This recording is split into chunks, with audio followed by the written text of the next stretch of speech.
Magic blooms within the souls of a select few, and I am one of them. The 10 fingers bear the marks of memory, propelling Salomon step by step to become the grand sorcerer of the Marvel Universe, guided by the memories of the magicians from the Toril cosmos. How foolish you were to think that a magician could be some ridiculous superhero. An incursion of Marvel's cinematic and comic book lore into the narrative ensues. Those who possess temptation are drawn to temptation. He is destined to stray from the ordinary life of mortals. He will come to recognize his own anomalies, which are beyond his control, the supreme sorcerer remarked, gazing at the bright star on the eastern horizon, addressing his disciple. His innate talent surpasses yours, which is not necessarily a blessing. The peculiarities you have yet to encounter will also manifest in his life. There is no need for envy, Mordo, Kaecilius.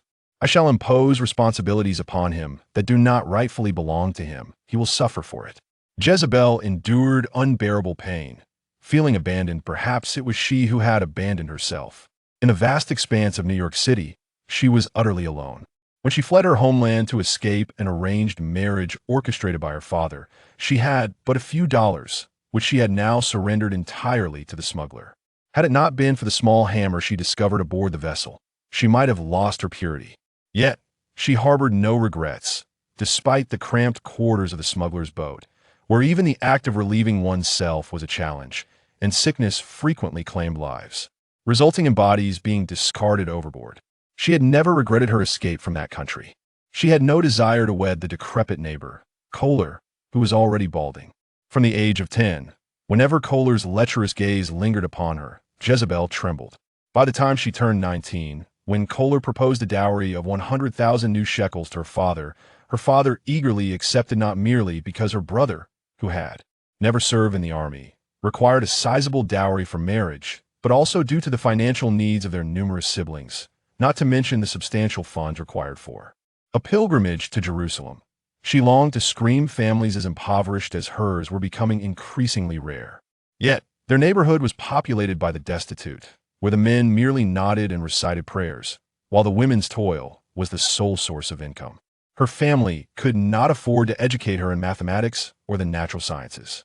Jezebel refused to let her future mirror that of the women who stood vacantly on dusty streets, cradling their children, only coming to life when government subsidies arrived. She envisioned that if she married Kohler, she would become a lifeless puppet like those women. Having only studied the Torah, Jezebel felt a spark of revelation, akin to Moses persuading Pharaoh. Without hesitation, she pilfered dollars earned by her mother during work and fled to this land that championed democracy and freedom, a country mythologized as flowing with milk and honey, yearning for a new life. However, how could a girl with only a rudimentary understanding of religion find employment? Even with diligent hands, her lack of identification precluded her from signing any contracts. Jezebel was left to survive on meager daily wages, even disguising herself as a pagan, donning a scarf to conceal her fair beauty and evade the harassment of street thugs. But one fateful day, she felt a wave of nausea, and a fellow illegal worker informed her of her condition. She could scarcely believe her ears. She was still but a girl. Panic enveloped her as she checked her body, affirming her chastity. Yet, as her belly swelled day by day, she began to dream of a radiant figure who spoke to her, saying, "Bear him, and you shall be deemed holy." This struck fear into her heart, for this was a deity from pagan tales. Even if such a being existed, she doubted she could receive divine favor. She was not Mary. Jezebel was uncertain whether this was a hallucination or a genuine encounter with the Holy Spirit. Yet, she felt a pang of reluctance. This child would be born without a father, and she would not seek a hasty marriage with a Joseph. Regardless, her faith forbade abortion, and thus she refrained from seeking medical assistance. Jezebel toiled with her burdensome body, working diligently, but her meager wages were insufficient to nourish both herself and her unborn child. She grew increasingly frail, her limbs weak, making labor arduous. Losing her job meant losing her shelter, but fortunately, a compassionate priest took her in after hearing her tale, though he too harbored doubts about her story. He allowed her to clean the pews during the day in exchange for a bit of bread and leftover communion wine, and she was permitted to sleep in the church parking lot, where the priest provided her with blankets and warm water. Jezebel was immensely grateful for the priest's kindness. As her child grew within her, she found it increasingly difficult to move, yet she compelled herself to eat, determined to ensure the healthy birth of her child. On a cold night illuminated by starlight, she sensed that her child would soon arrive, but her body, ravaged by prolonged malnutrition, was in dire straits with the unborn child, greedily siphoning her sustenance. When the Ancient One, clad in a yellow robe, appeared before her, she could only weep, barely propping herself up, and implored the Supreme Sorcerer to save her child. "I have come guided by the stars." The Ancient One knelt beside Jezebel, pointing skyward to the luminous star, revealing, "Your child is to be born, and he shall become my disciple." The sorcerer opened a box, placing gold, frankincense, and myrrh beside Jezebel, employing magic to sustain her flickering life force. Upon the child's birth, the Ancient One beheld the infant's 10 fingers, each bearing circular wounds from which crimson light emanated, though Jezebel remained oblivious to this. "I can no longer save you. Your existence during pregnancy has been too dire," the Ancient One observed. Surrounding Jezebel was a gentle white light, which stabilized her faltering body. But as this extraordinary child entered the world, that positive energy dissipated, and even the sorcerer's magic could not prolong her life. In her final moments, tears streamed down her cheeks as her eyes closed. "Salomon," she whispered. "Salomon Daminet, he shall be the one to perform miracles," the Ancient One proclaimed. With her last ounce of strength, Jezebel nodded. "Your soul shall ascend to heaven." Then a magnificent beam of white light shot into the sky, an inaudible hymn resonating through the heavens as Jezebel closed her eyes. The Supreme Sorcerer swathed the child in a red shroud, the wounds on the infant's fingers healing instantly, leaving only the 10 circular marks. When the priest awakened from the blinding light and ventured into the parking lot, all he discovered were the gold, frankincense, and myrrh left behind on Jezebel's makeshift bed. The young woman had vanished without a trace. His mind was flooded with myriad memories. At times, he was a recluse, ensconced in his room, leading a mundane and uninspiring existence. At other times, he was a sorcerer favored by the divine, only to descend into madness due to his obsession, ultimately turned to ash by another deity, and after 3 centuries became a lich, ultimately slain by a dozen. Paladin sometimes, he recalled being a servant of the Old Ones from Golarion. Not only that, as the Supreme Sorcerer departed, the stigmata on his 10 fingers emitted an erratic glow, but before his soul was to succumb to madness, the stigmata extinguished entirely. Salomon Daminet could finally find solace in slumber.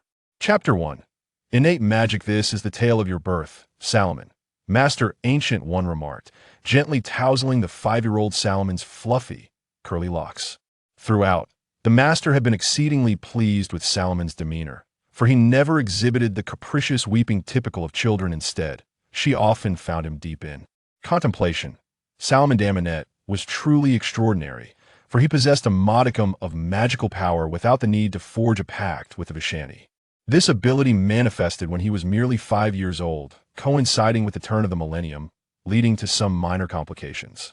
While it is not uncommon for spellcasters on Earth to wield their own magical energy, ordinary individuals, with the correct methodology, can refine their vitality into magic. In the West, this force is known as magical energy, while in the East, it is referred to as chi.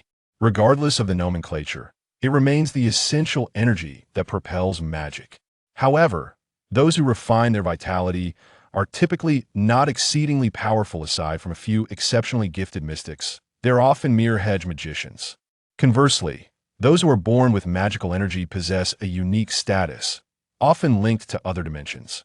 Consequently, many sorcerers from Kamar Taj sought the Supreme Sorcerer's Council, concerned that this source of magic might adversely affect the delicate child. This is due to his greater vitality, the Supreme Sorcerer explained as she took Salomon, who was daydreaming beside her, and opened his palm for the apprentices to observe the unresolved stigmata, visible only to those with special sight. The essence of magic is a form of energy present in all life. As a natural saint, his body has been enhanced by positive energy, granting him a more robust vitality. This surplus vitality is automatically transmuted into magical energy by the stigmata. His magic relies solely on his vitality and is not influenced by external dimensions. Thus, Even before forging a pact with the Vishani, Salomon possessed the ability to cast spells independently. Furthermore, his body harbors greater strength and sensitivity than that of an ordinary person. Yet, the Supreme Sorcerer refrained from divulging the additional implications of the stigmata, deeming such knowledge unnecessary for the other apprentices. Salomon's attire was notably more conspicuous than that of his fellow Kamartaj apprentices, as it was crafted from deep crimson sanctified cloth by the Supreme Sorcerer herself, intended to prevent the stigmata upon his hands from spiraling out of control. Once donned, the stigmata were no longer visible to the untrained eye. Is it heaven, or does it originate from the Vishani? One apprentice inquired. No, it is merely a plane of positive energy, neither heaven nor derived from the Vishani, the Supreme Sorcerer clarified. The magical energy we acquire is also positive energy. Heaven's mountain is a realm of positive energy, and there is no distinction. Had his body been subjected to negative energy, that is, dark magic, he would not have fared well. Salomon Daminet pouted in dissatisfaction, adamantly maintaining that he was merely cherubic, prompting several female apprentices to playfully pinch his chubby cheeks. For many years, the Supreme Sorcerer had endeavored to dispel the reverence for the Vishanti within Kamartaj, despite the fact that the Vishanti was both the patron of Kamartaj.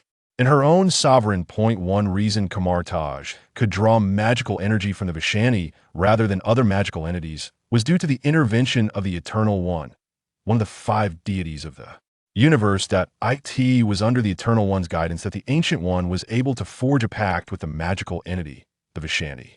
In truth, the Supreme Sorcerer had initially hesitated to accept this disciple, for even the Vishanti harbored ulterior motives.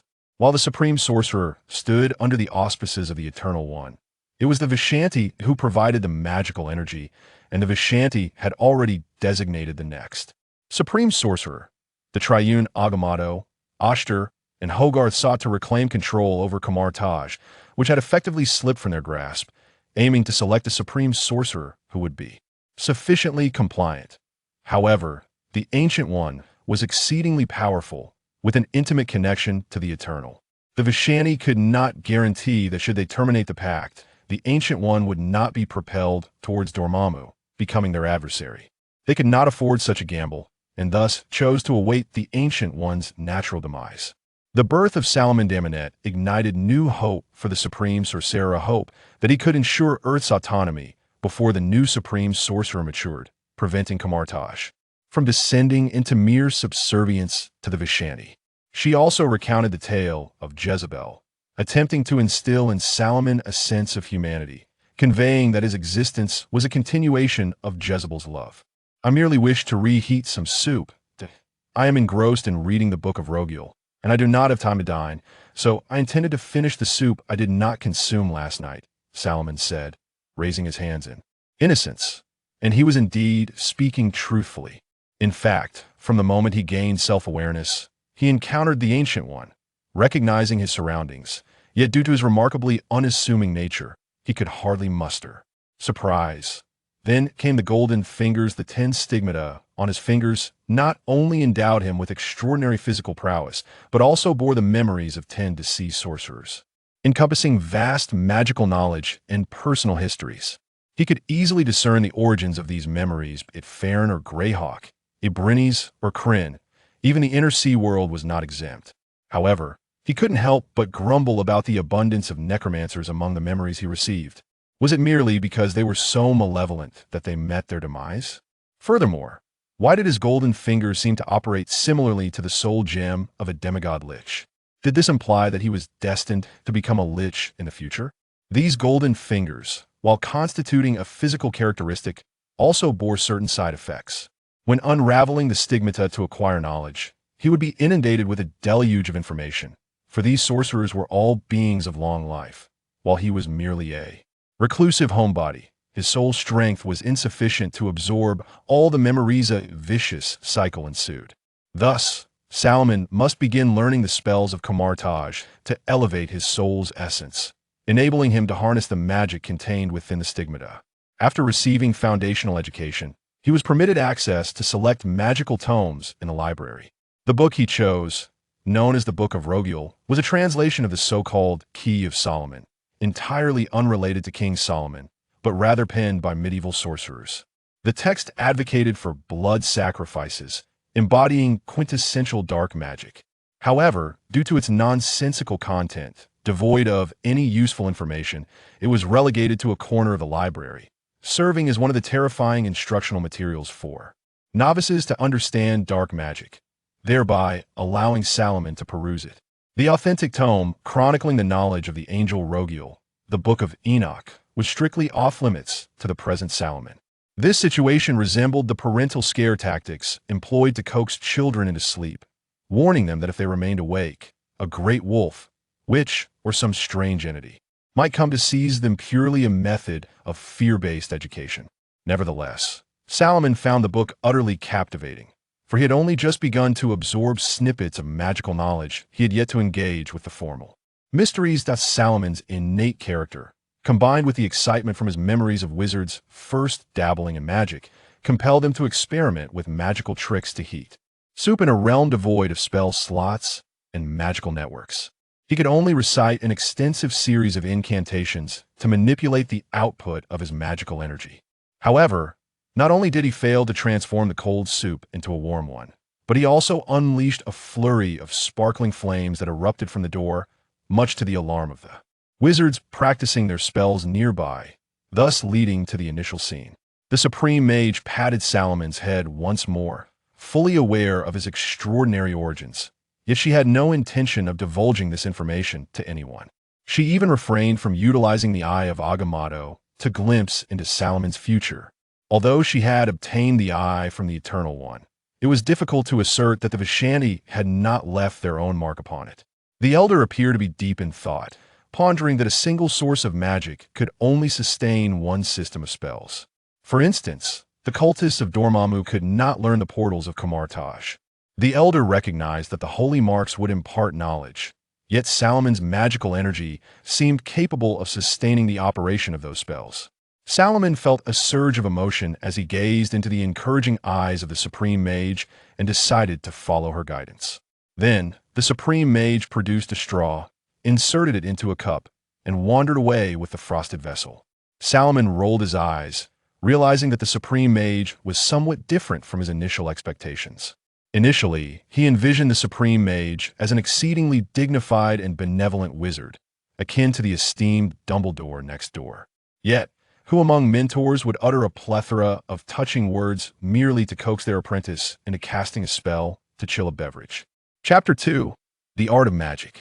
Ever since Salomon began to wield a modicum of magical energy, the Supreme Mage had enrolled him in the magical training of Kamartaj. It is noteworthy that this magical system, which draws power from an otherworldly source, is akin to the sorcerers associated with the Toril crystal sphere, commonly referred to as pact wielders or magi. This is a legitimate magical profession, encompassing not only the fundamental spells of magical flame, but also the dimensional spells from the Vishani that are essential coursework for Kamartaj magicians. Moreover, the Supreme Mage's collection of mystical texts from around the world could aid apprentices, yet to forge a contract, in refining their life force to manifest certain spells beyond the Vishanti's domain. However, since Salomon had not yet forged a contract, and the Supreme Mage was reluctant to allow him premature interaction with the Vishanti, coupled with Salomon's tender age, excessive refinement of life force could impede his development. Thus, he was only permitted to partake in another compulsory course for Kamartaj magicians, martial arts. The body serves as a vessel for magical energy. Only a sufficiently robust physique can contain more magic and facilitate the casting of more spells, as the elder stated. And thus, everyone adhered to this principle. Many spellcasters within Kamartaj have resided there for generations, making the presence of children of appropriate age quite common. Regardless of whether they grew up in Kamartaj or were outside scholars, all must undergo martial training. This magic must be practiced from a young age. Strengthen your muscles and tendons externally, and cultivate your breath internally. Only when your punches are swift can your magic reach others. Are you ready? Two-form stance, prepare. The master from Hong Kong, who oversaw the physical training at Kamartaj, occasionally added phrases in Cantonese while demonstrating his boxing techniques. It seemed that everyone understood him except for Salomon. However, Shortly after Salomon attempted to assume the stance, the master abruptly slapped the back of his head. "Hey, don't just stand there, you little brat. You can't even throw a punch. Weak backhand, clumsy forehand, what sort of 8 extremes is this? Go play elsewhere." Dejectedly, Salomon sulked to the side. The Hong Kong temple places great importance on physical training. "Just follow what he says," remarked Master Gu Yi, who had donned sunglasses and sat nearby, her authentic Hong Kong accent nearly causing Salomon's eyes to bulge. Yet, Master Gu Yi remained oblivious, as only Salomon could see her at that moment. She had already cast a dimensional mirroring spell.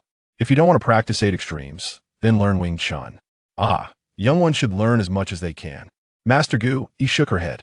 "Tomorrow, your senior brother will take you to pay your respects to a master." "Well, I learn, as I said, Wing Chun." The following day, Salomon was accompanied by his senior brother, the son of the esteemed Master Hammer of Kamartaj. His senior brother had a round face and appeared rather stern, which made Salomon feel somewhat anxious in his presence. "Thank you, senior brother, but—" Salomon shook his head at a poster by the street, as his senior brother attempted to gift him an age-appropriate toy. "I don't like Captain America. No, I don't like any superheroes. No Superman, no Batman, no toys, thank you." In fact, the younger Master Wong was quite nervous himself, as his father, Master Hammer, had sternly instructed him the previous night to keep a close eye on Salomon and ensure nothing happened to him. After all, he was the cherished apprentice of the Supreme Mage. Although all the magicians in Kamartaj were apprentices of Master Gu Yi, each had different starting points. A magician who could independently wield magic was certainly a step above the rest. Even if Master Hammer was unaware of what a saint was, the Supreme Mage's regard for Salomon remained unchanged. To some, Salomon was viewed as the next candidate for Supreme Mage. Thus, when Salomon's gaze lingered on a stall outside the Hong Kong temple, Master Wong could only dig into his meager worldly funds to treat Salomon to a bowl of wonton noodles.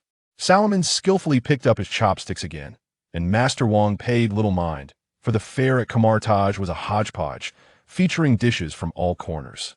"Senior brother, is Kamartaj really this poor?" Salomon innocently pointed at the scattered coins on Master Wong's person. "Kamartaj isn't poor, I am poor," Master Wong retorted with an eye roll. In truth, Kamartaj had stood for a millennium and lacked for neither connections nor resources in the mundane world. Furthermore, Kamartaj had initiated a program to attract terminally ill patients for treatment, ensuring that Master Gu Yi treated all with equality, regardless of wealth. However, affluent individuals would inevitably seek their services, and the wealth and connections they left behind became an essential economic source for Kamartaj. Additionally, by combating dark entities such as vampires and black sorcerers, the riches these beings possessed naturally belonged to Kamartaj. After all, wizards also need to make a living. It is said that Master Gu Yi possesses shares in several publicly traded companies, having purchased land during the westward expansion in the United States. Without a doubt, Kamartaj and its affiliates are among the largest landowners in New York, albeit Kamartaj emphasizes asceticism and does not utilize such resources abundantly. Upon hearing this, Salomon inquired, "Then why are you, senior brother, so poor?" Master Wong sighed deeply, placing a hand over his heart, recounting how his father, Master Hammer, had taken all the living expenses allocated to him by Kamartaj, claiming it was to save for his future home when he married. "Where are we going?" Salomon asked, slurping his noodles. "The place we are heading to has only recently opened for apprentices. If it weren't for Kamartaj connections in the Hong Min, who knows if they'd accept you, a foreigner?" Master Wong couldn't resist ordering a bowl of noodles for himself. "If they refuse, you can stay at Kamartaj and diligently learn 8 extremes. The enemies of Kamartaj cannot be defeated by such refined boxing techniques." Salomon merely scoffed dismissively. He was not oblivious to the intentions of the Ancient One. She sought to forge a connection for Salomon within this realm to cultivate his affection for the world. Thus, she recounted the tale of Jezebel and encouraged him to engage with the sorcerers of Kamartaj, allowing him to appreciate the beauty of existence. However, this endeavor could hardly be deemed fruitful, though he approached the situation with a mindset of acceptance. As an adult possessing his own independent thought, he could not be easily swayed. While he indeed found enjoyment in this world more so than his former life fight, was the allure of magic that captivated him, not the trivialities of existence. After all, he had long harbored a dream of attending Hogwarts. As for other matters, he maintained his own worldview as a discerning adult, adhering to the principle of non-aggression. Even if the Ancient One regarded him as a sage, he would categorically refuse the mantle of a hero. He firmly believed that all of life's dilemmas could be resolved with two succinct phrases: "What business is it of yours?" and "What business is it of mine?" Of course, it would not be accurate to claim that the Supreme Sorcerer erred in placing her hopes upon him. After all, there will always be foolish individuals who disrupt the tranquility of others. In such instances, Salomon, standing on the side of humanity, would inevitably find himself compelled to fight for their salvation. The Supreme Sorcerer had already orchestrated every facet of the scenario. Chapter 3. The Ring of the Vishanti. There is little to say about the apprenticeship process. Salomon was profoundly grateful that Mr. E did not disdain him for bearing the visage of a foreigner. In the ensuing years, due to the educational regimen orchestrated by the Supreme Mage, Salomon's daily routine was strictly confined to the Kamartaj Hong Kong Sanctum Boxing Hall, rising with the dawn. He found the best camaraderie among the guardians of the Hong Kong Sanctum, a preference easily attributed to culinary tastes. While they believed that foreigners would not partake in beef offal, Salomon relished a hearty bowl of it. A man who enjoys food cannot be a villain. Salomon was also quite impressed with his ability to regain the rhythm of his student days. Since entering the workforce, he would merely close his eyes after a long day, only to awaken at dawn. Youth is indeed splendid. Salomon had glimpsed the memories brought forth by the stigmata. The apprentices of those venerable masters lived lives filled with scroll copying and classes, but which Mage Tower taught the art of close combat. He had no intention of training to become a magical warrior of the inner sea, wielding a blade in one hand and spells in the other. Moreover, with the nationality arranged for him by Baron Mordo, he found himself evading the British Child Protection Agency, which sought to place him in an adoptive family and enroll him in school. Rumor had it that an elderly lady had already been contacted for his adoption. However, Salomon was unwilling to entertain such an idea. Having finally entered the magical realm, he was not about to be sent back to elementary school. Nonetheless, the Supreme Mage adhered to a principle of sufficiency. After 5 years of rigorous training in close combat, when Salomon reached the age of 10 and surpassed the older apprentices at the boxing hall, the Supreme Mage began to arrange for him to learn the magic of the Vishanti lineage of Kamartaj. Salomon had eagerly awaited this day. He yearned for more than mere tricks. "I am uncertain if you should accept the trial," spoke Ancient One in the sanctum. "But you are aware of how Kamartaj acquires its magical prowess. Yet you are different. You possess innate magical ability." Ancient One did not wish for Salomon to become ensnared in the contract with the Vishanti, a model wherein the patron grants magical power while the practitioner serves the patron. While this arrangement could swiftly enhance the combat abilities of Kamartaj mages, it would ultimately bind them to the patron. This is understandable. As the Vishanti cannot grasp the desires of humanity, they are deeply concerned about the emergence of a mage who could bring calamity to Earth, leading them to sever the potential for Kamartaj's strength at its source. Ancient One, however, had managed to secure a small advantage, being the first to sign a contract with the Vishanti, which had not placed excessive demands upon her, thus affording her significant room for growth. Therefore, Ancient One had prepared a gift for Salomon. She held in her hand a silver ring adorned with a sapphire, which immediately captivated his attention, not for the gemstone, but for the magical energy it emanated, reminiscent of Sauron's ring. "I shall succeed, Master." Salomon bowed his head in respect to the Supreme Mage. As he did so, a mark appeared briefly upon Ancient One's forehead before vanishing.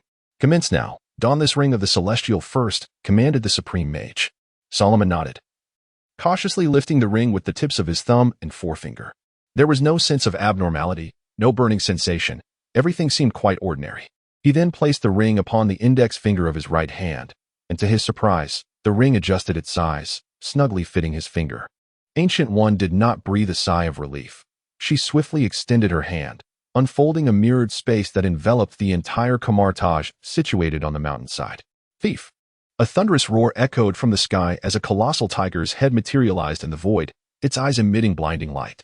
Under the immense pressure from Hogarth, the Supreme Mage's mirrored dimension began to fracture. "Thief, where are you?" The mark on Ancient One's forehead became fully visible, yet only Salomon could perceive it. Under the Supreme Mage's protection, the mages of Kamartaj remained oblivious to the wrath of the Vishanti. "Master," Solomon felt a pang of anxiety, uncertain of what price Ancient One would pay for this. Although her act of adopting him was motivated by her own interests, the Supreme Mage imagined a dark space filled with 10 rings of various colors.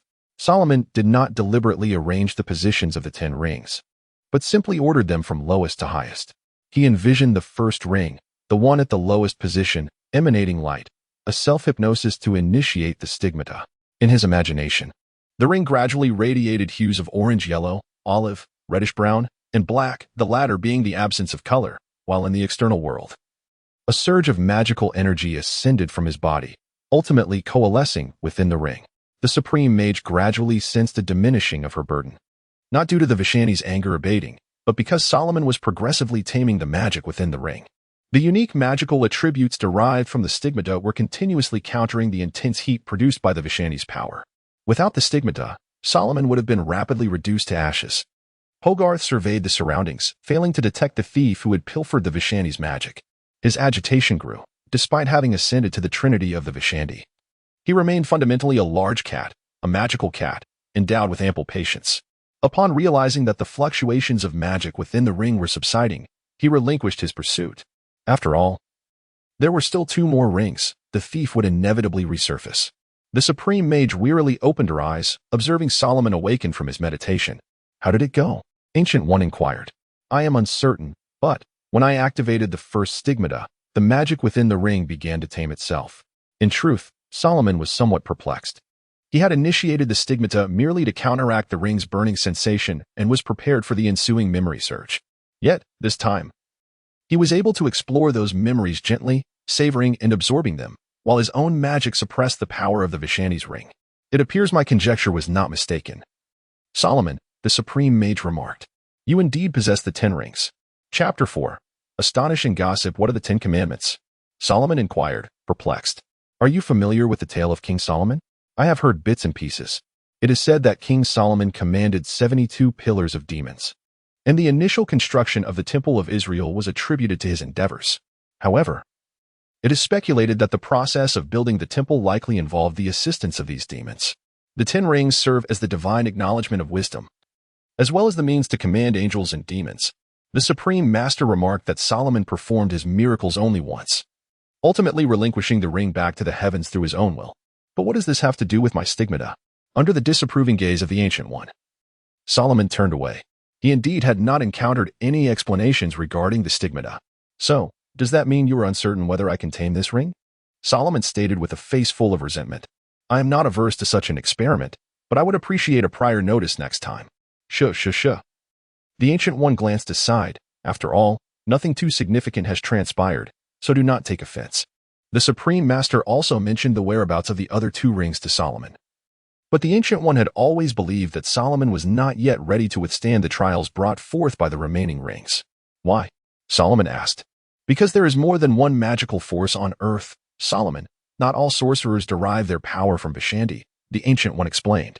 Not all arcane knowledge originates from Vishandi. Some comes from the chaotic magic of Thon, while others arise from Dormammu's dark dimension. Furthermore, Kamartash, known externally as the Order of Sorcerers, is primarily responsible for cleansing these dark sorcerers. All right, could you elaborate on how Thon or Dormammu came into existence? Certainly. This is a fundamental aspect of education I have long feared to impart, as I worry that knowledge of their names may lead individuals to heed their calls and thus fall into the clutches of these perilous ancient deities. However, since this is a private lecture, we shall not be interrupted. The Supreme Master declared, what you are about to hear must remain deeply concealed within your mind. By Vishanti. No, by the source of magic, Solomon affirmed. The Supreme Master nodded and began recounting the ancient lore. Thon is a being birthed by the god of life, one of the earliest forms of life on earth, known as the Great Shadow or the god of black magic. Other beings born from this creation include Gaia, the mother of earth, and Set, among others. Billions of years ago, the natural life force of Earth's biosphere gave rise to a cadre of ancient gods, who subsequently turned upon one another, devouring each other, with some even transforming into demons. Thon was one of them. To end this fate, Gaia and the god of life bore Adam, who relentlessly annihilated the demonized ancient gods. Eventually, he fell from grace, becoming the formidable devourer of gods. Neither Thon nor Set could contend with him, leading them to flee to other dimensions to escape his insatiable hunger. As for Adam's fate thereafter, it is said he united with the sun, becoming the sun god. The power Adam left behind birthed a new pantheon of gods, including those of Norse mythology.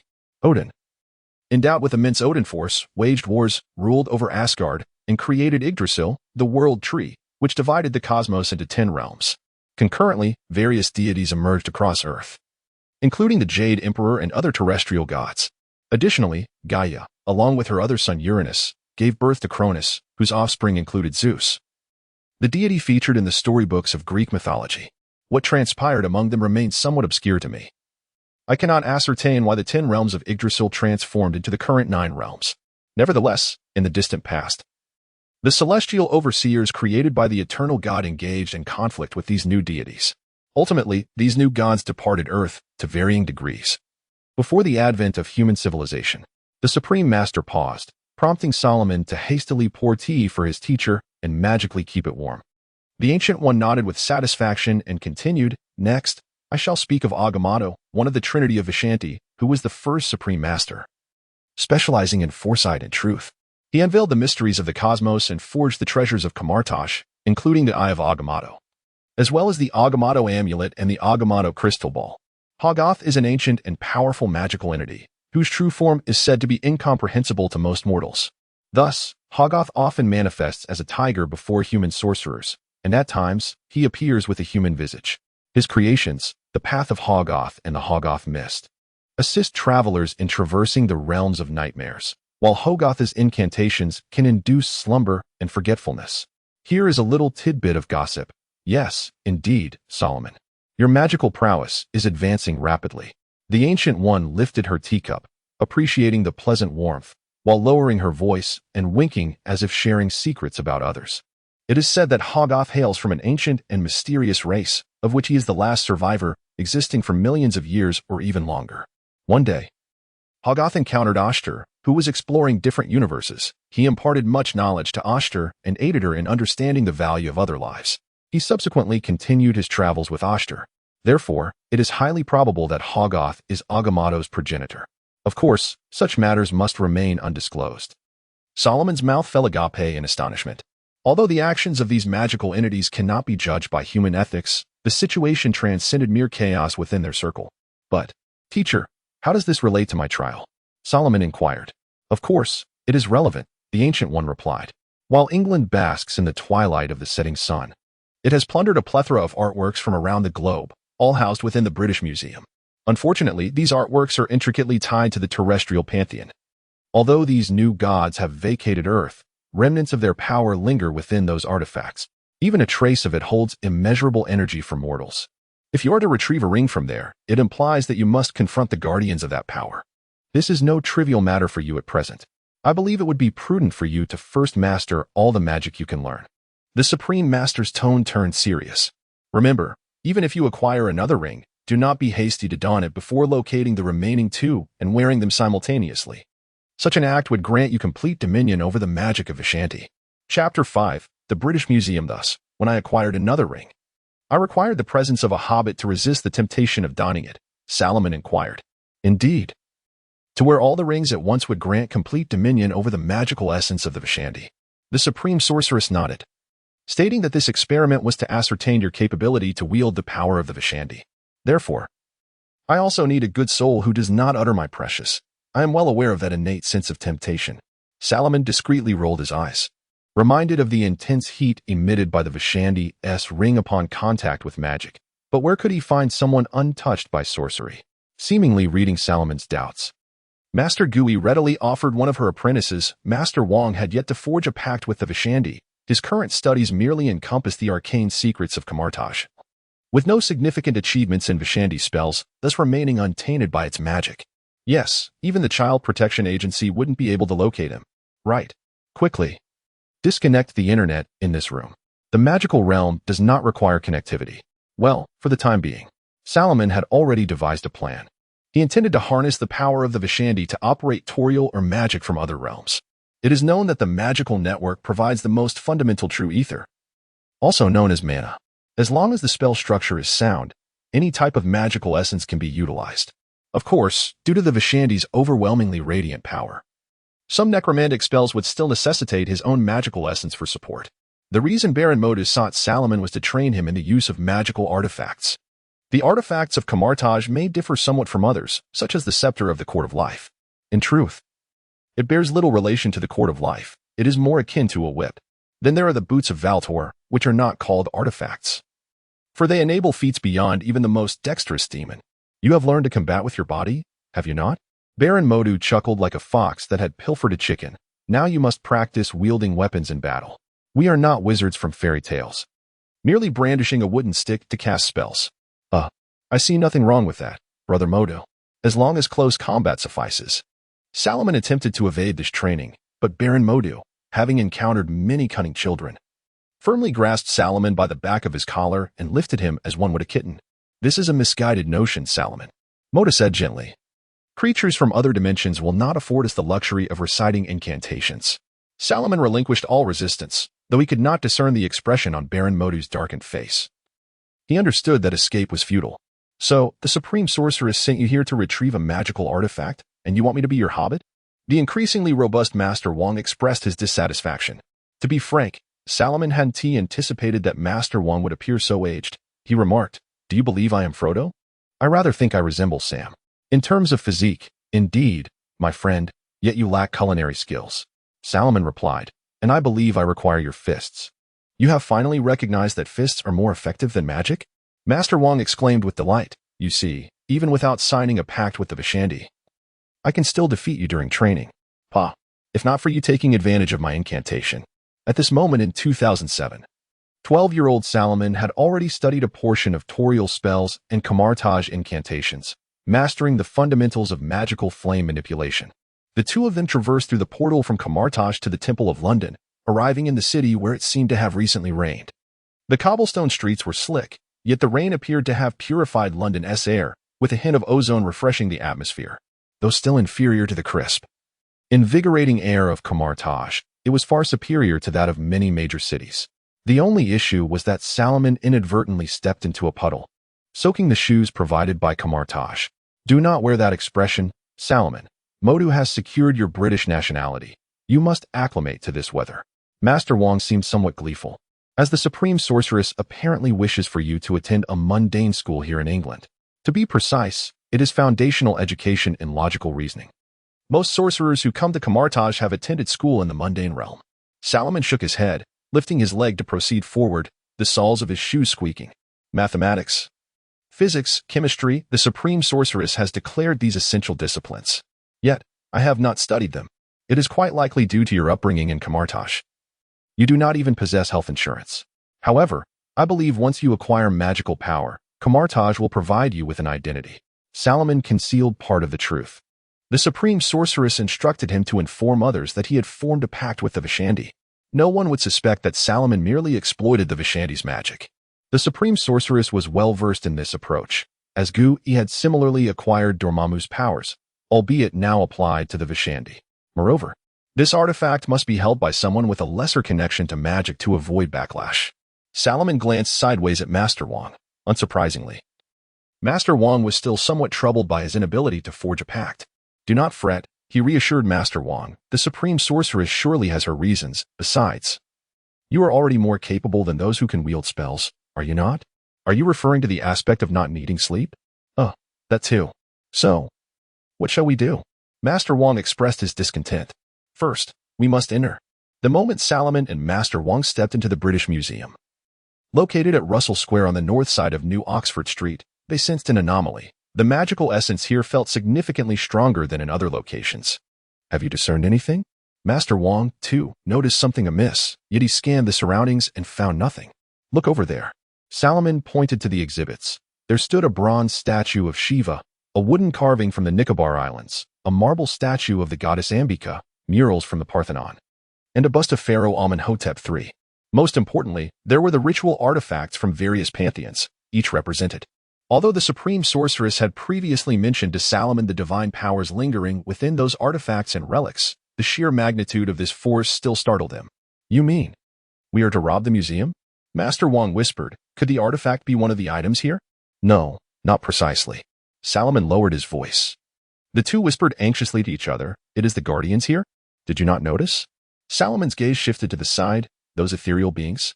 Chapter 6. The fourth-generation guardian of the museum. It seemed that the magic within Salomon had incited the invisible spirits around him into a visible frenzy. An unsettling sensation washed over me. The young mage, Wang, cast wary glances around him, sensing a chilling aura enveloping his being. In truth, neither Salomon nor Wang noticed that their attire was rather conspicuous. Salomon donned a robe crafted from crimson sacred cloth, designed to prevent excessive manifestation of the stigmata, which could lead to the scorching of his mind and the obliteration of his soul. Meanwhile, Wang was clad in the typical brown training garb common to Kamartash, with brown being one of the few choices alongside gray and earth tones.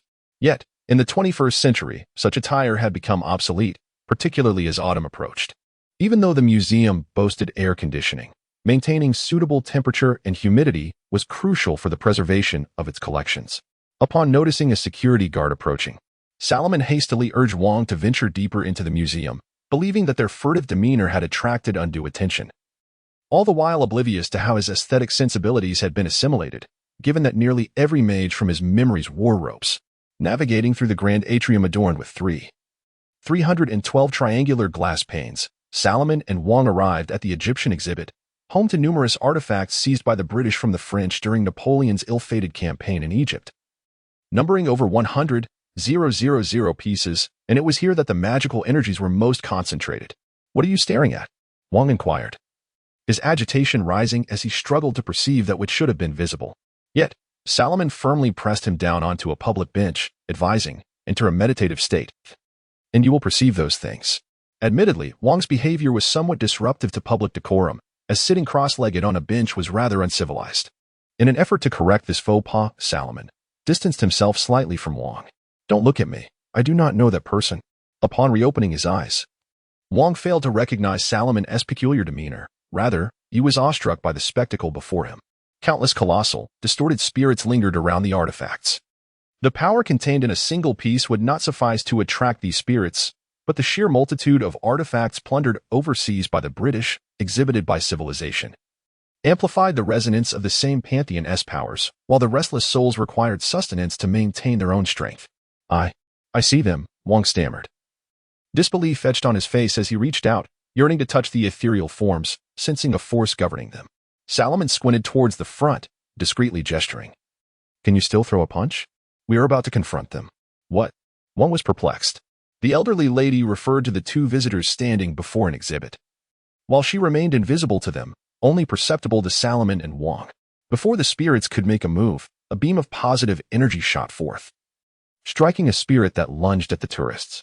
The distorted apparition emitted a silent wail, its visage contorted in agony, stretching into a ghastly expression. Who goes there?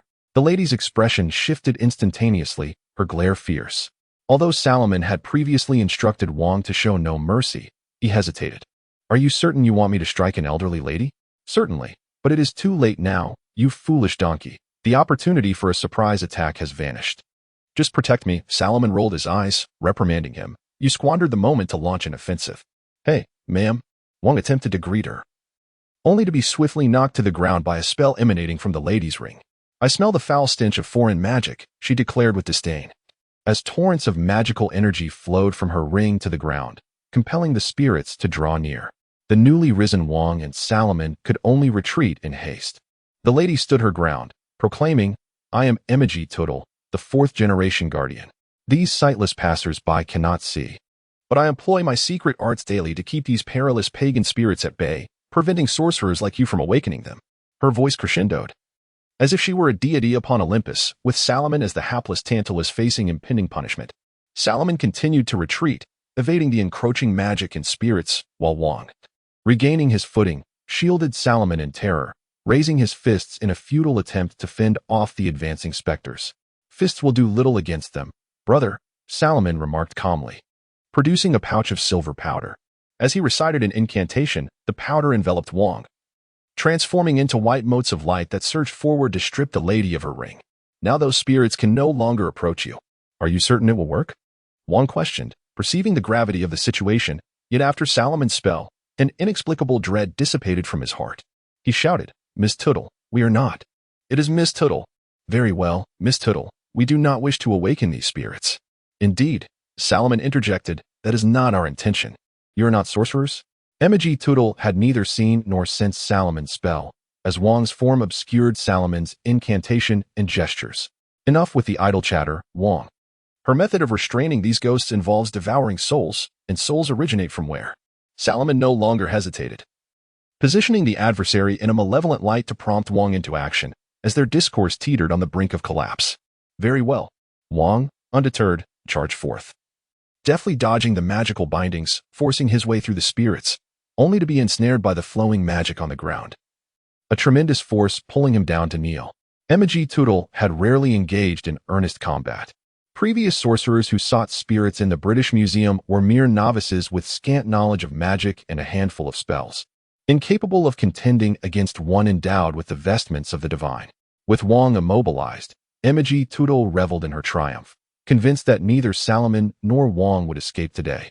She seemed to regard them as no different from the mediocre sorcerers she had encountered before. Salomon persisted in his spellcasting, suppressing his disgust as he swallowed a locust. I must learn to cast spells without materials. Even the nauseating sensation did not interrupt his incantation, and upon its completion, Salomon leaped onto a bench, skillfully evading the magic on the floor, launching himself from the edge of the bench. The Book of the Vestments contains the world's most potent known white magic and defensive spells. The recorded incantations are never to be employed offensively, only defensively. Thus Salomon was compelled to rely on the spells derived from the memories within the stigmata to engage in battle, such as the locust leg, which was intended for the spell leap. Salomon's jumping distance tripled, propelling him directly toward Mage Tootle, and upon landing, his speed doubled from its original pace. As he touched down, Salomon drew a small dagger from a pouch at his waist and hurled it towards Mage Tootle. As the sharp dagger sliced through the air, poised to make contact with Mage Tootle's coat, an astonishing surge of immense magical power erupted around him, forcefully repelling both Salomon and the young wizard Wang, who lay sprawled on the ground. Salomon tumbled across the floor, blinded and unable to think, as if his very brain were being scrambled. Ultimately, it was the quicker-witted young wizard Wang who managed to right him. What shall we do now? Let us confront her. Chapter 7. An unexplainable debt of gratitude. The Supreme Mage had repeatedly cautioned Salomon, reminding him that he was a spellcaster illicitly drawing upon the powers of the deity Vishanti. Do not carelessly invoke the name of Vishanti, the esteemed figure advised, especially not before you have acquired all the rings. Vishanti above, murmured the young mage, realizing they were in deep trouble. Mage Tootle, while restraining the spirits, also wielded them as weapons, commanding the grotesque, colossal entities with the magic from her ring. The young mage attempted to fend them off with his fists, but to no avail. His punches merely passed through the apparitions, yielding nothing but a chilling touch. If it weren't for the protective spell clinging to him, he would have already been possessed or devoured by these spirits. Salomon's rays of positive energy shot from his fingertips, yet they did little to deter the oncoming phantoms. What shall we do? The young mage shouted. I have no idea. Salomon replied, beads of sweat forming on his brow, admitting he had underestimated the guardian of the British Museum. This guardian wielded the Vishanti rings with audacity, while Salomon had to covertly siphon their power, rendering their magical output incomparable. Suddenly, a soft, icy sensation slithered around Salomon's neck, akin to a serpent's embrace. He felt hands caressing his cheeks, plunging him into darkness akin to the night arriving with the flapping wings of an owl. Call upon my name, son of man, a gentle voice whispered in his ear. I am the dew, I am the clear sky, my spring thunder. I am the goddess of cities, the goddess of birds and serpents. I shall be your shield and spear. Salomon regained his composure, for his education had revealed the identity of the voice. I praise you, resplendent as a serpent, ever-changing dragon Tritoglia, he declared sincerely. I offer you olive oil, figs, and woolen robes, in the name of the goddess who wields the golden spear, in the name of Etheria. As Salomon spoke, the divine energies from all the artifacts within the British Museum stirred to life, bubbling like boiling water. The young mage stood in astonishment as a girl formed from divine power appeared behind Salomon, adorned with a Greek Academy helmet, brandishing a long spear and a massive round shield, her height just shy of the ceiling. Yet, Salomon saw nothing but followed the voice's direction, each prayer resounding like a bronze spear striking a shield. In the name of Anamotus, in the name of Gorgophona, in the name of Parthenos, I command you, leave this realm. Mage Tootle could hardly believe the scene unfolding before her. To her, she was the silent guardian of this world, a duty passed down from her ancestors, a source of both pride and torment. Protecting these spirits was the Toril family's mission, fueled by the boundless power of this ring. Quickly, as the darkness receded, Salomon regained his sight, but before he could fully open his eyes, he shouted for the young mage to remove her ring. Without the spirits to aid her, Toril was utterly unprepared for battle. She had never received magical training, not even mastering the most basic of protective spells. As the young mage surged forward, the elderly Mage could offer no resistance. He easily seized her hand and yanked the ring from her finger. "My ring!" Mage cried out as her invisibility faded, revealing her tattered clothing and disheveled white hair, resembling an old madwoman. Salomon quickly grasped the young mage's hand, and they raced toward the museum's exit. A small white snake silently and swiftly slithered up Salomon's leg, burrowing into his clothing, finally coiling around his arm. "Are you all right, madam?" A visitor approached. "You cannot see me." As the magic abandoned her, Toril's mind began to falter, her already wrinkled skin shriveling further. To others, she appeared to be speaking gibberish. "I am the guardian. I am the only one who can prevent your destruction." Emoji began to scream, her eyes gleaming with madness, shouting at those around her, desperately attempting to prove herself as a saint burdened by the sins of others. But some visitors had already called the police. The young mage and Salomon stood on the street, gasping for breath. "You truly have a knack for this, Salomon," the young mage remarked. "Indeed, brother," Salomon replied, rolling up his sleeves to inspect the small snake peacefully resting on his forearm. He was acutely aware that he had not called upon Athena's name. She had simply appeared. Hadn't the Greek pantheon long since departed from Earth? He needed to clarify this with the supreme mage, otherwise he could find no peace. "Well, where to next?" the young mage asked with trepidation, breaking into a smile. "Are there more adventures to come?" Due to the many unwarranted additions made by Toril, such as long fake nails, Salomon decided to present the ring to the supreme mage, requesting her assistance in returning it to a normal state. After all, many magical artifacts had originated from the esteemed figure's hands, and surely this would not pose too great a challenge. However, Salomon's primary intention was not merely this. Upon seeing the snake coiled around Salomon's forearm, the supreme mage gestured for him to remain calm. "All of them?" Salomon exclaimed, his eyes wide with astonishment. "Certainly not all," she replied. "After all, having so many new deities on Earth can be rather crowded. Moreover, this is no longer an era of worshipping the gods. Modern humanity reveres science. Even when faced with deities, they think only of capturing and dissecting them. Yet, I harbor no disdain for this phenomenon. For magic only flourishes within the souls of a select few, while technology is the future of mankind." The esteemed figure pushed a cup of tea towards Salomon, who drank it in one gulp, the fatigue brought on by the spell dissipating like dirt washed from leaves by early summer rain. It barely lifted its eyelids, glancing at Salomon and then the supreme mage, before opening its mouth wide, attempting to swallow an orange from the table. "Looks rather good," the esteemed figure said lightly. "I am uncertain when this wise goddess will seek you, but I suspect it shall not be too dreadful, after all. It is my first time witnessing a snake eat fruit in reality, rather than in a game. But what should I bring as a gift for a guest who has never been a deity? Olive oil, figs, or woolen garments? It is the 21st century, Salomon." The supreme mage replied with a look of disdain. "Do not be so outdated. A bottle of wine or skincare products would make excellent gifts for a visit." Salomon, with the small snake that had just stuffed an orange into its mouth, departed from the supreme mage's chamber. From a distance, he appeared to be holding a ball attached to a string. Chapter 8. The cost. In the third ring, the supreme sorcerer has always been selfless towards Salomon, though he extends the same generosity to other disciples. Yet, the supreme sorcerer does not hesitate to show Salomon the darkest corners of Kamartaj. Akin to the shadows cast by the sun, Kamartaj is not an organization defined by righteousness. "Now you witness the price of magic," the elder said as he led Salomon into a courtyard where numerous ascetics clad in crimson robes, smeared with white ash, stood. Their bodies bore unimaginable boils and deformities. Yet the pain and itchiness did not alter their expressions. They remained serene, muttering incantations. They embrace magic, willingly bearing the costs it incurs for Kamartaj, or more accurately, for me. "But how will you settle your debts?" Salomon, suppressing his nausea while observing the grotesque sores, attempted to steady his breath, avoiding the putrid stench of decay. "You are aware that the knowledge imparted by the stigmata is quite unique. Yet I believe I can repay my debts. I am more than merely a vessel for bizarre growths. As per the elders' teachings, embarking on this path signifies a life spent settling one's debts. Unbeknownst to Salomon, he had already paid a price to arrive at Camartage, perhaps the life of Jezebel or something equally significant. The elder could not say for certain. Regarding the final ring, the supreme sorcerer urged Salomon to acquire it swiftly, offering a map and a book. This land is referred to by the Puritans as New England. Passengers of the ship Albert disembarked in Salem, initially settling in Salem town before gradually establishing Boston. Consequently, Salem town became inundated with Puritans, including the ancestors of Hawthorne. This locale also witnessed a notorious case of religious persecution, the infamous Salem witch trials. The fervor of those Puritans in that era is nearly unfathomable to contemporary minds. With the presiding judge of the trials being John Hawthorne, an ancestor of Nathaniel Hawthorne. To the average person, the Salem witch trials are a somewhat tragic religious farce.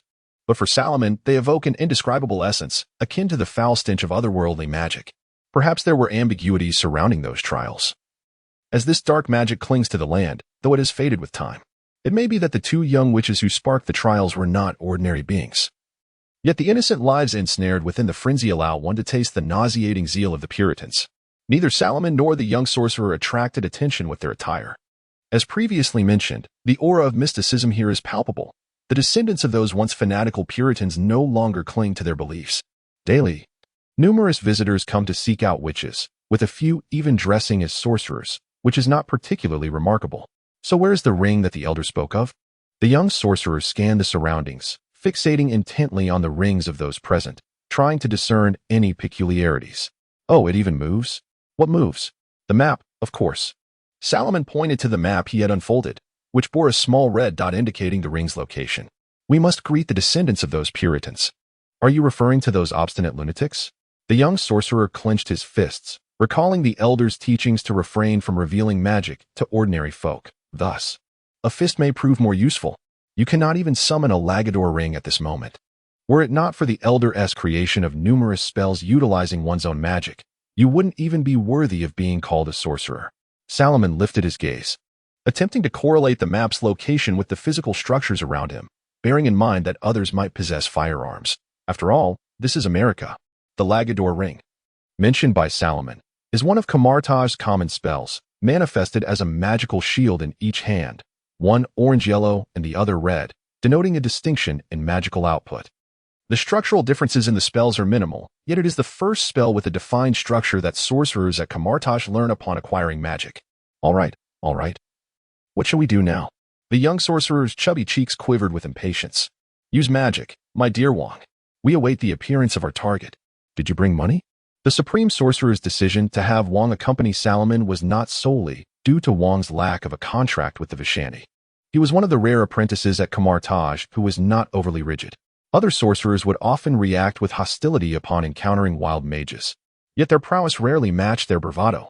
Years of guardianship had fostered a sense of arrogance, making it difficult for them to regard ordinary people with respect. In truth, the supreme sorcerer personally resolved most of the formidable challenges, leaving lesser foes to be managed by other sorcerers of Camartage.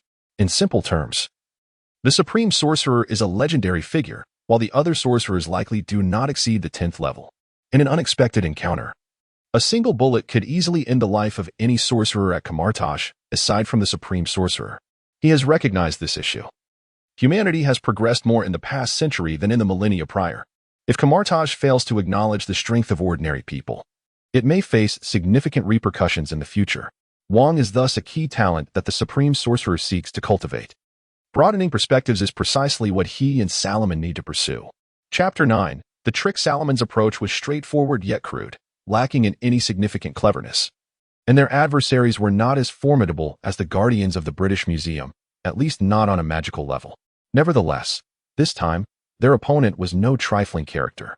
The descendants of the Puritans who had participated in the Salem witch trials, the very families that had hanged innocent women, still maintained their grip on every aspect of Salem. Among them was Richie White, a senator from Salem. Salomon and the young mage, Wang, had chosen a CAF across from the town hall, where they awaited the arrival of this politician. The coffee tasted like boiling mud. Salomon cradled a cup of coffee laden with excessive milk and sugar, a beverage he despised. No amount of milk or sugar could mask the sourness he perceived. He cast a sidelong glance at Wang, who sat across the small white table. Wang, how many tuna sandwiches is this for you? We're here to observe, not to feast. Yesterday's allowance just came through. My father has had the chance to confiscate it yet, Wang replied, patting his plump belly. I must seize the opportunity to enjoy some delicious food. Do you prefer the cafeteria at Kamartaj? Aren't we all just mooching off the meals at the Hong Kong temple? Salomon rolled his eyes. Wang still held an optimistic view of his physique, firmly believing that by indulging in more food and gaining weight, he would possess the strength to endure the arduous training at Kamartaj. At least, when struck in the abdomen, there would be some cushioning. Being plump was considered a virtue. However, at the ascetic Kamartaj, it was an anomaly. There, one was either lean or robust, and with his singular girth and a prominent belly, he was an easy target. How long shall we wait here? Wang asked, belching contentedly, having relished the most satisfying meal of the day, free from Master Hamel's supervision. He devoured food like a wild beast, and his satisfaction left him devoid of impatience. His inquiry stemmed from a desire to ascertain whether he had time for another bite. I don't know, Salomon shook his head. Politicians don't linger. They must mingle, entertain, and tend to their business. This is a product of capitalist autocracy. We shall await him, but patience is required. On the CAF's television, Richie White was passionately proclaiming, if you send me to Washington, I will ensure reforms and guarantee my integrity. I remain unwavering in my convictions. It was evident that he stood before Salem's town hall. I am Richie White, son of Salem, and I shall always fight for all that we hold dear until my last breath. Perhaps due to the CAF's antiquated television, the image was slightly snowy, and the sound was marred with static, rendering Richie White's campaign speech increasingly indistinct. Salomon leaned back in the cushioned chair, watching the withered yellow leaves roll past the street outside. Everything around him faded away, his eyes gently closed, the noise dissipated, even the sounds of passing vehicles vanished. He could hear the faint dripping of the faucet in the CAF kitchen, the resonance of water striking the stainless steel sink, and the crackling of fluorescent lights with faulty connections. Even farther away, he discerned the clicking of a radio knob, the soft sounds of a couple parting, and the distant chirping of birds. When was the last time it was this quiet? Reflecting on his existence, Salomon sometimes felt a sense of disorientation. Why do I possess such abilities? Is this talent truly innate? What is it that I desire? The cost spoken of by the Supreme Mage, what have I truly sacrificed? Hey, Salomon, wake up. They're coming out. A sudden jolt interrupted Salomon's reverie. He opened his eyes and yawned. This was the power of the sage, gradually bestowing upon him superior physical attributes, such as extraordinary hearing and sight, which would manifest as he aged. However, he was no superhero from a comic. According to the sage, his body had merely been enhanced by magic, remaining firmly within the realm of humanity, albeit a remarkable feat for an ordinary person. During his brief respite, he had engaged only in meditation, refraining from casting the starlight projection spell, a technique derived from Tibetan Buddhist scriptures, typically employed by Kamartaj practitioners for all-night study. Salomon scoffed at the notion. Why complicate sleep with such troublesome rituals? Of course, Kamartaj's texts encompass more than just starlight projection. For those mages interested in this domain, there lay the teachings of the Purple Yang Master, Zhang Baoduan, on the method of the Yang spirit, though no one pursued it. Such dual cultivation sounded appealing. Yet the time investment was excessive, fundamentally at odds with Kamartaj's principles. Following Wang's gaze outside, Salomon spotted Richie White, his golden hair tousled, emerging from the town hall with his secretary, Gloria, ready to enter a black sedan. Do not disrupt my spellcasting, Salomon murmured, retracting his hand as he began to softly chant an incantation. Salem was not a sprawling town, and its streets were not particularly wide.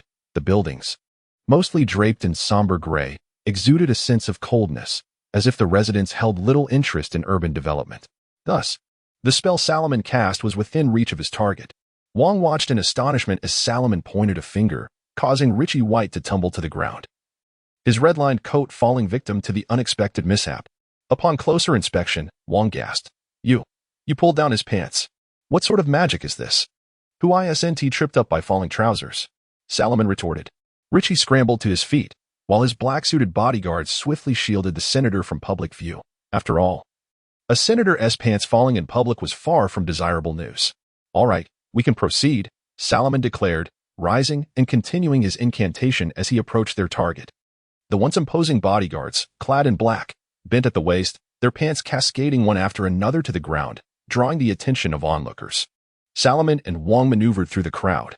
The bodyguards, struggling to maintain their dignity, attempted to thwart the journalists, but their efforts bore little fruit.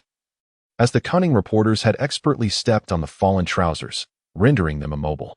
Amidst the throng, Salomon weaved through, reciting his incantation, and as his magic took effect, the movements and reactions of those around him slowed.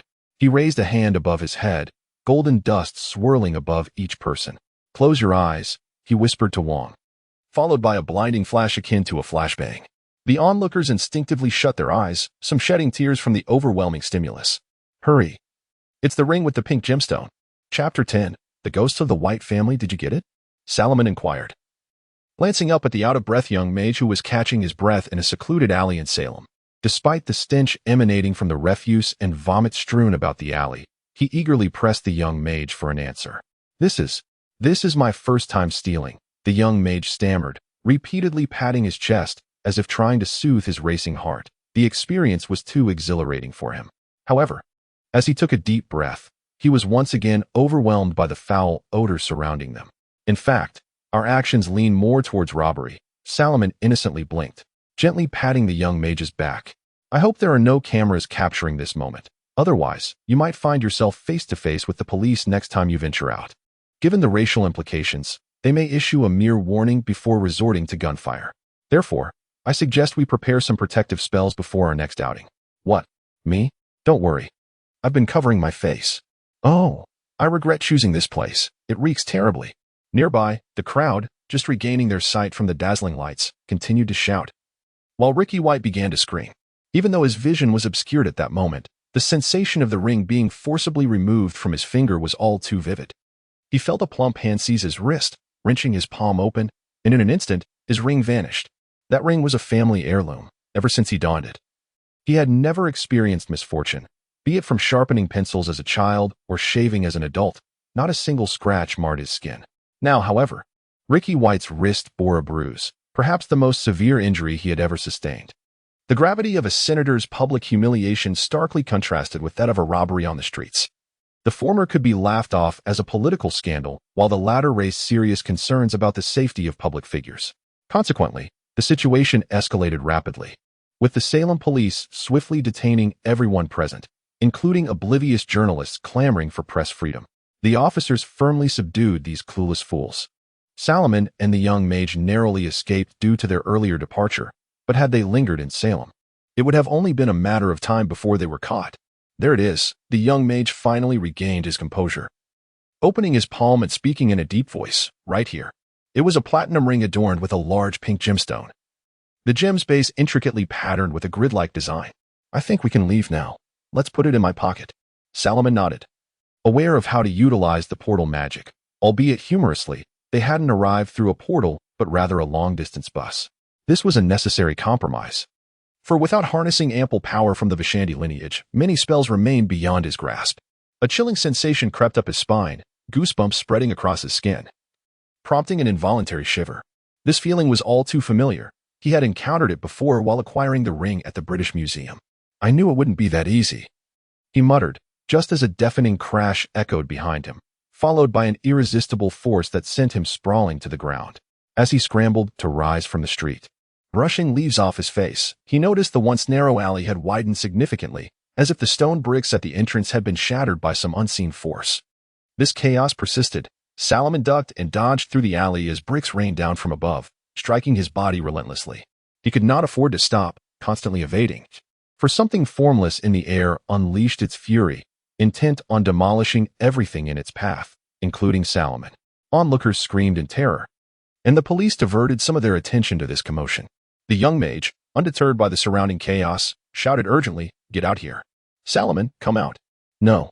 Salomon glanced around, spotting a ghostly figure clad in antiquated attire, emanating pink energy, hurtling toward him. Ignoring the sharp debris beneath him, he rolled to evade the impending collision. Heretics, thieves, sorcerers. The wretched faces of the ghosts betrayed no emotion as they shouted in inaudible voices, "Return what you have stolen from our family." "Shut it." Salomon retaliated with a raised middle finger, though it was merely a mental gesture. He lacked the time to recite incantations. The ghosts, undeterred, seized the opportunity to slam a brick against his back. The young mage, braving the falling debris, rushed in and scooped Salomon under his arm, sprinting out of the alley. "Are they still following us?" he asked, his legs weary from the exertion. Easy, put me down." "No." Not here, the young mage stammered. We must not reveal our magic. I thought, we. Camartage, not the ministry. However, these ghosts were no ordinary spirits. Unlike the distorted, selfless phantoms encountered at the British Museum, these spectral beings were bound to the ring, sustained by its power, safeguarding each generation of the White family. Their strength far surpassed that of typical ghosts. As they pursued the young mage and Salomon, they shattered numerous shop windows, cracked the asphalt, and even overturned several cars, resembling an invisible beast rampaging through the streets, accompanied by a cacophony of destruction. Yet, regardless of their might, the ghost's vulnerabilities remained unchanged. Even the most formidable spirits were susceptible to fire and lightning, and magical physical attacks could harm their essence. Upon reaching their destination, the young mage unceremoniously dropped Salomon, leaning against the wall to catch his breath, feeling as though his lungs were aflame, the ringing in his ears and nausea nearly suffocating him. With a thud, Salomon landed heavily on the ground. The young mage's earlier maneuver had nearly rattled his brain. But there was no time for complaints. He quickly regained his footing, shaking off the dizziness, ignoring the pain in his back and abdomen, even the dust on his clothes, and concentrated on casting a spell. For the first time, Salomon found the close combat training from Camartage invaluable, as it conditioned him to endure pain without allowing it to interrupt his incantations. Casting spells in the midst of battle was a skill every Camartage mage possessed. One particular spell held a special place in Salomon's heart. It unleashed the most primal arcane energy. Due to the nature of the spell, unless the target employed magic to counter it, this tracking spell would inevitably strike its mark. When a mage faced a foe who did not wield magic and was uncertain of their weaknesses, this spell became the preferred choice. Indeed, it was the magic missile. Chapter 11. The emergence of Vishandi. 3 missiles, trailing azure energy tails, collided with the emerging specters, forcing them back a few inches. Yet this assault not only failed to obliterate their forms, but ignited their fury. They emitted inaudible shrieks that shattered glass and tore the trembling yellow leaves from the treetops. Each individual possesses a finite capacity for magic, constrained by the limits of their mental fortitude. Casting spells demands sufficient mental energy, akin to the exhaustion of physical stamina. Once depleted, mental energy necessitates ample rest for recovery. At present, Salomon teetered perilously close to this threshold. However, mages invariably devise solutions. Upon observing the ineffectiveness of the magical missiles, he promptly seized the wheezing Wong, who leaned against the wall, and fled. No one could fault Salomon for his retreat. It is not uncommon to withdraw when faced with insurmountable odds. Regrettably, the specters were determined to keep Salomon within their sights. For the heirloom of the White family resided within his pocket. He longed for the plush chairs of the CAF, where he could comfortably indulge in delectable treats, rather than being mired in mud, legs trembling, and struggling to breathe. Now, the two found themselves in a frantic escape across the desolate outskirts, never once contemplating that they would find themselves in such dire straits. To suggest they were scurrying like frightened rats would be a generous characterization. Any observer would perceive them as fleeing for their very lives. Fight, Brother Wong, they can no longer possess us. We can engage them fully, Salomon exclaimed, as orange-red sparks erupted from his palms. He separated his hands, and the lines of sparks danced between them, morphing into shape. What? Are you mad? Young Mage Wong's eyes widened in disbelief. By the decree of the Esteemed One, this operation shall remain our secret. We cannot seek assistance, Salomon asserted. The 3 rings could harness the magic of Vishandi, a fact he could not allow the others in Kaecilius to discover. The ring's function was tantamount to sacrilege against Vishandi. And should any obstinate faction within Kaecilius learn of it, the Supreme Mage's plan to eradicate the worship of Vishandi would collapse. Such clandestine matters, once exposed, could lead to dire consequences for the Esteemed One.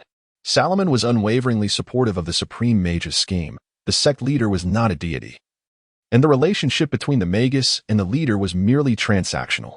From the outset, it was an atheistic bond, one that aligned with the pride of the mages he had absorbed through memory. He could not tolerate the notion of a deity perpetually hovering above him. Had it not been for the Esteemed One's revelation that his own magic paled in comparison to the boundless power of Vishandi, he would have preferred to refine his own vitality into magical energy. Narrowing his eyes at the frenzied specters surging towards them, he continued to gesture, the energy of Vishandi coalescing into an increasingly dense magical force within his grasp, the arcs of energy sparking and taking form in his palms. This was his most formidable fire-shaping spell to date. It was unclear whether the specters were empowered by the magic or simply overwhelmed in number, from Salomon's perspective. They shimmered with a pinkish glow, an essence that allowed them to persist in this realm. Yet beneath their feet lay a shroud of black mist. Thief, return. They issued a final ultimatum as they gathered, their black mist coalescing and the temperature plummeting. The rain-soaked street bore a thin layer of ice. Get lost. Salomon hurled the chain of magic, and the searing energy leapt between the specters, emitting a hissing sound akin to a heated iron branding flesh. Countless specters halted abruptly. Howling in agony. Death. They lunged forward, only to be met by a massive blade materialized from magic. Although Salomon was not adept in the Eight Extremes fist, he was familiar with wielding a blade. He swung the spark-formed cleaver forcefully at one specter, cleaving its negative energy body apart. Yet the ensuing throng of specters knocked him to the ground. Just as the specters were about to pounce, a hand slammed down upon one of them, sending it crashing to the earth. Young Mage Wong, having utilized a secret technique, finally beheld the specter's forms. Unable to remain passive as Salomon faced peril, he invoked a protective charm gleaned from the Esteemed One's tomes, executing a tiger leap that saved Salomon. What do we do now? Young Mage Wong inquired urgently, his brow furrowing in distress after pulling Salomon to safety. Given the Esteemed One's desire for discretion, this dilemma rested solely upon their shoulders. Salomon found himself at a loss. These specters constituted the most formidable adversaries encountered thus far. He closed his eyes and inhaled the frigid air deeply. When he opened them again, resolve had solidified within him.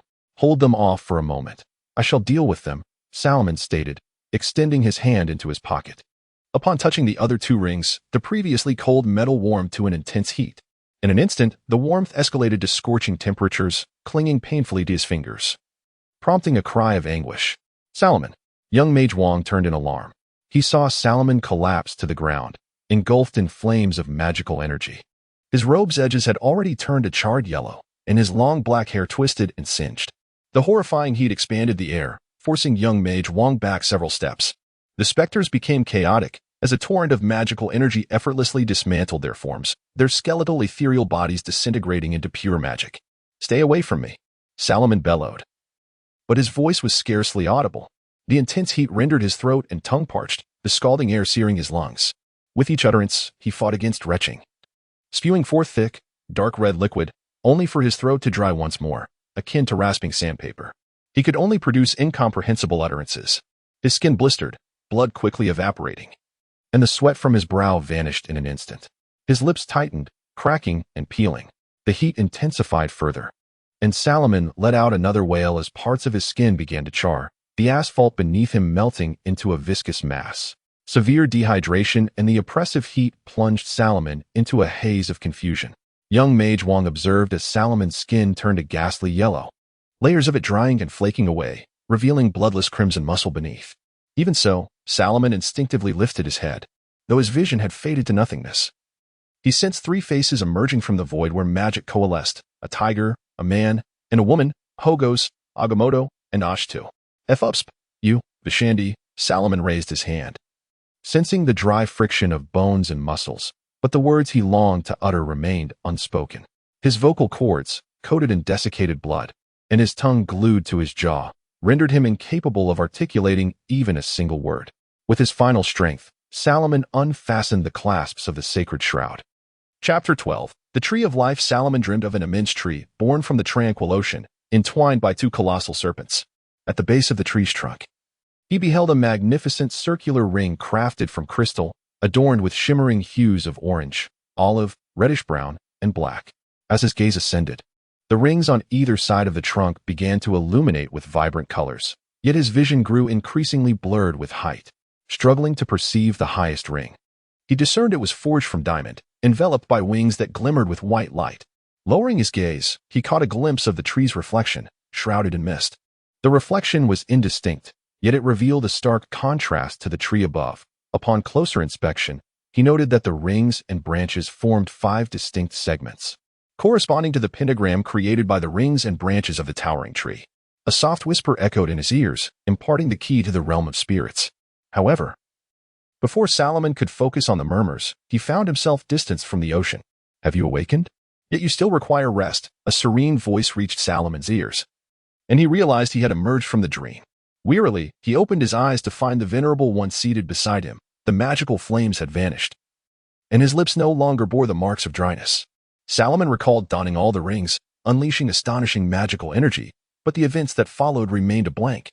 As he turned his gaze, he discovered himself in the headquarters of Kamartaj, specifically in his own chamber. After all, he was the sole recluse among them, and his abode differed from others, lacking any gaming consoles. He attempted to lift his hand, only to find himself devoid of strength. Wishing to speak but unable to utter a word. This time, you acted with excessive recklessness, yet the outcome is favorable. Ultimately, you have tamed the Ring of Vishanti. Do not fret, the king is unharmed, and he has kept this matter to himself. Others believe you were attacked by a dark sorcerer. As Salomon seemed poised to speak further, the Venerable One gently tapped his forehead with a folding fan. I intended to wait until your soul grew stronger before allowing you to wear the ring, yet you took the initiative. Nonetheless, it is fortuitous. You may now practice the magic of the Vishanti lineage. The Venerable One continued, Very well, I also fed that serpent for you, so you may rest easy. Take your time to recuperate. Salomon blinked rapidly, struggling to voice his thoughts, but the Ancient One paid him no mind, instead using magic to secure the blankets around him, leaving only his head exposed. Seeing this, Salomon relinquished his struggle, resigning himself to close his eyes. The blanket was quite warm, and he thought to himself, So be it. The enchantment of the blanket is too formidable. I shall sleep a while longer. Not long after the Supreme Sorcerer departed from Salomon's chamber, another figure stealthily opened the intricately carved wooden door, tiptoeing inside. Yet, like a dancing bear, the creaking of the wooden floor betrayed his identity. Salomon opened his eyes to see Little Wong, the sorcerer, his gaze filled with delight. He blinked rapidly, and Little Wong nodded, patting his chest. I understand your meaning. Fret not. I shall keep this to myself. What do you comprehend? Salomon questioned, bewildered. That was not my intent. He blinked again, mumbling incoherently. Let me out. Little Wong moved closer, ignoring Salomon's plight, rambling on about various matters. Through Little Wong's chatter, Salomon finally pieced together the events that transpired after he donned the ring. When the tempest of magical energy shattered the spirits, it also sent Little Wong tumbling. The Trinity of Vishanti materialized before Salomon, towering above him. 3 potent magical entities encircling him, enveloped in a torrent of magical energy. Then, the orange-red flames of magic surged outward, akin to the wrath of Vishanti, softening the asphalt and igniting the trees along the roadside. The heated air swirled into a tempest, carrying dust and burning embers, while immense energy shattered the stone walls of abandoned structures, melting everything around into an unrecognizable viscous mass. Little Wong, having prostrated himself, recognized the Trinity of Vishanti, for he was a member of Kamartaj. Damn it! What task did the Venerable One assign Salomon? What are those rings? Why are they linked to Vishanti? Surely, they must have defiled Vishanti. Little Wong cursed inwardly. At that moment, he believed Salomon was doomed. Without protective magic in such intense heat, the only fate awaited was immolation. He imagined only the charred remains of Salomon. Little Wong had always liked Salomon. Unlike the other children of Kamartaj, Salomon was never noisy. But now that Salomon seemed lost, he could not afford to grieve. He yearned for a safe refuge. The planetary defense system of Kamartaj would undoubtedly detect the magical fluctuations here. He could only await his peers to conclude this calamity, having already devised a plan to shoulder the blame. Yet, when the sacred cloth was removed from Salomon's body, the overwhelming magical energy suddenly subsided. Little Wong found it difficult to describe the scene before him. Amidst the flames, Salomon's form radiated an astonishing light. Upon witnessing this illumination, Little Wong felt he was privy to countless profound and complex truths. It seemed the Trinity of Vishanti commenced a dialogue. Little Wong could not grasp their words, only distinguishing a few terms, angel and demon, common in esoteric discussions. When he heard other phrases, it felt as though a torrent of unfiltered information flooded his mind, leaving him dizzy. Ultimately, he retained nothing but those 2 words. Later, Little Wong, still shaken, remarked, Next time, you must inform me before engaging in such terrifying endeavors. Do not regard me thus. I shall surely flee. His soul was sufficiently powerful. In contrast to the other 2 entities, whose forms and genders were mutable, Agamotto, the former supreme sorcerer, held a more favorable view of humanity. When Salomon adorned the ring, Agamotto voluntarily exonerated him, being a disciple of the current supreme sorcerer, an implication not lost on the gathered. But he is a thief, bellowed Hogarth, with a tiger's head. Without the Ancient One, he would never have found the ring. Agamotto turned to his mother, the source of white magic, Oster, yet she remained silent. Consequently, Agamotto remarked, "Our rings must be wielded by someone, must they not? Then why does he not forge a pact? You are aware of our constraints regarding contracts. And should he remove the ring, he would lose our power. This could be fortuitous. We may." As he approached, he noticed Salomon's withered charred chest still exhibiting faint rises and falls. Elation overwhelmed him. Salomon blinked, striving to convey his thoughts, managing to utter a few indistinct words. But little Wong could not comprehend. "I'll go. Why do you keep blinking?" he inquired. "Street rat. I have not been able to use the restroom for several days. Please let me out, you scoundrel." Chapter 13. The Inducement of Investigation. Thus, the esteemed one employed the white magic from the Book of Vashand to facilitate his self-healing. This arcane art consumed Salomon's very life force, rendering him weak upon awakening. However, this after effect was not unbearable. The ability to rejuvenate a severely burned individual was beyond the reach of contemporary medicine, which typically requires a protracted and agonizing recovery process for skin restoration. Remarkably, Salomon, having undergone magical treatment, felt no discomfort whatsoever when he was able to rise and partake in meals. He also seized the opportunity to examine the charred remnants of his former self, which he had shed during treatment. In truth, the esteemed one had meticulously extricated him from these ashen shells, akin to peeling a chestnut. Moreover, the newly formed skin was exceedingly tender, devoid of the calluses acquired from rigorous training, and his facial complexion had returned to a pristine softness. This transformation attracted the attention of the female mages in Camartage, who could not resist pinching his cheeks as they passed by. Salomon sat in his chamber, dipping a quill into ink to inscribe scrolls onto parchment. He contemplated that a significant factor contributing to the failure of his recent venture was his lack of the necessary scrolls. Had he not possessed 2 protective scrolls against good and evil at that moment, his fate alongside the young mage would have been far grimmer. Those possessed by malevolent spirits seldom meet with favorable outcomes. Indeed, they might not even have the opportunity to await the arrival of the Supreme Mage's rescue. Following the Supreme Mage's directive, he required several days of rest before resuming normal activities. Master Zhang, who taught the 8 Extremes Fist, was disinclined to witness Salomon's feeble state. Thus, the protective arts class was deemed unnecessary. To this day, Master Zhang remained convinced that Salomon's failure to adequately study protective arts had led to his encounter with the Dark Sorcerer. Consequently, Salomon became a cautionary example for the protective arts class. The pretext of being attacked by a Dark Sorcerer eluded all but the esteemed one and the young mage, who alone understood the truth. As for that Dark Sorcerer, with the esteemed one intervening, it was assuredly deceased, its soul denied even in trance to hell. Salomon set down his quill and lifted his hand, scrutinizing the 3 rings adorning his fingers. The sapphire ring on his index finger, the orange sapphire on his middle finger, and the pink diamond on his ring finger appeared immaculate, devoid of any signs of scorching. The gems radiated a captivating brilliance under the sunlight. Despite their opulent appearance, they bore no resemblance to enchanted artifacts. Little did anyone suspect that these rings possessed the ability to command the magic of Vashand. He cautiously attempted to remove the rings, only to discover that they not only conformed to his fingers but also clung to them with an almost affectionate tenacity. As he exerted more force, he ultimately realized that he was incapable of dislodging the 3 rings. With a resigned sigh, he acknowledged that these rings had latched onto him like drunken scoundrels. In his understanding of sorcery, such behavior signified the establishment of a contract, thereby granting him the legitimate use of Vashand's magic, regardless of Vashand's motives. Salomon could only await the arrangements made for him. His contract was considerably more lenient compared to others in Camartage, allowing for a more straightforward dissolution of the agreement, thereby granting him the power of refusal, provided he could remove the rings. Furthermore, the advantages of wearing the rings extended beyond the abundant use of Vashand's magic. He had also begun to grasp the rudiments of controlling the holy markings. Nevertheless, ruminating on such matters was futile at present. With another sigh, Salomon picked up a ruler and protractor, returning to the task of crafting scrolls. For him, augmenting his spellbook and scrolls was of paramount importance.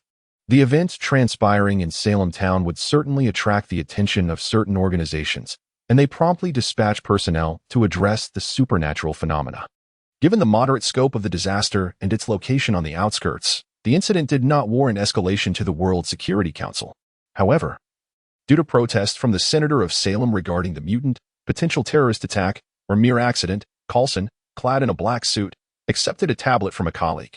After a brief examination, he returned it, glancing at the personnel conducting on-site investigations. Have you gathered any information? Nothing at all, Sylvette replied, shaking his bald head. According to the Salem police report, on that day, Senator Ricky White was robbed. It is claimed that a flashbang was employed at the scene, after which a ring adorned with a pink gemstone was snatched from the senator's finger. However, we cannot ascertain whether the thief is related to this mutant. There was no ear-ringing, and it wasn't a stun grenade. It may have been a homemade flashbang. What about witnesses? Coulson sighed. He was prepared for an encounter with an uncontrollable mutant, having brought light weaponry to Salem. Since Melinda's experience during the Bahrain incident, she had transitioned to a desk job.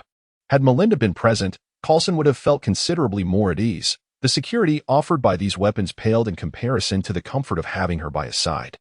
No. After the sudden flash, Senator Ricky White realized he had been robbed. The only useful information extracted from him was the bruise on his wrist. Sylvette adjusted his gold-rimmed glasses. We can deduce the assailant's height and weight from this. However, most individuals present at the time have been apprehended by the police, and we have not identified any matching profiles. The actual robber has certainly fled the scene. We are not here to hunt down the senator's assailant or to look for vagrants, gamblers, or drunks. Our purpose is to investigate the supernatural occurrences. The local police can handle the robbery case. Were it not for their failure to locate bomb remnants, they would not have summoned us. No terrorist attack would specifically target the outskirts. Coulson stepped onto the asphalt pavement beneath him. The asphalt had entirely melted, revealing a circular pattern of heat dispersion. The degree of melting varied with proximity to the epicenter. The asphalt nearest to Coulson merely bulged slightly, while the central area had melted into a fluid state. For an experienced agent, this scene presented ample evidence for investigation. Coulson had not anticipated uncovering any clues from surveillance footage. He pointed at the ground before him. There is a footprint leading to the center. We can easily deduce the physical attributes of its owner. Once the trace analysis results are in, we can compare this information with that of the robber. I have a strong feeling that they are likely the same individual. Furthermore, his companion, the one at the high-temperature center, is very likely the mutant we are searching for. The issue is, we have not observed any footprints leading away. Perhaps the owner of this print is also a mutant. Are you suggesting that he can fly? Meanwhile, the young Mage and Salomon, blissfully unaware, continued to enjoy their meal at the Hong Kong temple, oblivious to the fact that SHIELD had already begun their investigation into their affairs. Chapter 14. The detective Phil Coulson. In truth, Coulson was unable to unearth much useful information at the scene. The shoeprints left by the young wizard on the asphalt were impossible to compare, as those shoes were a proprietary product of Camartage, classified as low-level magical artifacts possessing certain protective qualities. The only detail he could ascertain was the temperature at the time of the incident, which merely heightened his assessment of the potential danger posed by the suspected mutant. The trace examination did uncover some red fibers at the epicenter of the heat, but Coulson could not definitively link them to the case at hand. His admiration for Nick Fury escalated once again. Indeed, his greatest respect was reserved for Fury's sacrifice of an eye in the battle against extraterrestrial foes. Little did Coulson know that the eye was lost to a cat scratch. It was a testament to Fury's prowess as the director of SHIELD, that he could so astutely gauge the level of threat without being present at the scene, subsequently dispatching an agent of appropriate rank to handle the situation. However, such thoughts were of no practical use, and Coulson would never deign to include such flattery in his report. Fortunately, there was some good news. Based on a comparison of the presumed physique, the individual who robbed the senator was the same as the one who left the shoe prints. He had now determined that there were two mutants involved, one capable of emitting intense heat and light, while the other likely had the ability to manipulate air or something akin to it. Moreover, the devastation extended beyond the outskirts, with traces of destruction stretching from the city hall into the suburbs. Agents did not believe in coincidence. It was implausible that two unfamiliar mutants would converge on the same day. It was evidently a coordinated operation. This realization made Coulson sigh. Some mutants, upon suddenly acquiring powers, might engage in actions they would typically refrain from, such as storming into a company to confront a boss who exploits employees with grueling schedules, or forming a small gang in dark alleys to exert dominance. Even those mutants who led orderly lives could easily veer into antisocial behavior. Thus, SHIELD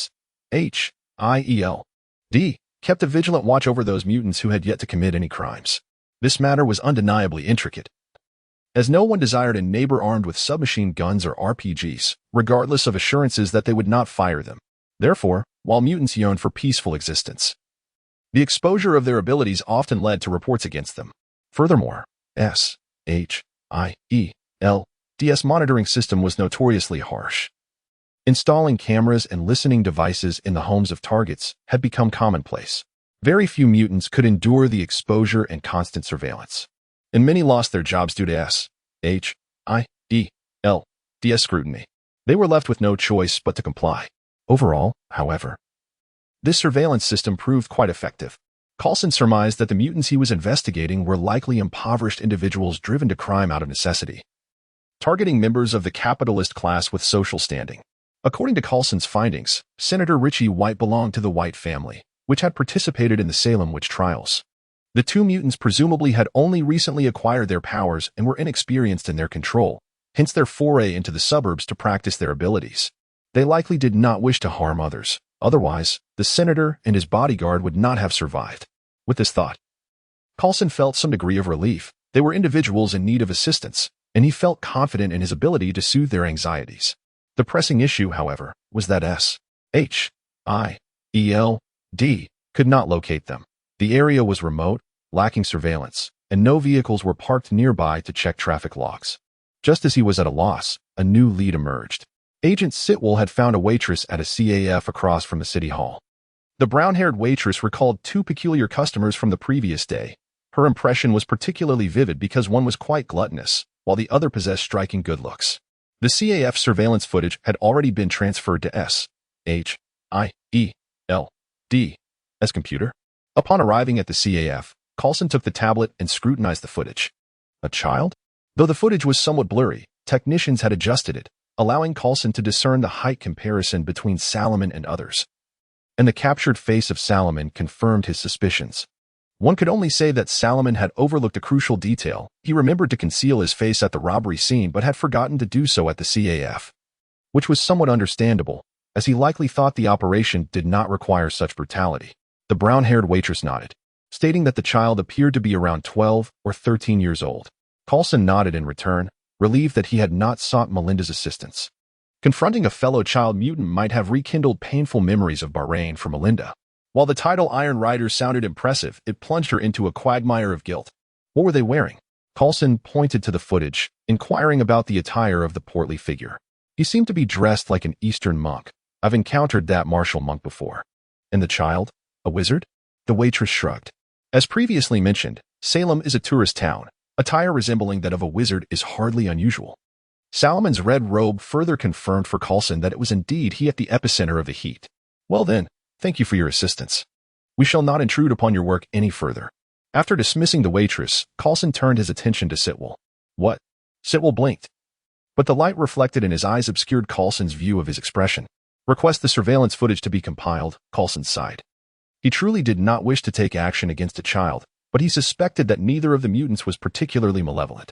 Coulson intended to assist them within the bounds of his authority. Regrettably, even after scouring every surveillance device in Salem, no trace of Salomon and the young wizard leaving the town was found.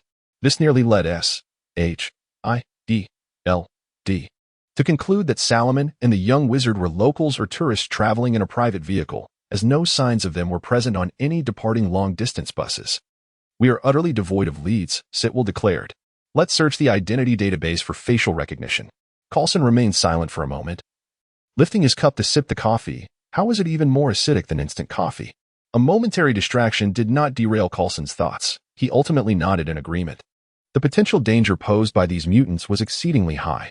Coulson could scarcely fathom the calamity that might ensue if they were to lose control in a confined space, such as an elevator or a bus. Coulson needed to locate them swiftly. After nearly an hour of enduring the incessantly smiling waitress who brought him the excessively sour coffee, Agent Sitwell approached with news. We have obtained the target's identity information. Coulson felt as if he had been granted a reprieve as he bolted from his seat. This is the target, Sitwell indicated the computer. Coulson leaned in to see the face that matched the one in the surveillance footage, Salomon Damonet, an Englishman currently residing in London, born on December 25, 1995. Chapter 15. Agents of SHIELD are professionals. After locating Salomon's address, Coulson intended to visit alone. However, despite his inherent kindness, he remained a trained agent of S.H.I.E.L.D., a consummate professional. Aware of the potentially volatile nature of his target, he had already notified the action team to remain on standby. Taking a deep breath, he filled his lungs with the frigid air, elevating his blood's oxygen levels and invigorating his senses. For this operation, he had to prepare for the possibility of the target losing control. If necessary, he must draw his weapon and neutralize the threat with utmost swiftness, even if that meant confronting a child. In a modest museum, there was no need for undue solemnity. Agent Sybil remarked through the earpiece, speculating that the target might wish to place the ring in the museum and concoct an appealing narrative to attract visitors, perhaps to rescue its dismal foot traffic. Do you know what I observed? This museum's visitor count is virtually non-existent. We scarcely saw anyone entering or exiting, even from a distance. Coulson, there are plenty of such private museums in London, some even located in attics. You might just open a door and find an elderly lady reclining in a chair. Are you certain you don't wish for me to accompany you? Well, if you insist, Sitwell conceded, yet cautioned, be wary of the old lady. In horror games, grandmothers often serve as the final boss. I shall keep that in mind. With that, Coulson donned a genial smile, which, despite the dark sunglasses he wore, could not mask his innate charm. However, an agent could not afford to be unguarded. He signaled the action team to prepare before cautiously pushing open the door to the dilapidated museum. The museum was small and eerily vacant, devoid of exhibits, displays, or even the faintest sign of life. The only suspicious detail was the remarkably polished brown wooden floor, suggesting it had been waxed not long before. Coulson deduced that the building was of considerable age. Regardless of the floor's upkeep, signs of wear and tear were inevitable. He treaded softly, his footsteps muffled by specially designed soles, enveloping the structure in an unsettling silence. Coulson surveyed his surroundings, his hand discreetly slipping into his suit jacket to grip his firearm. He was certain that his target, Salomon Damernet, resided there, as per the information from London's adoption agency indicating that Salomon had been adopted from this very location. Yet, the current situation led him to a far graver suspicion. An organization might be intentionally gathering mutant children to mold them into profit-making tools. They might even possess the technology to identify mutants prior to their awakening, and this museum could merely serve as their transient rendezvous point.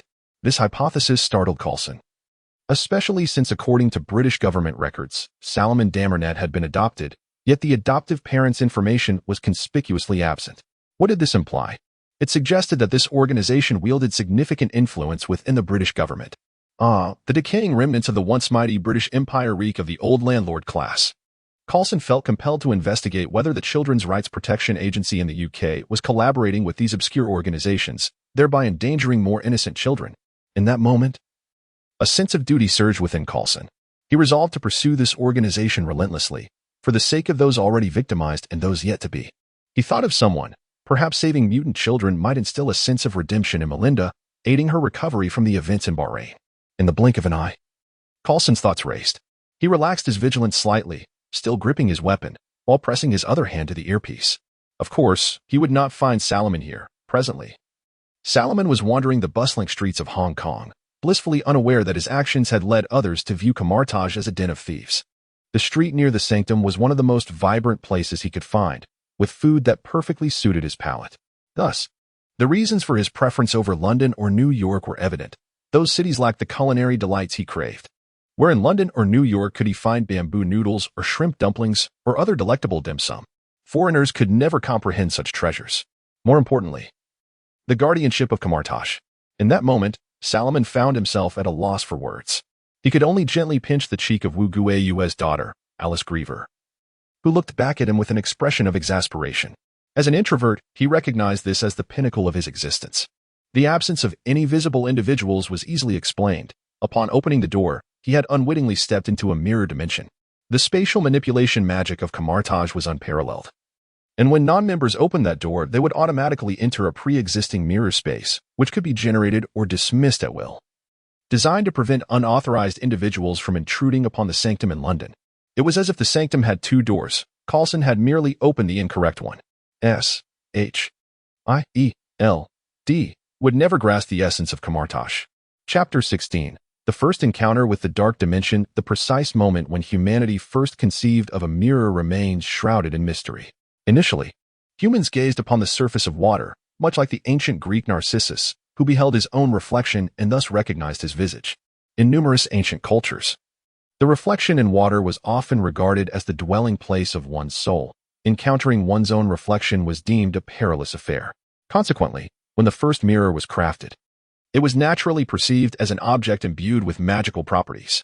Indeed, mirrors became the initial instruments through which humanity sought glimpses into alternate realms. Although the images reflected may not always represent reality, mirrors resonated with their subjects, be it the environment, the tangible world, or humanity itself. This gave rise to legends suggesting that mirrors could unveil another world. As Salomon prepared to practice his sorcery, the Elder provided a more secure environment, the mirrored dimension. The simplest means to access this dimension was through the use of the suspended ring from Kamartaj. In Salomon's view, the suspended ring served as a shortcut provided by the Elder for the mages of Kamartaj. The Elder inscribed spells upon the ring, enabling the mages to wield the profound magic of portals with ease. The distance of these portals and the expanse of the mirrored dimension were linked to the mages' magical prowess rather than their spellcasting skills. This rather indulgent approach not only alleviated many burdens but also endowed the mages of Kamartaj with unparalleled mobility, even prompting the Elder to occasionally utilize the suspended ring herself. The reason for conducting today's lesson within the mirrored dimension was not solely to prevent damage to the physical realm while practicing magic, but also to shield the other mages of Kamartaj from knowledge they ought not to possess. Salomon, your holy mark is a testament to wisdom, a qualification for true enlightenment, and it bestows upon you knowledge, the Elder stated, clad in a black mystical robe as she stood before Salomon. However, within this universe lurks boundless dangers you have yet to encounter, which you must genuinely experience. Dangers? Salomon inquired, casting a glance at his hands. He wore a black mystical robe akin to that of the Elder, yet over it draped a red shroud, its hem brushing against his calves, secured by 7 silver chains. After the previous shroud was incinerated, the Elder produced a new one, enhanced with protective spells. Indeed, the Elder affirmed. For instance, there is Dormammu, who perpetually fixates on this planet, desiring to engulf Earth within his dark dimension. Only a handful of senior mages in Kamartaj have heard of this name. Yet today's lesson is one they have not experienced, and I have chosen you to learn it. Learn what? Salomon asked. Learn balance. The Elder placed her hand upon Salomon's forehead, invoking the starlight projection spell. This marked Salomon's inaugural encounter with the starlight projection, a manifestation of soul and spirit, indistinguishable from his physical form. Without further ado, the Elder forcefully propelled Salomon's spirit, and he felt himself plummeting at an astonishing velocity, descending into a kaleidoscopic tunnel. Everything around him, be it starlight or scenery, twisted rapidly, the swift shifts in color nearly provoking a violent wave of nausea. Salomon felt insignificantly small, helplessly swept through one dimension and space after another. However, liberation soon followed. Upon passing through an impenetrable veil of darkness, he halted his descent, finding himself in a realm of profound silence. Countless shattered celestial bodies lay enshrouded in darkness, grotesquely sprouting deformed appendages akin to repulsive tumors. The entire expanse of this starry void was coated in a viscous, dark energy, with nauseatingly vivid colors pulsating across its surface. Salomon's eyes widened in horror. Yet he could not retain any memory of the sights. The bizarre hues of the darkness flooded into his pupils while incessant, maddening whispers echoed in his ears, relentless enough to drive a person to madness. Like an ant traversing through the interstices of those celestial bodies, Salomon was unaware of how long he lingered there. In this place, time had lost all meaning, and he was incessantly subjected to the baptism of those frenzied utterances. Just as he believed he was on the brink of insanity, he beheld a colossal visage, an immense face seemingly composed of that viscous black energy, with an eye as large as a planet. Upon noticing Salomon, the entity unleashed a deafening roar that reverberated through his very essence, shattering the grotesque celestial spheres. Even as Salomon pressed his hands against his ears, he could not stave off the sound that penetrated into his soul. It felt like a curse, a blasphemy. Yet Salomon could discern nothing clearly. The face's owner raised a massive hand from the depths of darkness, striking towards Salomon with a force that seemed to summon tempests and meteors. When he gazed upward, he could only see an ominous shadow looming, capable of enveloping entire planets. The terror of such a colossal entity descending upon him sent tremors coursing through his being. When Salomon awoke, he realized he remained within the mirrored space of Kamartaj. The elder sat opposite him as he sat cross-legged on the ground, his complexion pale, drenched in cold sweat, his mind clouded. The chaotic whispers and disorienting sensations still lingered in his consciousness, and all he desired was to purge the contents of his stomach and succumb to sleep. What was that? He managed to muster, directing his inquiry towards the elder. Dormammu, the sovereign of the dark dimension, she replied, her expression unwavering. I presume you have encountered him. Salomon fought against the urge to retch, nodding in affirmation. In truth, the elder's tutelage of Salomon diverged significantly from her guidance of Strange. The Ancient One merely intended for Strange to acquire a rudimentary awareness of the dark dimension, ensuring he would not fall into Dormammu's snare. Thus, Strange initially glimpsed the dark dimension only fleetingly.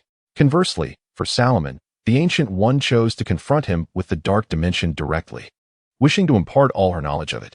The elder's expectations for the two were markedly different. She intended for Salomon to bear a heavier burden, for she recognized his inherent aptitude for knowledge.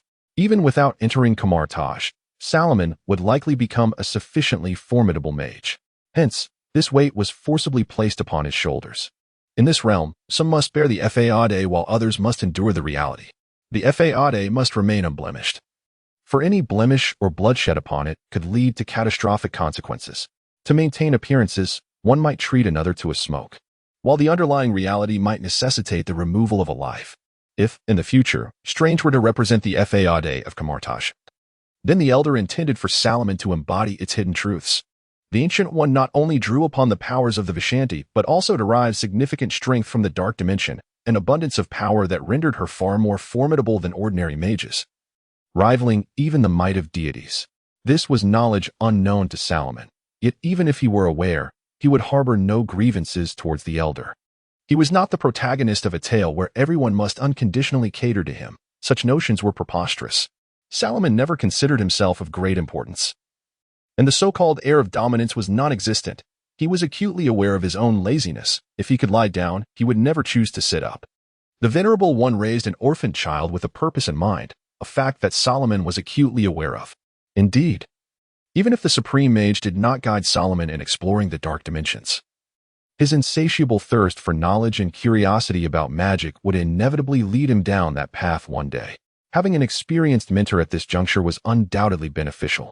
Thus, Salomon nodded in affirmation of his keen interest in the dark dimensions. Yet, despite this, the Venerable One felt a twinge of guilt within.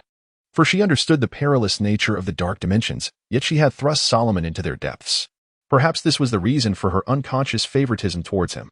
Balance and restraint are what you must learn, Salomon, she said, lowering her head and lifting her teacup, wishing to conceal her expression from him. This is your first lesson. Chapter 17. Tritoglagia. From that day forth, Salomon was subjected to the personal tutelage of the Supreme Sorcerer. While other mages of Kamartaj could pose their inquiries to the Venerable Master, each possessed a unique perspective. Merely the spells contained within the Book of Vishanti would suffice for a lifetime of practice. Yet, Salomon's pursuit extended beyond the enchantments of the book. He yearned to comprehend the truths of the dark dimension. One day, however, the Supreme Sorcerer suspended Salomon's explorations into the shadowy realms.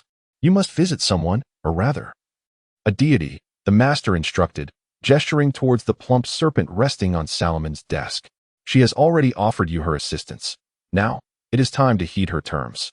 A frown creased Salomon's brow. In Greek mythology, the goddess Athena was renowned for her temper.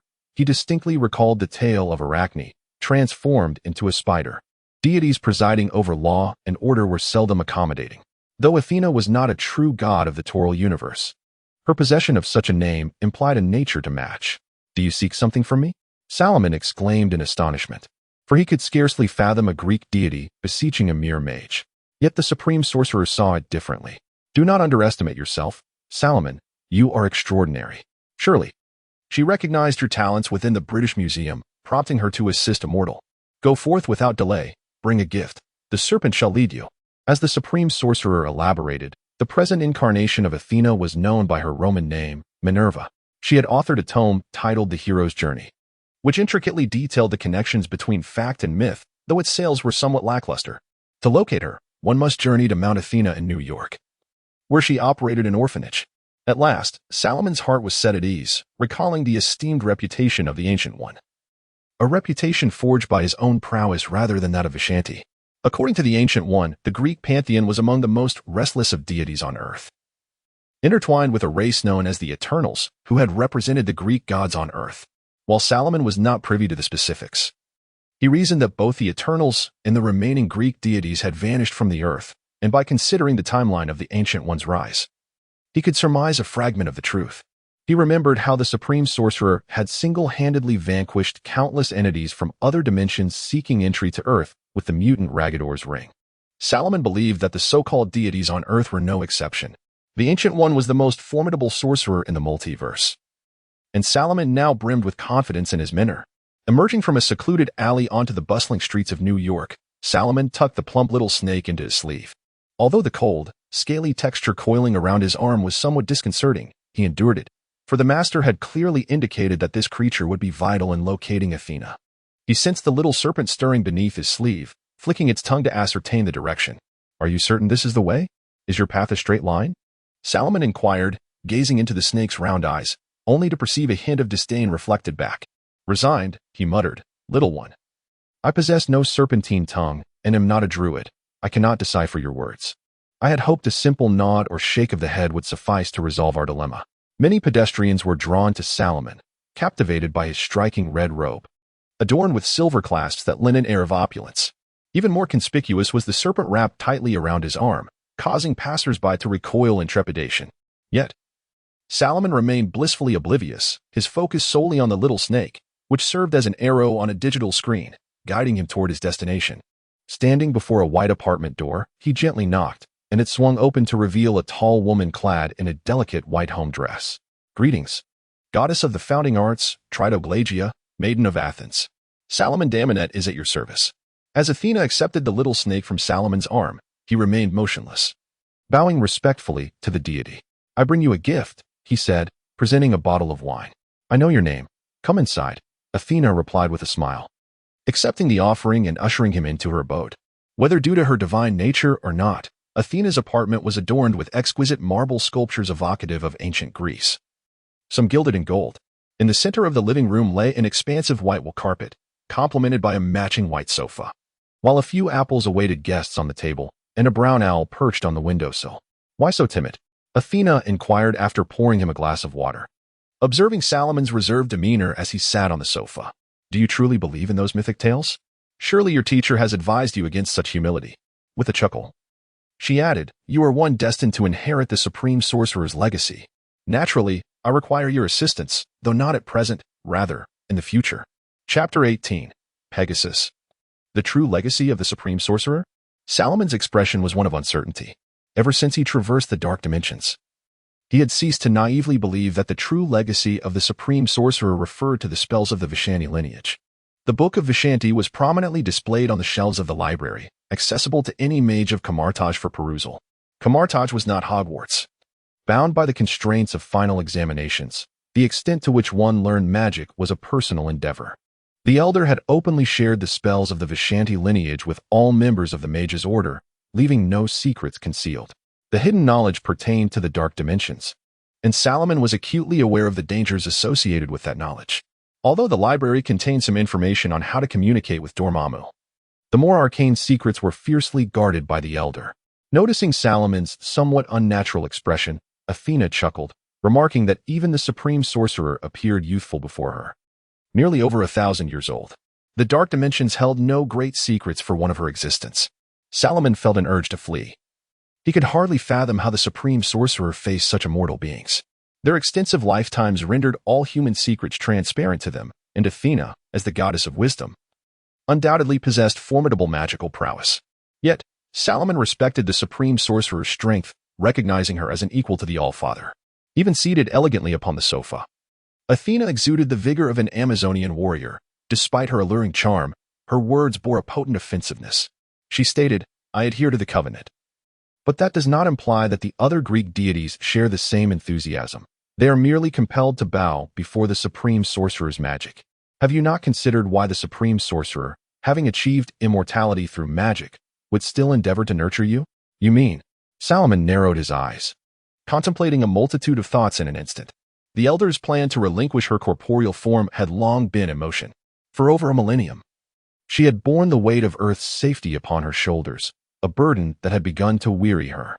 Coupled with the encroachment of the Dark Realm, Salomon wholeheartedly agreed that the Elder deserved to enjoy a tranquil retirement and explore the mysteries of the universe. However, he also recalled Odin, whose lifespan was no secret among the Nine Realms. Once, Odin and the Supreme Sorcerer stood as equals, and Earth had become a vassal of Asgard, maintaining its independence. Yet now, the eldest prince of Asgard, Thor, displayed none of the wisdom befitting a crown prince. It was uncertain whether Odin had reached some accord with the Elder. Perhaps the father of all feared that Earth might sever its ties to the Nine Realms after his demise. Such concerns could lead to the Supreme Sorcerer orchestrating a counteroffensive against Asgard.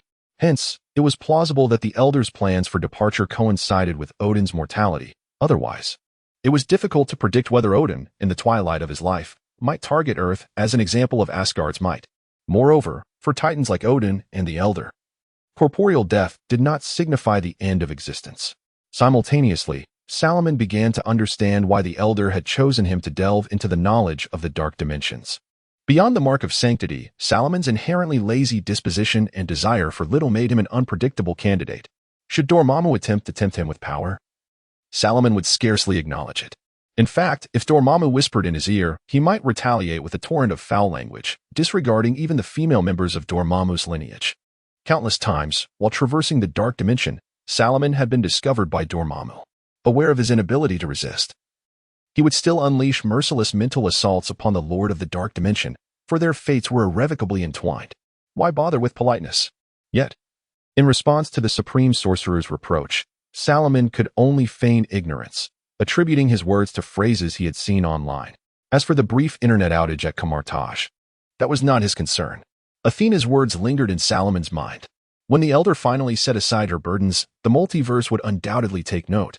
The myriad dark entities that had been suppressed by the Elder might very well instigate a revelry, vying for their share of Earth in a gluttonous feast.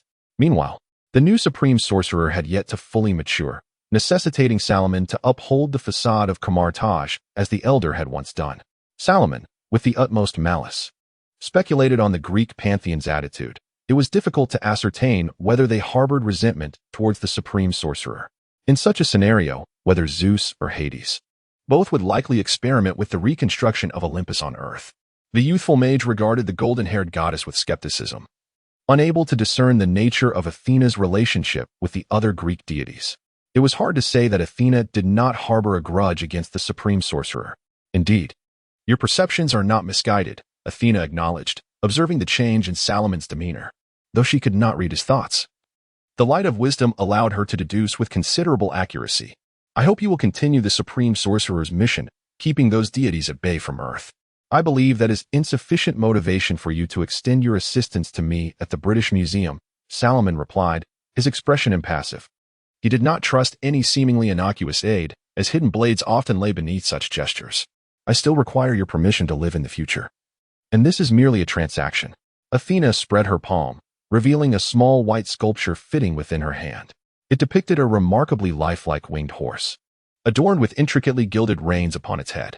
Salomon could not discern the material's composition, as its surface was as smooth as marble, yet not as cold as he had anticipated. Pegasus was the only thought that crossed Salomon's mind. The only winged horse connected to Athena was indeed Pegasus. Is that not the constellation? Do you find it plausible? I have warned you not to conflate human myths with reality. You should peruse the texts I have authored.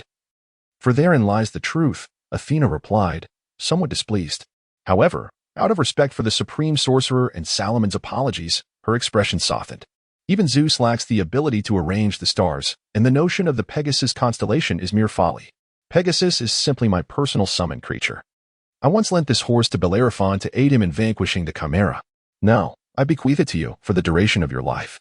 Chapter 19. Aegis. The life form of Pegasus piqued Solomon's curiosity, for upon witnessing the small statue, the first thing that came to mind was a highly renowned summoned creature, a companion of a male drow ranger who often roamed the northern lands of Faerun. Indeed, it was Gonador, a celestial magical being. The term celestial refers to a vast, boundless sphere, enveloped in a clear, silvery sky, where one might occasionally encounter scant solid matter. However, labeling the celestial realm as merely a plane is a misnomer. In truth, The celestial realm should not be classified as a plane at all, as it represents a purely spiritual domain, the argent void that exists between all planes. Salomon held the statue before his eyes, meticulously examining the intricate carvings. He was now almost certain that this so-called Pegasus was indeed a celestial magical being, bearing little relation to the legendary Medusa or Poseidon. He remained uncertain how Athena or the other Greek deities managed to capture this winged horse from the celestial realm, yet he maintained a cautious disposition. Despite Athena's repeated assertions that the myths penned by humans diverged significantly from reality, if she had truly lent the steed to Bellerophon, then the fact that Pegasus was cast down from the heavens, rendered both crippled and blind, remained indisputable. After cradling the statue of the winged horse in his palm, Salomon bowed in gratitude towards Athena. While he executed the outward formality impeccably, Athena, the goddess of wisdom among the Greek pantheon, discerned Salomon's underlying apprehension with ease. Leaning closer, a palpable weight in her presence, she inquired, "Are you not satisfied?" Salomon lowered his gaze even further.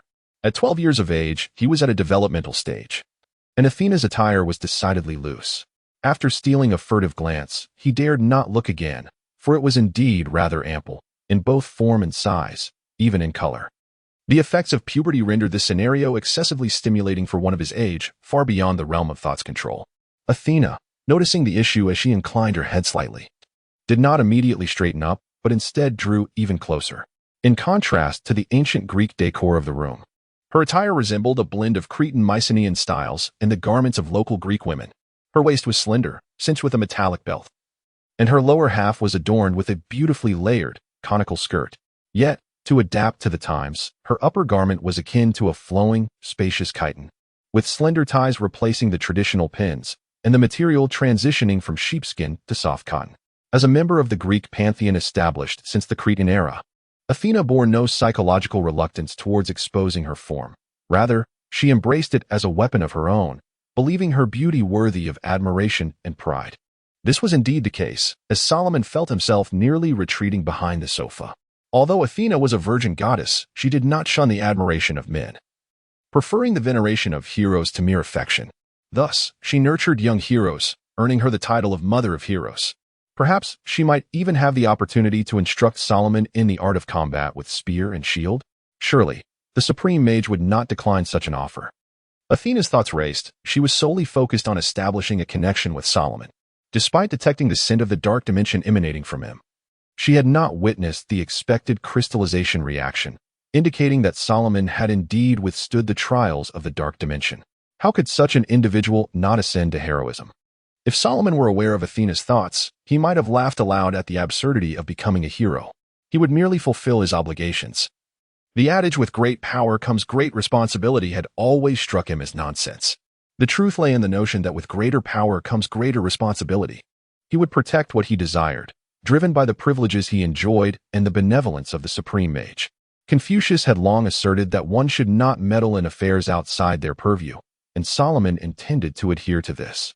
His focus would remain on the mysteries of the arcane, indifferent to the trivial machinations of the mundane government. Anyone who had beheld the magnificent starry sky would never bow down to petty pursuits, and Kamartaj's insistence on maintaining a lofty position was not mere arrogance. Athena seemed to have an epiphany, her demeanor brightening as she stood and departed from the parlor, leaving Salomon, gasping for breath, behind. Shortly thereafter, she returned, bearing a circular object covered in sheepskin. "This is my shield, Aegis." She extended her fair, delicate arm, placing the object before Salomon. "You must have heard tales of this shield." As Athena abruptly unveiled the sheepskin draping the shield, Salomon could not help but shut his eyes. The narrative surrounding the shield was indeed legendary. Anyone with even a cursory knowledge of Greek mythology would know that at its center lay the head of Medusa. Anyone who gazed upon this shield would be petrified. Even the fabled Kraken was not exempt. "Do not worry, you are not a mere mortal.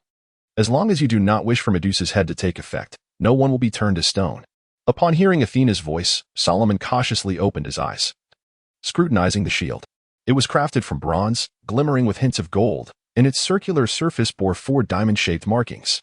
At its center was a sculpted visage of a woman with serpents for hair, her expression one of agony, yet her eyes remained closed. "This shield is more than just a shield. It serves as armor as well," Athena smiled. "It is also a token of affection, Salomon." Poor Salomon's face flushed instantly. This was Athena's devised method to indulge her peculiarities. Should Salomon wield her shield in battle, it would be evident that he was associated with her. Any heroic deeds he accomplished would inevitably lead others to associate the petrified foes with Athena. Such matters fell well within the Supreme Mage's allowance. Within Kamartaj, both Mordo and Kaecilius suffered from significant character flaws, and while a new Supreme Mage had been designated, he was yet to mature. Hence, the Supreme Mage hoped for Salomon's continual growth and strength. This encounter proved immensely fruitful for Salomon. Possessing two powerful magical artifacts would significantly enhance his capabilities, ensuring his safety, at least while he was still a novice mage. However, as a condition, he would be required to frequently visit Athena's abode, at least once a month, as she had taken note of Salomon's conduct. To become a hero, one must be impervious to the allure of beauty. Athena intended to train Salomon in this regard, while also imparting knowledge of the arts, for she believed that the ascetic Kamartaj possessed little appreciation for artistry. This is an unavoidable circumstance, Salomon mused inwardly. Yet the magnitude of it was truly overwhelming. Chapter 20. Salomon's arduous academic life. The Supreme Sorcerer felt an overwhelming sense of helplessness regarding Salomon's lackluster performance. However, when confronted with Athena's request, the esteemed figure could only reluctantly acquiesce, believing that the youth should seize the opportunity of their youth to absorb knowledge, irrespective of the field. As long as Salomon did not neglect his magical studies, Ancient One had to concede that within the headquarters of Kamartaj nestled in the Himalayas, there was a conspicuous absence of refined artistic appreciation among its inhabitants. In comparison to Athena, the others appeared woefully inadequate. Even the venerable master who had lived for over a millennium, aside from the eclectic collection amassed over the years from around the globe, there was little to reflect the profound cultural heritage of Kamartaj. Even if Salomon dined with Tang dynasty teacups, it could not alter the glaring fact that the aesthetic sensibilities of Kamartaj were profoundly lacking. Kamartaj emphasized asceticism. Its garments were humble, composed of dark linen and cotton, and even the cafeteria served merely boiled cabbage. Did the esteemed master truly remain oblivious to why so many flocked to the Hong Kong sanctum at mealtime? Moreover, Athena's gifts were remarkably heartfelt. Any single item from Pegasus or Aegis could serve a lifetime. The fact that all these treasures were bestowed upon Salomon indicated Athena's genuine concern for him, offering Ancient One a modicum of reassurance that she need not worry about Athena leading Salomon astray. Nevertheless, Salomon harbored no interest in learning to wield a shield or spear in combat. To him, the primary utility of Aegis lay in its capacity to defend against assaults that Seraphin's shield and the Ring of Ragnar could not withstand. He had no desire to throw a shield like Captain America. Under the Master's guidance, the Ring of Ragnar had evolved into a balanced blend of offense and defense. Furthermore, Salomon held significant apprehensions regarding Pegasus's safety. Should he be required to ride atop Pegasus, he would be ever ready with a feather fall spell to avert any unforeseen mishaps. Athena's beauty was undeniable, yet for Salomon, it presented a certain discomfort. This was not due to any particular feelings towards Athena, but rather because the ancient Greek goddesses seemed to disregard the distinctions between the sexes. Salomon, grappling with the changes of adolescence, often found himself resorting to the mechanized intellect spell to focus during lessons. Each month, he carved out time to journey to Mount Athena in New York to study sculpture and art appreciation, perform magic tricks for the children at Athena's orphanage, and engage in the secular subjects of mathematics, biology, chemistry, and physics that students of the world were obliged to study. The master was quite pleased that Salomon had found a teacher to instruct him in the sciences, coupled with the Supreme Sorcerer's assignments in linguistics, alchemy, and potion-making, along with early morning practices of self-defense and the interminable white magic from the Book of Vishanti. Salomon felt busier than he had during his own rigorous exam preparations. He believed he might possess knowledge more extensive than a seventh-year student at Hogwarts, should such a place exist in this world. Under the immense weight of his studies, had it not been for his ability to utilize the scholar's touch spell to instantaneously read through books, he might have found himself too preoccupied to eat. In pursuit of knowledge, he delved into modern Golden Dawn's research on the Kabbalistic tree of life, which only compounded his burdens. Were it not for his youth, he would have been deeply concerned about his receding hairline. Nevertheless, the esteemed master recognized the necessity of balance between work and rest, granting Salomon a day of respite each week. On such occasions, not only was he spared from confronting the dark dimension, but he also need not engage in the practicalities of alchemy or potion-making. He could simply lie in bed and sleep the day away, undisturbed by anyone. Salomon's diligence did not go unnoticed by the others within Kamartaj. Consequently, when he unveiled the dimensional bag he had crafted, it elicited no surprise.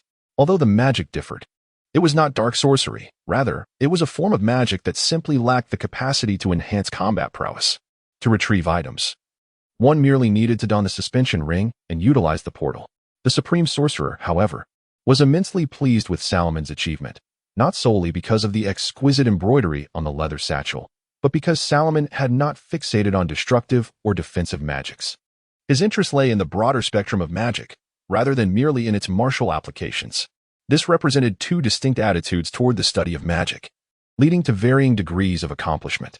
In Salomon's view, a sorcerer ought to be a versatile figure capable of addressing any scenario with appropriate spells, rather than merely serving as a battlefield artillery piece, a role better suited for warlocks. If one wished to secure a place on the battlefield, modern technology sufficed. There was no need to pursue the arcane arts. During the winter of 2007, Salomon endured his arduous studies until the arrival of the Spring Festival. This day held no particular significance for those outside the Celestial Empire, and the Kamartaj headquarters opted not to celebrate. Yet, the esteemed master did grant a holiday to the Hong Kong sanctum, allowing everyone to partake in the festivities. As a result, Salomon found himself with an extra day off on Saturday. Young Master Wang specifically came to visit him that day, claiming he wished to take Salomon for a stroll through Chinatown in New York. Lowering his voice, Wang quietly remarked to Salomon, "Studying magic incessantly isn't ideal. You're still quite young, and the master's expectations are too heavy. You should engage more with the mundane world." "I'm not disparaging the master. I simply don't want you to become a bookworm." Following the task in Salem, young Master Wang had successfully signed the contract with Vishandi, and his demeanor had shifted to one of pride. No one dared to question his capabilities as a sorcerer any longer. Since signing the contract, his magical prowess had surged, and he had now attained the position of a junior deacon within the Hong Kong sanctum. One of the significant reasons for his visit was to showcase to Salomon just how formidable he had become. With a cheerful grin, Salomon tossed a satchel to Wang, a gift he had prepared for him. He had crafted several dimensional bags, retaining one each for the master, Mordo, and himself, while bestowing the rest as gifts. This final one was specifically intended for young Master Wang, who, as Salomon's adventure companion, was certainly deserving of such a token. Young Master Wang was thoroughly pleased with the gift. Now that his living expenses were in surplus, he could easily store snacks within the dimensional bag, allowing him to access food at any moment. "Let us be off," Salomon declared, "for I require your guidance. I can hardly wait to indulge in some Sichuan cuisine." Chapter 21. The components of the Mage's Order. Salomon's learning cycle was considerably longer than that of his fellow mages, not solely due to his status as the disciple of the Supreme Mage, but primarily because of his age. The Kamartaj Temple would never appoint a minor to a position. Regardless of Salomon's formidable magical prowess, to everyone, he still appeared to be in need of education. Consequently, he had no inclination for impatience, instead adhering diligently to the curriculum established by the Supreme Mage and Athena, day after day. This foundation of knowledge would prove invaluable for Salomon in the future, had he, like Strange, relied on translation software to peruse the deciphered tomes of magic. He would find himself utterly helpless when confronted with arcane texts in desolate ruins devoid of connectivity. To comprehend languages is insufficient to decode the concealed messages hidden within symbols or words, such as magical runes. These codes do not belong to the written language. Reading the tomes of magic necessitates decryption, and the same applies to a mage's spellbooks and scrolls, with transcription also carrying a risk of failure. Thus, the Supreme Mage placed significant importance on Salomon's linguistic education.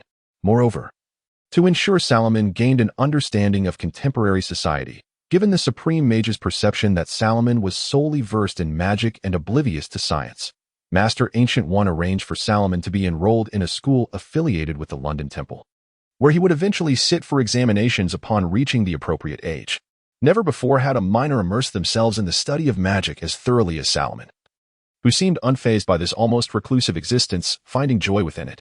Nevertheless, Master Ancient One harbored concerns that such a detachment from the mundane world might cultivate a misanthropic disposition within Salomon. At times, he even pondered whether he had inadvertently passed on his own overly detached nature to the boy. This was unacceptable, for such a temperament would not intimidate those interdimensional beings intent on invading Earth. Yet, the pleasure of solitude was something beyond the comprehension of others. Salomon continued to change the posters in his room every 3 months, with this month's selection featuring Hello, a girl with a wolf's tail and ears. A choice that was indisputable. To outsiders, such a lifestyle appeared exceedingly abnormal. Countless times, the young mage, Wong, endeavored to coax Salomon out of his room for a stroll through the streets, only to be met with refusal. The incessant rain of London made Salomon uncomfortable. Should he desire fish and chips or a visit to the British Museum, he would venture out himself. As for New York, it was best to remain elusive. For who could predict when a green giant might suddenly emerge to wreak havoc? Hong Kong, however, was a frequent destination for him, as he had become a regular patron of the bustling street food scene outside the temple, now conversing fluently in Cantonese with the vendors. As for entertainment, what could possibly rival the allure of magic? My friend, is there anything more wondrous in this world than that? The only aspect that occasionally troubled Salomon was the necessity of confronting the dark dimensions. At my age, I had already become acquainted with my wife, Adria. Kaecilius was exceedingly kind to Salomon. Although he often trained rigorously, he displayed unwavering patience in guiding the young mage. He advised Salomon to venture outdoors rather than remain ensconced in books, asserting that Kamatage's responsibilities did not yet weigh heavy enough to warrant his involvement. Salomon ought to meet a few young ladies at school. Remaining in Kamatage would render him akin to a decrepit elder. If my child were still alive, he would likely be of your age, and perhaps I would risk legal repercussions to allow him a taste of beer. In any case, secluding oneself in a room was far from beneficial. If Salomon sought to exercise, he was welcome to join me. It is said that Kaecilius was introduced by Baron Mordo. For Kamatage's mission has always been to extend a helping hand to those in need, provided they possess magical potential. Apart from those personally recruited by the Supreme Mage, such as Salomon and Strange, most mages entered Kamatage in this manner. The initial foundation of Kamatage was established by Master Ancient One through this very approach. The Supreme Mage's philosophy resembles the retreat into a monastic existence. Only those who have nearly lost everything are drawn to Kamatage's mission of safeguarding Earth, enabling them to resist the temptations of worldly wealth and honor and fully embrace their responsibilities in the battle against interdimensional threats. Thus, Kamatage emphasizes asceticism, aiming to soothe the tormented souls of practitioners. One cannot deem such a philosophy flawed. Master Ancient One's criteria for selection have endured for over a millennium, and this system has withstood the test of time. However, there remain many apprentices like Kaecilius. Not all are willing to immerse themselves in the world of magic as Salomon does. Some are drawn to Kamatage's ideals, like Mordo, who willingly became a mage to resist interdimensional forces, holding deep reverence for Master Ancient One's centuries-long dedication to this cause. Others hail from mage families, descendants of the initial practitioners at Kamatage, such as Wong and Wu Guiwei. This group forms an essential part of Kamatage, having spent their lives under its guidance. Several having come perilously close to attaining the rank of Supreme Mage, only to have been outlasted by the Supreme Mage's relentless trials. Yet, they remain vital supporters of Master Ancient One. Those who have entered the order from the mundane realm often possess less purity. They carry regrets from their worldly lives. For instance, Kaecilius longs to reunite with his wife, while others pursue magic merely as a means to an end, seeking power or indulging in excesses that few can fathom. Although the Supreme Mage bears no prejudice against material enjoyment, he has, in the past, dealt decisively with those who misuse magic for malevolent purposes. In modern times, however, Master Ancient One has become less inclined to take such actions, as the sheer volume of information consumed by contemporary individuals far surpasses that of the past. Should he demand absolute detachment from worldly distractions, it is likely that Kamatage would find itself devoid of members. The Supreme Mage is acutely aware of the adage that water too clear has no fish, thus he has relaxed the standards for selecting new members. It is acceptable for them to have motives, so long as they do not exploit magic for malevolent deeds and assume the responsibility of safeguarding Earth. The only tenet that Master Ancient One cannot abide is allegiance to Dormammu. However, it now appears that Salomon's soul may be excessively tranquil. Consequently, Master Ancient One intends to assign Salomon some tasks. Chapter 22. The vampire of Collinsport. Salomon possessed some novel, albeit rather inconsequential, forms of magic. A well-known fact within the halls of Kamartash. Occasionally, the apprentices residing in the Himalayan headquarters would witness Salomon seemingly perched upon an invisible floating object, a bedsheet clutched in his grasp, as a howling gale whipped past him. In such moments, he would brandish the bedsheet, propelled by the wind, drifting forward until he collided with the wall. At times, they could also see Baron Mordo trailing behind him, always appearing vexed. Yet no matter how fervently he waved his staff, he could not catch up with Salomon, who glided through Camartage like a breeze. Mordo harbored some discontent regarding Salomon's preoccupation with trivial magics. He believed Salomon should seize his youth to master potent spells that could prove beneficial on the battlegrounds of other dimensions. However, when Mordo voiced his concerns to the Ancient One, she merely stated that it was Salomon's own choice. Camartage would not interfere with an individual's selection of magic. If Salomon chose to study whimsical spells for the sake of amusement, she would not impede him. The belief that magic must be combative to be deemed valuable was pervasive within Camartage, and Mordo was no exception. Thus, he continually sought to correct Salomon's misguided notions, attempting to steer him toward becoming a more competent sorcerer. Yet, whenever he was on the verge of catching up to Salomon, the latter would swiftly retreat into the mirror dimension, evading all pursuit. Salomon grew somewhat impatient with Mordo's inexplicable insistence. In his view, there existed no useless magic. Only ineffectual sorcerers. Every seemingly insignificant spell held the potential for great efficacy. Even during his training at Camartage, he managed to hold his own against multiple opponents using the magics of the Toril crystal wall and the Vishanti. Of course, his training partners were merely low-level apprentices. Had it been Kaecilius or Mordo, they would not have granted Salomon the luxury of time to recite his incantations. I did not wish for you to embark on your journey so soon, Salomon. The Ancient One poured a generous spoonful of honey into Salomon's tea. Salomon had always found the Ancient One's taste rather questionable. Every sweet delicacy she consumed was excessively saccharine, be it orange soda or tea. A spoonful of honey was invariably included. Nonetheless, he dutifully drank the overly sweetened tea, maintaining his obedient demeanor in her presence. I do not wish to travel either. Salomon pouted, muttering, Isn't it splendid to remain in Camartage? There's the network. The Ancient One seemed oblivious to Salomon's protestations, pouring herself a cup of tea. I have a task to assign to you, one that you must undertake alone. Wang has now become a steward of the Hong Kong sanctum. He lacks the time and appropriateness to be informed of this matter. I require you to seek out a book, the clues to which date back at least 200 years. What book? Salomon inquired, curiosity piqued. In his mind, the tome the Ancient One sought must be of great significance. The book is exceedingly perilous, she replied. This is a lengthy quest, and I do not expect you to locate the book immediately. The last lead I traced was from 237 years ago, when a witch transformed a human into a vampire using her magic. The magic capable of creating vampires originates from the Dark Grimoire, and the Book of Vishanti serves as its perfect counter. Every spell within the Dark Grimoire has a corresponding counter-spell in the Book of Vishanti. The Ancient One sipped her sweetened tea and continued, Your destination is Collinsport, Maine. Rest assured, I will assist you in securing a leave of absence from Athena. Cough, cough, cough. Salomon struggled to disentangle himself from the dense branches, emerging from the underbrush, covered in foliage and dirt. He surveyed his surroundings, relieved to find no one nearby, and employed a small trick to rid himself of the dirt and leaves. His teleportation had not been precisely executed. This could hardly be blamed on him, as he had merely relied on a map and Camartage's planetary defense system to determine his location. Falling into the thicket was not his intention. Before arriving in Collinsport, Salomon had perused local legends. It was imperative to conduct thorough research when facing any adversary, a principle instilled in him by the sorcerers of memory, and he adhered to it. According to legend, over 200 years prior, the master of the esteemed Collins family, a fishing magnate named Barnabas Collins, had been a vampire who was subsequently imprisoned in a coffin by enraged townsfolk. This incident was akin to the witch burnings and the Salem witch trials, acts perpetrated by fervent Puritans, and such occurrences were often mocked by outsiders even today. However, based on the clues provided by the Ancient One, there had indeed been a vampire in Collinsport, leading Salomon to conclude that it was likely Barnabas Collins. Yet, Salomon was somewhat incredulous, for even the weakest vampire could not be subdued by an ordinary person.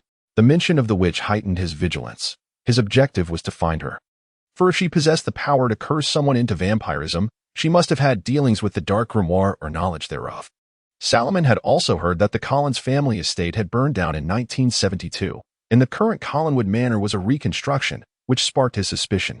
Thus, Salomon refrained from recklessly investigating Collinwood Manor and instead headed to the local library to gather information. In 1972, numerous significant events transpired in Collinsport. For instance, the discovery of 11 workers' corpses in the woods along Route 9 caused quite a stir, with local media providing extensive coverage of the situation. Amidst the stacks of old newspapers, Salomon discovered reports from that time, detailing how the workers' throats had been savagely bitten, leading police to suspect a deranged killer. Furthermore, a black coffin had been unearthed at a construction site along Route 9. A chill ran down Salomon's spine. Had a vampire emerged? He anxiously scanned his surroundings, fearful that the creature might leap from the shadows. Suppressing his fear, he continued to sift through the old newspapers until he unearthed another article. That same year, an explosion had occurred at the Collins family's cannery. The newspapers, in a mocking tone, recounted the tumultuous relationship between Angel, the matriarch of another fishing dynasty, Angel Bay, and the Collins family, as well as the disappearance of Angelica Bouchard following the fire at Collinwood Manor. The more Salomon pondered, the more disquieted he became. He hastily searched through even earlier newspapers. After considerable effort, employing charms to bewitch humans, he finally located an image of the Bouchard family amidst the dusty archives of the library, yet no male members had left behind any portrait. There had long been debate and folklore regarding the identity of Angelica Bouchard's father, although their hair colors differed. Salomon instantly recognized that Angelica Bouchard bore an uncanny resemblance to her mother, grandmother, and great-grandmother. This is the witch. Where is she now? Chapter 23. The wizard's arrival. Salomon departed from the library and hailed a taxi to Angel Bay, situated on the outskirts of town. As he entered the vehicle, he devised a fabricated narrative to engage the driver in conversation, for although he harbored a disdain for socializing, he would resort to deception when necessary. According to the taxi driver, a lifelong resident of this unremarkable town, it possessed a mundane name and lacked any notable mineral resources. Aside from fishing, there were scarcely any avenues for livelihood. The public high school in the town boasted dismal academic performance, leaving the youth with no choice but to seek their fortunes in the bustling cities. Overall, this town was merely a microcosm of countless ordinary agricultural and fishing communities throughout America. Yet, Salomon skillfully steered the conversation, prompting the driver to inadvertently divulge further information. He alluded to the Collins family, piquing the interest of the dark-skinned mixed-race driver. He recounted how the mistress of Angel Bay had been a captivating beauty prior to her mysterious disappearance, a kind and lovely woman he had encountered in his youth, Angelique Bouchard. He spoke with a distinctive accent, animatedly gesturing with one hand, as if he could not contain his enthusiasm. Hey, brother, I'm telling you. I saw her when I was a kid. Damn, I've never seen a woman so beautiful. She is still the star of my dreams. Don't tell my wife. Though, are you doubting me? I assure you, once you lay eyes on her, you would never question it. I can't forget how she looked in that red dress. I tell you, you won't find a beauty like that in any big city, not even in New York or Los Angeles. I guarantee there is no woman who could compare. Have you heard where Angelique Bouchard went missing? Salomon feigned nonchalance, inquiring. I would assume the taxpayers would compel the police to search for her, wouldn't you? I don't know, the driver shrugged. They say the Bouchard family just appeared here suddenly, and then vanished just as abruptly. It makes sense. Indeed, it is quite reasonable. Salomon mused, gazing out the car window with a troubled expression. The vehicle gradually approached Angel Bay, a place that had deteriorated since Angelique Bouchard's disappearance. Increasingly overshadowed by the encroaching Collins port, fishermen had begun to refuse selling their catches to Angel Bay, and the once thriving canning factory lay in ruins. While rotting fishing boats and nets languished in the harbor, only famished seagulls continued to visit, perched on the pilings extending into the sea, scavenging for decaying fish. Salomon perceived a sinister web, crafted from black silk threads, emanating from the Collins family, enveloping the entire town. It resembled the fine nets used to catch sardines, ensnaring anything that could not pass through its mesh, such as the police and the media. Had it not been for the substantial evidence he unearthed amidst the dusty tomes in the library, no one would suspect that the family, seemingly providing economic sustenance to the town, harbored such profound darkness. Since 1972, the town had been plagued by murders, yet police investigations and media coverage invariably faltered, hastily concluding their inquiries.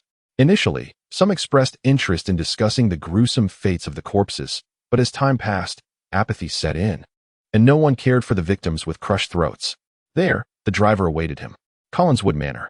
Salomon's first words from the passenger seat were cold and resolute, as if he had steeled himself for the encounter. He intended to extract information about the witch from Barnabas Collins, and if necessary, he would dispose of this vampire in the process. They are cursed, perhaps due to the considerable fare Salomon had paid. The driver seemed reluctant for him to venture into that foreboding place. Despite the Collins family employing many in the town, they remained unpopular. That is of no consequence. Salomon murmured, I seek them precisely for the curse. Willie, stop drinking. You bald, drunken fool. Hurry and clean the hall. No. Caroline Stoddard bellowed from the top of the broad staircase in the living room.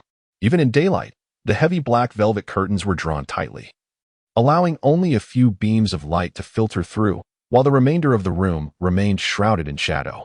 Caroline, a voluptuous woman with an alluring figure, had not succumbed to the ravages of time. She still possessed a captivating silhouette, even in middle age. Her shouting was not without cause, for her brother, David Collins, who exhibited mild autism, had once again spilled food onto the carpet. Under her vociferous admonitions, David, with his curly black hair, could not suppress a shiver.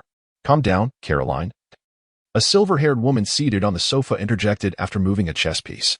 Though advanced in age, her thoughts and movements remained sharp. Do not agitate David too much. And as for Willie, he is merely aging. Have patience with his slow movements. You still refuse to let me transform you into a vampire. I believe you have come to understand the consequences of aging, Elizabeth. Opposite her sat a pallid man clad in the classic attire of an 18th-century English gentleman, adorned with a black coat embellished with a myriad of colorful gems, both at the cuffs and hem, and a white lace cravat at his neck. After a moment's contemplation, he moved a chess piece. We have reconstructed the Collins family. Observe everything in this living room. After that fire, these exquisite sculptures and artifacts are all you're doing. As is this. He gestured toward the crystal chandelier above. I hope you will continue to witness the Collins family's resurgence. Aging is the delight of life, something you cannot comprehend. I am weary. Let Caroline and David handle the rest. Elizabeth's elegance remained undiminished by age. Barnabas, it is your turn. Willie, where are you? Caroline called out, raising her voice in frustration. Suddenly, hurried footsteps echoed, and the hall door swung open. Willie, completely bald and panting heavily, rushed in. Master, huff. Relax, take a breath, Barnabas instructed, extending a glass toward Willie with his sharp-nailed hand. Drink, Willie, and tell me what has transpired. Someone has come. Willie drained the sparkling wine in one gulp, belching. Is it the police? Or the newspaper? Barnabas turned away from Willie, directing his gaze toward Elizabeth. I assure you, I have dealt with everything. No, it is neither the police nor the press. Willie exclaimed, wide-eyed and filled with terror. He looks like a wizard. Chapter 24. The God-fearing vampire Willie's words struck the Collins family with trepidation. No one doubted the veracity of his claims. He had served the Collins family faithfully throughout his life, despite his baldness, alcoholism, and unkempt appearance. Nevertheless, he remained a loyal servant. The Collins family had encountered magic before.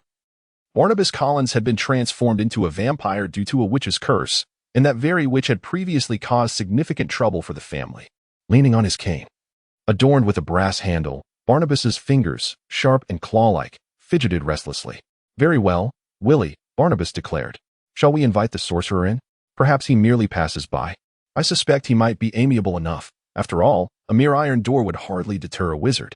Of course, Mr. Barnabas, Willie replied, wiping the cold sweat from his brow as he trembled and exited the hall. Do not misunderstand. He was not afraid, merely suffering from the after-effects of his drinking. Willie bore an aversion to magic users, recalling the last witch who had caused a ruckus, resulting in the destruction of Collinwood Manor. Fortunately, with the support of Barnabas and Elizabeth, the current Collinwood Manor was far superior to its former self. At least it could now boast central air conditioning. Come here, children. Barnabas beckoned, patting the sofa beside him. We may have an esteemed guest. We must not allow others to think the Collins family lacks decorum. At Barnabas's insistence, Caroline Stoddard and David Collins reluctantly took their seats on the sofa to await the guest. However, when Willie ushered the visitor into the room, the Collins family collectively exhaled in relief.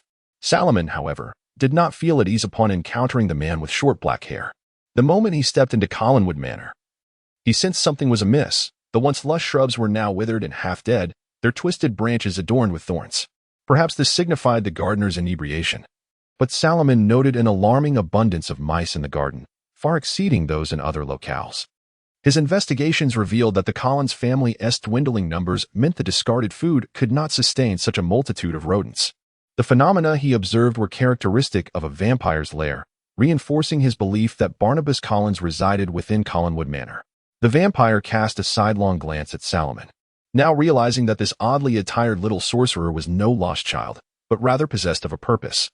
Salomon's words drew the attention of the other members of the Collins family. Caroline, who had been languidly seated on the sofa, suddenly leaned forward, emitting a low, guttural sound. Elizabeth placed her hand on Caroline's shoulder and inquired, "Who?" "You are soliciting the Collins family's assistance." Barnabas approached, pushing Willie aside to meet Salomon's gaze. Suddenly, his tone softened. "Pray tell, who sent you to Collinwood Manor?" "Why, it was I myself," Salomon replied with a smile. "Your magic is of no use against me. But had you not cast a spell upon me, I might not have discerned your identity, Mr. Barnabas Collins." The vampire recoiled in shock, his eyes wide as he pointed his cane at Salomon. You truly are a wizard? How old are you? To be precise." "I am a practitioner of the arcane arts," Salomon stated. "I am nearly 13. Cough. To be serious. I represent the Master of the Earth and the Mage's secret society in my inquiries." With a snap of his fingers, the emblem of Camartage appeared before him, a testament to his identity. Upon hearing Salomon's age, Barnabas visibly relaxed, nodding in agreement to cooperate fully, though the nature of the Mage's secret society eluded him. Yet, he pondered, how could one dispatch a vampire with a mere 13-year-old apprentice? Whether he could even read fluently remained a question. The first inquiry. Salomon's gaze shifted to those seated on the sofa. "Where is Angelique Bouchard? I must ask, what is your connection to her?" Barnabas queried, a hint of confusion evident. "It matters not. She possesses something she should not," Salomon replied. "For instance, she cursed you to become a vampire. Such profound magic could only originate from a perilous grimoire. The Mage's secret society suspects she has come into contact with that book, or at least the knowledge it imparts." "Did she not sell her soul to Satan?" Barnabas gasped, his mouth agape in astonishment.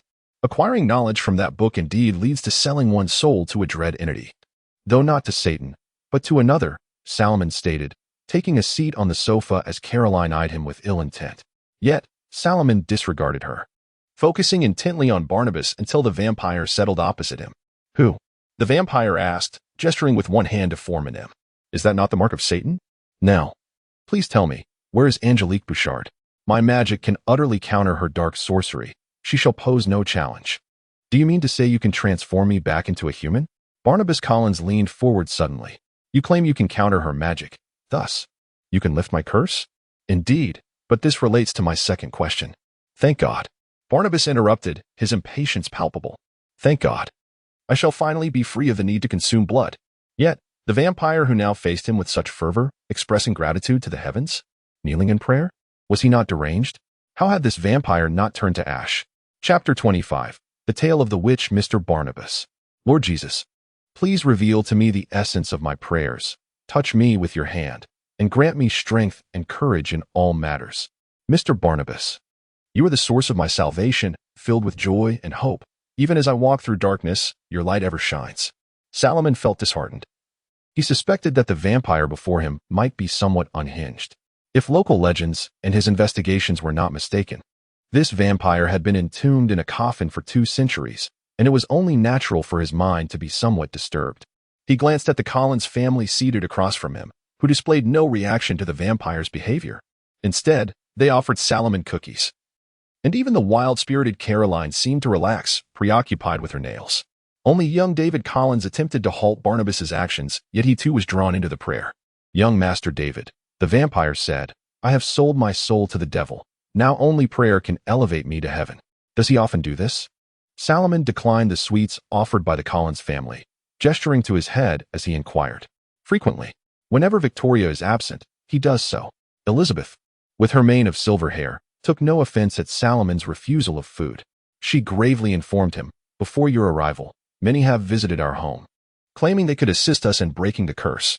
Only after our ancestors appeared before us did we realize the curse was indeed real. The dark magic within that book can only be undone by the Book of Vistani." Salomon shook his head. "However, Mrs. Elizabeth, my intention is to locate that book, or, rather, the manuscripts or texts containing that knowledge. That is my primary aim." "I can assist you," Barnabas exclaimed, springing to his feet and enveloping Salomon in a chill as he sat beside him with surprising speed. "Angelique's collections have become relics preserved in museums, but this is Collinsport, established by the Collins family. I can help you acquire those items, but—" "Relics?" Salomon interjected. "That is my first question. Where is Angelique Bouchard? She is dead. Barnabas pouted, his eyes cast down, hands resting on his cane, fingers restlessly fidgeting. She perished right here, under her own curse. Seeing Salomon's bewilderment, Barnabas began to recount his past. This is my fault, the vampire lamented. It all began in 1750. Joshua Collins and Naomi Collins journeyed from England to America with their young son, Barnabas Collins. The vampire pointed to himself. They sought a better life and established a fishing empire in a coastal town in Maine, naming it Collinsport. The Collinwood Manor was erected during that time. He gestured around. Although not in its current form, this is a later renovation. You should be aware of this. The original Collinwood Manor took 15 years to construct, and 20 years later, I had grown up. Barnabas Collins was wealthy and powerful, yet he was also a notorious libertine until one fateful day when he made an irrevocable mistake. At this, the vampire rose, lifting a hand as if to strike something. I fell in love with a beauty named Josette Duprez, Barnabas said sorrowfully, but I shattered Angelique Bouchard's heart, for I could not marry her. To this day, Barnabas remembered the overcast skies and the biting winds that swept from the sea. On that day, Angelique compelled Josette to leap from the cliff, crashing onto the rocks below. Barnabas, heartbroken, followed suit. But she cursed me, condemning me to a fate far worse than death. The vampire gesticulated passionately, pacing the room, his footsteps echoing on the marble floor until the chilling sea waters revived me. When I awoke amidst the rocks, I found Josette beside me, her body cold, while my fingers had become sharp as daggers, and blood flowed from my eyes as if hell's demons had invaded this world. I beheld the witch atop the cliff, cursing me loudly. I was insatiably thirsty, unable to quell this thirst no matter how much water I consumed. I could never again walk in sunlight. Angelique cursed me to become a vampire, thus ensuring my suffering would know no end. At that time, only Elizabeth believed my tale. And not merely because my portrait hung in the parlor. The vampire indicated the wall where his portrait remained. One of the few artifacts to survive the fire until one day a governess named Victoria Winters arrived at Collinwood Manor. But your words are that which you have seen is the most fertile of forms, Caroline remarked, showing no respect for her ancestor. Nonetheless, Barnabas ignored her. However, that witch, Angelique Bouchard, discovered I had awakened. The vampire's agitation surged once more. Her created Angel Bay controlled much of Collinsport's fisheries, leading the Collins family into financial ruin. Upon my awakening, she sought to replicate what she had done to Josette upon Victoria, that vile woman. In summary, as she attempted to employ her previous tactics to manipulate the townsfolk and the police into apprehending me, we clashed.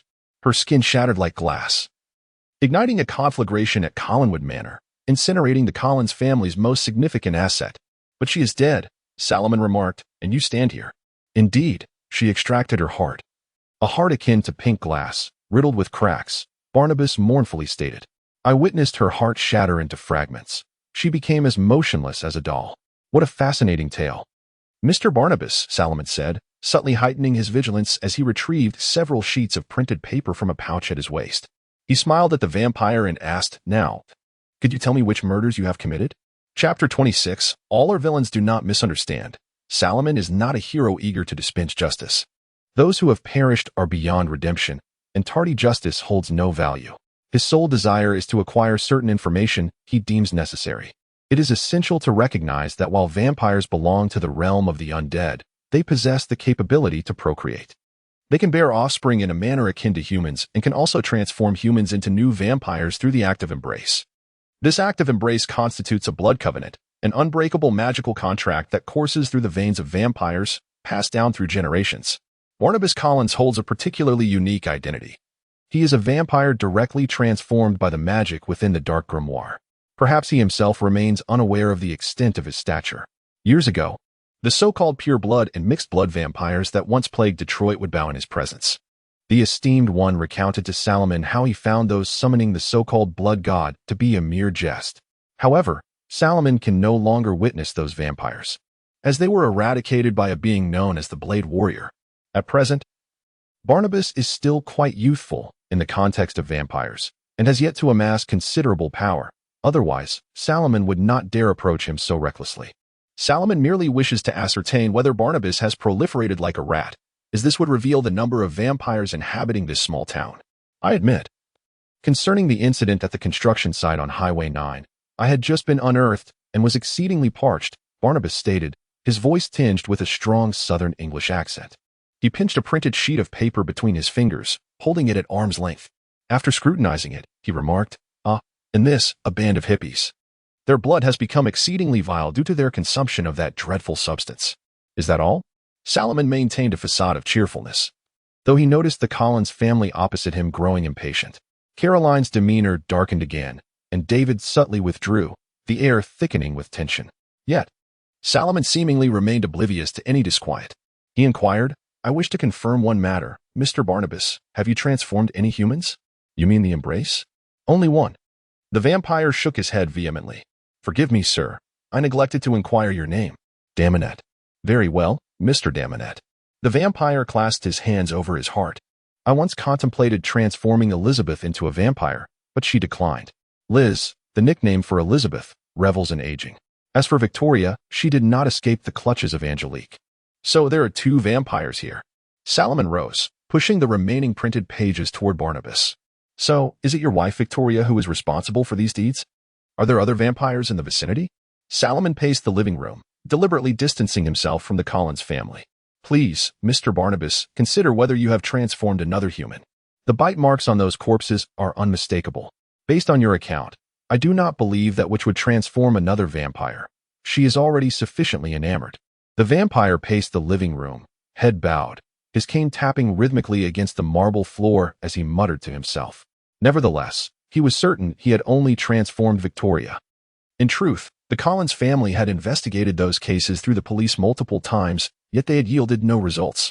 Subsequently, to obscure the traces of the Collins family, Barnabas had to wield his ability to manipulate minds to halt the police's inquiries. However, the Collins family ultimately discovered a faint lead regarding another vampire. No, I'm certain. Barnabas finally halted, as Elizabeth kept signaling him. After a glance, the vampire swallowed his words and amended, but I can assist you in reinvestigating this matter. Excellent, Salomon nodded. Please prepare what I require. I shall return tomorrow to collect it. After Salomon was escorted from the hall by Willie, Elizabeth rose with David's assistance. You cannot possibly believe that sorcerer, can you? He claims to represent some mage's enclave. I fear he may bring others. Of course not, my dear Liz. The vampire blinked. Even though Barnabas had been entombed in his coffin during his youthful prime, upon being unearthed, he retained a certain naivety and romanticism. Yet, as a former patriarch of a prominent family, he would not easily trust the proposal of a stranger. Moreover, whether he wished it or not, the negative energies residing within him compelled his thoughts towards darkness and malevolence, which is the very reason black magic leads to corruption. He continued, Now that Victoria and I enjoy eternal youth, why would I desire to be human? I do lament the inability to savor human delicacies, however. And what of the other vampire? Elizabeth furrowed her brow, contemplating the potential exposure of the Collins family. Liz, do not fret. I have a lead, Barnabas replied. Do you recall Julia Hoffman? A circular spark suddenly illuminated the hall of Collinwood Manor, startling the waiting Collins family. Poor Willie was still anxiously awaiting Salomon's arrival at the manor's entrance, while Salomon had already stepped through the portal into the hall. My dear Mr. Damonet, Barnabas greeted, curiously peering behind Salomon, but aside from the orange sparks, he saw nothing. He lowered his gaze back to Salomon, expressing regret for not having hosted him properly the previous day. However, I have prepared everything you require. Elizabeth's eyes flickered. Although Barnabas had previously demonstrated some magic to her, apart from the enchanting spells, the rest could only be classified as trivial tricks. Yet, Salomon's act of opening a portal in the hall compelled her to reassess Salomon's capabilities. The true head of the Collins family adeptly shifted his demeanor, altering the plans she had made with Barnabas the day before. Elizabeth mentally cursed the witch for stirring trouble for the Collins family, even in death. Nonetheless, she now believed that Salomon undoubtedly possessed some unknown magic. Barnabas's magic had already lost its efficacy against him, and the greatest reliance for eliminating Salomon had vanished. Naturally, she did not believe firearms would prove effective against a sorcerer. She had once used a shotgun against Angelique Bouchard to little effect. She even suspected that Salomon's actions were intended to enhance his deterrent presence. He likely had not been deceived by the previous day's performance. The underlying message of using this magic was clear. I know where you are, and I can arrive at any moment. You cannot escape. In truth, Salomon had no intention of aiding Barnabas in lifting the curse that surpassed his capabilities. He had not studied the content regarding lifting a vampire's curse within the Book of Visantis, even if such magic were available. Its effect would surely be the extermination of vampires. Furthermore, vampire dust is an exceedingly rare casting material. If feasible, he would not mind adding some to his dimensional bag, as a vampire's spine and fingers are also excellent materials. Faced with an original vampire who had yet to fully master his powers, Salomon felt confident that even if he could not overpower him, he could still escape. Had Salomon remained the reclusive individual he once was, he would never have entertained such thoughts. However, as previously mentioned, he may be influenced by the memories of those necromancers and dark sorcerers. For in mastering a portion of the stigmata, he has also gleaned certain recollections of these mages. Thus, Salomon may now be somewhat unhinged. Yet, no one perceives this, not even the Supreme Mage. After all, what ordinary individual would harbor an interest in such a terrifying realm as the Dark Dimension? I am exceedingly grateful, Mr. Barnabas. Salomon did not extend a handshake to the vampire, but instead performed a gesture befitting a mage. Chapter 27. Junk food is the conspiracy of hell. Certain beings can profoundly affect their surroundings simply by remaining in a fixed location, such as dragons. Although vampires may not possess such formidable power, the negative energy that propels their actions still alters their habitats. As Salomon followed Barnabas up the estate staircase, he felt a chilling aura emanating from the steps, enveloping him, a living soul. The temperature here inexplicably dropped by 2 to 3 degrees. Though not as dramatic as stepping into a tomb, any spellcaster encountering such negative energy would already surmise that dark magical entities resided here. I apologize, Vicky, the vampire remarked. As the mistress, she cannot rise to greet you. She is still young and requires ample sleep. I understand. Given that it is still daytime, Salomon nodded, yet internally heightened his vigilance, wary of potential ambushes lurking in shadowy corners. He would not lower his guard merely due to the vampire's emotional display. While tragic love stories may be enthralling, they serve to him only as idle conversation. The notion of empathizing with a vampire had never crossed his mind. The Supreme Mage had incessantly instilled in him the concept of humanism during his magical education. Extraterrestrial and extra-dimensional beings possess no right to exist on Earth. Vampires, as dark magical entities, were no exception. Salomon would shed a few faint tears after utilizing them as spellcasting materials, but he would never extend his sympathy while they were alive. Had it not been for his desire to validate certain necromantic arts in this world, he would have long since imprisoned Barnabas in a mirrored dimension and left him to languish under the sun. For this vampire, who wielded no power of his own, held a terrifying value akin to that of a true ancestor. The town's history is rather brief, the vampire continued, and those artifacts merely linger in museums alongside broken fishing boats and nets. We cannot possibly display the belongings of the indigenous people in such places. Now, these items have found their purpose. I have never met my parents. My mother passed away after giving birth to me, Salomon stated.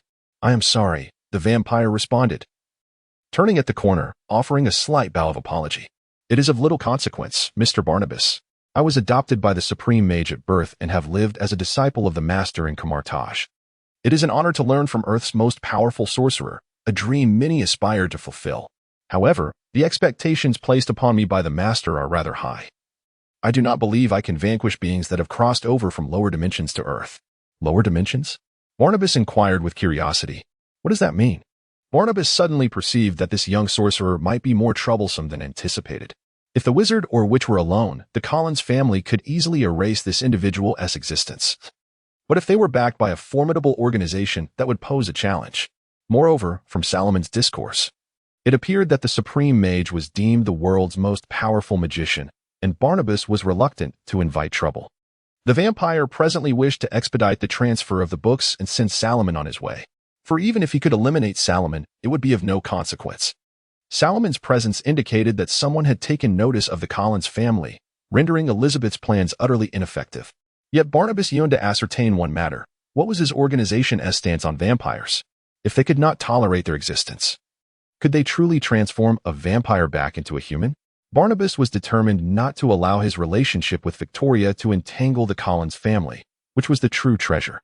This thought was etched in his mind, unwavering, for otherwise he would not have offered the family's riches to revitalize their legacy. Thus, amidst this web of intrigue, the two men arrived at Barnabas's library, situated at the highest point of Collins Manor, featuring windows on both the front and rear. The glass panes had been intentionally replaced with frosted ones, obscuring the view from outside, yet the curtains remained perpetually drawn, rendering such precautions seemingly redundant. At a brown wooden table near the window, a substantial pile of tomes and some tattered scrolls lay scattered, all covered in a thick layer of dust, with a few cobwebs drifting in the air, seemingly plucked from some forsaken chamber. These items appeared as if they had been extracted from an abandoned room. The vampire could only shrug, expressing his inability to assist. After all, to ordinary people, these writings are nothing but nonsensical ramblings, he remarked. The police evidence room could not accommodate them, so they were relegated to the museum. It is a miracle that these items have not succumbed to pests, Mr. Daminet. I doubt you can demand the local small museum to maintain impeccable preservation standards. Indeed, Salomon nodded. Then I shall commence my assessment to determine which items are of use to me. Yet, the process of discernment proved arduous. Salomon did not believe that a witch well-versed in the knowledge of the dark grimoire would perish so easily. He suspected that the angel had merely acquired a curse that allowed for the transformation of humans into vampires, along with the dark magic for prolonged life. As for the knowledge contained within the dark grimoire, she likely had never encountered it. Thus, Salomon began his meticulous search through the tomes, as the coveted knowledge might reside within just a few pages of these hefty volumes. Barnabas, standing nearby, hesitated before finally breaking the silence. He pointed toward a book bearing a symbol inscribed in gold dust. Is that not the mark of Mephisto? Salomon glanced over. It was a large, golden M. Upon sighting that emblem, he was reminded of fried chicken and fries. No, he grimaced. That appears to be a fast food logo, albeit a hellish variant. It seems I ought to investigate the identity of the true proprietor behind McDonald's. Salomon mused inwardly. Chapter 28. The unbeliever. The process of perusing the ancient tomes was laborious. Salomon was even choked by the fine dust that rose, causing him to sneeze. He covered his mouth and nose, conjuring a gust of wind to disperse the accumulated particles. It is not without reason that ordinary folk regard these volumes as mere nonsense, for over half of their content consists of florid, yet vacuous phrases and various hearsay tales, with only a few pages genuinely delving into the esoteric. The oldest of these texts date back to medieval Europe, an era rife with charlatans who claimed to be wizards or alchemists, peddling worthless elixirs. Most of these writings were penned by such frauds. Thus, Salomon could only endure his irritation, striving to extract the information he sought from these grimoires. He needed to ascertain that the incantations derived from the Book of Dark Gods were concealed within these texts, for only then could he confirm that the Corliss family did not harbor any secret spells. This task demanded a considerable investment of his time, but without its completion, he could not proceed to the next step. During his search, Barnabas briefly departed, only to return bearing a large platter, which he placed upon Salomon's desk. The platter held a cup of red tea, several neatly arranged sandwiches, and even a few waffles accompanied by jam. When Salomon cast a puzzled glance in his direction, the silent vampire blinked. I detected your British accent, he remarked. Thus, I assumed you must have a penchant for afternoon tea. However, since Willie could not come here, I took it upon myself to bring it to you. Fear not, there are no silver utensils. Noticing that Salomon had yet to touch the food, Barnabas bore no offense. He settled beside Salomon, engaging in casual conversation, intermittently probing for insights about karma. Yet, Barnabas's subsequent question caught Salomon off guard. Does God truly exist, Mr. Daminet? Can vampires ascend to heaven? Magic exists. Vampires exist. Why then can God not exist? Salomon turned to Barnabas, who now gazed at him with wide eyes, awaiting his response, exuding an earnestness that was striking. The existence of God holds immense significance for Christianity, although the supreme mage has barred the celestial forces from entry. The revered ones have not explicitly forbidden humanity from believing in God. Perhaps they wished for Christianity and the worship of Odin to engage in a deadly rivalry. Yet the outcome has culminated in one prevailing dominion. As for the question of ascending to heaven, at this juncture, Salomon pivoted his chair with a grating noise against the floor. Is ascending to heaven truly a good thing? What does that mean? Barnabas inquired, his tone stretching with confusion. He pinched his left index finger and thumb together, as if grasping the very essence of Salomon's words. Should not good people ascend to heaven after they pass? Are you a disciple of the devil? The vampire tilted his head, questioning. Is it not true that wizards sell their souls to the devil? No, my unbeliever. Salomon retorted with a derisive smile. In my view, God indeed exists, yet he is unworthy of worship. If my actions align with that doctrine, it is merely because it coincides with my own beliefs, not that I adhere to the doctrine itself. Should I diverge from that doctrine, it does not necessitate punishment. Rather, it signifies my disbelief in it. What we require is not divinity, but humanity itself. Mr. Barnabas, your family's accomplishments rely not on divine intervention, but on the toil of your own hands. This perspective stemmed from Solomon's prior knowledge, amalgamated with the teachings of the supreme Mage. Although this notion may appear naïve, Salomon was a staunch humanist. His assertions left Barnabas astounded, mouth agape. Those of faith often look down upon the unbelievers, a sentiment prevalent across all realms. To them, their own righteousness elevates them far above the unbelievers. Even in destitution, they might spit upon the wealthy non-believer, for they are noble, bearers of faith. In the eyes of the faithful, heretics are more detestable than pagans, and the true abomination, the most unforgivable, is the unbeliever. To them, those devoid of faith are boundless in their depravity, irredeemable, and profoundly pitiable, although faith may not provide sustenance. A lack of it renders one unworthy of even the basic necessities. Should an unbeliever find comfort or prosperity, it is presumed they must have committed heinous acts deserving of divine wrath. Do not dismiss this mindset as absurd. It is all too common. Theists elevate themselves, as if standing alongside their deities upon lofty pedestals. If their inclination to stand high were harmless, it would pose little issue. Alas, they delight in looking down, dictating the actions of others as though they are extensions of divine will, their actions mere manifestations of the God's desires. Should the unbelievers unite, the faithful would justly wage war against them, convinced of their righteousness, believing the unbelievers to be uncivilized savages in need of enlightenment, a notion they deem to be divine intention. They refuse to acknowledge the efforts of the unbelievers, perceiving their lack of faith as a deficiency. Theists remain blind to reality. No matter how commendable the achievements of others, they assume the unbelievers merely conceal their shortcomings, regardless of the extent of their own moral decay. They consider themselves exalted alongside their deities, for they are the shepherds of the Lord, entitled and obligated to guide the wayward sheep. The double standards and moral inversions are too commonplace to warrant further elaboration, a mere routine behavior. Solomon's earliest memory bore an extreme anti-theistic sentiment, perhaps influenced by such notions, leading him to venerate atheism. To him, humanity's current accomplishments bear no trace of divine involvement. Were humanity to grovel for favor, the divine would only take pleasure in subjugating them.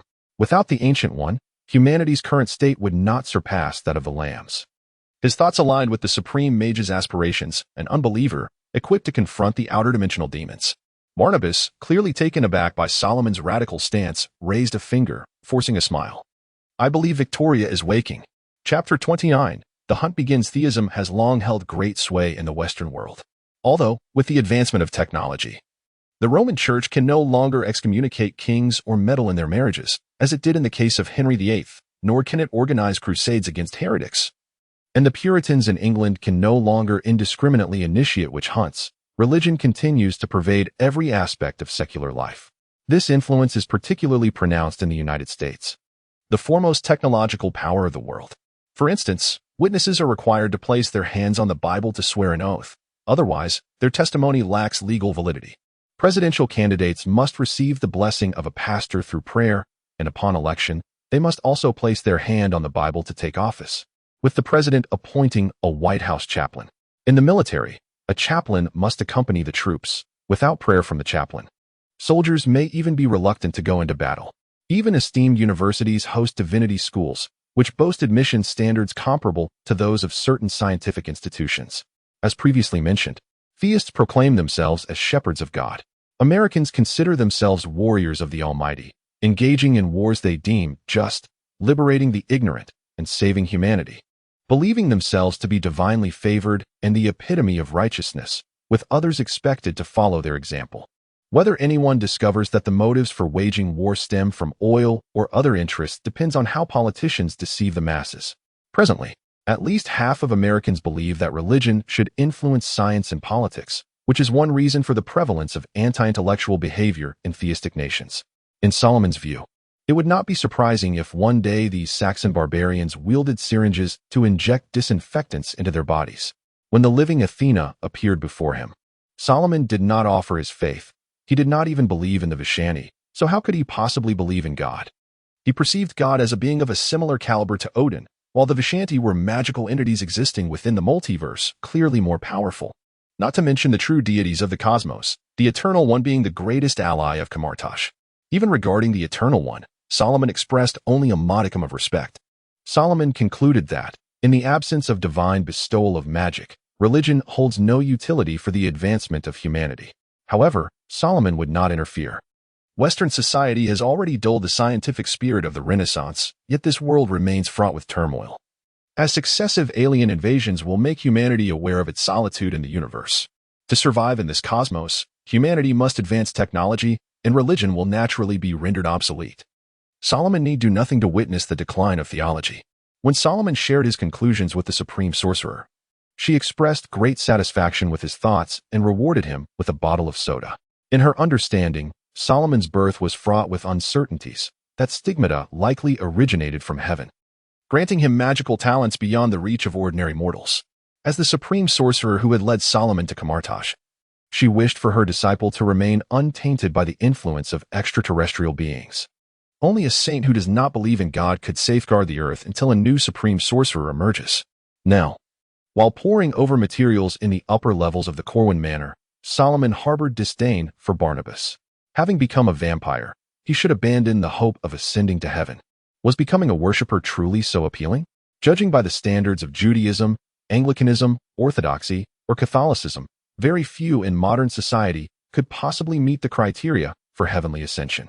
If one doubts this, a glance at their browser history would reveal the sins they have committed. At his feet lay a multitude of heavy tomes and yellowed scrolls, all of which he had deemed unworthy. While some contained a spell or two, they were far removed from the black magic he sought from the dark grimoire, posing little threat. Following their last conversation, Barnabas no longer presented himself before Solomon, for a man without faith instilled fear in him. He perceived a lack of belief as a lack of principles. The vampire could not ascertain whether Solomon would keep his promises, nor could even God guarantee that Solomon would act as pledged. He sensed a looming calamity over the Corwin family, with Solomon now regarded as more detestable than sunlight, silver, and garlic combined. Unbeknownst to him, the already despised Solomon stretched languidly, hearing the crisp sound of his spine cracking as he did so. He parted the curtains to find the deep crimson of the setting sun intertwined with gray clouds. Had he not felt a stiffness in his neck, he might not have realized the passage of time. The fruits of his labor were evident. Several books remained on his desk, still filled with what now appeared to be nonsensical ramblings. Yet Solomon had unearthed the information he sought, though he had not read through the lengthy incantation in its entirety. He grasped its potential peril. Now, he needed to trace the origins of this spell, for the supreme sorcerer had commanded him to locate the dark grimoire. Not merely a couple of incantations for a report. This was an alchemical tome written in Latin, which was not surprising, as the transformation of humans into vampires falls under the category of life-altering metamorphosis, thus naturally classified within alchemical literature. In summary, later historians surmised that the author behind the work attributed to Geber was likely Paul of Taranto, a Franciscan friar, as he authored a nearly contemporaneous alchemical text remarkably similar in style and content. The original of that text now resides in the Library of Kamartash, which Solomon had previously perused. Having determined his next course of action, Solomon placed the book into a dimensional bag. He had other matters to attend to. Barnabas' speculation was indeed correct. Solomon would not adhere to the agreement, for dark magical beings still lurked in this small town. Tonight, Solomon would join the hunt. Chapter 30. The sharpening stone. After a while, his pupils gradually dilated, allowing more glimmers of reflected light to enter his eyes, enabling him to discern the black curtains swaying like living shadows in the windless corridor. The final rays of twilight disappeared completely as darkness swiftly enveloped the entire manor, a chill of negative energy permeating every corner. Only the 3 gem rings on Salomon's fingers continued to shimmer under the sparkles, casting faint, colorful reflections that occasionally swept across the corridor. I have allowed them to take a stroll, including Victoria, ever since she became a vampire. She has taken a liking to wandering beneath the starry sky, having bid farewell to her beloved sunlight and forests. Suddenly, Barnabas emerged from the darkness behind Salomon, still clad in his 18th century attire. Leaning on his cane, standing tall, and with his white lace cravat meticulously arranged, he asked, "Do you truly intend to keep your promise and transform us back into humans, Mr. Damonid?" "Indeed, specifically to counter vampires." "And what?" "And I never promised you that I would turn you into humans." Salomon slowly turned to face the vampire, maintaining his spell. "My exact words were, 'This pertains to my second question. Thus I have not breached my vow.' Mr. Barnabas, your tale is indeed touching, yet utterly pointless. I merely require that book. As for the third vampire in the town, he is also my quarry. So, you intended to kill me from the outset. The vampire elongated his tone. My story matters not, am I correct? Indeed, Salomon readily conceded. You perhaps do not comprehend your uniqueness, Mr. Barnabas. You were transformed into a vampire by the curse of that book, not through birth or the initial embrace. Your strength knows virtually no bounds. The last individual turned into a vampire by that magic was long ago, and I know only that they are fundamentally indestructible. Vampires are like cancer. As long as one exists, countless others can spawn. Mr. Barnabas, your age is still too young for a vampire. You have not amassed much power and do not yet possess that dreadful immortality. Given this, do you think I would spare you? Certainly, these are grandiloquent words. But in truth, the dust of a vampire's annihilation is also a precious material. My existence is original sin. Barnabas continued to tap his cane against the floor, producing a dull thud. Though Salomon could not discern his expression, he could sense the bitterness and frustration within him. He said, My existence is original sin, and I have burdened Victoria with this guilt. We have been forsaken by God. Since the revered one banished all deities and demons from earth, humanity has been abandoned. And the advancement of civilization has occurred without the involvement of gods or devils. Salomon stepped forward, lightly tapping his heel. The intricate spell structure on his boot flickered momentarily. The young mage slowly approached and ultimately halted at a suitable distance. Do not aspire to ascend to heaven, nor to descend into hell for atonement. Your soul has already been reserved by that terrifying entity. Should I be able to kill you, your soul would solely belong to the god of dark magic, akin to Angelica Bouchard. Cezorn, the name the supreme mage could utter, but Salomon could not, as he had not yet attained the power of the revered one. Merely mentioning the name could draw attention to him, although being observed would not allow Cezorn to affect the earth due to the supreme mage's presence. Salomon did not wish to find himself on the god of dark magic's list. Does that include Victoria? Barnabas inquired. No, Salomon replied. If what you say is true, she was transformed after death. Though she cannot ascend to heaven, as long as she has harmed no lives, she shall not descend into hell. Her soul would return to death, that eternal realm of silence. The vampire remained silent for a long while, a gentle breeze sweeping through the corridor, tugging at his garments as if urging Barnabas to make a decision. Salomon awaited Barnabas's verdict in silence, but regardless, he intended to engage in battle with the vampire before him. When I was your age, I had just arrived in the New World. At that time, I knew nothing. But my father often told me, family is wealth. This phrase has always been my guiding principle, for it is due to the efforts of family members that the Collins family could establish itself in Europe and the New World, evolving into a noble lineage. In England, the Collins family still holds a title, and in Maine, this region of New England, we nearly monopolize the fishing resources along the northeast coast. As Barnabas spoke, he spread his arms, as if embracing all the remarkable accomplishments of the Collins family. He looked at Salomon with utmost seriousness, saying, We do this for the family. Regardless of the outcome, I ask you to promise me that the Collins family must not be implicated. In the name of the source of white magic, the revered Visandus. I swear, Salomon nodded. Excellent. I finally see where your faith lies. Barnabas nodded in satisfaction. However, I have one more question. You could have found me during the day. Why come now? Could it be that you? The young mage's expression stiffened. He had never fought nor attempted to harm any sentient being. He acknowledged that Barnabas's tale had influenced him. After all, who could resist the reunion of lovers separated for 2 centuries? Who would not wish for Romeo and Juliet to find their ending? Who could ignore the allure of witnessing beauty and genuine feelings in this world? Who could fail to envy the passionate kisses in the encounter of vibrant roses? Alas, they were merely vampires. From the perspective of the Kaecilius, such beings were destined for annihilation. As long as Salomon remained at Kaecilius for a day, drawing power from Visandus for a day, he would inevitably encounter such situations. Even if he spared them this time, he would still meet them again. Salomon had enjoyed the finest magical education in the world, even the universe, and this had become an inescapable responsibility for him. However, what Salomon was absolutely unwilling to admit was that he wished for Barnabas to have some advantage. He even feared admitting that he held a slight, mere sliver, of hope for his own failure and retreat, though those memories incessantly influenced his character, hardening his heart. Salomon had only recently gained part of the holy marks, and the softness cultivated in his previous life was not easily altered.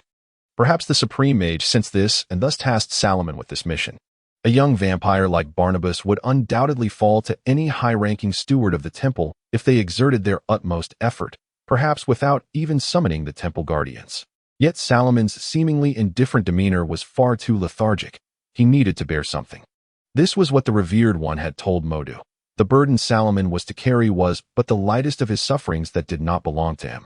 This was one of the costs he had to pay for his strength. Barnabas, this vampire, was merely a sharpening stone prepared by the supreme mage for Salomon. This is none of your concern, Barnabas. Salomon's voice was as cold and hard as his expression, as yet another semicircular magic circle unfolded in his hands, the mage's face flickering in the sparkling light. Let us conclude this swiftly. I do not wish to wait any longer, he stated. Chapter 31. The first battle with the vampire. Regardless of how advanced a vampire's magical prowess may be, when confronting an adversary, one strategy they often employ is to unleash their extraordinary speed and strength to overwhelm their opponent. Barnabas was no exception. He vanished into the shadows in an instant, propelled by a chilling gust, and materialized before Salomon. A dull thud resonated through the air, reminiscent of searing metal sizzling as it plunged into cold water. The vampire's sharp claws clashed against the shield conjured by the arcane mage, igniting a burst of orange sparks that illuminated the dark corridor momentarily before swiftly extinguishing. The sparks briefly illuminated the faces of both the vampire and Salomon, revealing that one of Salomon's silver chains had inexplicably come undone. Before Salomon could react, Barnabas's claws struck the shield once more, causing another explosion of sparks that forced the mage to stagger backward.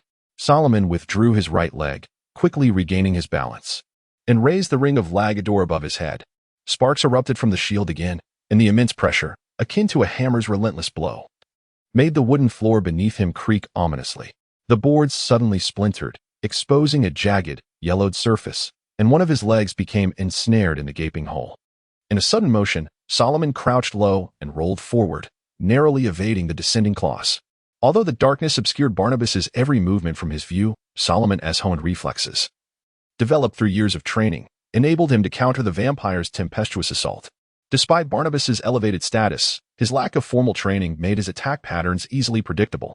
The darkness before him ceased to be an impediment. Salomon was no longer like a blind man reliant solely on intuition to discern the direction of attacks. The spell of dark vision granted him the clarity to perceive everything within a 20-meter radius, even in the absence of light. Within mere seconds, Salomon discerned the rapid flapping of wings and the hurried patter of numerous feet echoing through the corridor, as if a throng of creatures were approaching. He pivoted once more, this time only turning halfway, using his right elbow to deflect an arm that had extended from the shadows. He advanced a step with his right foot, positioning himself behind Barnabas's right foot, while his left hand clasped the elbow of the encroaching arm and his right hand thrust forward towards the vampire's eyes, executing a Wing Chun technique known as the pointing finger. This maneuver was a ruse to bait his opponent, a tactic Salomon had gleaned while observing the apprentices at Kameteji practice their bagua. In his self-defense lessons, he had encountered numerous fighting styles, thus amassing a wealth of combat experience. However, unlike the vampire, he lacked immortality, and in an environment fraught with the potential for ambush, close-quarters combat was his most prudent choice. Engaging in a life-and-death struggle was not mere training. Salomon held nothing back as he unleashed the swift pointing finger. Yet, his adversary was not an ordinary human, but a vampire endowed with remarkable speed. Barnabas easily evaded the strike, which merely grazed past his ear. The vampire lunged to bite Salomon's palm, but the mage's right hand formed a fist, causing the ring of Lagador to glow fiercely, thwarting the vampire's sharp fangs. Salomon released his left hand, stepping forward with his left leg to evade Barnabas's slashing claws, and his right hand forcefully swung outward, striking the vampire's face with considerable force. Barnabas was thrown aside, crashing into the corridor's glass window. Salomon found himself enveloped in a silvery mist, vanishing from his original position only to reappear above the vampire's trajectory. He stood upon a magically conjured disc, and then, with a decisive punch, he struck downward with the ring of Lagador. Bang! The arcane mage smashed the vampire into the ground, causing the dark wooden floor to resound with a thunderous crack, instantly caving in and sending a plume of wood shavings into the air. The second ring spell, Misstep, resonated through the corridor like the jubilant drums of a festival. Yet there were no beautifully attired maidens in kimonos, no boisterous tourists, nor rambunctious children. Only two beings remained, one standing and one lying down, with blood pooling upon the shattered floor alongside broken teeth. After catching his breath for a few moments, Salomon once again formed his hands into palms, slowly unfolding them like a blooming flower. The wooden floor resembled a shattered mirror, and beneath Barnabas, the sound of cracking glass echoed. Salomon was not a supreme mage. While a master could unfurl the mirrored dimension in an instant, he required incantations and gestures, necessitating the subjugation of the vampire before he could imprison Barnabas within. As the cracks in the mirror widened, the vampire gradually sank deeper. However, before Salomon could fully confine Barnabas within the mirrored realm, the sound of flapping wings and hurried footsteps echoed once more. Salomon looked up to see a horde of rats and bats charging down the corridor from the opposite end. These repulsive creatures nearly engulfed the passageway, surging like a tidal wave towards Salomon's feet. He was compelled to abandon his spellcasting, interrupting his incantation. He retreated a few steps, thin flames erupting from his palms and incinerating the rats and bats before him. The flames ignited all the curtains in his vicinity, casting light that dispelled the darkness. Yet, these creatures did not attack him. They flowed past him like a river, with Salomon standing as an isolated island upon the surface of the water, the bats and rats circumventing him entirely. Once the last of these vermin vanished from the far end of the corridor, Salomon looked back only to discover that Barnabas had vanished. In his place stood a woman clad in a vintage light blue gown, her whalebone petticoat giving her skirt a voluminous appearance, adorned with intricate lace embellishments.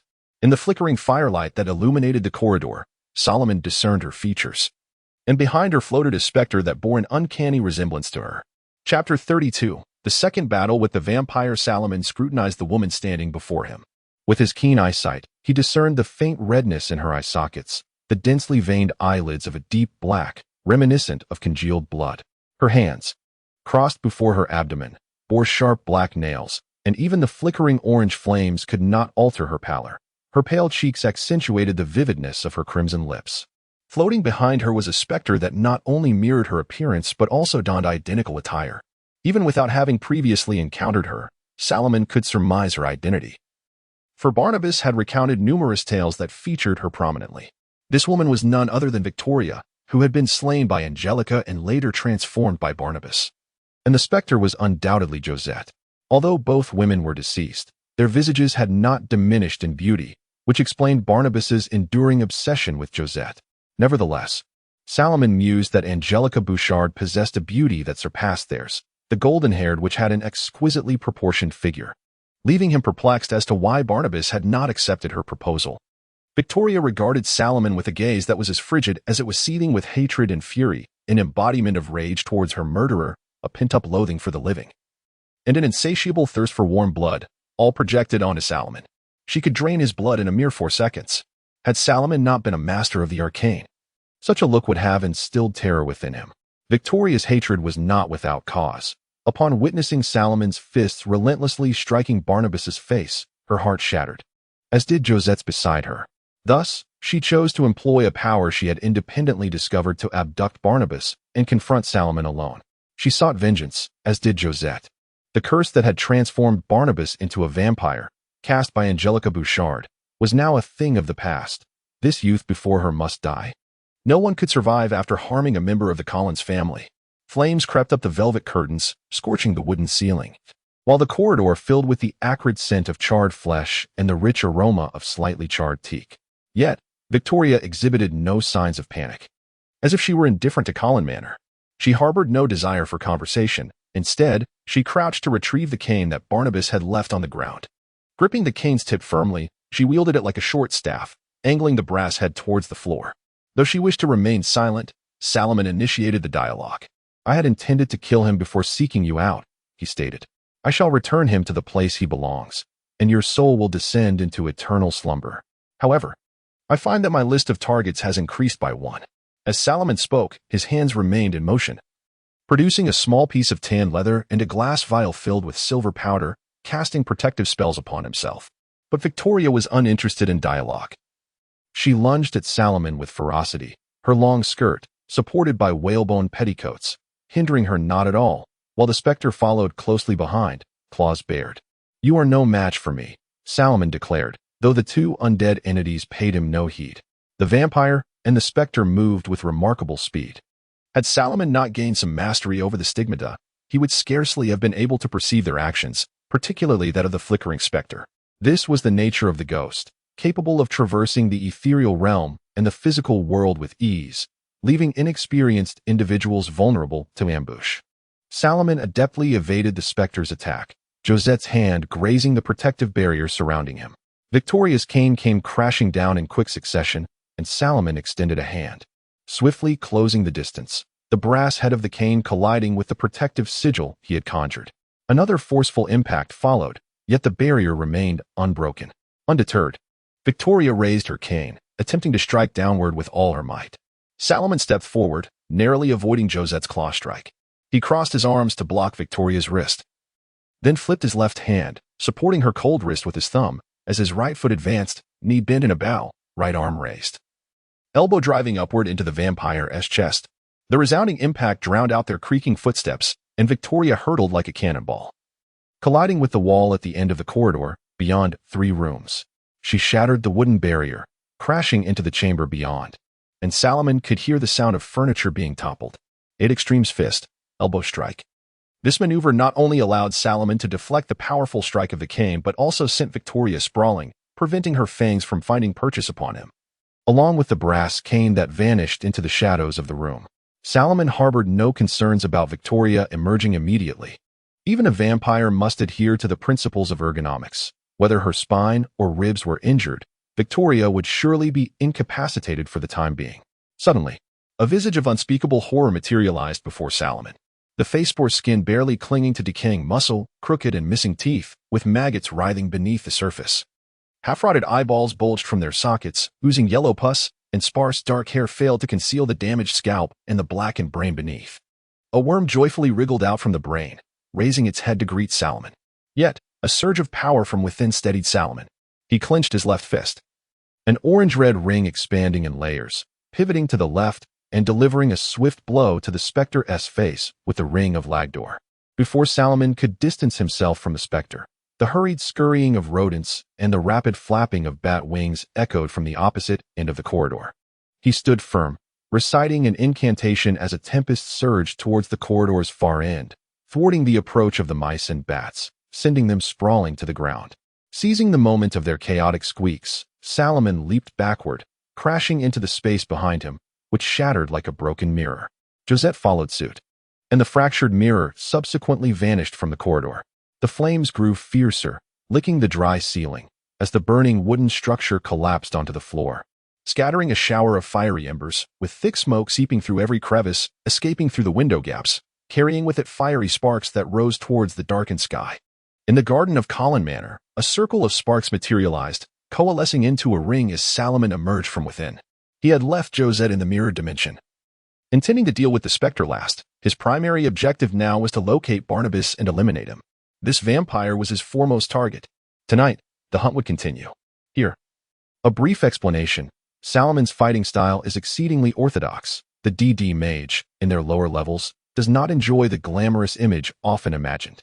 With few spells at their disposal, they often resort to clubs and crossbows to engage in combat, even if an attack spell lands. Its damage pales in comparison to that of bows and clubs, and the caster must endure attacks. Even monsters of equivalent level can easily overpower a spellcaster, due to the augmentation of agility and strength by the stigmata. My combat style draws inspiration from the monk warlock, the spells of the Vistani and the celestial sovereign, and the wizard D&D spells. If faced with an impasse, I would engage in battle in a similar manner. Such as the grim reality, the overly meticulous writing renders combat exceedingly arduous. The vampire possesses an agility score of 18, making it imprudent for the protagonist to expend a potentially ineffective spell for an attack. Would it not be more prudent to enhance oneself instead? Dark vision is indispensable for perceiving the surroundings. It must be utilized. The spells for stealthy movement, whether in pursuit or retreat, are optional. Yet I employ them to mitigate the risk of being thrust too far away. Mage armor raises the base AC to 13, reflecting its agility modifier, thereby providing an advantage against physical assaults, bludgeoning. Protection from evil and good serves to counter undead creatures, preventing possession by spirits and mitigating fear. Almost all spells are highly targeted, were a character like Kaecilius, with a strength of 19, to encounter a vampire at a lower level. The approach would likely be the same. Even during the age of Nathariel, the issue of spell slots remained pertinent. The legendary sorcerer, capable of effortlessly manipulating foes at their whim, is a figure of myth, not the present. A low-level wizard should cherish spell slots and utilize their magic judiciously. Do not be misled by the notion of a blade dancer effortlessly dispatching vampires. Such instances lack the involvement of magic and are mere trifles. Moreover, regarding the uniqueness of Barnabas, I have established that he was transformed into a vampire due to the curse of the Dark Tome. Such a vampire exists solely within the realm of Marvel. This particular vampire, desiring to end his existence, bestowed his power upon Dracula, ultimately succumbing to sunlight. Dracula, however, is immortal, impervious even to death, which underscores the elevated status of Barnabas. Yet, he is merely 200 years old, still quite youthful, adhering strictly to the rules. I must roll the dice again. Thus, there is no necessity for contention. I have significantly amplified the protagonist's capabilities. Were I to adhere to the archetype of an ordinary wizard, the character would have perished by now. Furthermore, do not envision wizards as cold, unfeeling automatons, solely consumed by arcane matters. How then could Elminster thrive, given his fondness for familial bonds? Similarly, do not assume that a wizard's actions are always calculated. Consider the position of Manshone, the leader of the Zenorim, who has created over 80 duplicates of himself. A wizard is not merely a stationary artillery piece. Rather, they're a master of battlefield control. Artillery belongs to sorcerers and psionics. The true strength of a wizard lies in their ability to deploy the appropriate spell at the opportune moment, rather than simply competing over the magnitude of fireballs. Refrain from defining wizards through the secondary interpretations of other works. They are merely a profession in their own right. Chapter 33. Family is true wealth amidst the night. The towering villa's upper level was engulfed in flames, with sparks dancing upward into the starry sky, carried by the evening breeze. Salomon stood in the garden, paved with stone, gazing at the burning estate. Behind him loomed a tangle of grotesque black shrubs, where even the flames could not pierce the profound darkness. The negative energy emanating from Barnabas and Victoria had begun to corrode the land within the estate. Thus, the temperature at Collins Manor was slightly cooler than elsewhere. The living souls residing here would gradually succumb to this malevolent energy, aging and succumbing to illness. Although Willie was inherently a drunkard, this chill only augmented his capacity for alcohol. Salomon observed as the inebriated Willie flung open the door, hastily exiting the hall. Upon discovering the fire, the elderly servant had alerted the authorities, and Salomon clearly heard his conversation with the fire department. Yet, he did not emerge from the shadows to intervene. Instead, he remained concealed, fixated on the villa's upper level, awaiting the vampire's appearance. However, such commotion could not remain unnoticed by many. Even though Collins Manor was surrounded by private property, the rapidly spreading flames and the crimson-lit sky drew the attention of numerous townsfolk. Before long, Salomon saw a car hastily enter the garden, and the living members of the Collins family emerge with urgency, not waiting for the vehicle to come to a complete stop. Upon spotting the old servant Willie, they hurriedly pulled him aside, eager to ascertain the situation. In truth, when Victoria had suddenly transformed into a bat and flown toward the estate, Elizabeth had sensed something amiss. Her worst fears were indeed coming to fruition. The intoxicated Willie could barely utter a coherent word, regardless of how Carolyn knocked on his head or how Elizabeth inquired. All he could manage was to mumble that he had heard a few noises in his stupor. Before he could investigate, thick smoke had billowed from the corridor. And by the time he ventured outside, he realized the place was ablaze. It was that wizard, Carolyn exclaimed, her throat emitting a low growl as she inhaled deeply. Attempting to discern something, Elizabeth handed a key to David, who stood nearby, instructing, "Child, follow Willie and fetch a few guns from the armory." Meanwhile, her jaw elongated, her teeth sharpened, and her once delicate nose grotesquely distorted, her voice transforming into a deep, hoarse growl, laced with a threatening undertone. The living members of the Collins family were not taken aback by Carolyn's transformation. They had grown accustomed to it. Carolyn was a werewolf, and Angelica Bouchard had perpetuated her hatred for Barnabas onto the Collins family, seeking not only to undermine them in business, but also to taint their bloodline. Thus, Angelica commanded a werewolf to bite Carolyn during her childhood. This secret was unveiled only 31 years ago, during the fierce battle between Angelica and Barnabas at Collins Manor. The wizard must still be inside, Carolyn asserted. Now, let us go in and slay him. As David retrieved the guns, Elizabeth refrained from recklessly charging into the villa to confront the wizard who might still be lurking within. With the guns, at least we can be of assistance. Trust in Barnabas and Victoria, they are not easily dealt with. At the very least, we must ensure that the wizard understands that the Collins family is not to be trifled with. A swarm of bats shattered the villa's upper windows, shards of glass cascading onto the stone floor as Elizabeth and Carolyn looked up. They observed the bats circling around the burning rooftop for a moment before suddenly diving towards a shadowy corner of the garden. "There he is," Carolyn shouted, rushing toward that direction.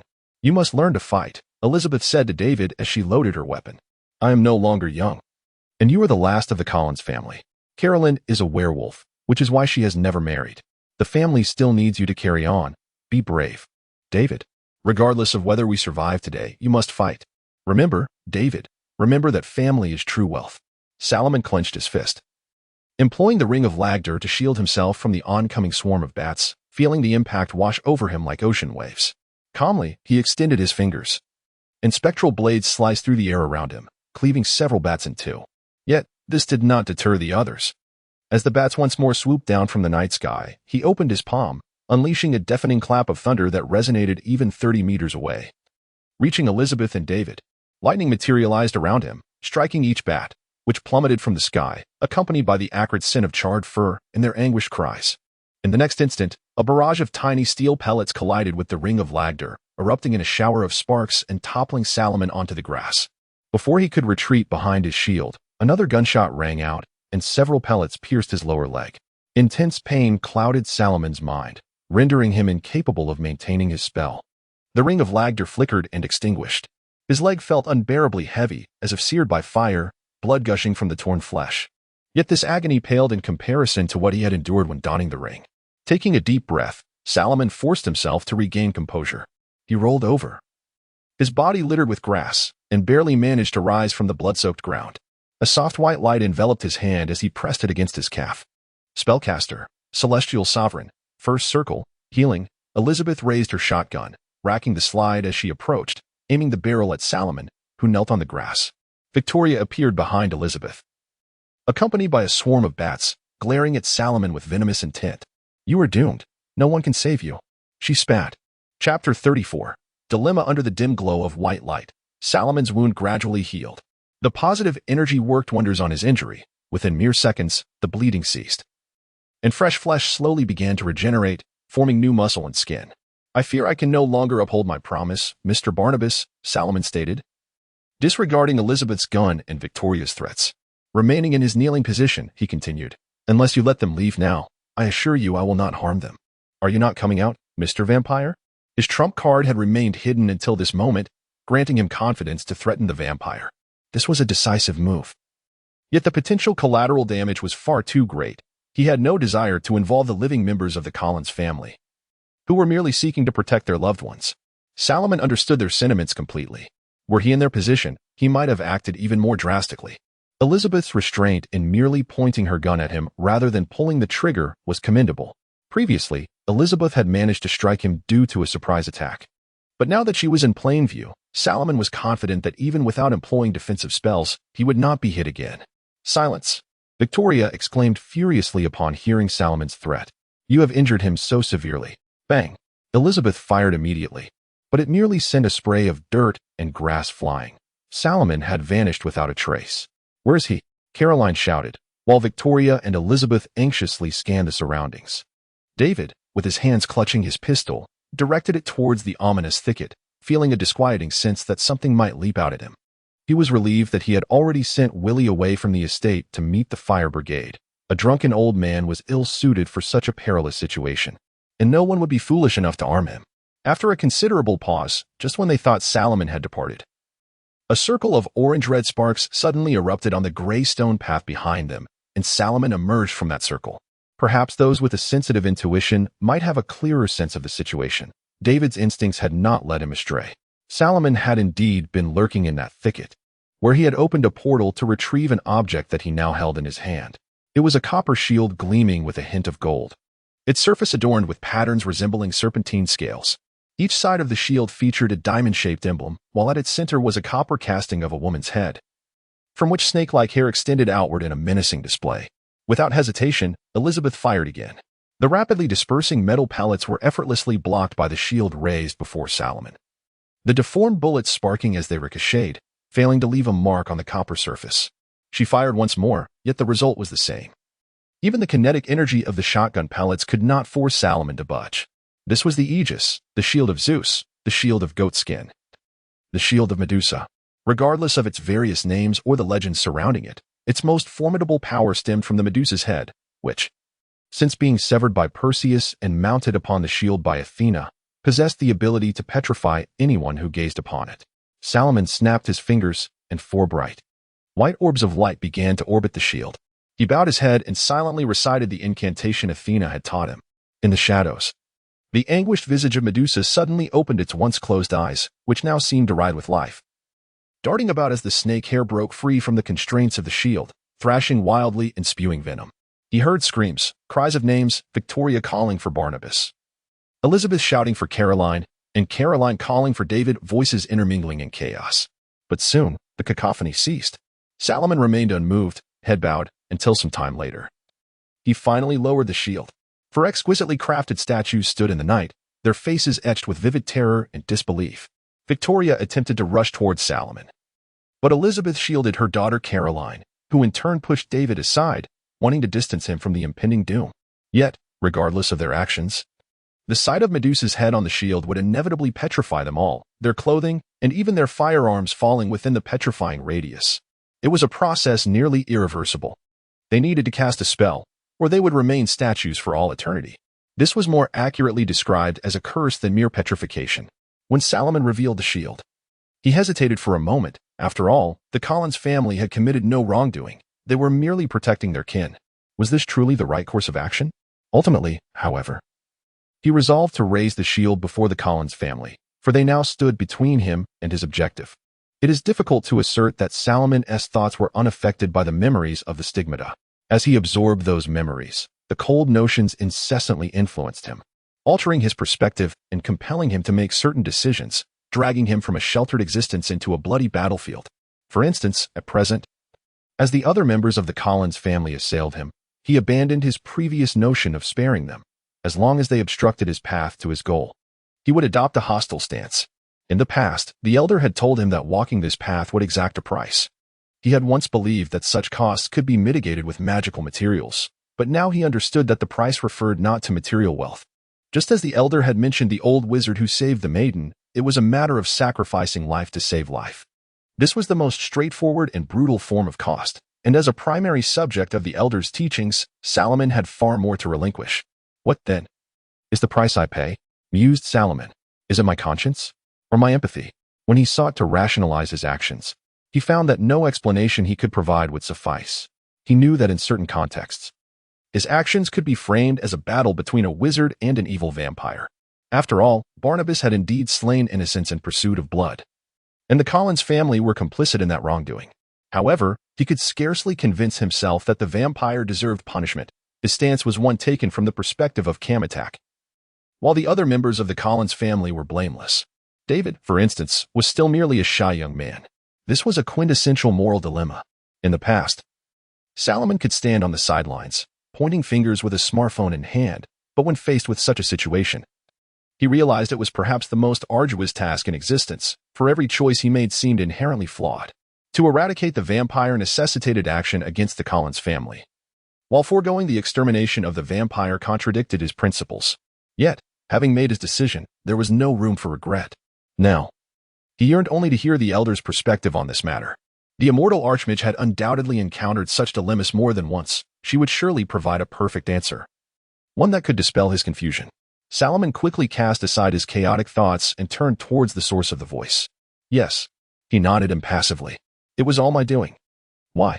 The vampire, who had always strived to maintain his composure, could no longer suppress his fury. Barnabas's visage had only partially healed. His cheeks remained a gruesome mess, the cold flesh marred by charred remnants. The immense damage inflicted by Salomon's positively charged fists had nearly incinerated Barnabas's very eyes. Prior to this moment, he had almost succumbed to unconsciousness, barely managing to escape from the house that had yet to be engulfed by flames.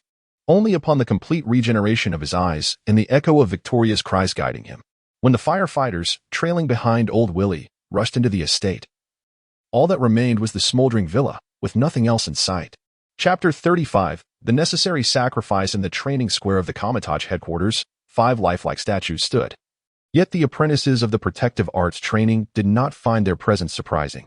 They were oblivious to who had placed these figures there. However, they could not help but feel a shiver run down their spines at the statue's exceedingly vivid expressions, as though they were composed of flesh and blood. Mordo's face bore no trace of joy. He understood what his junior was confronting, and he knew that Salomon had already made the corresponding decision, the consequences of which lay starkly before him. This incited a sense of worry within him, even a hint of grievance towards the arrangements made by the Supreme Sorcerer. After all, his junior was an unyielding recluse, rarely venturing beyond Kaecilius, and he feared that Salomon might be facing such matters too prematurely, for he was indeed quite young. Meanwhile, Salomon, who had transported the statues to Kaecilius, sat before the Supreme Sorcerer, sipping the tea from her table, his languid spirit revitalized. He recounted the sights and experiences of his journey to the sorcerer, including the moral dilemmas he faced. He yearned for some useful counsel. You reside in the tranquil environment of Kaecilius, and thus have never had to make such choices. However, once you step beyond these walls, a myriad of challenges will present themselves, and what you have encountered thus far is merely one among many, the sorcerer indicated towards the training ground. I am quite pleased with your decision, my child. I recognize your doubts, so allow me to share an example from my own experience that may aid you. Dormammu had not only begun to gaze upon Earth now, he had sought to engulf it in the dark dimension since before humanity had risen. Thwarted only by the first Supreme Sorcerer, Agamotto. Later, I too ascended to the role of Supreme Sorcerer, carrying on the same duty. In the past, countless individuals worshipped Dormammu. There existed a small village where nearly all its inhabitants venerated him, with a fervor akin to that of the devout, yet shrouded in ignorance.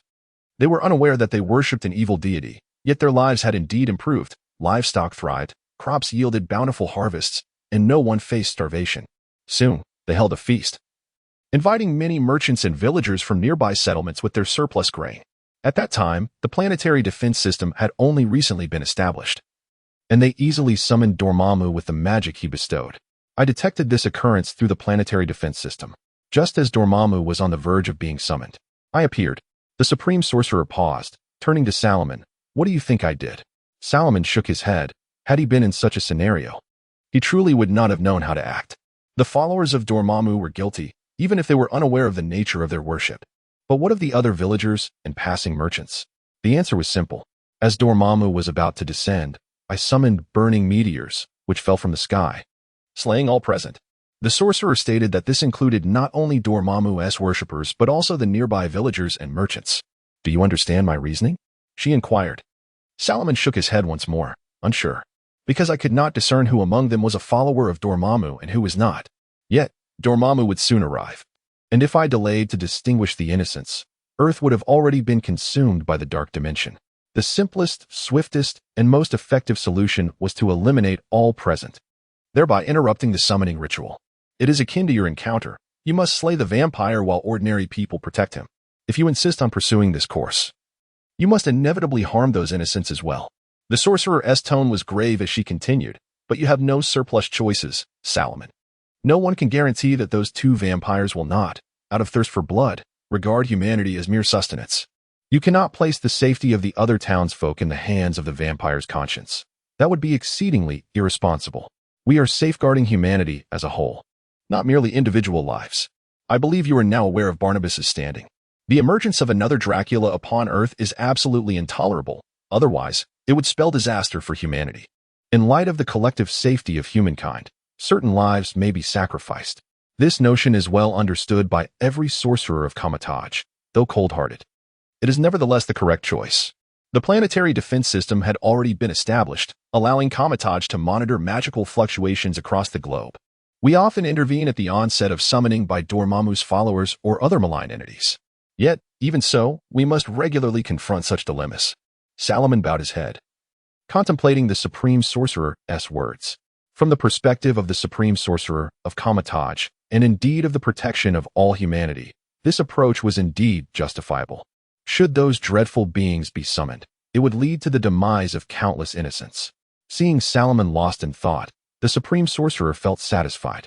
Many within Kaecilius blindly revered her decisions, yet she hoped the sorcerers would cultivate their own thoughts. She earnestly desired for Salomon to comprehend the noble intentions behind her actions. The sorcerer continued, Kaecilius' stance does not imply a disregard for life. Whenever possible, we choose to save lives. Otherwise, we risk becoming typical utilitarians. valuing lives solely by their numbers, which is unacceptable. We recognize that the value of life is immeasurable, yet in the interest of preserving more lives, we must sometimes sacrifice a few. Cherish the empathy and kindness you possess. They are precious. Preserve them.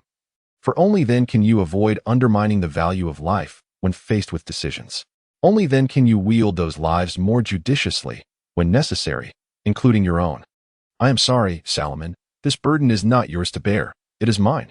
The supreme sorcerer painfully shut her eyes, but soon reopened them. The hesitation gone from her gaze. Chapter 36. Concluding tasks. The Ancient One is the sovereign of the sanctum, the ruler of Midgard, the monarch of Earth. This esteemed title has been forged through relentless battles and mastery of arcane arts, acknowledged by the majority of beings in the cosmos. Thus, the Ancient One cherishes humanity as a beloved progeny, treating each life with utmost reverence. This is also a mandate she impresses upon Salomon, to love humanity, to scrutinize the necessity of every sacrifice, and to eradicate senseless waste of life. In her eyes, the Collins family falls within the realm of acceptable sacrifice. While concealing a vampire may not warrant death, opposing the secret sorcerers sent to eliminate them is indeed a crime. This is the law established by the supreme sorcerer as a ruler. Although ordinary mortals remain oblivious to the existence of Camartage, they are nonetheless bound to adhere to its decrees. As for the anguish behind such decisions, the Ancient One believes it is her burden to bear, a burden that Salomon will eventually inherit. Salomon swiftly acquiesced to this reasoning, particularly when the Collins family launched an attack on him to protect their kin. Though he hesitated momentarily, he resolved to draw forth the aegis. He is not a man overwhelmed by compassion. Rather, he possesses a measure of empathy. Otherwise, the peaceful existence of his previous life would render it difficult for him to harden his heart against taking a life, yet he proceeded nonetheless. Once a decision is made, regret is a luxury he cannot afford. However, he still has some concluding tasks to undertake. After all, both vampires and werewolves can propagate through ordinary humans. Much like malignant cells lurking within human society, these creatures concealed in the shadows have long been targets for elimination by Camartage. Cleansing Collins Town is the task assigned to him by the Supreme Sorcerer. The Ancient One deems the quest for the Dark Grimoire not to be pursued with undue haste.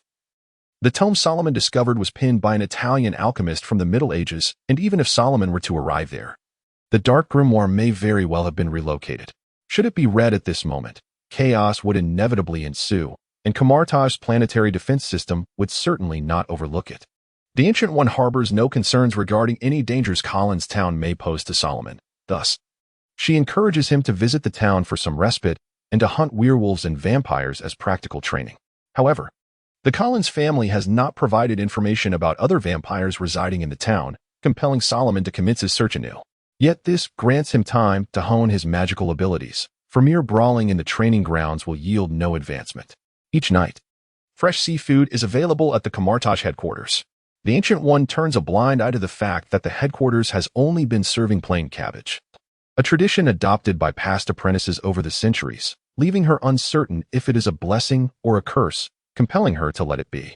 In addition to delivering seafood to Camartage, Salomon also sends some to his Wing Chun training hall in Athena. You have done splendidly. Upon hearing Salomon's explanation for his previous absence, Athena's minor grievances dissipated.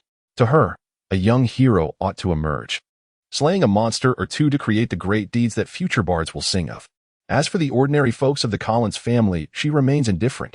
What truly matters to her is that Salomon has utilized the aegis she bestowed upon him, which fills her with immense satisfaction. What does this signify? It signifies that Salomon is indeed the hero nurtured by Athena. Should he appear before everyone mounted on the Pegasus, her satisfaction would soar even higher. Indulging her peculiarities, Athena prepared a sumptuous serving of Atlantic salmon for Salomon. This rich, oily fish, once deboned and marinated, becomes a delectable dish, and Salomon often finds himself consuming several portions, until he is quite sated. In truth, the affairs in Collins Town are not overly complex, yet they are exceedingly time-consuming. The third vampire in the town is Julia Hoffman, the Collins family's physician, who has been missing since the 31st year, as documented by local police records. Complicating matters further are the werewolves. While both werewolves and vampires derive their powers from the Dark Grimoire, the process for werewolves to recruit companions is far simpler than the troublesome initial embrace of vampires. A mere bite suffices. The curse of lycanthropy contained within their saliva enters the human body. If they can refrain from consuming one individual in their relentless fury, their ranks will swell. Salomon remains oblivious to the origin of these werewolves or their true numbers. These werewolves possess normal identities within Collinstown, unlike vampires. They do not fear sunlight, allowing them to move freely within the community. Following the death of Angelica Butchett, these werewolves disperse throughout the town, causing Salomon to expend considerable time in his search. He also utilized significant quantities of honey and lotus oil to cast the second-tier spell Disguise Detection to identify those werewolves in human form. "Hey, brother. The person you had me follow died in just a few days," the driver remarked while counting his money. "What exactly do you do?" "Due to my exceptional intelligence, I enrolled directly in the SHIELD Academy." Salomon feigned a sigh. "No gaming, no comics, not even the freedom to use my phone. Such a life is unbearable, which is why I applied for this task. Remember, you have not seen me, nor should you mention me to anyone. And about the dashcam. Why does your rickety car not have one?" Understood, I get it." The driver gestured an okay sign. "Now, go fetch me a bottle of cola. Make sure it's cold, and no Pepsi." Chapter 37. A conclusion. The nearest vending machine was over 200 meters away. Situated in a remote and dilapidated residential area predominantly inhabited by fishermen, with Salomon's target residing among them. It was still daylight, and the streets of this neighborhood were sparsely lined with trees, featuring only patches of yellow and green grass, clearly neglected by the residents. Moreover, tire rims, empty beer cans, and dilapidated trailers cluttered the spaces between the houses, with weeds growing tall enough to reach axle height. As Salomon disembarked, he stepped on a thick bolt, hidden within the grass, awaiting its inevitable rust in this desolate expanse. When the gentle warmth of the spring breeze swept through, a rusted swing in the chaotic yard swayed slightly, emitting a faint creak as reddish dust particles fell from it. Salomon observed few inhabitants around, which pleased him greatly. Upon seeing his target emerge, he dismissed the driver. He needed to ensure that the forthcoming confrontation would remain unseen. After the Collins family vanished from the small town, the British Collins family swiftly took over the local fishing industry, as if they had been preparing for this moment all along. Following Barnabas's petrification, the local police suddenly came to their senses and began investigating the backlog of homicide cases. Perhaps due to the overwhelming number of cases, a large-scale investigation would inevitably lead the public to perceive negligence. Hence, the local police refrained from roadblocks or interrogating suspects, opting instead for a discreet investigation to gradually diminish the impact of these cases.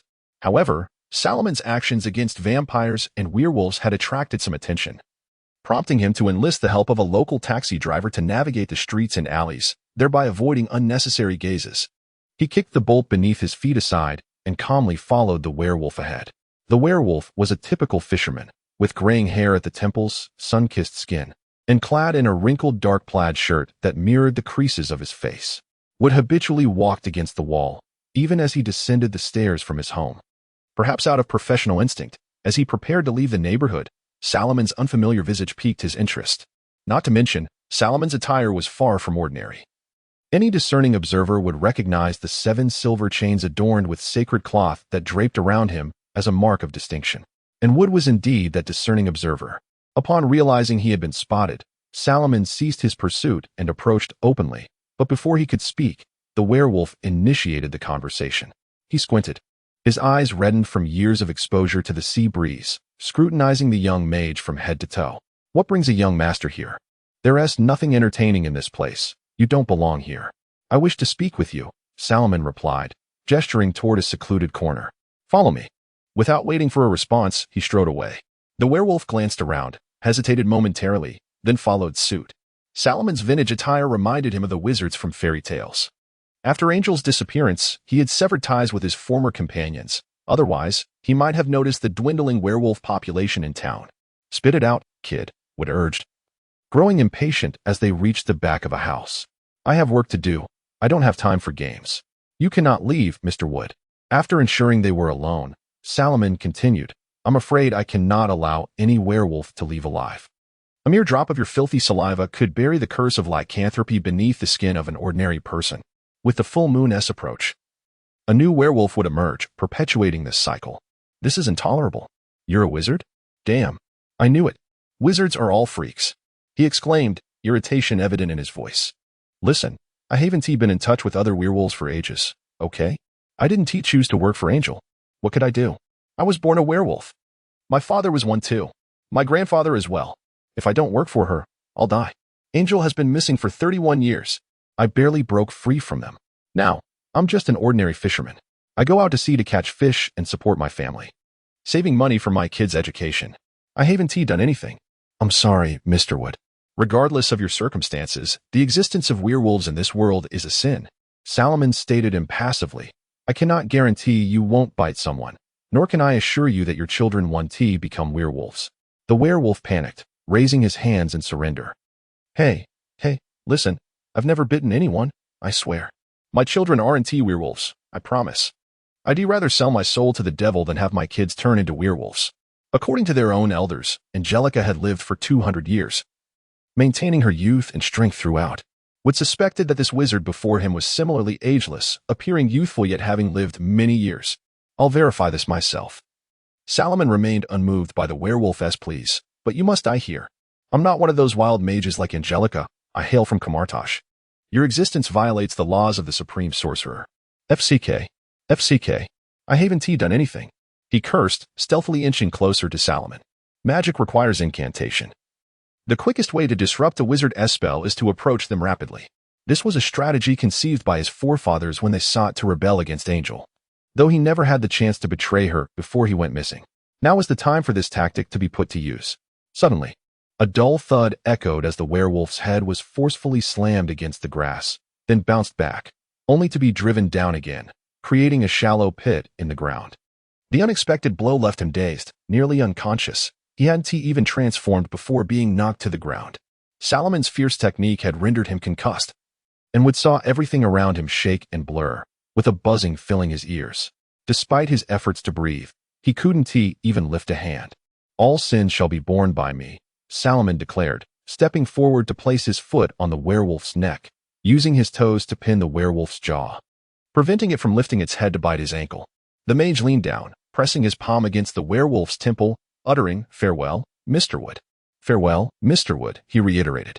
Following this, he struck the hilt of his dagger with force, the glimmering blade plunging into the werewolf's temple in an instant. This was the weakest werewolf he had ever hunted. Salomon pulled the tab on his can and clinked it with the drivers. "Cheers. What's next for you?" the driver asked, downing half the beer in one go. "Anywhere, really. The job is done." Salomon exhaled, leaning back in his seat with his eyes closed. Moments ago, he had slain more than one werewolf. How could the werewolf's offspring be considered ordinary? Chapter 38. The deceptive tongue of men. The esteemed master arranged leisure activities for Salomon, which essentially served as a means to fortify his psychological resilience. However, Baron Mordo and Kaecilius expressed some discontent, believing that Salomon, at such a tender age, should not be burdened with blood on his hands. I had previously asserted that each individual begins their journey from a different point, and he is destined not to dwell in an ordinary existence. Mordo and Kaecilius exchanged glances, speechless. The task of hunting vampires and werewolves ought to have fallen upon them or the stewards of the New York Temple. Yet these responsibilities were entrusted to Salomon by the Supreme Mage.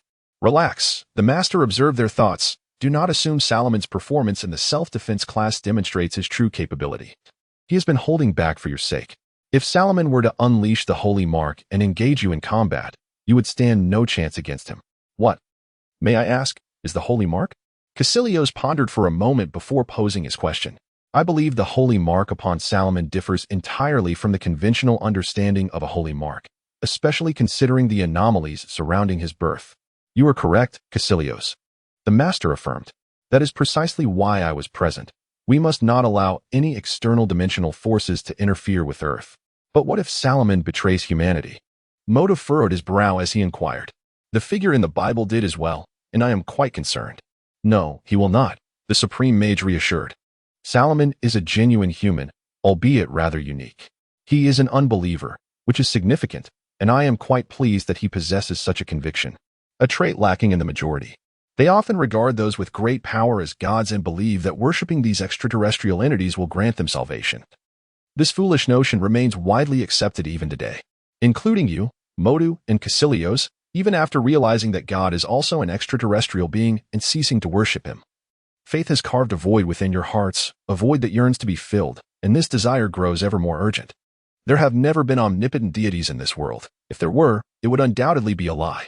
The master's tone grew increasingly stern as she continued, moreover, our relationship with the dimensional sovereign is merely transactional. He is our overlord, yet even he is unworthy of worship. The driver took Salomon for a drive through the streets, turning on the radio while holding a beer, steering the vehicle unsteadily. After a while, he turned to Salomon, who was gazing out the window, and asked, Brother, are you leaving? Yes, I am departing, Salomon replied, appearing quite relaxed, as he had completed his tasks in Collintown. The werewolves he could find had been eradicated, despite the many involved. No, I prefer the weather in London. It is lazy and gentle. Although it often rains, that is not much of a concern, Salomon said as he unbuckled his seatbelt and stretched. Just take me ahead. Secret, brother. Salomon slipped a few bills into the driver's pocket. You've had enough to drink. Pull over. Wait. The driver continued to wave his hands even after stopping. Salomon watched curiously as he tore a piece of paper from a drawer, hastily rummaged through his phone, and scribbled something down. After a moment, he handed Salomon a small note with a name and phone number written on it. I know someone in London. They say this person is quite formidable.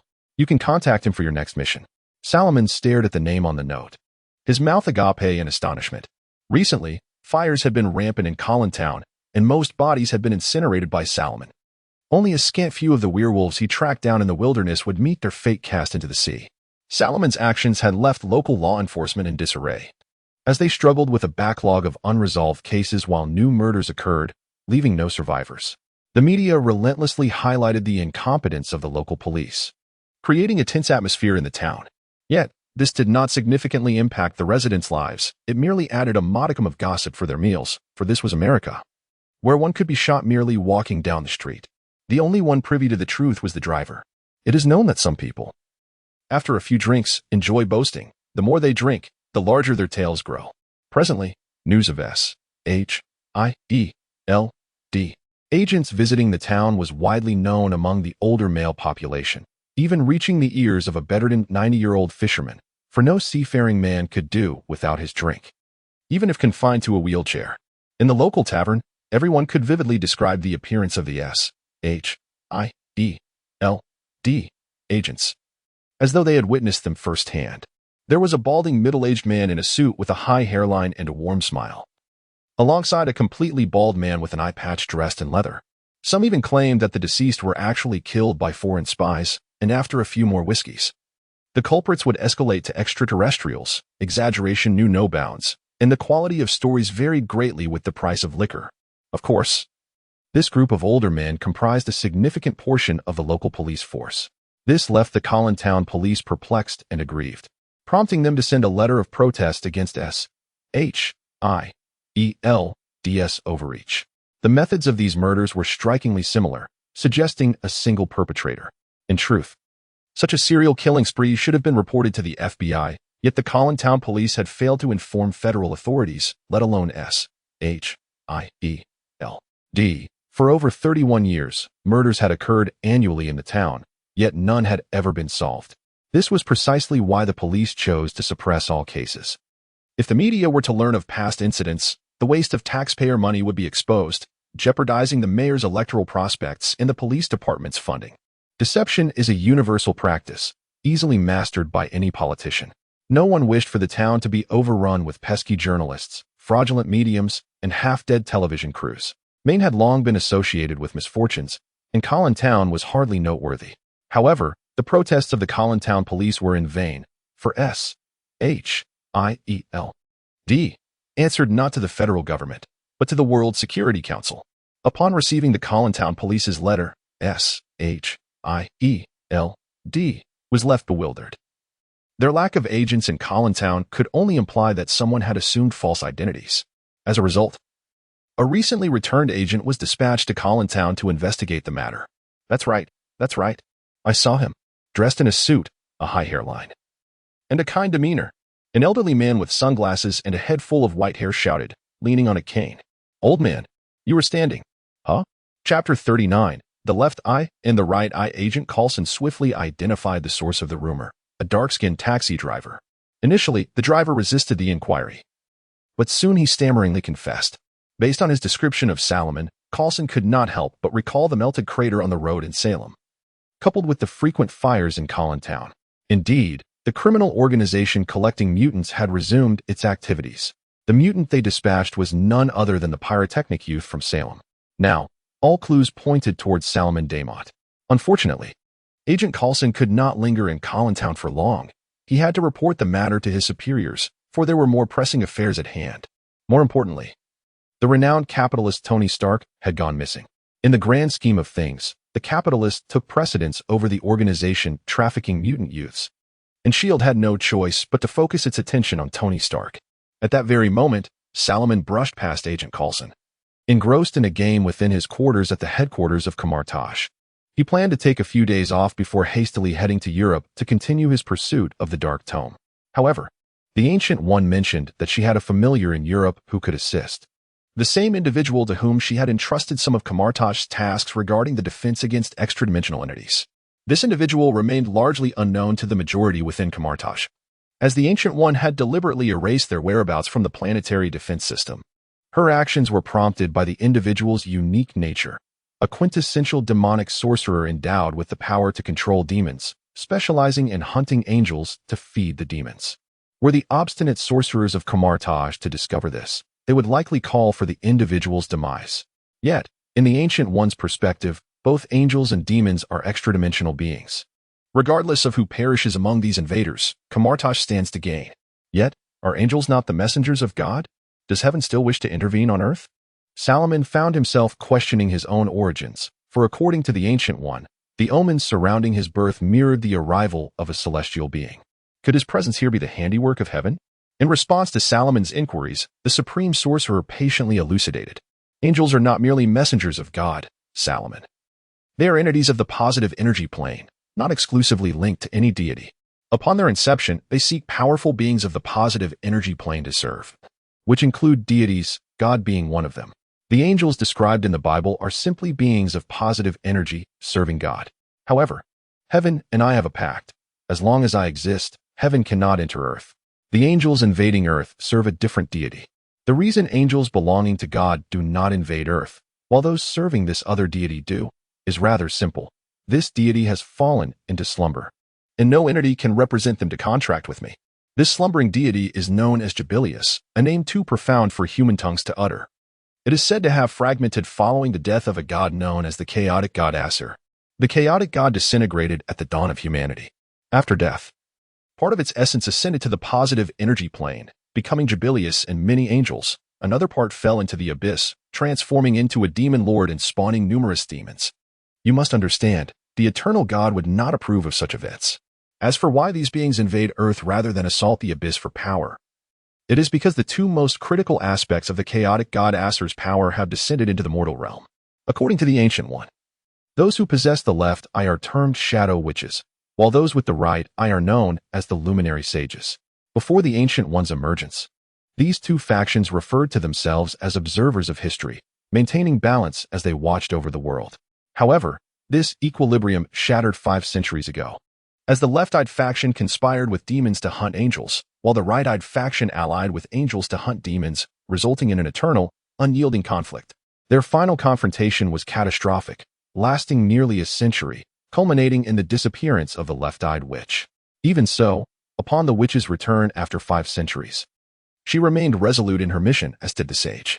Even if angels or demons that had clandestinely entered Earth were not birthed from the chaotic god Acer, they still fell within their hunting grounds, which justified the Ancient One's allowance of their presence. In the Ancient One's account, the organization serving the deity known as Jubilius on Earth is referred to as the Ragnarok cult, headquartered in a city called Vigrid on the European border. The city is governed by a group called Izael, whose president, Balder, wields the power of the right eye as a luminary sage. The Supreme Sorcerer merely needs to maintain equilibrium among them, ensuring that the slumbering Jubilius does not awaken, that the demon lord does not manifest on earth, and that the chaotic god Acer does not resurrect. As long as the witch and the sage continue their eternal struggle, they will aid Kamartaj in eradicating the demons and angels that trespass into the mortal realm. Retaining them significantly alleviates Kamartaj's workload. Yet now, the influence of the luminary sage has grown increasingly potent. To restore balance, the Ancient One has intentionally supported the left-eyed witch, providing her intelligence on angelic activities. But what if the situation spirals out of control? Salomon inquired, Curiosity piqued. The Ancient One gestured towards the eye of Agamotto resting on the table. If one attempt fails, try again. Success will eventually come. As for the origin of the chaotic god Acer, neither the Ancient One nor the Vishani possess answers. In the ancient world, chaos reigned, and the scant records that exist are shrouded in ambiguity. The texts of the Ragnarok cult are even less reliable, riddled with irrational praise and adulation. Salomon's introspection regarding his own nature was anticipated by the Supreme Sorcerer. You are human, a genuine human, the Ancient One asserted firmly, regardless of your origins. As for the sacred marks, I suspect they record the 500 profound pieces of knowledge concerning the heavens and the earth from the legendary Book of Angels, Lachiel. Your studies in another branch of magic likely stem from this source. The Ancient One referred not to the translated Book of Enoch found in the Camartage Library, but rather to the original tome of sorcery, the Book of Angels, concerning Salomon's visions of the Kabbalistic tree of life during his unconsciousness. They likely represent a fragment of the Book of Angels, though the specific secrets remain for Salomon to uncover. After a few days of rest, Salomon would set forth once more, journeying to Europe in search of the witch, Bayonetta. Chapter 40. The Bar at the Gates of Hell. After spending nearly a week meticulously completing the recently released Assassin's Creed, Salomon set off once more. However, he needed to pay a visit to someone, or rather, something, where he might possibly encounter the witch, Bayonetta. To gain access, Salomon had to don the emblem of Camartage to avoid being perceived as an unwelcome guest. I have adhered to the Supreme Mage's regulations. The burly black man behind the bar continued polishing a glass, his displeasure evident on his face. His bald head, adorned with intricate black tattoos, added to his intimidating presence. He set down the glass and remarked, I have summoned neither demons nor angels. In fact, I have slain a few. Is that not sufficient? Wait, is that a child? This was the bar at the gates of hell, and the proprietor was indeed that imposing figure behind the counter. On the surface, he appeared merely fierce. Yet he was once an angel who had fallen to the lower planes. Salomon was not surprised when the Supreme Mage mentioned this. It was not uncommon for celestial beings to descend into lower realms. Typically, fallen angels would transform into succubi. Yet the Esteemed One referred to this particular fallen angel as Rodden, a male. This revelation astonished Salomon, as angels with a defined gender were often high-ranking. In his experience, there was only one fallen high-ranking angel, the daughter of destruction, Zariel, though he was uncertain of what hell resembled in this world. He assumed that a fallen high-ranking angel would manifest as a terrifying demon. However, it seemed Salomon's estimation was flawed. This fallen angel had not become a demon, but rather a unique entity. Rodden was an exceptional craftsman. Yet he could not find refuge in either the upper or lower planes, and thus resided among humans. After he agreed to abide by the rules set forth by the Esteemed One and refrained from interfering in earthly matters, he was permitted to dwell on Earth. Now, Rodden served as Camartage's equipment supplier, crafting many essential items, including the boots Salomon wore. Bars like this one often emerged in impoverished areas, offering drinks and food. Following the clues provided by the Supreme Mage, Salomon successfully located this establishment. Upon entering, perhaps due to the magic emanating from him triggering the bar's recognition mechanism, the bar's decor instantly transformed from a nondescript, run-down establishment into a realm cloaked in dark purple wallpaper, causing all patrons to vanish. Unwittingly, Salomon had stepped into the demi-plane of this fallen angel. What brings you here? We do not serve minors, Rodden inquired, feigning seriousness as he extinguished the ember of his cigar and placed a warm glass of milk on the bar. I assume you can reach the bar. Speak. What does the Supreme Mage require of me? The Esteemed One does not seek you. Rather, I have a matter to attend to. Salomon perched on a bar stool, his feet dangling uncomfortably. He took a sip of the warm milk. Sweet. After finishing the milk, he burped. The Esteemed One has sent me to find an item and mentioned that someone here could assist me. Looking for something? You require information. Rodden poured another glass of warm milk, resuming his task of polishing the glass. Enzo, someone is looking for you. Huh. A portly man dressed in a light trench coat, adorned with a black wide-brimmed hat and sunglasses, emerged from behind the couch. Looking for me? Extinguish your cigarette. There are minors present. Rodden remained focused on his task. This sorcerer from Camartage was on a quest for an object. It was baffling why the Supreme Mage would send a child on such a mission. But the person I seek is Bayonetta. Salomon declined the warm milk, finding it unpalatable. Rodden suddenly lifted his head, scrutinizing Salomon closely. Upon noticing Salomon's hands, he seemed to realize something. It's you. You know me? But this is our first meeting, Salomon replied, puzzled. Everyone associated with magic recalls the scene of your birth. Child, you are far more renowned than you realize. Rodden poured himself a glass of ice-cold cola. The light from heaven is visible to all but the blind. Later, you were adopted by the Supreme Mage, a fact known throughout the magical community. What is your name? Salomon. Unsurprisingly, I recognized your name upon seeing your holy mark.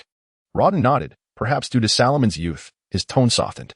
However, I believe it is not yet time for you to strike back against heaven and reclaim your mother's soul. Bayonetta cannot assist you in entering heaven. You must rely on yourself. I have never met my mother, Salomon replied, his expression stoic. But if there is something, what is the matter? Enzo leaned closer, having extinguished his cigar. When it comes to finding things, Bayonetta is no match for me. She merely excels in fighting. Salomon glanced at Enzo and then at Rodden, hesitating to divulge the matter of the Book of Darkness. Ultimately, he concluded that such information should not be a secret to an immortal being, so he shared what he had learned, including the alchemical tome authored by Paul. A Franciscan friar and teacher from Taranto, he needed to ascertain where Paul composed that book. Only by understanding Paul's life journey could he trace where he encountered the knowledge of the Book of Darkness. The Supreme Mage has tasked you with finding that book, Rodden remarked. That book has been missing for ages. I do not believe Enzo can locate it. Are you certain this is your mission? Perhaps the Esteemed One wishes to prevent me from languishing indoors, fearing I might wither away from boredom, so he wants me to venture out. Salomon mused. Of course. It is more likely the Esteemed One desires me to gain experience, yet I feel it is somewhat premature. Indeed, Rodden nodded. Your experience is still lacking. For instance, you shared information here that Enzo was unaware of, granting him a free piece of intelligence. Do not underestimate me. I possess information even you do not know. Enzo protested. Shaking his fist, though he dared not direct his ire at Rodden, the gesture was merely a display of his grievance. Turning his head, he shifted his tone, addressing Salomon. I believe we can discuss this business elsewhere. The fare here leaves much to be desired. You are welcome at my home. My 2 children, Ed and Edna, would be thrilled to see you. My wife cooks a splendid meal, far superior to Rodden's. At that moment, the bar's door swung open with a resounding bang, revealing a tall, graceful figure. Her impossibly long legs, clad in form-fitting black fabric, strode into the bar, the high heels echoing on the floor. Oh my. Today we have a young guest, the woman purred, her voice laced with seduction. Rodden, when did your bar begin catering to minors? Serving alcohol to minors is illegal. You know. Bayonetta, he is looking for you. Rodden interjected at the opportune moment. Boya, are you searching for me? Chapter 41. Bayonetta Salomon was on the verge of fainting, truly. The thrill that this woman brought was overwhelmingly intense for him. He suspected that his ability to become a sorcerer stemmed from being a virgin until the age of 30 in his previous life. Fortunately, he frequently underwent training with Athena, which allowed him to maintain a semblance of composure under the gaze of those mesmerizing light-colored eyes. Yes, I have come to find you. He leaned back, a hint of panic evident as he retrieved a letter from his satchel. This is a correspondence from the Supreme Mage meant for you. I seek your assistance in locating a grimoire, as the Esteemed One indicated you could be of help. What do you mean? Salomon's bewilderment was palpable. At that moment, Rodden timely clarified, Bayonetta has been awake since she emerged from her coffin at the bottom of the lake 20 years ago. Aside from knowing she is a witch, she remembers nothing else. Her actions of hunting angels and feeding demons are purely instinctual. If anyone understands Bayonetta's past, it is surely Kamatash. For the ancient mage order must possess records on the witch. This is a fair trade, Bayonetta proclaimed, standing before Salomon. Besides, Italy is not far from Vigrid, where many-winged miscreants roam. Someone of your stature certainly requires the protection of an elder sister. Bayonetta suddenly leaned closer, inhaling deeply through her pert nose. Salomon instinctively retreated a step until his back pressed against the bar counter. Bayonetta's gaze sharpened, her hand reaching behind her, releasing a faint scent of rosemary. Are you? Fighting is prohibited here, Bayonetta. Rodden's calm tone was sufficient to dissuade her from any aggressive intent. The bar owner kindly explained Salomon's identity, including the oddities surrounding his birth, prompting Bayonetta's demeanor to shift once more. Oh? She squinted, scrutinizing Salomon, including the stigmata on his hand. I initially thought it was a superior angel descending, and I even considered heading to New York. Is the sun planning to rebel against the celestial realm? The Esteemed One claims I am human, and thus I shall remain human forever. Salomon regained his composure, stating firmly, as for the intentions of the higher planes, they concern me not.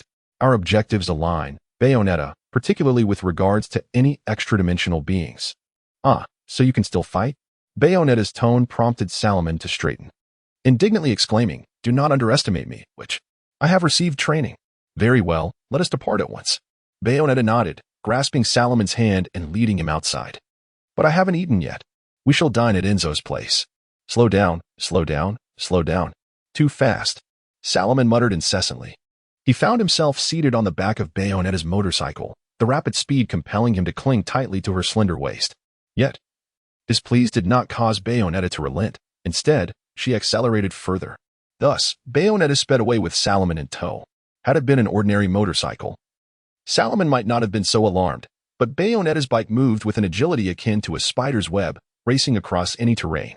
At present, she was propelling them past the rocky cliffs of a ravine. Upon reaching their destination, Salomon's legs felt weak, nearly unable to support him. "Oh dear. Is this all you can manage, Boya?" Bayonetta teased, a smirk gracing her lips. "Humph." Salomon huffed in discontent. "I merely need time to adjust. Kamatash does not involve such exertions." "I shall not." "Then, Boya, can you still move?" The playful lilt in her voice caused Salomon's cheeks to flush. "Of course." The stubborn sorcerer insisted. "Just let me walk a few more steps." "All right, come witness how an elder sister slays monsters." Before Bayonetta, a complex array of purple sigils appeared, and upon stepping inside, she vanished from sight. Salomon took a deep breath, donned his enchanted ring, and recited a spell he had recently learned. A portal materialized before him, yet the scene within mirrored that of their current location. Nevertheless, he stepped through. This was the realm of the Inferno, or at least, as Bayonetta referred to it. As a witch, she could traverse this dimension freely. It served as a thin veil between the material plane and the outer realms, where extra-dimensional beings first manifested upon arriving on Earth. Subsequently traversing through the infernal realm to reach the material plane, the two realms remained unaffected by one another. Here, only the transparent shadows of humans from the material realm were visible, unable to interact, while other lifeless entities could influence one another. Buildings and such were identical to those in the material realm. Thus, damaging objects in the infernal realm would result in destruction in the material realm. Salomon speculated this might be a unique dimension of this world, as it did not align with the knowledge he had acquired in dimensional studies. Upon entering, a golden spear sliced through the air towards him. The sorcerer calmly sidestepped the attack. Before him stood a creature entirely cloaked in white, possessing a bird-like head adorned with a red mask edged in gold. This was an angel, or rather, a servant angel. Without the halo above its head and the pure white wings behind it, few would perceive such a being as an angel. In addition to its avian head, its limbs resembled bird claws, firmly grasping the golden spear. The sorcerer had no time to recite a spell, and instead threw a punch. The ring of ragged door striking heavily against the angel's mask, causing it to stagger. Salomon advanced, stepping on the golden spear with his right leg and pushing forward with his left, sending the angel reeling while disarming it. Bending down, Salomon retrieved the spear. It was not particularly heavy, resembling a crossbow with an X-shaped blade affixed to the rear of the spearhead, along with various metal spikes of differing lengths. Although the weapon's design was lacking, it remained functional. The angel, now weaponless, could not withstand Salomon's assault for long. As he effortlessly pierced the angel's avian head with the spear's tip, it dissolved into golden motes of light. Turning his gaze, Salomon beheld more angels surrounding Bayonetta. Yet her lithe form evaded their strikes, taking the opportunity to eliminate several uniquely shaped angels. "Ah, it seems the angel attacking Salomon is a cowardly foe," the sorcerer mused, casting the spear with dissatisfaction. Trained by Athena, he was adept in this art, and the spear, propelled by immense force, accurately pierced an angel with a marble face and golden wings, pinning it to the ground. "Boya, come assist your elder sister." Bayonetta even had the leisure to greet Salomon. Salomon scoffed. This woman was once again teasing him. Nevertheless, it was a rare opportunity he could not afford to miss, as he could finally put his dark magic to the test. Chapter 42. Journey to Florence. Beatrice moved with extraordinary agility, deftly evading the sharp blades that often brushed past her without inflicting a scratch. With each successful dodge, her speed intensified. Armed with a pistol in each hand and foot, she could fire with a velocity that left Salomon bewildered. The thunderous gunfire often resounded just once, yet it struck multiple foes simultaneously. With a teammate ahead capable of stalling the enemies, Salomon felt liberated to cast spells, relishing his first taste of being a mage. He pointed at an adversary while reciting an incantation, conjuring a remarkably simple trick. The spell, Know thine enemy served as an excellent means to probe the defenses of the unfamiliar foe, granting Salomon a fleeting glimpse into their vulnerabilities. Without this insight, including which magical effects the angels were immune to or resistant against, he would be at a complete loss. Soon, an illusory bell materialized above one of the angelic beings wielding a large horn, its mournful toll resonating as negative energy surged forth like a sound wave. The angel released a note, and the collision of positive and negative energies resulted in a mutual annihilation, leaving only a residual wave of energy. However, a fiery blast subsequently struck the angel squarely in the face, scorching its mask. Salomon's assault drew the angel's attention, although they could not reach Beatrice. They perceived Salomon as an easy target, making the diversion advantageous. Before they could approach him, a repugnant green energy shot from the mage's hands towards an angel brandishing a golden spear. This harmonious angel's movement slowed considerably as Beatrice lifted her long leg, her stiletto heel pressing against its head, followed by a flurry of bullets erupting from the angel's cranium. More of such magic, please, Beatrice winked at Salomon. Sensing the angel afflicted by a spell had become significantly frail, both its skin and its armored flesh, Salomon unleashed a disease ray to ascertain the angel's susceptibility to poison. Understanding that even Know Thine Enemy could not provide him with a comprehensive understanding of his adversaries. Through the combination of the death bell, fire arrow, and disease ray spells, he began to ascertain the angel's weaknesses. Salomon's figure swayed like a specter in the hazy mist, the dim light casting shadows around him as a beam of positive energy flew past him like a cannonball. Yet, he remained undeterred in his casting. A gigantic hand formed from the earth emerged beside Beatrice, towering over her. Before she could react, it grasped an angel firmly. Black fissures sprawling across its form as blood oozed from its body, transforming into golden motes that floated skyward, with the angels gradually encircling Beatrice. Even a few hovering above her brandishing horns, Salomon swiftly dismantled the Maximilian's grasp of earth and switched spells. Come to my side, Beatrice. Without pausing his incantation, the witch promptly appeared beside him. Suddenly, a vast, thick web descended from above, ensnaring all the angels within its sticky embrace, effectively pinning them to the ground. Now was the opportune moment to cast targeted spells. Salomon tore open a scroll, summoning a fireball slightly shorter than himself, which rolled toward the angels in a straight line. The flammable web ignited, flames rapidly engulfing it, subjecting all the angels to searing heat. Under Salomon's control, the fireball spun, crushing every angel along its path. Little one, your performance is quite splendid, Beatrice remarked, narrowing one eye as she shot at the few angels still clinging to life. However, this was merely a minor skirmish. I am here to retrieve something, not to engage in battle. Nonetheless, the angel's presence on Earth falls under Carmitage's responsibility to eliminate. Salomon sighed, acknowledging that the necromantic spells he wielded required his own life force, and he had yet to earn the right to draw power from the shadow dimension. It was prudent to minimize his use of necromantic magic lest he sacrifice his vitality and hinder his growth. The constant gaze directed at Beatrice made him uneasy. As the angels transformed into golden motes amid the flames, Beatrice summoned her motorcycle once again. Hop on, boya, she said, teasingly adding, or would you prefer me to carry you? I wouldn't mind. Salomon clicked his tongue, reluctantly taking his seat on the back.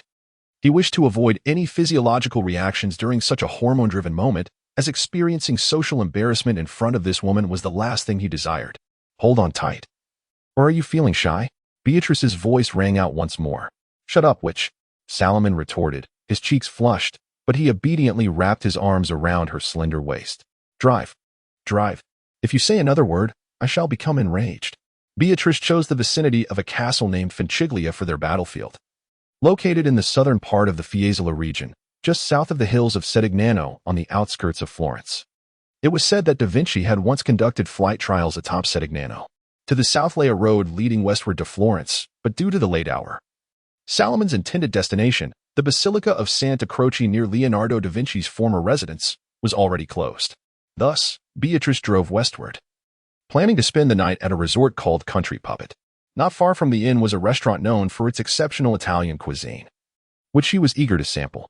Salomon stood at the doorway of their room, expressing, I understand your reasoning, and I, too, wish to indulge in the Italian dishes. His tone grew increasingly serious. But why did you only book one room, Beatrice? Are you not aware of the implications? For safety's sake, boya, Beatrice replied, hands on her hips, her flawless figure attracting numerous gazes. She pulled a lollipop from her cleavage and popped it into her mouth, causing Salomon to hear the sound of someone collapsing nearby. Indifferently, the witch remarked, "Angels can appear unexpectedly, you know? I will set up magical alarms. They might launch a night raid, just like men do, appearing out of nowhere. I will open the door, or I shall revoke my magic." The fabric of a big sister's attire is woven with magic. Do you wish for everyone to witness her in the nude? Get in, get in.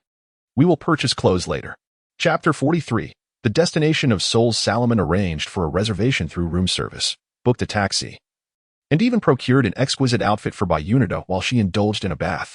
The dress was a pure white evening gown, impeccably tailored to her figure, with the precise size acquired through Salomon's inquiries. Fortunately, the esteemed mage had generously endowed Salomon with a substantial budget, seemingly anticipating the current circumstances, which justified the increased allocation. Beyond these expenses, Salomon possessed an additional bank card, secretly provided by the esteemed one, brimming with funds he could hardly be bothered to count. Salomon considered his restaurant reservation somewhat superfluous, as Bayunida appeared to thrive without sustenance. Indeed, she had languished submerged at the lake's depths for 5 centuries. Had it not been for the immense reservoir of magical energy sustaining her existence, she would have perished long ago. The mage harbored doubts about the current functionality of Bayunida's digestive system, pondering if anything she consumed merely traversed through a portal into the lower planes. Hours had elapsed since their meal at Enzo's home, and the exertion of battle had left Salomon ravenous, eagerly anticipating the chance to savor the local culinary delights. The witch's preparations consumed an additional hour, yet the mage exhibited no impatience, having been forewarned by the myriad complaints circulating online regarding such matters. Bayunida seemed to relish the attention she received, and upon exiting her chamber, she found everything perfectly arranged. She was particularly pleased with the style of the dress, inspecting it repeatedly before finally donning it at Salomon's playful insistence. This woman doesn't even wear clothes after her bath. The little one is quite adept at caring for others. Her voice trailed off melodically as she took Salomon's hand, leading him out of the hotel and into the awaited taxi. A culinary adventure awaited them. Italian cuisine primarily features seafood, and seafood pasta is a dish one simply must experience. For those averse to noodles, a seafood risotto offers a splendid alternative. Following the appetizers, the waiter presented a square, deep plate brimming with oysters, squid, shrimp, and mushrooms, accompanied by 2 slices of toasted bread. Olive oil, black olives, and tomatoes graced nearly every dish, while the cold platter showcased Italy's renowned salami and prosciutto, complemented by an array of wines, though the establishment would not concern itself with the inappropriateness of underage drinking. Salomon declined Bayunida's offer of wine, opting instead for a refreshing glass of iced cola. The main course featured a robust T-bone steak, generously portioned and cooked to a perfect medium, embodying both boldness and finesse. These steaks were measured by the kilogram, yet for Salomon and Bayunida, it was of little consequence. Italians place great emphasis on dinner, and by evening, the restaurant bustled with patrons. However, to ensure a private dining experience, the establishment refrained from illuminating the entire space, instead placing a solitary lamp on the table, shrouding the surroundings in darkness, allowing only the visage of the person across the table to be discerned. Thus, Bayunida's beauty attracted little attention, granting her and Salomon the opportunity to converse freely. Certain topics were more easily broached in such an intimate setting. "Boya, when do you intend to disclose the matters I ought to be aware of?" Bayunida inquired, delicately using a small silver spoon to savor her dessert, a crispy cream cake. Despite consuming a considerable amount, Salomon discerned no signs of her being sated. She seemed poised to continue indulging. "Do not be like your mentor and keep this from me. At your tender age, you should not resort to deceit. Fear not. If you wish, I can share the tale with you first," the mage replied, ordering another cola. Alcohol is detrimental to cognitive development. As a mage, he must safeguard his intellect. After all, the quest for the dark grimoire demands an extensive commitment of time. "I am in no rush. Have you truly forgotten your past?" Salomon asked, lifting his gaze. "Do you remember nothing at all? Not a fragment?" "I only recall that I am a witch," Bayunida replied. "Moreover, the instinct to hunt angels and summon demons feels innate, as if I were born with those magical abilities." Salomon finished his final bite of steak, wiped his mouth, and divulged all he had learned to Bayunida. To maintain discretion, he employed a subtle enchantment, allowing his voice to resonate directly in her ear.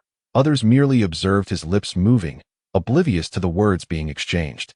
Indeed, the right eye, the portion of power associated with summoning angels, resides in Vigilid, where a multitude of angels congregate for reasons unknown. Yet, none can ascertain the true intentions of the luminary sage in that realm. On the surface, Vigilant boasts advanced technology, but beyond that, it holds no extraordinary qualities. I lack precise intelligence, as I am not a professional informant, Salomon stated. However, the number of angels has now exceeded acceptable limits, prompting the Esteemed One to enlist my assistance in your hunt. Ah, it seems the Esteemed One views me as a mere tool, Bayunida remarked with a smile. Am I not a delicate woman pursued by angels? Those angels you have slain would weep upon hearing such words. Bayunida. Salomon rolled his eyes. Anyone who believes the witch's claims must be a fool. Perhaps once I unravel the holy mark, I may wield power comparable to yours, but my speed pales in comparison. The mage had witnessed Bayunida pull triggers multiple times in an instant. Facing such an adversary unprepared would only lead to death. Moreover, the Esteemed One has dispatched me. And while I may not be of great assistance, it signifies that Kamatak stands with you. Ah, Boya, you truly are a mischievous child, Bayunida teased, crossing her long legs. It seems that perhaps my demise alongside the angels would be the most fitting conclusion, wouldn't it? Her words stripped away the facade of warmth. Yet those seated at the table remained unconcerned by such revelations. Bayunida, you must understand. The Esteemed One has established rules. Neither beings from the upper realms nor the lower realms may tread upon earth. Humanity has no need for them. Currently, only witches and sages possess the capability to summon these beings on a grand scale. The power of the left eye and the right eye presents more disadvantages than benefits for Earth. Salomon sighed, continuing, furthermore, do you truly believe that summoning demons incurs no cost? I suspect your soul already has a designated path. I surmise it belongs to the chaotic deity Eshel, birthed from the abyss, manifesting as a demon lord. It is highly probable that the witching lineage could summon demons only through a pact with that demon lord.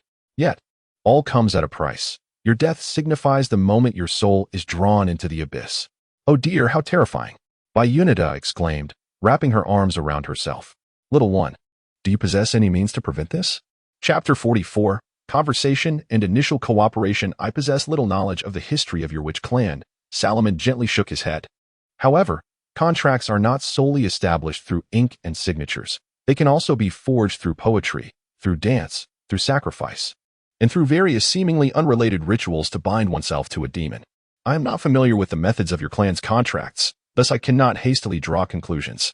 Yet, after the contract is formed, it is certain that your body undergoes some transformation. Most conspicuously, your shadow, no longer yours, but that of the demon, resembling a butterfly. The witch leaned closer to Salomon. Boya, you truly are a hard-hearted fellow. Being so serious at such a young age is unwise. The responsibility of guarding the world has not yet fallen upon your shoulders. I, your elder sister, have hunted angels to protect humanity. Those beings are not virtuous. Cannot you devise some means to assist? Then you must strive to live a while longer, Bayunita, the sorcerer replied. As long as you do not perish on the battlefield, your formidable magical power shall sustain you for many years. I believe even time would hesitate to ravage your beauty, dear lady. You may retain your allure even when humanity ventures into outer space.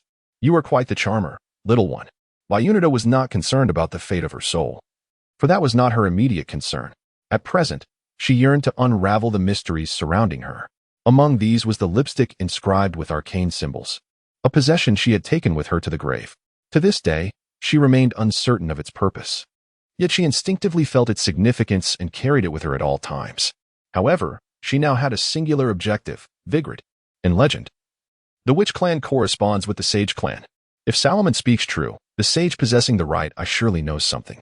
Yet, she was entirely ignorant of the Azaval group that governed Vigrid, nor did she know of its president, Bader, a figure never seen in any newspaper or video. Thus, she required an accomplice, one who could aid her in investigating Vigrid. Before her stood a saint, a rebellious one at that. How intriguing, how fortuitous.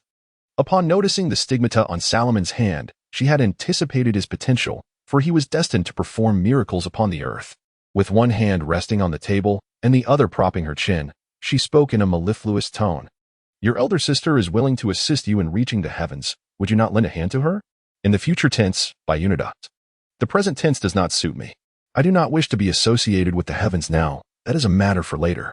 Salomon shook his head. Moreover, without understanding the terms of the contract, it cannot be breached. Even the Lord of Hell cannot contravene a contract. As for demons, I would prefer to deal with devils. Who knows if demons possess the rationality to uphold their contracts?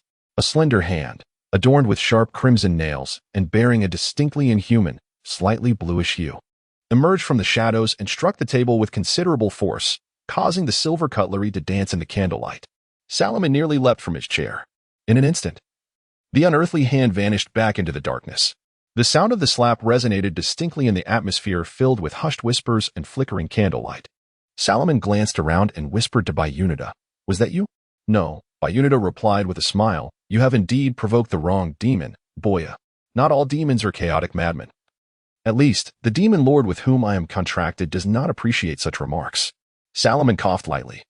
"It seems I can no longer speak ill of demons in your presence, but I believe the lady would not mind you disparaging devils. Especially if you could also compliment her beauty."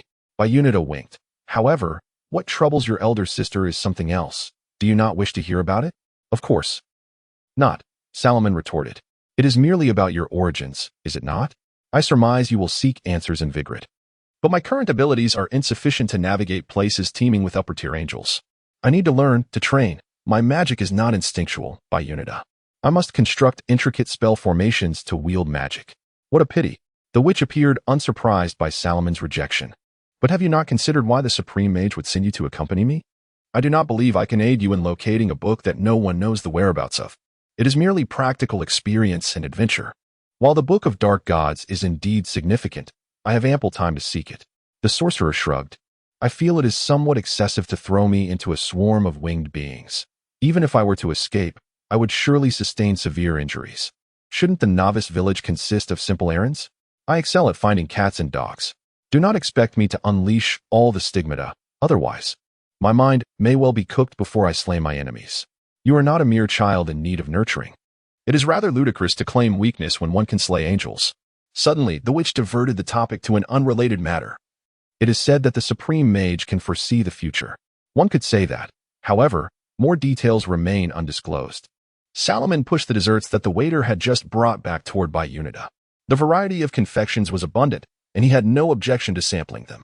After all, magical power is vitality, and the primary means of acquiring vitality is through sustenance. He had already spent the energy equivalent to several necromantic spells.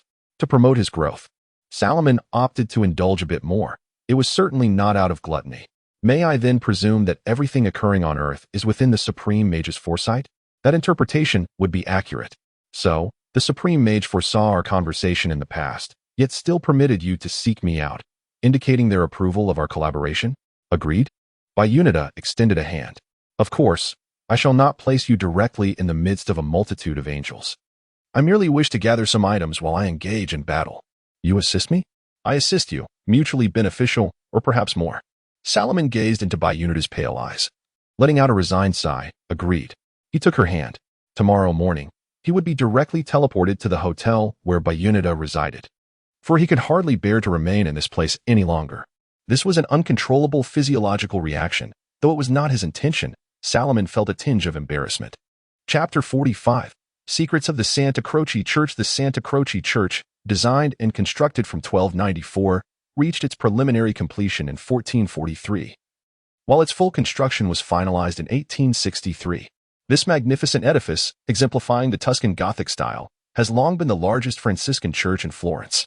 Within its hallowed walls lie the memorials and tombs of several illustrious figures, such as Dante, Michelangelo, Galileo, Machiavelli, and Rossini. As dawn broke, Beatrice arrived on her motorcycle, bringing Salomon to the fountain square in front of the church, where a handful of visitors had already gathered. To the left of the entrance stood a statue of Dante, his brow furrowed, eyes deeply set, seemingly displeased with the intrusion upon his tranquility.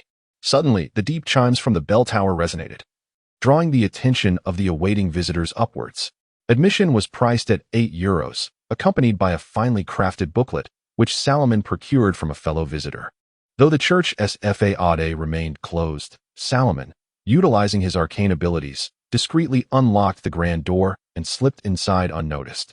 Together, Beatrice and Salomon traversed the Gothic porch adorned with white marble and the stout oak doors, neglecting to admire the intricate sculptures above or the Star of David at the apex, deeming such appreciation a mere waste of time.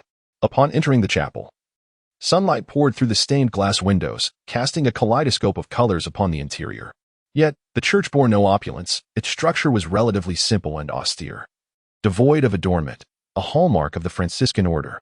The only vividly colorful aspect was the stained glass, a creation from the late 14th century, which Beatrice regarded with indifference. Her gaze wandering aimlessly. "Little one, how do you intend to persuade the custodian here to grant you access to those documents? Or will you resort to surreptitiously perusing them? But I fear time may not be on your side," she mused. However, Salomon and Beatrice were not mere tourists. They boldly proceeded towards the restricted monastery. Upon encountering the first friar, Salomon employed his charm spell, instantly forging a bond of camaraderie with the monk.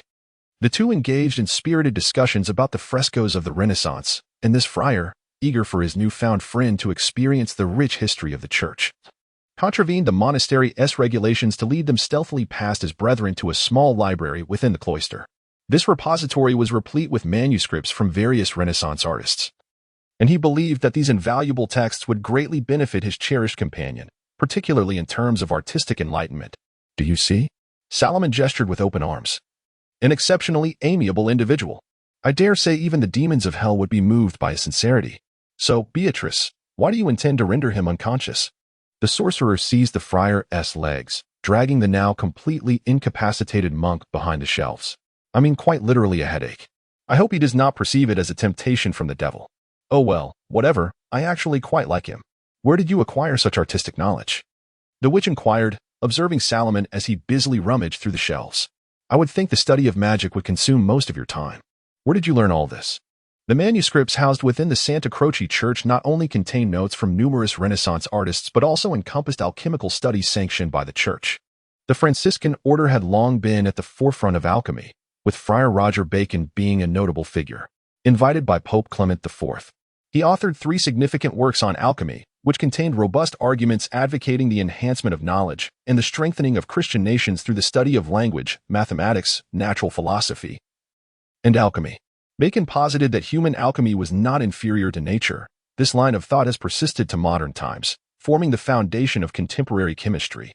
To Salomon's astonishment, the church even housed manuscripts from spiritual Franciscans who had descended into fervor regarding revelation, favoring prophecy, and believing in the imminent arrival of the Antichrist. The church had ordered the arrest of these friars, including Jean de Roquetaillade, who was captured in 1344 and spent the remainder of his life in prison. Yet many, including high-ranking clerics, visited him. During his imprisonment, Roquetaillade penned numerous works, including the Book of Light, and on the production of the Philosopher's Stone. He introduced the concept of mass balance, asserting that the weight of the reaction products must precisely equal that of the initial materials. Salomon speculated that the Franciscan order had not entirely abandoned the spiritualist ideology. They believed the church required knowledge to counter the assaults of the Antichrist. Hence the inclusion of such manuscripts in the library. "Damn!" Salomon exclaimed as he perused the manuscripts. "What is it, little one?" The witch, bored, propped her long legs atop the table, suddenly leaned in, yet Salomon remained entirely absorbed by the manuscript before him.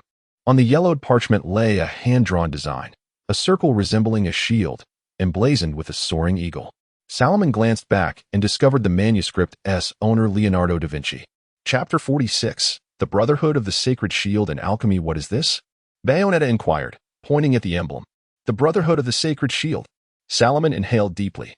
He was aware that this world harbored peculiarities, yet he was astonished to discover the actual existence of the Brotherhood. This organization traces its origins back over 2 millennia. Emerging during the extraterrestrial invasion of Earth, when the architect of the pyramids, Imhotep, rose to prominence and led an army to vanquish the invaders, earning the title of the first of the Sacred Shield. Camartage, established by the Ancient One, is home to the second supreme sorcerer, and the history of this organization predates Camartage itself. Many illustrious figures throughout history have been affiliated with this brotherhood, including Newton, Da Vinci, Galileo Galilei, Tesla, Zhang Hong, and even Howard Stark. The enigma surrounding the vast collections of alchemical texts possessed by the Franciscans is now elucidated. As the renowned alchemist Abu Musa Jabir ibn Hayyan was indeed a member of the Brotherhood, with Latin alchemy heavily influenced by Middle Eastern practices, Paul's manuscripts must surely be preserved here. Furthermore, if Da Vinci's manuscripts are present, it would not be surprising to find those of Abu Musa Jabir ibn Hayyan as well. Additionally, Roger Bacon's apprehensions regarding the Antichrist may not be unfounded. Such concerns likely stem from documents held by the Brotherhood. The Gospels contain extensive accounts of Jesus prophesying to his disciples about the impending tribulations and persecutions, stating that after these events, he would return as the Son of Man in glory. What exactly is the Antichrist?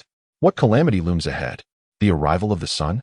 Salomon glanced at the stigmata on his hand, and the thoughts of his own birth made him hesitate to ponder further. He was filled with questions and believed that the elder must possess some knowledge, but whatever it might be, he needed to be prepared. "Hey, brothers," Salomon peered over, saying, "Could you assist me in moving a few boxes? There are rather many documents here, and I cannot manage alone. Oh, and bring some chloroform. Our dear friar in gray is likely to awaken soon. So we are merely committing theft at this point, and besides, there are no cameras here."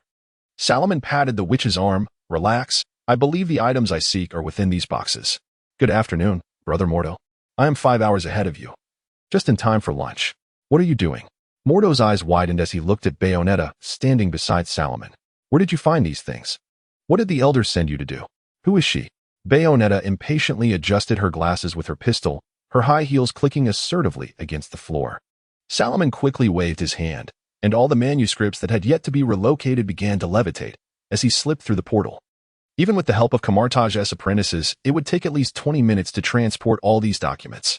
Salomon called out to the other side of the portal. "Brother Mordo, I am still quite busy here. Remember, they must be moved to my room." "Well done, brother," Salomon praised the last apprentice, whose robust arm had just entered the portal. "Dinner's on me tonight. Let us have some lobster. Thanks to the enchantment." The library of the Holy Cross Church was swiftly emptied. Before Salomon and Bayonetta lay only barren bookshelves and the still form of the Franciscan friar on the ground. Oh, and a chloroform-soaked towel, the origin of which was unknown. Poor friar. He would likely remain unconscious for quite some time. "All done." The witch's tone rose slightly. "All done," Salomon replied. "Now, I need to dedicate some time to studying these texts. Then let us depart," Bayonetta suggested. "There are still many angels awaiting our hunt." She also needed to regularly nourish demons, a part of her binding contract that was non-negotiable. Only by feeding the demons could she successfully summon formidable allies for battle. This would keep her occupied for a while, but thankfully, there were plenty of angels. Bang! Bayonetta casually fired a shot at her feet, the bullet piercing the head of the angel she had pinned down with her heels, the crimson blood erupting forth before its body disintegrated into golden specks ascending into the air. She turned to see Salomon shattering another angel against his knee, golden light emanating from the sacred cloth upon him, rendering him as pure as a demigod. After concluding a battle that was not overly arduous, Bayonetta proposed a suggestion to Salomon, one that could significantly enhance his combat prowess, a method perfectly suited for him. In legend, King Solomon had the ability to summon 72 pillars of demons as allies, Bayonetta stated. Form a pact with the demon lord Belial to command these 72 pillars. That is your true combat style. Just like me, you can bind demons with magical energy, restraining their actions. I can do it, and so can you. Harness your formidable magic. Do not worry, you have ample reserves. Bayonetta's method of binding demons involves her hair, a reservoir of magical power, allowing her to do so due to her lineage's inherent ability to constrain demons. Salomon too possesses this magical trait. The elder had once mentioned that the stigmata on his hand was a form of idle magic, endowed with the same power as that of Solomon. However, Salomon harbored reservations about summoning demons. He placed greater faith in the magic he wielded. Yet when confronted by multiple angels, he often found himself outnumbered. And Bayonetta was not always available to assist. "I believe the supreme sorcerer must have witnessed this scene," the witch remarked, pursing her lips. "And your camartage is quite rigid in its ways. Dear boy, why not give it a try? I cannot forge a contract with demons, Bayonetta. My soul belongs solely to myself." Salomon was resolute in his refusal to summon demons through a contract, knowing that such an act would result in his soul becoming the property of the demon lord, just as it had for Solomon. With the lessons of the past in mind, Salomon was determined not to fall into the same trap again. However, there must be other means of summoning demons. "I will explore this, but I will need your assistance." "Not a problem, Boya," Bayonetta winked, satisfied with his response. Chapter 47. The Demon Summoning Experiment in the Realm of Toril. Numerous methods exist for summoning demons, transcending the mere act of forging contracts with demon lords. While the latter approach proves to be exceedingly convenient, the fates of those who enter such agreements seldom end well. Consequently, Salomon opted to employ ritual magic to summon a demon, and due to the nature of the sacrificial offerings, the power of the summoned demon would inherently be limited. This, too, was Salomon's intention. This summoning was merely an experiment, aimed at testing whether his own magical prowess possessed the capacity to bind a demon. Despite the esteemed authority's assertion that he bore the strength of King Solomon, magic cannot rely solely on conjecture. Careful experimentation is indispensable. Furthermore, Beatrice was present by his side, prepared to swiftly regain control should the summoned demon prove unruly. Blood holds profound significance in mysticism. Most religions believe it harbors remnants of the soul. The sacrificial offering required for summoning a demon is the blood of a sentient creature that has been slain within the preceding 24 hours. For only in this manner can the soul fragments lingering in the blood entice a demon. The selection of the sacrificial creature posed little difficulty, as he had spent a week in Florence alongside Beatrice, indulging in a journey steeped in Italian charm. During this time, he managed to locate a few creatures dwelling in the sewers. Werewolves, albeit a scarce number, yet sufficient for his needs. Salomon chose a full moon night to conduct the ritual atop the Caecilius mountain, a locale elevated and tranquil, once a quarry, now scarcely populated. From this vantage point, the illuminated city of Florence was visible, a mere 20-minute drive away, with its red rooftops and centuries-old yellowed walls still discernible. As the luminous moonlight bathed the mountaintop, Salomon used a dagger to slit the throats of the werewolves, bound tightly with iron chains, rendering them immobile, their elongated snouts ensnared by a web of chains.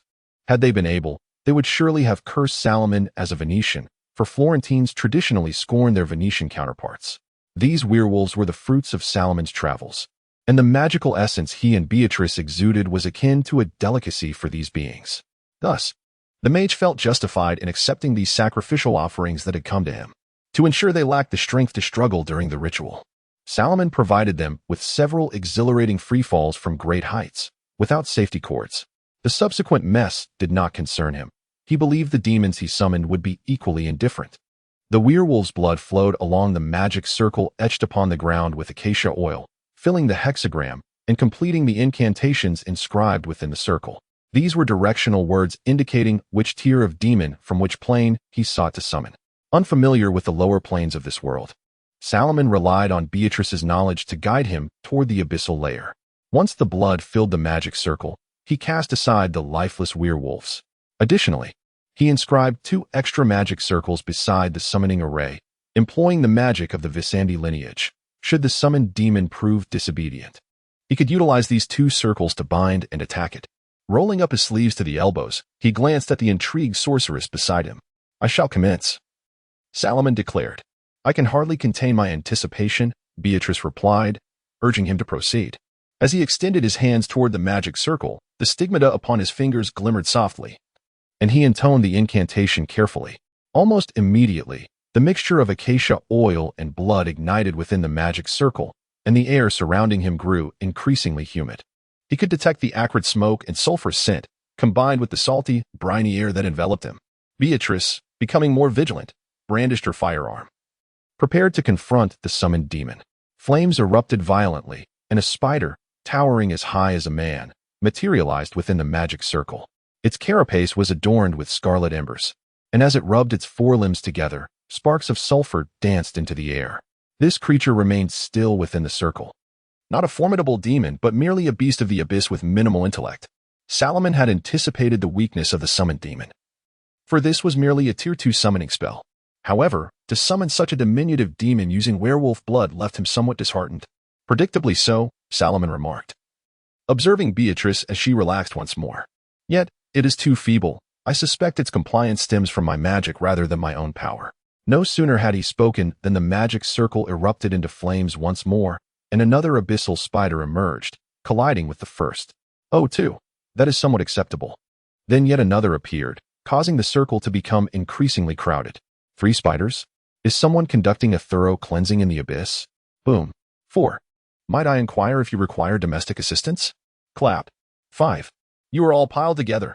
Beatrice, I need you to ask the Lady Butterfly if she is performing some household maintenance. Are these spiders hers? This is a demon summoning ritual, not a refuse collection service. No more. Squeak. 6. Are you all one family?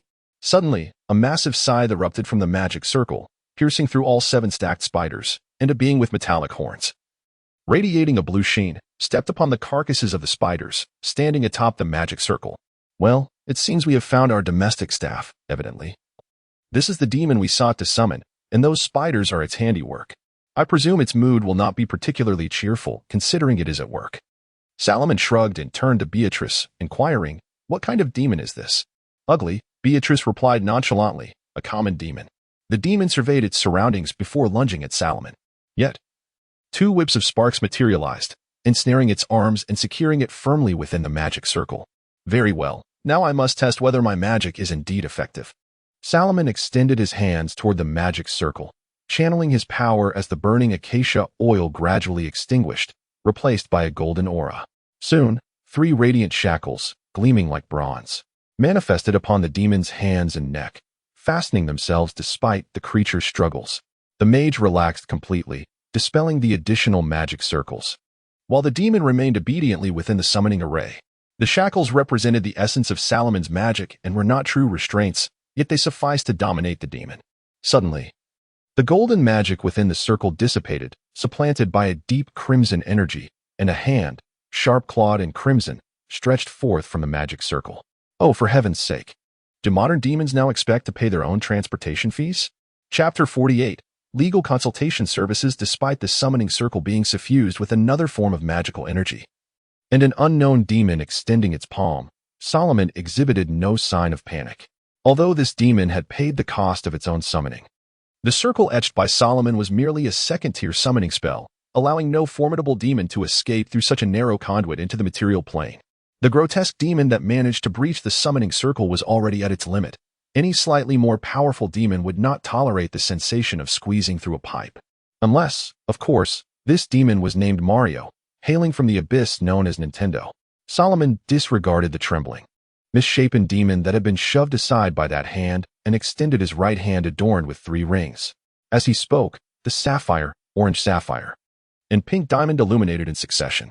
"In the name of the Emperor Veshan, I command you to depart from this realm," he declared, as waves of pink, blue, and orange magical energy surged into the summoning circle, swiftly displacing the deep crimson energy. This method of wielding magic was learned from the guardian of the British Museum.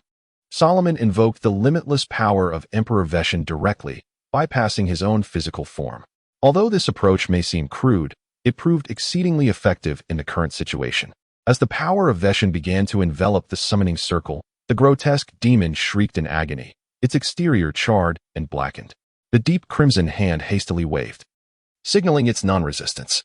Salomon briefly paused his magical output and glanced at Bayonetta, who nodded in agreement, permitting him to temporarily relinquish control of the magical circle. Nevertheless, Bayonetta remained vigilant, her gun aimed at that hand. Then, the deep crimson hand gestured a thumbs up. A roll of yellowed parchment appeared in its palm, the ends adorned with metallic rods. The hand grasped one side and unfurled the scroll, magically presenting it before Salomon. "Is this the contract?" Salomon inquired, extending his hand to halt the scroll's advance towards him. He retrieved a magnifying glass from his pocket, scrutinizing the parchment with meticulous attention. The aged sheepskin displayed signs of wear, its edges cracked, and although Salomon could comprehend the language inscribed upon it, the contract's length necessitated a painstaking, line-by-line examination.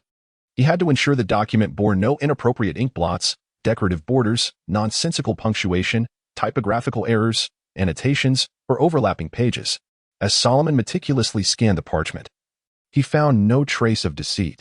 This contract was remarkably straightforward. He beckoned the watchful Bayonetta to join him in inspecting the contract, for her understanding of the Anak language far surpassed his own. The most pressing concern for the Archmage was the potential for misinterpretation due to punctuation. After an hour of thorough examination, Salomon was reassured by the contract's rigorous clarity, leaving even a lawyer unable to detect any ambiguities.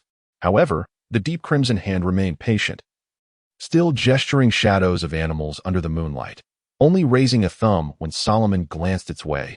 Whether out of certainty regarding the impending signing or indifference remained unclear. "This does not resemble a devil's contract in the slightest," Salomon remarked. "Its utter straightforwardness unsettles me." "This is a demon's contract, Boya," Bayonetta replied with a furrowed brow. "You are connecting to the abyss, not hell." Only devils delight in manipulating contracts. Then my concerns deepen, Salomon responded, observing the self-amusing hand that could easily pierce through flesh, now contorting its shadow into that of a rabbit. I fear demons more than devils. Not every demon is inclined to honor a contract. Some are far more cunning than the devils. For instance, Grast, the lord of the Triple Kingdom, a notorious demon prince, is quite willing to adhere to contracts. Yet he too would manipulate the terms as devils do. Engaging in transactions with beings from the lower planes requires utmost caution. When you believe your intellect surpasses theirs, that is when you fall into a trap. Moreover, Salomon gestured towards the contract, whispering to Bayonetta, this document lacks a designated space for signatures. Indeed. It is a pre-signed contract, she affirmed. The contract delineated the names of 72 demons available for summoning, with Salomon as the signatory and the other party represented by an uncountable series of names. All these names were true names, although human throats could not articulate them. Salomon endeavored to memorize several. This is not my contract, Belial, Salomon declared, pulling Bayonetta back a few steps. He shouted towards the deep crimson hand. I shall not relinquish my soul to you. I am not Salomon. The hand opened, revealing a line of text that appeared as if ignited. We maintain our position and reserve the right to legal recourse. I do not acknowledge this, Belial. I have not even touched the contract, Salomon retorted, intrigued by the notion that Belial was not a fallen angel, one of the 7 lords of hell, but had instead ventured into the abyss. Was the individual seeking to sign the contract not Belial? The hand displayed visible frustration, followed by another line of text. This is a fair transaction. It serves to reaffirm the contract. Unless the contract is amended, I shall not sign. The Archmage stepped back once more. Never. I believe summoning a willing demon using a sacrifice constitutes a fair exchange, he asserted. The hand's owner seemed to ponder this for a moment before snapping its fingers, causing several lines of text on the contract to ignite and vanish, specifically the clause pertaining to the sale of souls. Salomon approached again, scrutinizing the contract with his magnifying glass, and performed a small trick to summon a quill, beginning to amend the terms. He included stipulations such as requiring the agreement of the signatory for any additional clauses, that both parties must be of sound mind, and that if the terms were modified under duress, due to magic, drugs, or coercion, the contract would be rendered void. Salomon was also astute enough to incorporate certain terms that were legally ambiguous. For instance, the term etc. was particularly vague, implying an incomplete list. However, this minor ruse did not escape the notice of the hand's owner, who pointed sharply at that term with its claw-like fingernail. Salomon merely shrugged, offering no further explanation. After all, he could not ascertain if the demon would abide by the contract. It was prudent to remain cautious. Although Salomon was uncertain why Belial insisted on signing a contract with him, he could still summon demons without one, albeit with slightly more complicated steps. Therefore, whatever Belial sought from him would necessitate the signing of a contract. Salomon now held the advantageous position. Yet Bayonetta remained oblivious to the unfolding events. Her knowledge of the lower planes was limited to that of the Butterfly Lady's domain. The lore of the witching clan had long since faded from her memory. Can you summon a demon now? The witch inquired. I do not know, the Archmage replied, but I suspect that entity can. Amidst the rising tendrils of smoke at the center of the magical circle lay a scattering of gray-white ashes, and nestled within that ash was a ring. Salomon suddenly felt a peculiar intuition that this might also be part of the Supreme Mage's design. Chapter 49. The Disgraced Individuals of the Lower Realms. This is a lawsuit that could persist until the very end of the universe. The esteemed Master Salomon appeared at ease, surrounded by several empty glass soda bottles. This was a playful diversion between the Ancient One and Salomon, where Salomon would conceal her snacks through arcane means, and the Master would endeavor to decipher them. However, thus far, Salomon had never triumphed. The Master inquired whether Belial had merely reiterated the contract. Indeed, Salomon replied, but I have not affixed my signature upon it. For the essence of the soul remains unchanged. Your current name is but a facade in Belial's eyes, and he would naturally refrain from allowing you to sign again. The Master extended his hand, extracting 2 bottles of soda from the portal, and rapped the table, signaling Salomon to chill them. While Belial delightedly toyed with the soul of King Salomon, one day, that very soul vanished. This was no trivial matter. The Demon King initially suspected divine intervention but found himself utterly incapable of breaching the heavens. Even if he were to wrest the title of Satan from Mephisto's grasp, it would remain unfeasible. And now, you have appeared. Does Belial then believe I am King Salomon? Salomon cast a spell to cool the soda. What of this ring? This ring is, without a doubt, the token of King Solomon's command over the 72 demon pillars. The master stated, Belial asserts his ownership of your soul. He wishes to perpetuate the contract and reclaim your soul once more. As for your petty tricks regarding the contract, they are utterly ineffectual. Belial's cunning surpasses your wildest imaginings. As previously mentioned, the essence of the soul is immutable, and he is adamant that your soul, upon your death, rightfully belongs to him. But I am not King Solomon. Solomon exclaimed, I do not believe my soul is akin to that of King Solomon. Perhaps, the master mused with a knowing glance, but Belial does not share your perspective. I simply wish to ascertain whether that contract holds any binding power over me. The young sorceress shrugged her shoulders. I certainly do not wish for my soul to fall into the hands of a demon due to a contract I never signed. What is this, a dead inheritance? All I possess are the holy marks. There is a degree of binding force, Solomon, for your power aligns with that of King Solomon. While this is due solely to the holy marks, what does that imply? Solomon, now somewhat perplexed, pondered. Is it possible that there are more than just Belial who signed the contract? The day you summoned the demon was a full moon, the master remarked. The moon may also symbolize Lilith. Who can say? Solomon sighed heavily. Teacher, please tell me, how much debt do I owe? I have no intention of repaying any debts to demons, but I at least wish to know who my creditor is. On the day of your birth. A riot erupted in the abyss, the master recounted with a calm demeanor. Although those demon lords did not issue a decree. The demons involved in the riot were nearly ubiquitous throughout the abyss. You may gauge the extent of the situation yourself. Teacher, is it too late for me to flee? Will I be pursued by some demon court? What do you think? The master pushed the soda towards Solomon. This is a positive sign. The average person lacks the capability to provoke such trouble. Very well. Solomon sighed once more, donning the ring upon his left pinky. If given a choice, he would certainly have preferred to avoid such a troublesome affair. I suppose I am destined to confront a demon. It may be more than just a singular confrontation. The master regarded the ring with satisfaction before adding, it appears quite fitting. However, the magical energy required to summon the demon must be borne by you. Fear not. Once you conclude this matter, we may pay a visit to Dormammu. I am certain he will be eager to see you. Bayonetta, observing Solomon seated on a bench, sighed heavily, inquired, Have you completed your task? Well, it is somewhat completed. Allow me a moment of silence.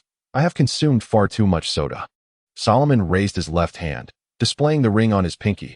I still wish to reserve my ring finger for a wedding band. Wait, what are you wearing? Bayonetta exclaimed. Have you allied yourself with the angels during my brief absence? Bayonetta was adorned in a fitted white mermaid gown. Her lovely hair and exquisite features enveloped by a white headscarf. Even her butterfly-shaped glasses had transformed into plain round frames.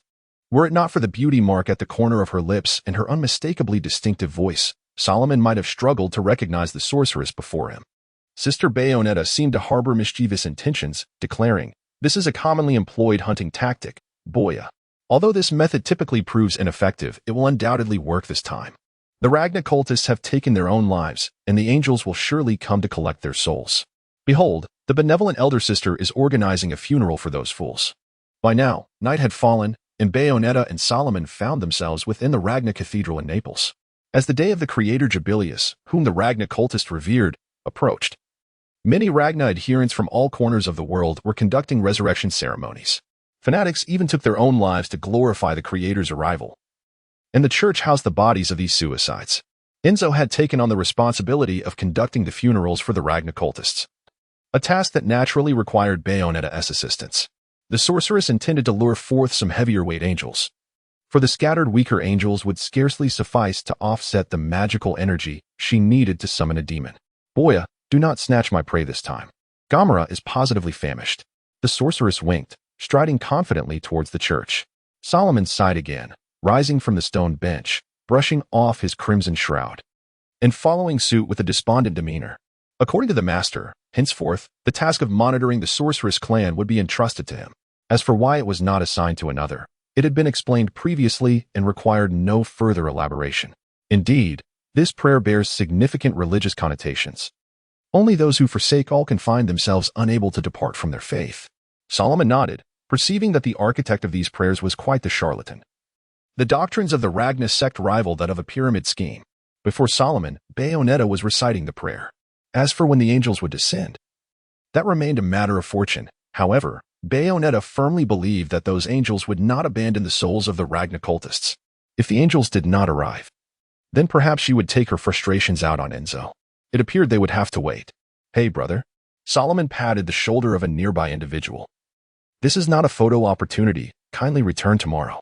Chapter 50. The intruder, a man with curling long hair, stood before them, his complexion pale, deep-set eyes, and a prominent nose. His long locks were tied back, yet the curls at the front danced around his cheeks. In his hands, he clutched an expensive camera. His brow furrowed in concentration as he squatted there, incessantly clicking the shutter.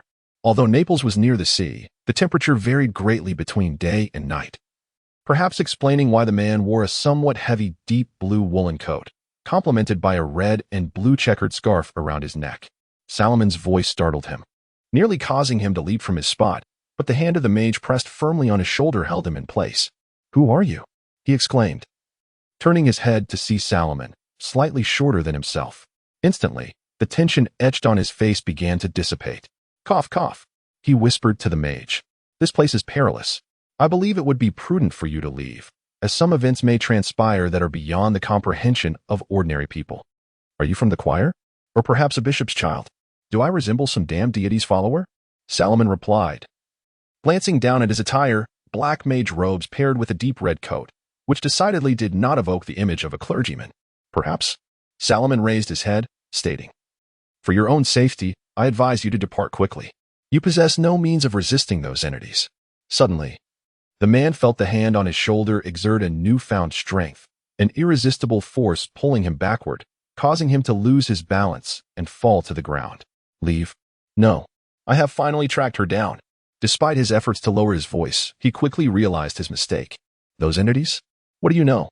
"That which I ought to know," Salomon replied, his expression impassive as he released his grip on the man's shoulder, opting instead to grasp the nape of his neck and drag him backward, disregarding his struggles.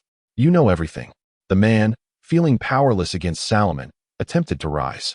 "Are you in cahoots with her?" "I don't know who you refer to, but if you mean the nun inside, then yes, I do know her. Though it has only been a brief acquaintance." Salomon turned, effortlessly stepping on the man's knee and seizing the camera from his grasp. "Clearly, you are pursuing knowledge that ordinary individuals ought not to possess. Return it." Salomon awkwardly pressed a button on the camera, accessing the album. "Oh, I didn't expect you to be a stalker, sir."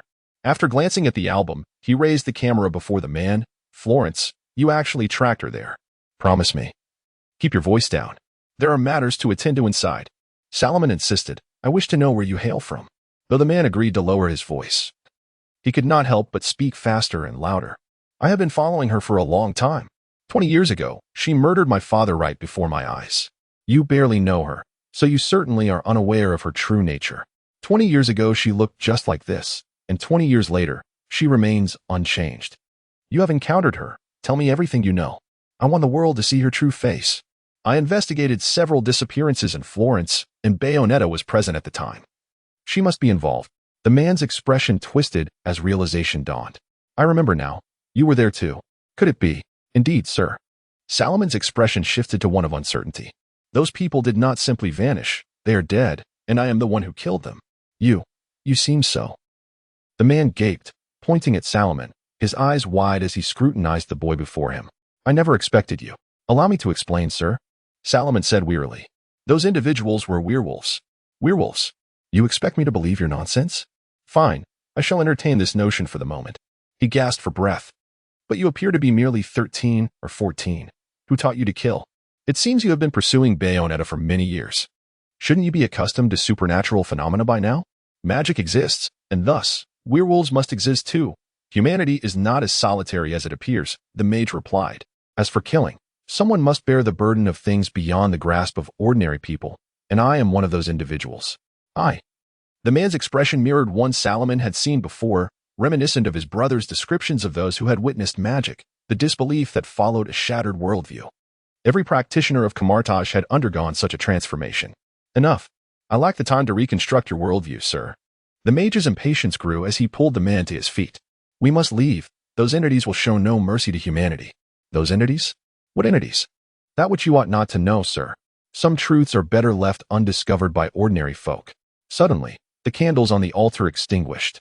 and the clear moonlight streamed through the stained glass windows, gracefully cascading onto the white marble floor. Salomon's eyes widened, the abrupt darkness disorienting him, but he quickly adapted. Aided by the ethereal glow of the moonlight illuminating the scene within the church. Then, unexpectedly, the organ above erupted with Mendelssohn's First Organ Sonata, Symphony No. 65, played in a lively tempo. Salomon looked toward the organ, where only those endowed with magical sight could perceive a large black man seated there. Although Salomon could not discern the man's features, the unmistakable orange overcoat he wore indicated it was Rodin. Yet, Salomon never anticipated Rodin possessed such exquisite organ-playing skills. While he did not know when Rodin had arrived or why he was present, such details were trivial. His immediate concern was to escort the man beside him out of the church. Ordinary individuals should not be entangled in these affairs. Both Salomon and the man were blinded by a blinding light, unable to open their eyes. Though their tear ducts attempted to compensate, the thin eyelids could not shield them from the brilliance, forcing them to bow their heads and cover their eyes with their hands. What has transpired?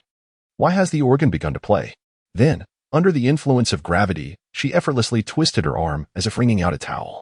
The angel's blood gushed forth like a torrential downpour, transforming into golden flecks before it touched the ground, ascending toward the vaulted ceiling of the church, where golden light and white feathers filled the space, as if a mass rather than a slaughter was underway. Where has she gone? The man leaned over the railing, peering down. Has she escaped again? That murderer? No, the scent of rosemary lingers. She is still here. Has she hidden away once more? Salomon tugged on the man's scarf, pulling him behind himself, just as the golden tip of the angel's spear threatened to pierce through his head. Stay here. Salomon released him, extending his hands as two orange rings manifested. And be silent. Chapter 51. Beloved, you're a wizard. The man behind Salomon exclaimed once more. I said, be quiet. Although the realms of purgatory and reality cannot interact directly, lifeless objects can still influence one another. No one knows if those angels might throw something to snatch away this man's life. Thus, despite his annoyance with the noisy individual, Salomon shielded him from harm. It was his duty to keep ordinary people away from events they should not witness, a core principle of Kamataiji.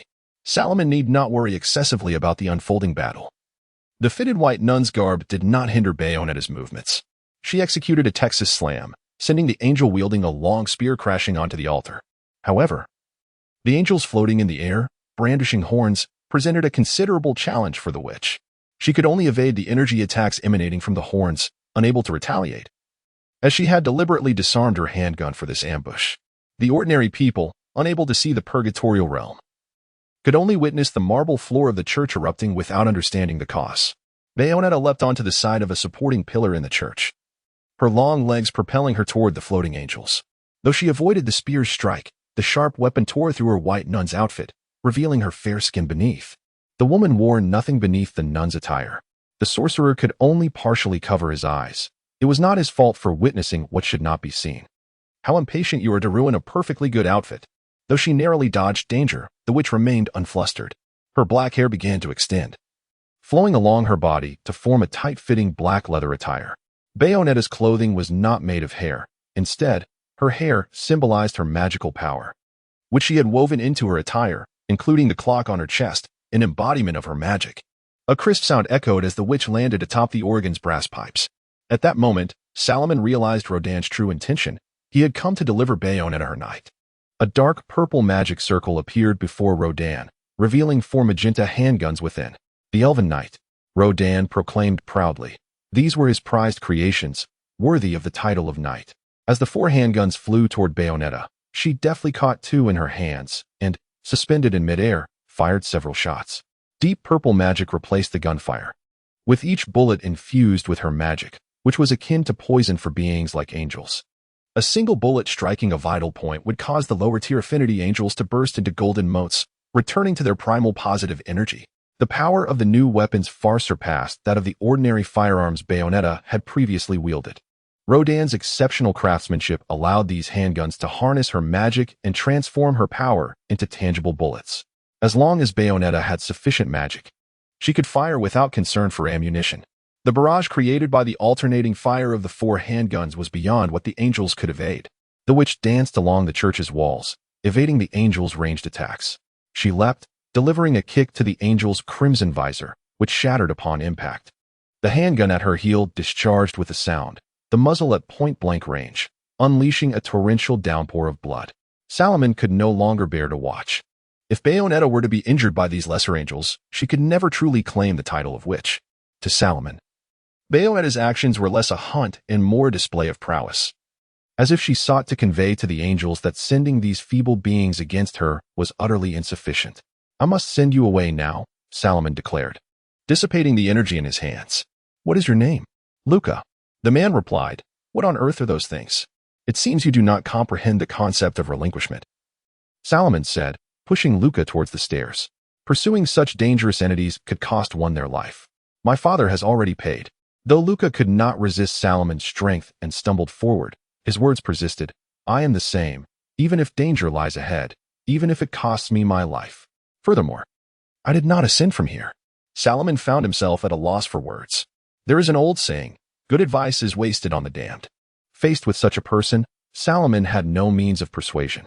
He sighed, gripping Luca's arm with increased force, desperately dragging the reckless man towards the church's entrance. "We strive to keep ordinary people away from this world, yet you wish to plunge into it. Those unseen entities could kill you at any moment," Salomon warned.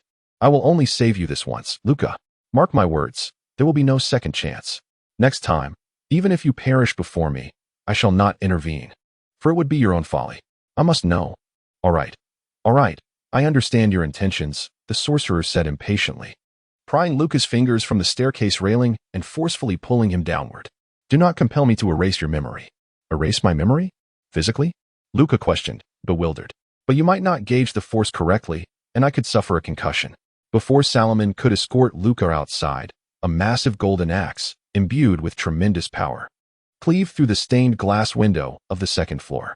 The blade, shrouded in swirling dust, embedded itself deeply into the stone corridor. The sharp, resonant shattering of glass and the sound of impact momentarily drowning out the witch's gunfire.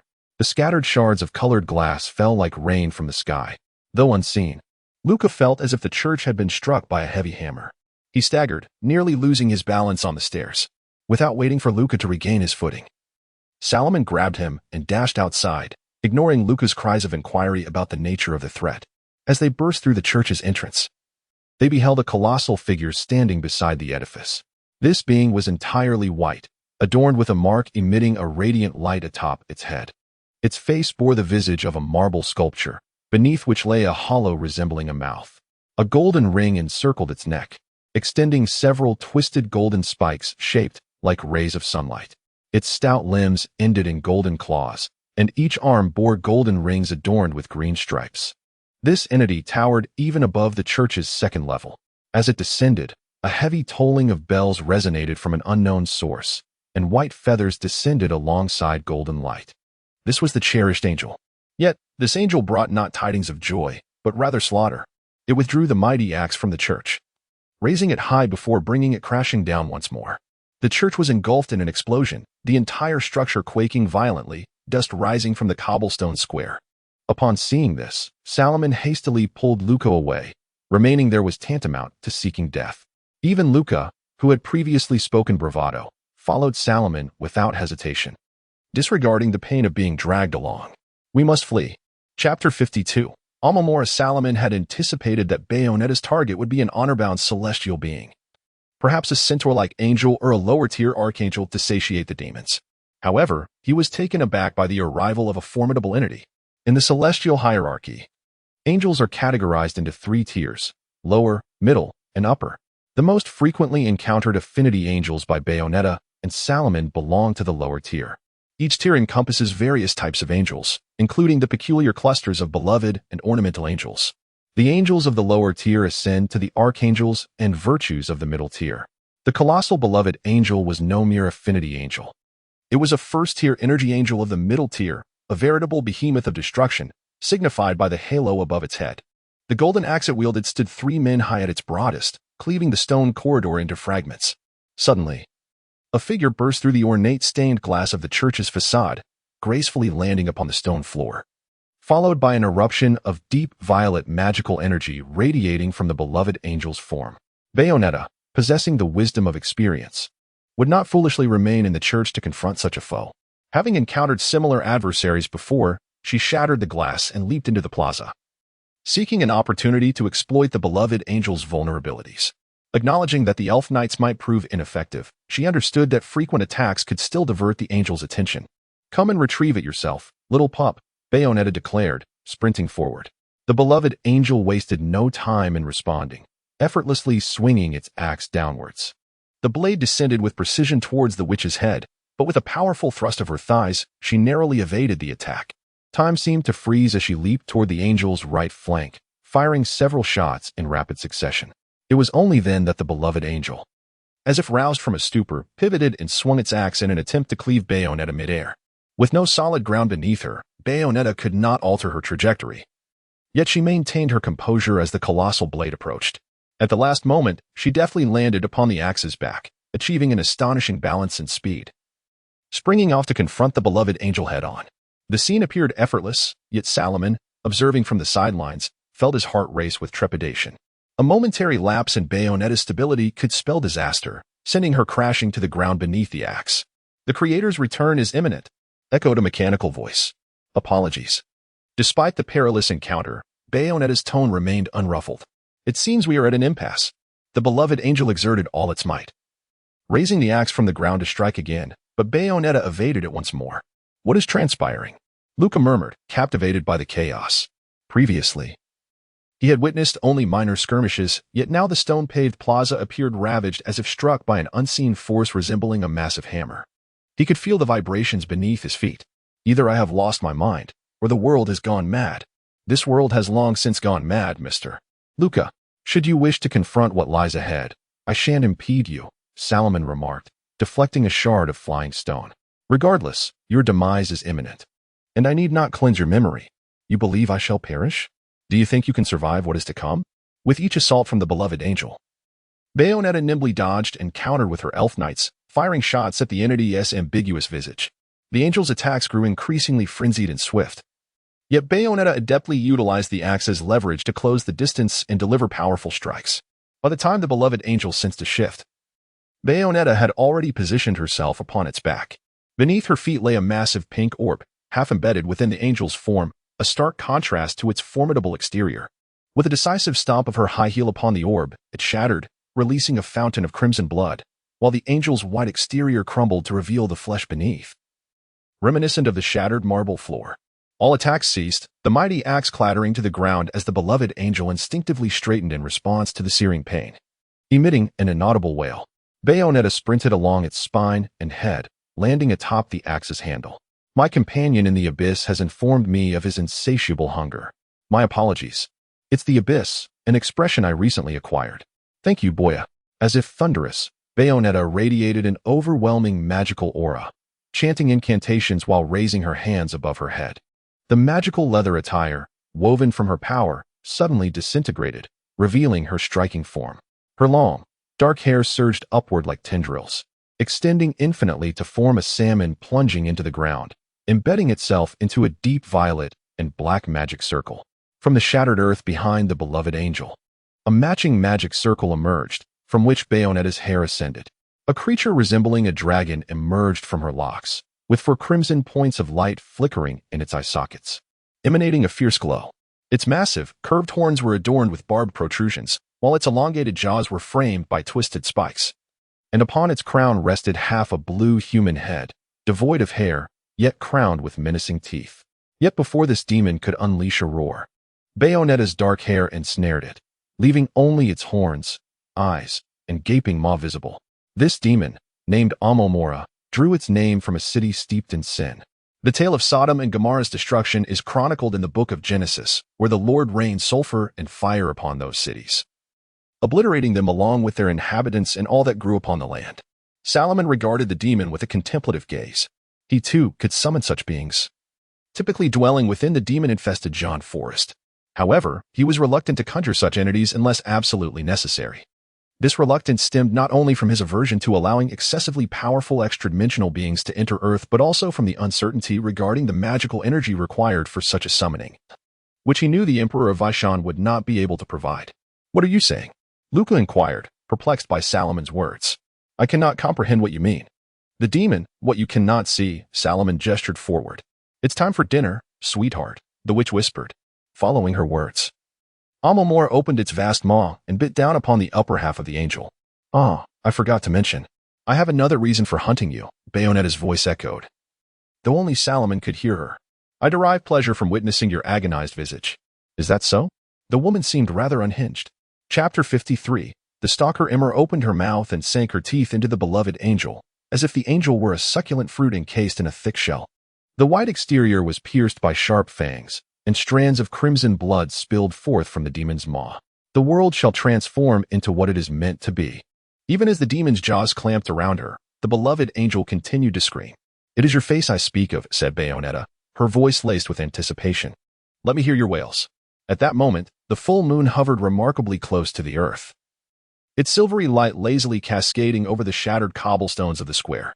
With extraordinary vision, Salomon could even discern the craters upon the lunar surface. A strong wind swept across the horizon, stirring the thin clouds that rushed past the moon, as if attempting to veil the celestial body eager to descend upon the world.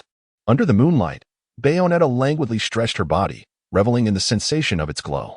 The full moon marked the day when the witch's powers were at their zenith. Thus she had chosen this night for her hunt. Having fulfilled her obligations under the contract, she knew there was still more work ahead. She must take a moment to unwind before embarking on her next task. As for her travel companion, well, who else could it be? Leaning against a damaged lamppost, Bayonetta produced a rose-shaped candy and popped it into her mouth, a reward for the completion of her duties. "You truly have been busy," remarked Rodden, emerging seemingly from nowhere as he approached the witch. "That knight should still be of assistance, I presume?" The witch glanced at the magenta pistol in her hand, declaring, "Quite well, I shall temporarily care for this child." "It is time to open the shop," Rodden stated, as a purple magic circle appeared beneath his feet. "Waiting for your patronage." She squinted again, savoring the sweetness. "I will prepare mysterious fate in olive oil." With that, Rodden was enveloped in a swirl of purple flames, vanishing from sight. "Do not follow me any longer, Luca," Salomon said, exasperation etched across his face. "Ever since witnessing that event, I must know the truth," he declared. "It is my professional code. Well, perhaps it is more due to personal reasons. If you refrain from mentioning the former, I might share some insights that could hasten your demise at the hands of the inhuman." Salomon pushed aside the reporter obstructing his path. "I believe you may not grasp my meaning. These matters are beyond the comprehension of ordinary humans. Do you think, if humanity were to discover that gods and demons truly exist, what their reaction would be?" I do not know," Luca shrugged. "What would happen? I cannot say, but I am aware of the possible consequences," Salomon replied, dusting off his clothing. "Taxation, witch hunts, honor killings, the reconstruction of the Inquisition, anything could transpire. Or perhaps not, but given the ignorance of ordinary people, it would not be surprising if anything were to occur. Certainly, some would think, since death leads to hell anyway, why not indulge a little? My neighbor is wealthier than I. He must be a demon worshipper. I shall kill him to prove my faith to God. At that point, the malice among humanity would find an outlet, and they would proclaim, 'I do this for God,' or it was the demon's command." "Luca, are you prepared to bear such a weight of lives?" The scenarios Salomon described were indeed plausible, but they were unlikely to be so exaggerated, not for now. In this age of enlightenment, even if humanity were to capture an angel, they would merely attempt to dissect this enigmatic creature. Salomon was merely attempting to intimidate the Navi reporter. However, it was evident that Luca was shaken. After the supernatural assault, his mind struggled to comprehend. Before him stood an expert, and the so-called authority carried a semblance of credibility. "Very well, I assure you. I shall not disclose this. But I must know." Luca gesticulated fervently before Salomon. "I must know why my father died. I wish to understand if, in the eyes of someone like you, a common person's life holds no value. Mr. Luca, heed my words. The supreme mage established the guardians of humanity, my mentor. A Celt has protected humanity for over a millennium, banishing all extra-mundane beings from Earth, be they angels, demons, or even more terrifying entities. Under the supreme mage's watch, none may brazenly tread upon this world. Currently, those angels and demons can only smuggle their way onto Earth, perpetually risking discovery and execution by the holy sanctum. Is Bayonetta one of your own? Hunting angels? Those unseen entities?" Luca exclaimed, realizing she was indeed a witch. "Indeed," Salomon affirmed, "summoning demons and hunting angels. Neither angels nor demons are benevolent beings, and I am merely here to supervise her, ensuring she does not summon overly powerful demons into the material plane. Those demons, Because there are too many angels now, sir. These angels do not belong to God. Their master has not forged a contract with my mentor. Hence Bayonetta must hunt these trespassers. The Arcane Mage stated, but the issue you face now is not that. What? Your clandestine filming has come to light. As far as I know, no girl willingly permits herself to be surreptitiously recorded, and while Bayonetta may not require touch-ups, she certainly would not be pleased. Oh dear, here comes a little wildcat. Unbeknownst to him, Bayonetta had stepped into the material realm. Boya, I recognize this fellow. We have encountered each other many times. Upon hearing Bayonetta's voice, Luca's anger surged from within. Yet, recalling Salomon's words regarding Bayonetta's current task, he stifled the rage that threatened to ignite him. Yes. Ever since you killed my father 20 years ago, I have been tracking you. The lingering scent of rosemary. Even if I lose your trail, I can follow you by that fragrance. Staking out and filming, what a naughty child you are. Bayonetta seemed unfazed by Luca's accusations. She waved her hand, and his camera was engulfed in purple flames, causing the reporter to instinctively release it as it seared his grip. This hardly qualifies as anger. Rosemary is not the scent of Bayonetta's perfume, Salomon remarked. That belongs to the angels. Moreover, frankly, your behavior is somewhat perverse. I suggest you report this, Bayonetta. Luca looked up, his eyes wide with disbelief. What did you say? Chapter 54. Do you desire another ring upon your finger? I remarked. Your behavior is decidedly peculiar, Mr. Luca. I even harbor doubts about whether you indulge in the theft of women's undergarments. Thus I advise Miss Bayonetta to consider reporting you to the authorities. Salomon interjected. The police will undoubtedly issue you a restraining order. No need to thank me. It is merely my duty. You are slandering me. I have no need for such actions. I am quite popular with women, Luca exclaimed, and I inquired about the previous statement. I require you to repeat it. Rosemary? Salomon replied, that is the sin of angels. In that moment, Luca, having received his answer, turned his gaze back to Bayonetta. On the day my father was murdered, were angels present? Was it that invisible entity? Indeed. Little wildcat, Bayonetta responded with satisfaction. I have grown weary of your fantasies. It is time you confront the truth. So, every being I encountered was an angel, not a witch. Luca was momentarily shaken, his worldview disrupted, yet this did not denote foolishness.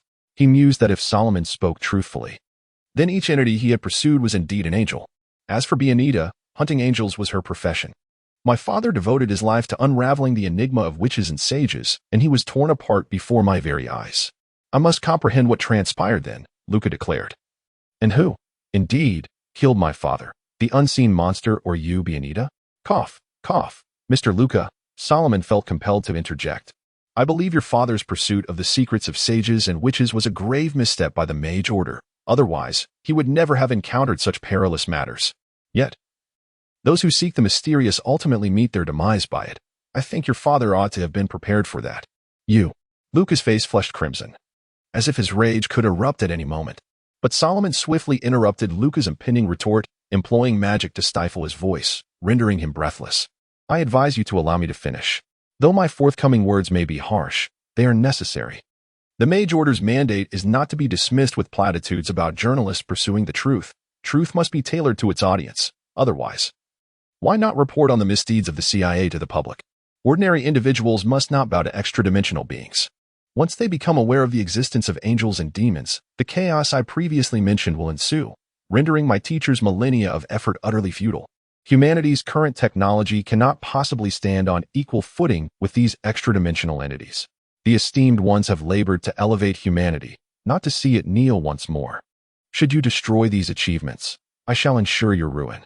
And your father, being an ordinary man, recklessly pursued dangers beyond his capacity. It was only a matter of time before he succumbed.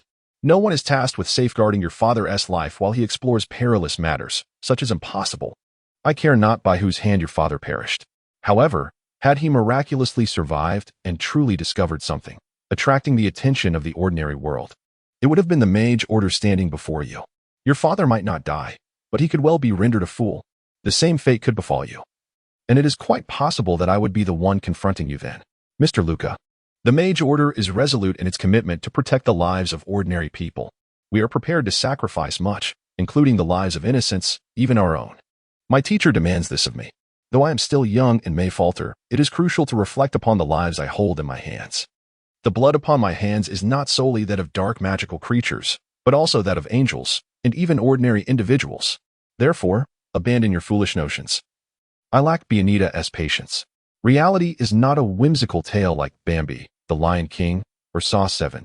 It is far more frigid and sanguinary. Salomon spoke truthfully. Though he may have exaggerated certain consequences, he possessed a talent for instilling fear. The Mage Order would certainly not render individuals into fools. Nor would they eliminate informed, ordinary people. That would be too extreme. They are not some super-secretive espionage organization, donning black suits and sunglasses, exhibiting emotionless facades and concealing weapons beneath their attire, with rigid hierarchies and classified information. Indeed, I refer to you, divine Hydra. Yet, Salomon spoke some truths. The Comitage would at most induce those in the know to believe their experiences were but a dream. This is the magic that Hoggoth excels at. As documented in the Book of Vishanti, even should the future god of thunder, Thor, descend upon Earth, becoming well known to the populace, he remains no extra-dimensional being to Earthlings. Asgard is merely another alien realm. Aside from Comitage, no one can substantiate the existence of God. Hence, the existence of angels and demons must remain concealed. As for the reason, the box office success of The Passion of the Christ and Christian Nation speaks volumes. Luca inhaled deeply, regaining his composure, staring incredulously at Salomon. Unable to fathom such awareness emanating from a boy of 13 or 14 years. You are truly a mad Ann. Humanity is not alone in this world. Until humankind can stand atop the cosmic pinnacle and engage in equal dialogue with extra-dimensional entities, the mission of the Mage Order shall not conclude, Salomon asserted. Those who possess such enlightenment, who among them is not deemed insane? Of course, that being said, I shall strive to minimize the sacrifice of innocence. Such feelings are not pleasant. I am acutely aware that we tread upon a fine line, and a moment's carelessness may plunge us into the abyss. Yet, the Mage Order has shielded the earth until this day. Therefore, cease your pursuit of knowledge that is not meant for you, Mr. Luca. Should you persist, no one shall safeguard you. Who would have thought you such a hard-hearted little fellow? Bianita quipped, her tone light yet tinged with sadness. If it were not for the immense psychological pressure, do you think my teacher would have become this way? Salomon spread his arms. The esteemed one's greatest pleasure now lies in competing with me for snacks. I wish to bring her joy, to help alleviate her burdens. Though my efforts may be limited, I can still do what I can. Including you, Bianita. You are well aware that you are under surveillance, and I am the executor. And how long do you intend to monitor me, Boya? Bianita queried, gazing at Salomon. What is the duration of this mission? Salomon glanced at the ring adorning his left pinky. I do not know, perhaps for a lifetime. Do not fret, I can endure for quite some time. Ah. Then big sister shall never be rid of you for a lifetime, shall she? The witch's left eye winked. Do you desire yet another ring? Well, you are indeed quite courageous. The wait for death can be excruciating, Mr. Luca, Salomon remarked. So, do you know how to use a firearm? A gun? Luca sniffed, perplexed. I certainly do not expect you to wield cold weapons. The mage snapped his fingers. You must learn to protect yourself. For I am unaware which angel took your father's life. Seek your own vengeance. Chapter 55. Temperance. Thus far, Salomon remains a member of the lawful faction. Yet the laws he adheres to are not those of ordinary mortals, but rather the edicts established by the Supreme Mage. Comartage is not akin to a Black Ops unit. It cannot effortlessly apprehend those who seek the arcane and erase their memories, unless there exists a desire to unveil the mysteries to the world. Therefore, Comartage does not hinder an individual's quest for magic. Some of Comartage's apprentices have devoted themselves to the Supreme Mage precisely due to their pursuit of the mystical.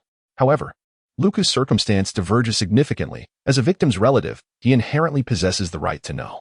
Thus, Salomon reveals to him the truth of the matter, facilitating his entry into the realm of the damned, and informing Luca of the impending dangers is the utmost assistance Salomon can provide. Luca is distinct from the ordinary individuals who previously obstructed Salomon's hunts for vampires or werewolves. He has not transgressed the rules set forth by the Supreme Mage. After he pledges to keep the supernatural concealed, his intentions are merely to uncover the truth and seek vengeance. Should Salomon erase a person's memories for such a reason, it would be excessively tyrannical. The character molded in his past life renders it difficult for him to witness another's demise. Even a bewildered kitten wandering onto the road elicits his compassion. How much more so a human life? To Salomon, Luca embodies a kitten that has strayed into the perilous world of the arcane. Even if this kitten insists on moving forward, how could Salomon refrain from elucidating the potential consequences? Although the harsh memories may gradually harden Salomon's heart, A mere few years is insufficient to alter his mindset. Informing Luca to carry a firearm could be deemed his final act of compassion. This is not merely a matter of strength but a question of human conscience. Salomon has yet to undergo a complete transformation into a ruthless individual. Reality does not unfold like a mindless tale of triumph. No one possesses an aura of dominion compelling others to bow down, nor does anyone inherently possess a mindset of a conqueror. Such a notion is preposterous. If it were the case, one would only be deemed insane. Immediate contact with a mental institution is recommended. If one believes that upon entering another realm and acquiring supreme power, all must obey, and that they can swiftly abandon their prior convictions, discarding the traits cultivated in a peaceful society and treating life as inconsequential, then they are either mad or foolish. Nevertheless, it is undeniable that everyone harbors such dreams, to break free from constraints and act as they desire. Much like ordinary individuals fantasizing about their future wealth. Were it not for such aspirations, there would not be so many spiritual capitalists, whose lofty ideals may be termed dreams, or, at worst, delusions. Even Salomon, who holds the lives of several in his hands, comprehends the weight of existence. If not for dire necessity, he would not easily take the life of an ordinary person. The Supreme Mage encourages Salomon to ponder the significance of life for this very reason. He is acutely aware of each life he holds. It is these contemplations that have salvaged him from the depths of madness. Should Salomon truly abandon those convictions and turn a blind eye to the value of life, it would signify his leap from the red line marked by Kamartaj, a moment that would herald the Supreme Mage's cleansing of his ranks. Even now, if other mages from Kamartaj were to stand before Luca, their efforts would only extend to counsel. However, upon witnessing Luca's stubbornness, Salomon recognizes the futility of such persuasion and thus refrains from obstructing Luca's path of vengeance. The place where angels descend is known as the realm of the damned. Separated from the world of reality by but a thin veil, your spirit is not sufficiently robust to perceive them, yet I can escort you inside, Salomon states. You will require a firearm. For Bayonetta, Salomon's actions provoke some dissatisfaction, to the which Luca is merely an ordinary man. Sending him into the realm of the damned is tantamount to consigning him to death. That angel has long since perished, Bayonetta asserts. Since I emerged from the lake's depths, it has been dead. The mystic mage shrugs at Luca, stating, now you lack even a target for your vengeance. Very well, let us bind ourselves in a contract. A contract? What contract? Luca inquires, astonished. A contract witnessed by the Vishan Empire, Salomon replies, producing a scroll of parchment. In the realm of magic, oaths bear no weight. You may assert that you will not disclose those matters, yet I cannot trust you, for you are a stranger to me. Thus, if you wish to avoid having your memories erased, it is prudent to sign this contract. What happens if I breach the contract? Luca hesitates, viewing anything imbued with magic as perilous. Nevertheless, this time, Salomon's approach incites the witch's dissent. She cannot object, as Salomon stands on the side of safeguarding the world's secrets, insisting that Luca sign a contract to ensure that the mysteries of the Arcane remain undisclosed, an issue that permits no rebuttal from Bayonetta. Salomon gazes intently into Luca's eyes, silent. Will I die? Very well, I will sign. The reporter takes a deep breath and inscribes his name upon the parchment freshly inscribed with terms. You must inform me where my leads lie. Vigrid, Salomon carefully collects the parchment, the ink still requiring time to dry. There resides the final sage. The president of the Azaval group, Badal, is that sage. However, as I mentioned, bring a firearm. It is a treacherous place. Should you uncover any information, you may contact us. Here is my phone number. Do you also wish to ascertain what transpires there? Luca queries in surprise. Indeed. You are not the only one conducting an investigation, the mystic mage replies. Recently, there has been a surge in angelic beings, and we are unable to approach Badal, for he has yet to reveal himself. Very well, I shall investigate. Luca sighs, interrupting Salomon's forthcoming words. There will be no assistance, and I will not expose our connection. I understand everything. Excellent, Salomon nods, retrieving a small statue from his pocket and placing it on the ground. In an instant, a winged white Pegasus adorned with golden reins materializes. The mystic mage mounts the creature, advising, now I strongly recommend you leave this place. The sounds of police sirens are drawing near. Police sirens? From where? FCK. I'm leaving now. Luca hurriedly turns and races toward his dark green car parked near the church, vanishing from Salomon's sight. Salomon gestures for Bayonetta to mount the horse, and Pegasus flaps its wings, soaring into the sky. Before the police arrive, Pegasus carries the two through a violet magical portal, completely vanishing from sight. Boya, why did you permit him to investigate Vigrid? Is it that Enzo's intelligence fees are exorbitant? Bayonetta, seated behind Salomon, poses the question as they make their way to Rodden's Hell Bar. Along the journey, the witch cannot suppress her curiosity. Bayonetta, Lucas seeks the truth. Therefore, I shall provide him with the truth. What he chooses to confront thereafter is his own affair. I have advised him, yet he would not heed my counsel.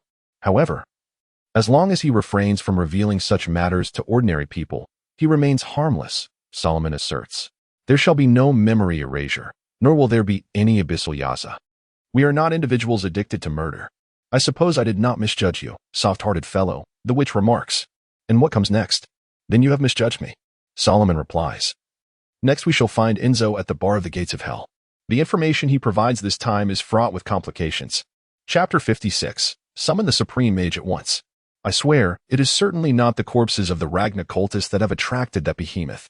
Enzo was immediately apprised of the situation following the desecration of the church, including the arrival of that beloved angel.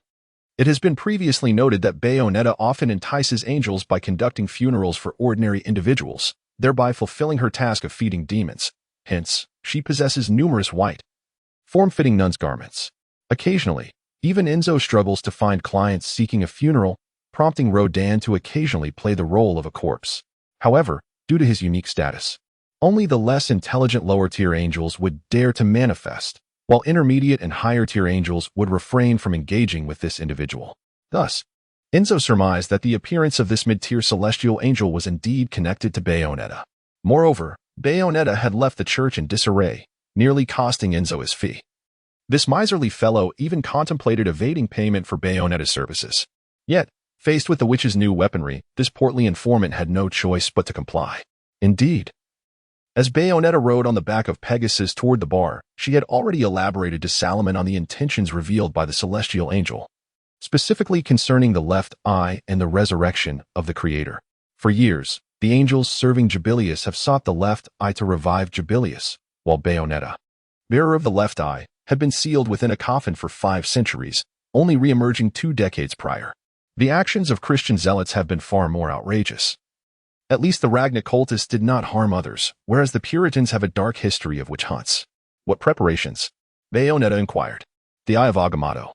The Time Stone, perhaps only the 5 supreme deities are immune to its control, Salomon mused, while all organic, inorganic, and energetic entities, along with all manner of chaotic beings, fall under the dominion of the Eye of Agamotto. Even Dormammu, the Lord of the Dark Dimension, is not exempt. At times, Salomon even speculates whether the Vishanti are also subject to the Time Stone's manipulation, and whether Agamotto's relinquishment of this artifact reflects the will of the Eternal One. Despite the absence of the magical network's constraints, he could master all spells, including those exclusive to specialized schools of magic, yet this would demand considerable time. Therefore, in his selection of spells, Salomon must exercise extreme caution, focusing primarily on defensive spells, which has temporarily sidelined his study of other magical disciplines. A sudden chime resonated. Salomon's mobile phone, an exceedingly ordinary keypad device mandated by the Supreme Mage, began to ring. Although magic could facilitate remote communication, it was far less efficient than a mobile phone and wasted valuable spells. Salomon glanced at the phone, where an unfamiliar number appeared. But the adept deduced the identity of the caller. He looked at Rodan, who gestured invitingly. Not only Salomon but also Bayonetta recognized the voice on the other end. Intrigued by the prospect of new information. Get to the point, Luca, Salomon urged. However, it seemed his voice was drowned out by the cacophony on Luca's end. Fortunately, being a journalist, Luca quickly relayed the news Salomon sought. It is said that the president of the Azal group will also be in attendance. This is a first. Hurry. Turn on the television. This guy looks like.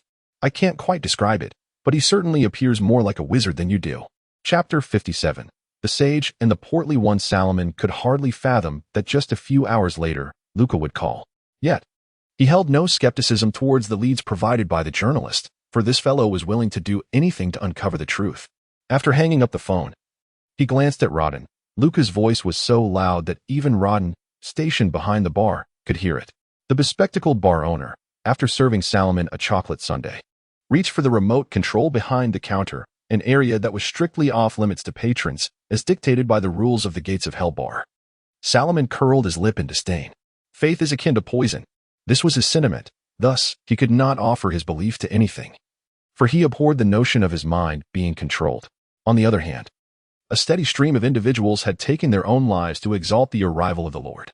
Just yesterday, the high priest of the Ragnar cult, along with over 20 followers, committed mass suicide, and the church that housed their bodies was subsequently vandalized by unknown assailants.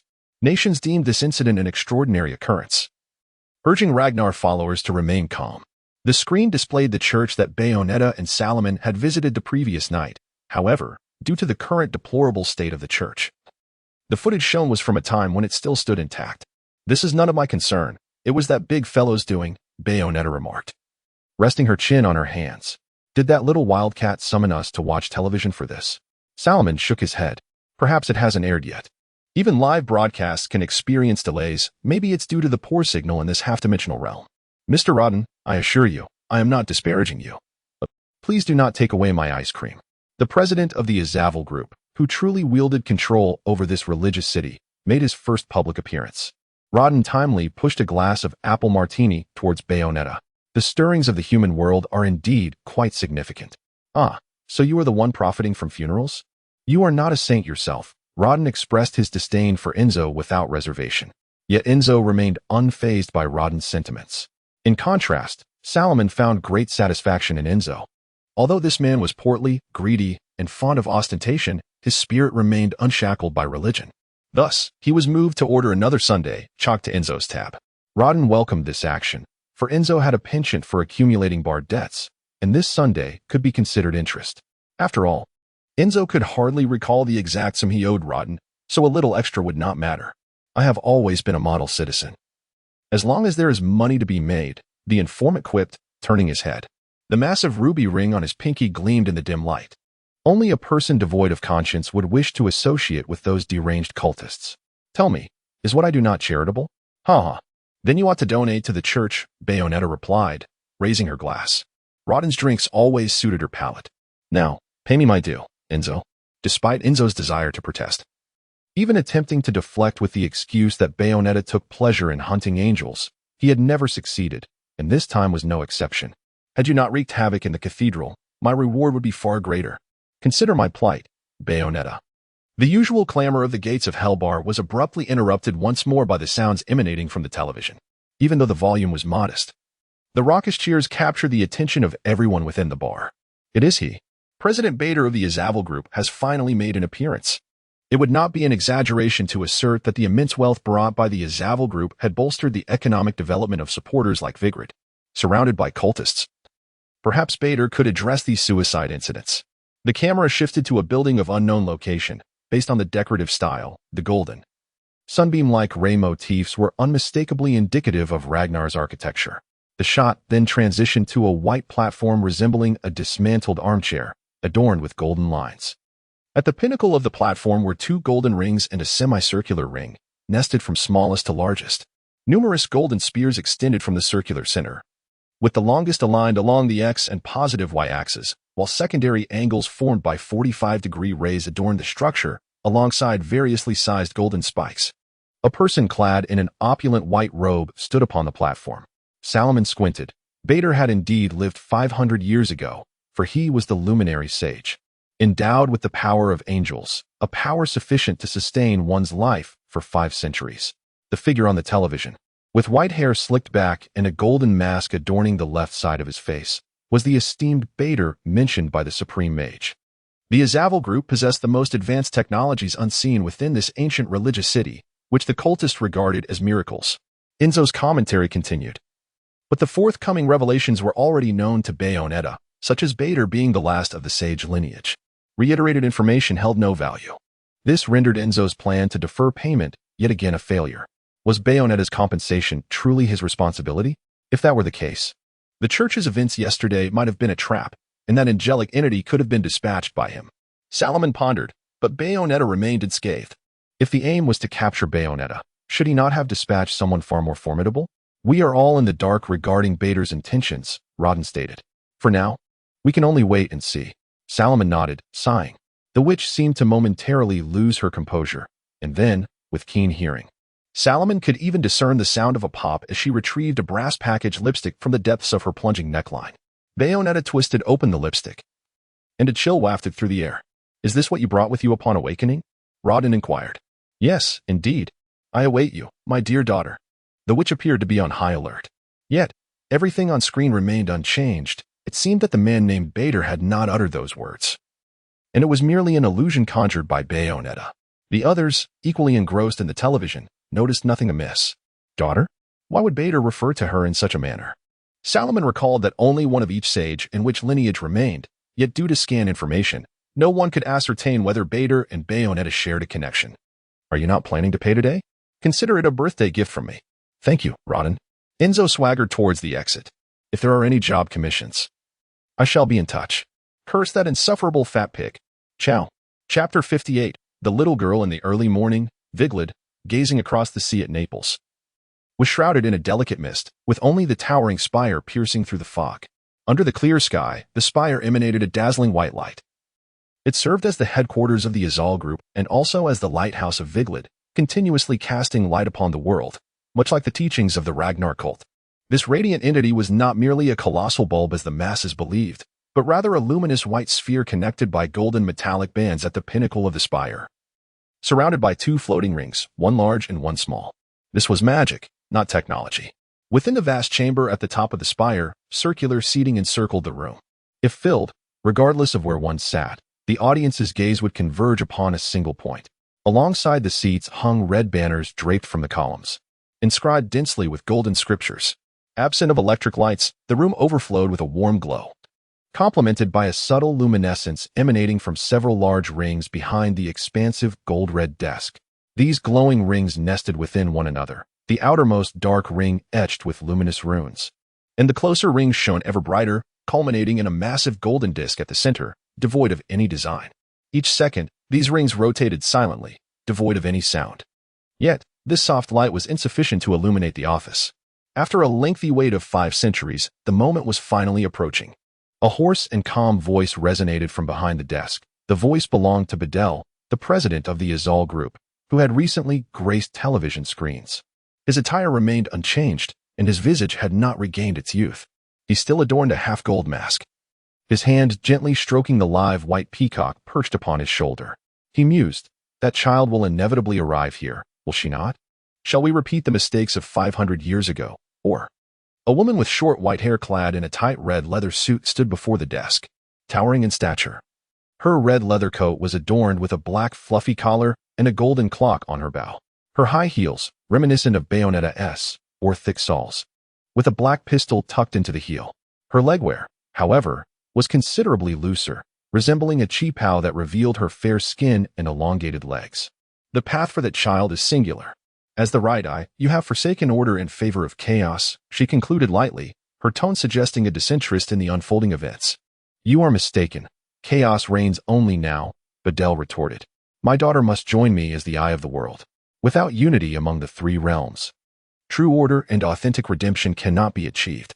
"Such is the logic of madness," the woman in red scoffed. "You need not comprehend this, nor can you depart from me." "A pity," Bedell stated. "Even angels must serve me." "Jean, you too." At the mention of this name, the woman turned, her triangular golden metal earrings swaying gently. Jean inhaled slightly, dismissively huffing, revealing little emotion towards Bedell's declaration.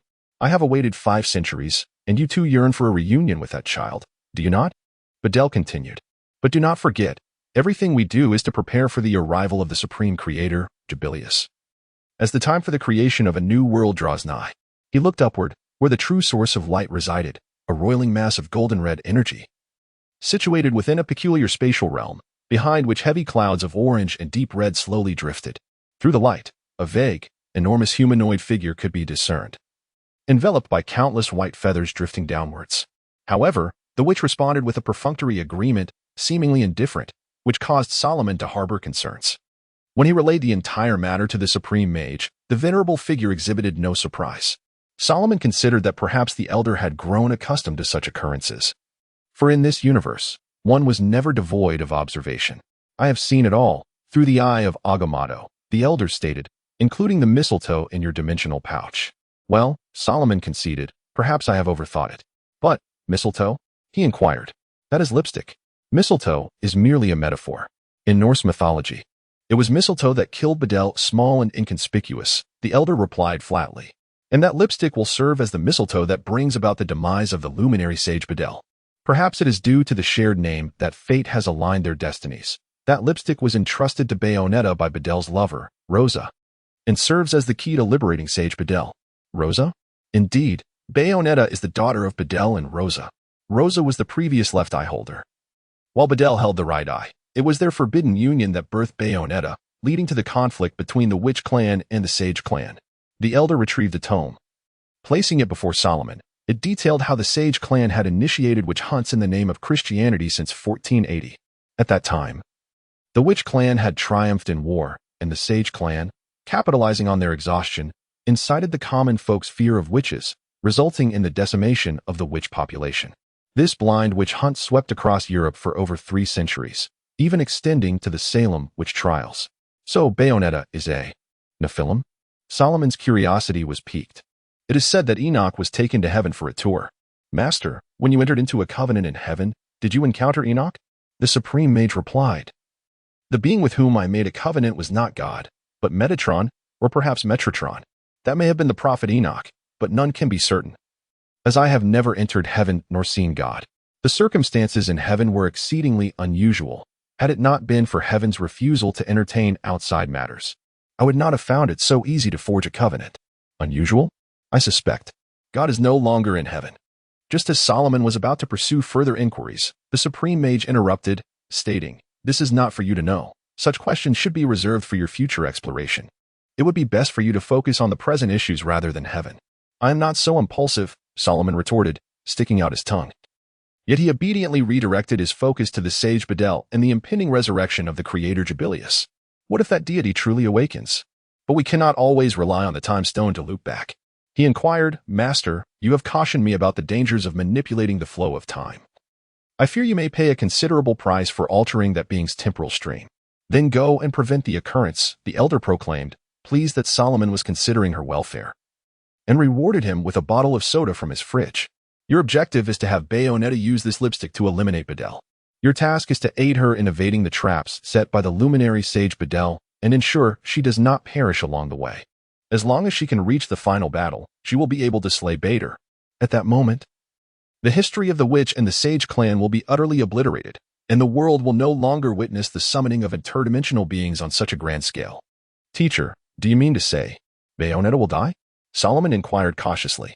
He admitted that, despite Bayonetta's penchant for teasing him and reveling in his flustered demeanor, he held a certain fondness for the witch. But there will still be angels on earth. Teacher, don't you think? It all rests upon you, Solomon, the elder replied. The fates of Bayonetta and Bader hinge entirely on your choices, not mine. Only your decisions can sway their existence or demise. Once you decide, you must bear the consequences. Consequences? Solomon's gaze involuntarily averted, feeling the weight of embarrassment as his inner thoughts were laid bare. You should probably answer the phone. The phone? As anticipated, Solomon's mobile began to ring. Upon glancing at the screen, he saw that the caller was none other than Bayonetta. With considerable awkwardness, he answered, but before he could utter a word, a youthful voice chimed in. Mommy. Chapter 59. Similar women for the past 2 decades. Enzo has compensated Bayonetta with gemstones rather than cash. It was only recently that Bayonetta realized her instinctive collection of these jewels stemmed from the allure of the left eye towards the right eye. At this juncture, how could the witch, in pursuit of her origins, suppress her yearning for the truth? Despite Solomon's numerous admonitions, she regarded his concerns as mere overindulgence. Although Bayonetta relished the sensation of being cared for, she harbored her own thoughts. Had Salomon not mentioned the supreme mage, she might have chosen to resolve the matter herself. After all, it pertained to her memories, and she deemed it a personal affair. Yet now, an increasing array of conjectures pointed towards the resurgence of the creator, Kaecilius. Even with her formidable power, it was inconceivable for her to confront such an entity alone. Nevertheless, the witch resolved to covertly investigate Vigrid, aiming to gather any clues regarding her lineage without attracting undue attention. To reach Vigrid, one must first board a train. This particular train, a swift conveyance developed by the Azal group, serves as the exclusive route to Vigrid.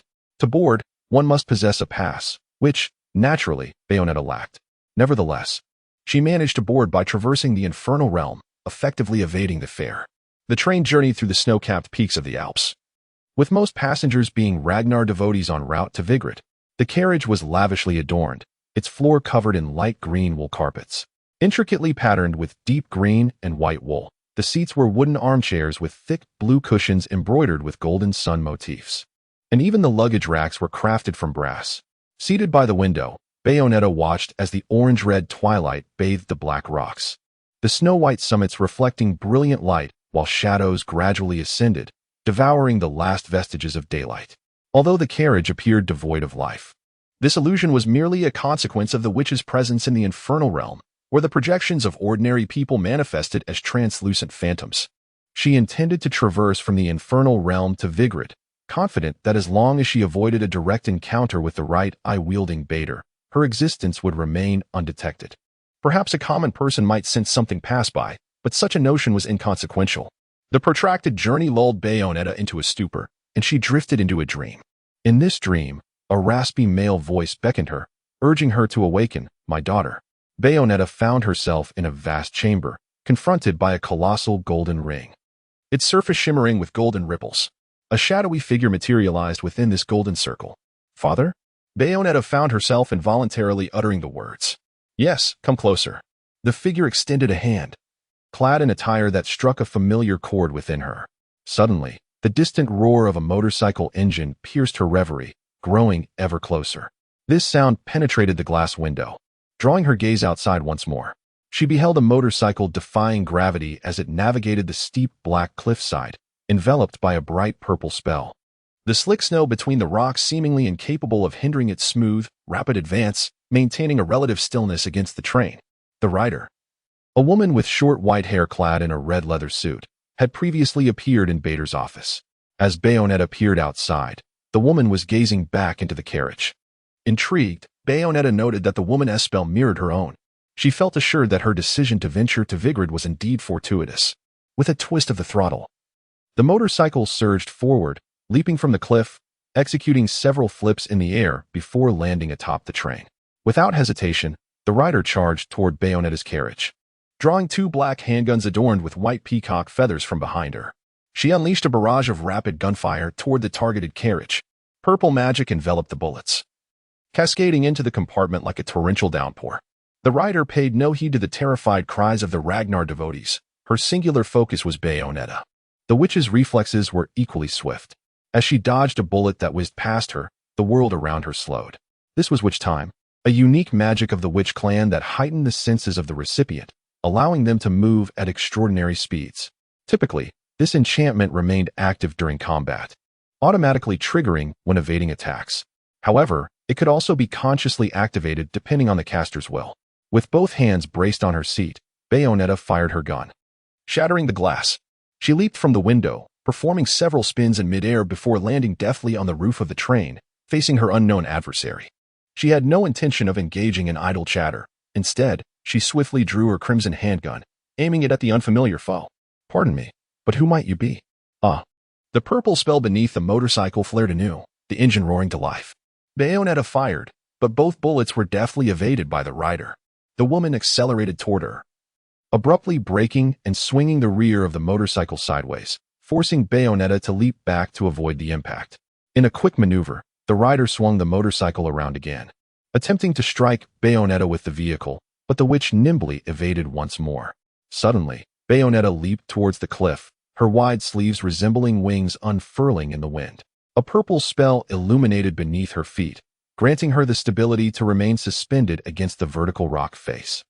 Her hair and attire seemingly defying gravity as they remained perfectly still. "It appears you possess a magic akin to mine," Bayonetta remarked. "I shall inquire once more. Who are you?" The rider too maneuvered her motorcycle to rest against the sheer cliffside. With a light chuckle, she replied, "It seems your prolonged slumber has dulled your senses." "Do I know you?" "You seem to know me. I may understand you better than you know yourself. Your presence has piqued my interest. Should you defeat me, perhaps I shall reveal the truth," the rider responded, her tone mirroring Bayonetta's, both adept at raising their pitch at the end of sentences, as if casting a hook to ensnare the other's heart. The rider surged up the mountain, with Bayonetta in hot pursuit, her dark sleeves gliding like outstretched wings as she leaped forward. The rider abandoned her motorcycle, leaping to meet Bayonetta midair. Their combat styles mirrored one another. bullets colliding and sparking in the air. Regardless of the technique employed, their movements were nearly identical, each evading the other's shots with uncanny precision at close range. As they leapt and raced toward the higher peaks, the rider suddenly pivoted, executing a high kick toward Bayonetta, her heel-mounted gun firing in tandem. Yet, such an attack was well within Bayonetta's anticipation. After a series of evenly matched encounters, the two eventually parted ways. Although Bayonetta had lost her memory, the instinct for battle remained intact, allowing her to counter every one of Jean's assaults. This sensation was truly a long-lost one. Jean aimed her gun sideways, inquiring if any memories had resurfaced. Yet, Bayonetta replied with a cool demeanor, adjusting her glasses. "I do have a feeling, and that is that I have defeated you before. Is this the extent of your prowess?" Jean's tone was flippant as they stood beside a colossal stone pillar, yet she refrained from launching another attack. "I will, for I sense you are not yet finished playing." Suddenly, Bayonetta leaped towards Jean, firing her weapon once more. However, the circular green and pink gems embedded in the fairy knight shattered abruptly, and her magenta handgun belched forth smoke and sparks. "Truly foolish," Jean retorted, leaping aside and plummeting from the stone pillar. "You are not yet prepared." "Humph." Bayonetta watched as Jean vanished from her sight, her magenta fairy knight utterly obliterated. In this ancient ruin, strewn with towering stone pillars, only the white snow and moonlight remained. Chapter 60. Teresa. The appearance of Jean brought immense confusion to Bayonetta. According to Salomon's description, both the witch and the sage clan had but one remaining member, embroiled in a conflict that spanned centuries. Yet, Jean engaged her in a manner reminiscent of their ancient rivalry, casting doubt upon the veracity of Salomon's words. Now, she needed to seek out Rodan for repairs. Nestled among the mountains approximately 105 kilometers from Vigrid lay a chasm, flanked by sheer rock faces that rose almost vertically. It appeared as though a colossal hammer had struck the earth, followed by the slow erosion of time. This place was perpetually shrouded in thick mist, devoid of any vegetation. Not even the common moss or bamboo thickets. Perhaps due to the altitude, the leaden clouds loomed close above, where thunderstorms frequently rumbled, and lightning often struck down into the exposed depths of the chasm. At the closest points of the chasm stood two monumental stone statues, facing away from each other.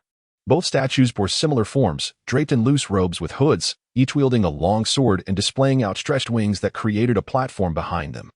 The statue on the left was lighter in hue, resembling white marble, adorned with a sun emblem at its neck. It gazed upward to the left, its eyes drooping, its expression one of profound sorrow. The statue on the right was slightly darker, bearing a moon emblem at its neck. It looked downward to the right, its visage expressionless, marred by rust-colored streaks, with a massive spiraled spear piercing its chest, protruding from behind, the rust stains resembling tears. One need not approach these titanic sculptures. Even from a distance, anyone could sense the anguish they contained. In the dead of night, the left statue's wings unfurled, illuminating the platform with a golden glow, from which a circular golden portal emerged. A small girl with black hair, clad in a pink nightgown, emerged from the portal, clutching a doll and donning square-frame glasses. Appearing timid, behind her stood a figure in a white robe, adorned with several peacock feathers. Anyone familiar with the news would recognize his identity. "Daddy, is Mommy here?" the little girl asked, looking up at the figure. "Teresa is a good girl," she exclaimed cheerfully, hugging her doll. "Can you wait here alone for Mommy?" Badler inquired. "Of course." The little girl nodded vigorously. With a smile, Badler closed the portal, the golden disc shrinking until it vanished, leaving Teresa alone on the not overly spacious platform. Just as the warm golden light faded, the distant rumble of thunder startled the little girl as cold air surged from the desolate chasm, swirling the mist. Teresa's youthful confidence crumbled in an instant, and she clutched her patched-up doll tightly. Rodan's temporary establishment was set up within an abandoned longhouse in the countryside. Whenever someone sought his services, he would transport his bar to the nearest outpost, awaiting customers. However, due to the considerable distance Bayonetta had to travel, she arrived only at dawn. Rodan readily agreed to repair the enchanted knight, promising a sturdy fix, and even opened his arsenal for Bayonetta to select weapons. After successfully resolving her weaponry needs, the witch mounted a motorcycle, the origins of which were a mystery. Without inserting a key, she summoned her magic to force the machine into life. The essence of her power bore a resemblance to Salomon's, both possessing elements of manipulation. Though Salomon had never attempted such a feat, his only means of transport were portals and a small bicycle, the former for long journeys and the latter for snack runs. As dawn broke, the thin mist lingered over the quaint village. Bayonetta twisted the throttle, the engine roaring with a deafening growl, unmindful of the residents' slumber. As she sped down the town's road towards the verdant mountains beyond, not long after departing the town, the sound of a child sobbing reached her ears. A little girl calling for her mother, and Baedler's half-masked visage flickered in her mind once more. This was not the first instance. She had previously encountered such fleeting visions aboard the train to Vigrid. Before she could ponder the true intent behind these apparitions, a golden portal suddenly unfolded in her path, leaving her no time to alter her course before crashing through it. Without waiting to discern the situation on the other side, she leapt from the motorcycle to evade any potential assault. Yet, no sudden attack came, and there was no one present besides Bayonetta. Seems there are others besides Rodan wishing to divert my path, she mused, standing before her battered motorcycle, which had tumbled several times. She surveyed her surroundings. She found herself on a moderately wide, elongated stone platform, flanked by uneven railings, beneath a sky thick with dark clouds, the air damp and chilly. What is this place? It certainly doesn't appear to be a party venue. Bayonetta surveyed her surroundings with keen interest, sensing that someone had gone to great lengths to bring her here, undoubtedly with a purpose in mind. She eagerly anticipated the unfolding spectacle, ready to test her new weaponry. "Mommy! Mommy!" The little girl's voice rang out once more. However, this time it was not merely an echo in Bayonetta's mind, but a tangible sound nearby. Following the voice, she ascended a slope to a broader platform. A small girl knelt on the ground, tightly clutching a Cheshire Cat doll, tears streaming down her cheeks like pearls. Upon hearing the sound of heels striking the stone, she looked up in confusion, her tear-filled eyes catching sight of a dark figure approaching. "Mommy!" the little girl cried, rising to her feet, clutching her doll, her tiny legs faltering as she stumbled towards Bayonetta. This word struck Bayonetta profoundly, especially as it came from the lips of such an adorable child. Even encountering a celestial being had not left her so astounded.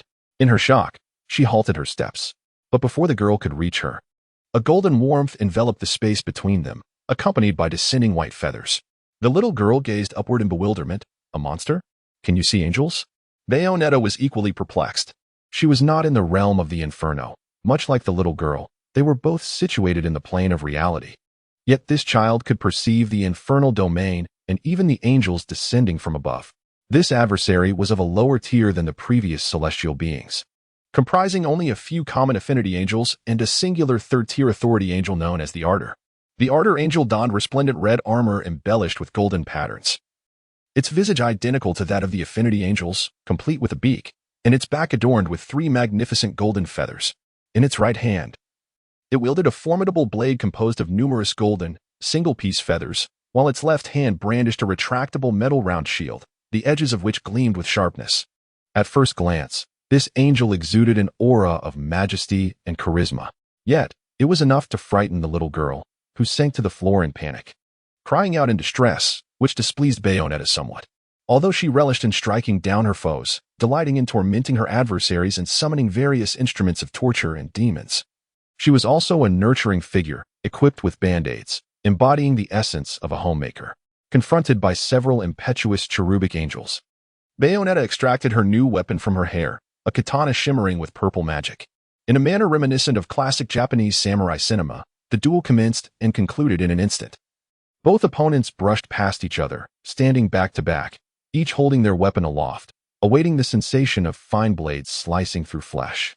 Then, one would feel the sting of pain, looking down in astonishment to discover their own injuries, teetering on the brink of death.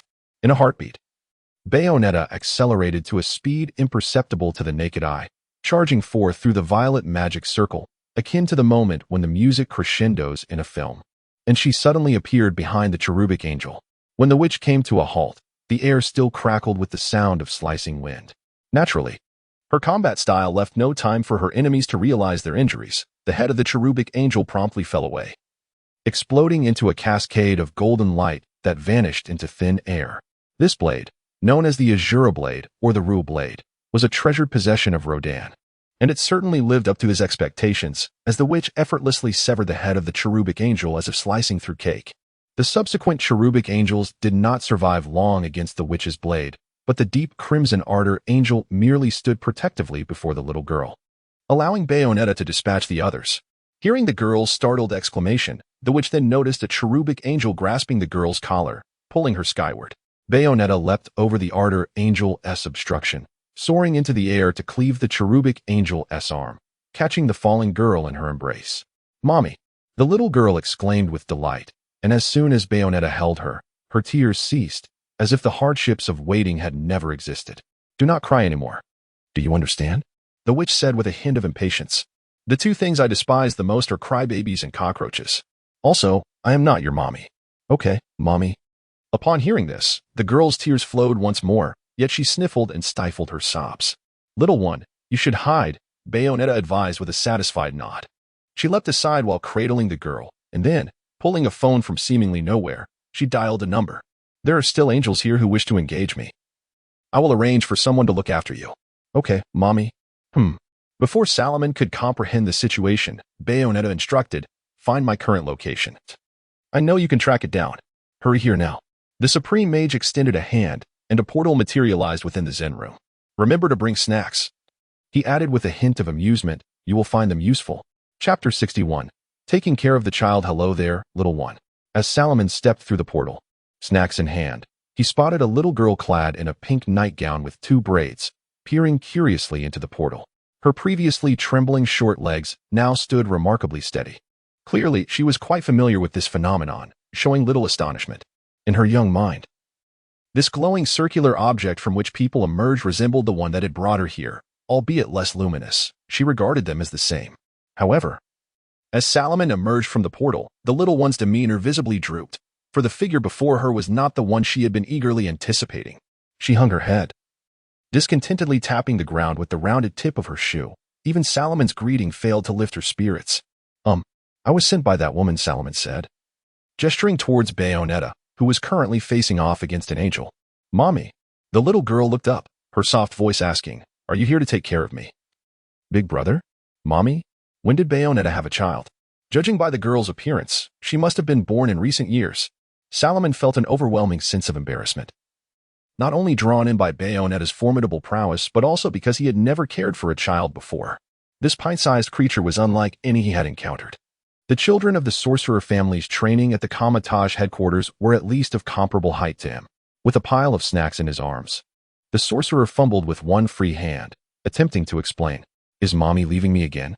The girl's large eyes brimmed with tears as she gazed at Bayonetta, then turned her gaze to Salomon. She raised her head, tears streaming down her chubby cheeks. "Please, big brother, don't let mommy leave me." "It's not like that, little one." Salomon's heart softened. Who could remain indifferent in the face of such a child? He crouched down to her level and reassured her. "Once your mother finishes dealing with that foe, she will come back to be with you. I am merely here to keep you safe." Having assessed the angel's level, Salomon knew that this adversary posed no threat to Bayonetta. Thus, he was more than willing to convey this information to the little girl in a light-hearted tone. "That monster won't be able to defeat your mother. Then, we will be okay, right?" the girl asked timidly. "Of course, absolutely," Salomon nodded vigorously. "But the Cheshire Cat." "Cheshire Cat?" Following the girl's pointing finger, Salomon noticed a tattered plush toy lying nearby. That plush toy is yours?" "Yes, Cheshire is my friend," she replied. "But they want to hurt Cheshire. Do you seem to have no intention of harming that little girl?" "What is the purpose of summoning me here?" Bayonetta inquired of the angel. At that moment, Salomon noticed another portal not far behind him. He quickly deduced it was a trap, specifically designed for Bayonetta. But what could a little girl do? A hostage, perhaps? Regardless, Salomon heightened his vigilance, no longer turning his back on the child. He also perked up his ears, eager to glean any information the angel might reveal. "I must become the cornerstone of the resurrection of the supreme deity." The angel's tone remained as calm as ever, seemingly restricted to such meaningless proclamations. "Come, let us dance." Bayonetta's long blade ignited with purple magical flames as she lunged at the angel, initiating the assault. The initial slashes by the witch were parried by the ardent angel, the clash of blades producing a jarring sound. Yet, with remarkable speed and power, Bayonetta seized upon the angel's openings, striking her long knife against the golden-red armor. However, even this blade failed to leave a mark, each of her attacks merely creating showers of sparks. Far from feeling disheartened, Bayonetta's spirits soared. The previous foes had been too weak to pique her interest, yet this celestial being, despite being of a lower tier than the heavenly angels, proved more formidable than she had anticipated. "It seems I shall enjoy this," the witch declared as she licked her lips. The resounding echoes of clashing blades reverberated throughout the chasm, shaking the very air. The distant thunder grew increasingly frequent. After several exchanges, a cloud of dust suddenly erupted on the battlefield. "Mommy!" The little girl cried out in worry, clutching her plush toy tightly, tossing her snacks to the ground. Tears flowed anew, far exceeding those shed upon meeting Salomon. "Step back a bit, little one." Salomon discarded the burdens, positioning himself slightly ahead of the girl, his hands illuminating with 2 orange circles. "If luck is not on our side, you may need to flee." As the dust settled, onlookers could clearly see Bayonetta with her long knife, successfully parrying the golden blade of the ardent angel, while the ground beneath her feet cracked under immense force. Salomon breathed a sigh of relief. He certainly did not wish for the witch to falter in such a place. The little girl had ceased her weeping, instead focusing intently on Bayonetta, fearful of her getting hurt again. "Is this how you wish to oppose me?" Bayonetta's voice emerged, strained and filled with menace. "Trying to seize my power, are we? Such a naughty child. It seems you require a stern punishment. Good children must never listen." Salomon quickly interjected, pointing at Bayonetta. "These are not kind words." "Huh?" The little girl looked at the sorcerer, bewildered. In a sudden leap, Bayonetta utilized her long knife as a fulcrum to evade the angel's enormous blade, immediately following up with a kick to the angel's beak. The force of her strike caused the ardent angel to stagger back, the ground beneath it crumbling to pieces. The witch's black leather attire concealed her long knife as she reached behind her, drawing forth a massive black and red chainsaw. The chainsaw's handle resembled a gigantic piranha, exuding the witch's formidable power. This chainsaw, too, was one of Rodden's creations, forged from the materials of a hellish dragon, with its hard scales transformed into serrated teeth and its heart serving as the engine. Such overwhelming power granted the weapon unparalleled might. "Quick, come closer. Watch me bring you unparalleled delight." Bayonetta beckoned. "Let us dance, darling." Salomon had already covered the little girl's ears. "The glory of Jubilius is with me." In response to the witch's provocation, the ardent angel charged forward with a loud cry. However, its swing was deftly avoided by the witch, who, from her elevated position, brought the chainsaw crashing down upon the angel's head, the tiny golden teeth spinning rapidly and sparking brilliantly. "Mommy! Mommy!" With the battle concluded, the little girl began to call out incessantly. Huff! Bayonetta covered her face as she slowly approached Salomon and the little girl. The child's expression transformed from tears to a radiant smile upon the witch's approach, prompting Salomon to reflect on the rapid fluctuations of a child's emotions. "I believe I have performed admirably," the sorcerer said, extending his hands. "I ensured she was unharmed. By the way, when did you acquire a daughter? This child is not mine, yet I find myself somewhat intrigued by the notion of forming a family." The witch winked at Salomon before turning her gaze to the little girl. "What is your name, dear one?" "Teresa." The little girl replied. "Have you forgotten, Mommy? You probably won't remember later, either." Bayonetta waved her hand dismissively. "What brings you to this wretched place? Not even a pumpkin carriage would venture here." "Did he leave you here? Alone?" Bayonetta asked in astonishment. Could this little girl be a trap devised by Bottle? Whose child could she possibly be? Who is the father she speaks of? Salomon unknowingly took a significant step closer to the truth, yet he refrained from interjecting, patiently awaiting Teresa to divulge more undisclosed information. "I'm not alone. The Cheshire is with me," Teresa retorted. "You were clearly frightened to the point of tears, like a little baby. As long as I'm with Mommy, it's fine." Teresa clutched her doll tightly, pressing it against Bayonetta's leg, seemingly unwilling to let go anytime soon. "I find this rather challenging, but I possess magic that can resolve the issue," Salomon inquired. "What seems to be the problem?" The witch rolled her eyes and replied, "Hurry and open the portal." "To where?" Salomon refrained from asking the foolish question of why not use that golden portal, for who would trust the magic of an enemy? "My home. You should come too. I need to clean this little one up first. You shall be responsible for preparing the meal." The sorcerer donned the suspended ring. "Ready to cast a spell. All right, tell me the address. I think this feels quite like a family." "Ahem." Salomon cleared his throat loudly, and the sparks that had appeared out of thin air vanished in an instant. Delighted by Salomon's reaction, the witch urged, "Hurry up," Bayonetta said. "I'm already hungry. Remember to fry a portion of salmon." Chapter 62. Dinner and Doubt's cherry tomatoes, after being washed, were halved and placed into a white porcelain bowl, followed by diced red peppers and red shallots. Next, slices of Italian salami were added, along with chickpeas and strips of aged Edam cheese. And a touch of chicory was included to impart a hint of bitterness. Oh, and some chopped romaine lettuce as well, for the dressing. Garlic was minced and mixed with a splash of Spanish sherry vinegar, spicy soy sauce, white sugar, and olive oil, blended harmoniously before being poured over the salad, creating a delightful appetizer. Meanwhile, fresh salmon was being prepared by an unseen servant, who scaled, deboned, and removed the fish bones. The succulent salmon was lightly seasoned with salt and black pepper before being placed skin-side down into a pan, sizzling atop a small amount of bubbling melted butter, accompanied by unpeeled garlic and whole sprigs of rosemary. In that instant, the kitchen was filled with the enticing aroma of the fish. A dish remarkably simple, yet perfect for dinner. Salomon sliced 2 wedges of lemon to place on the plate, alongside the perfectly cooked salmon. Of course, alongside the salmon came the exquisite lobster. Salomon opted for a slightly smaller but tender-cooked lobster. Chopped chili was mixed with a pinch of salt, minced garlic, and a handful of chopped parsley, then blended with softened butter and pressed firmly onto the halved lobster.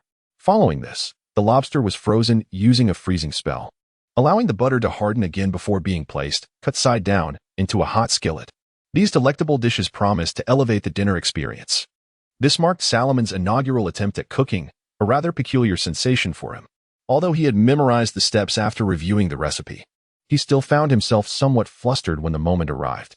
Fortunately, thanks to the invisible servant spell, he merely needed to issue commands for these helpful hands to carry out the tasks, including the cooking itself.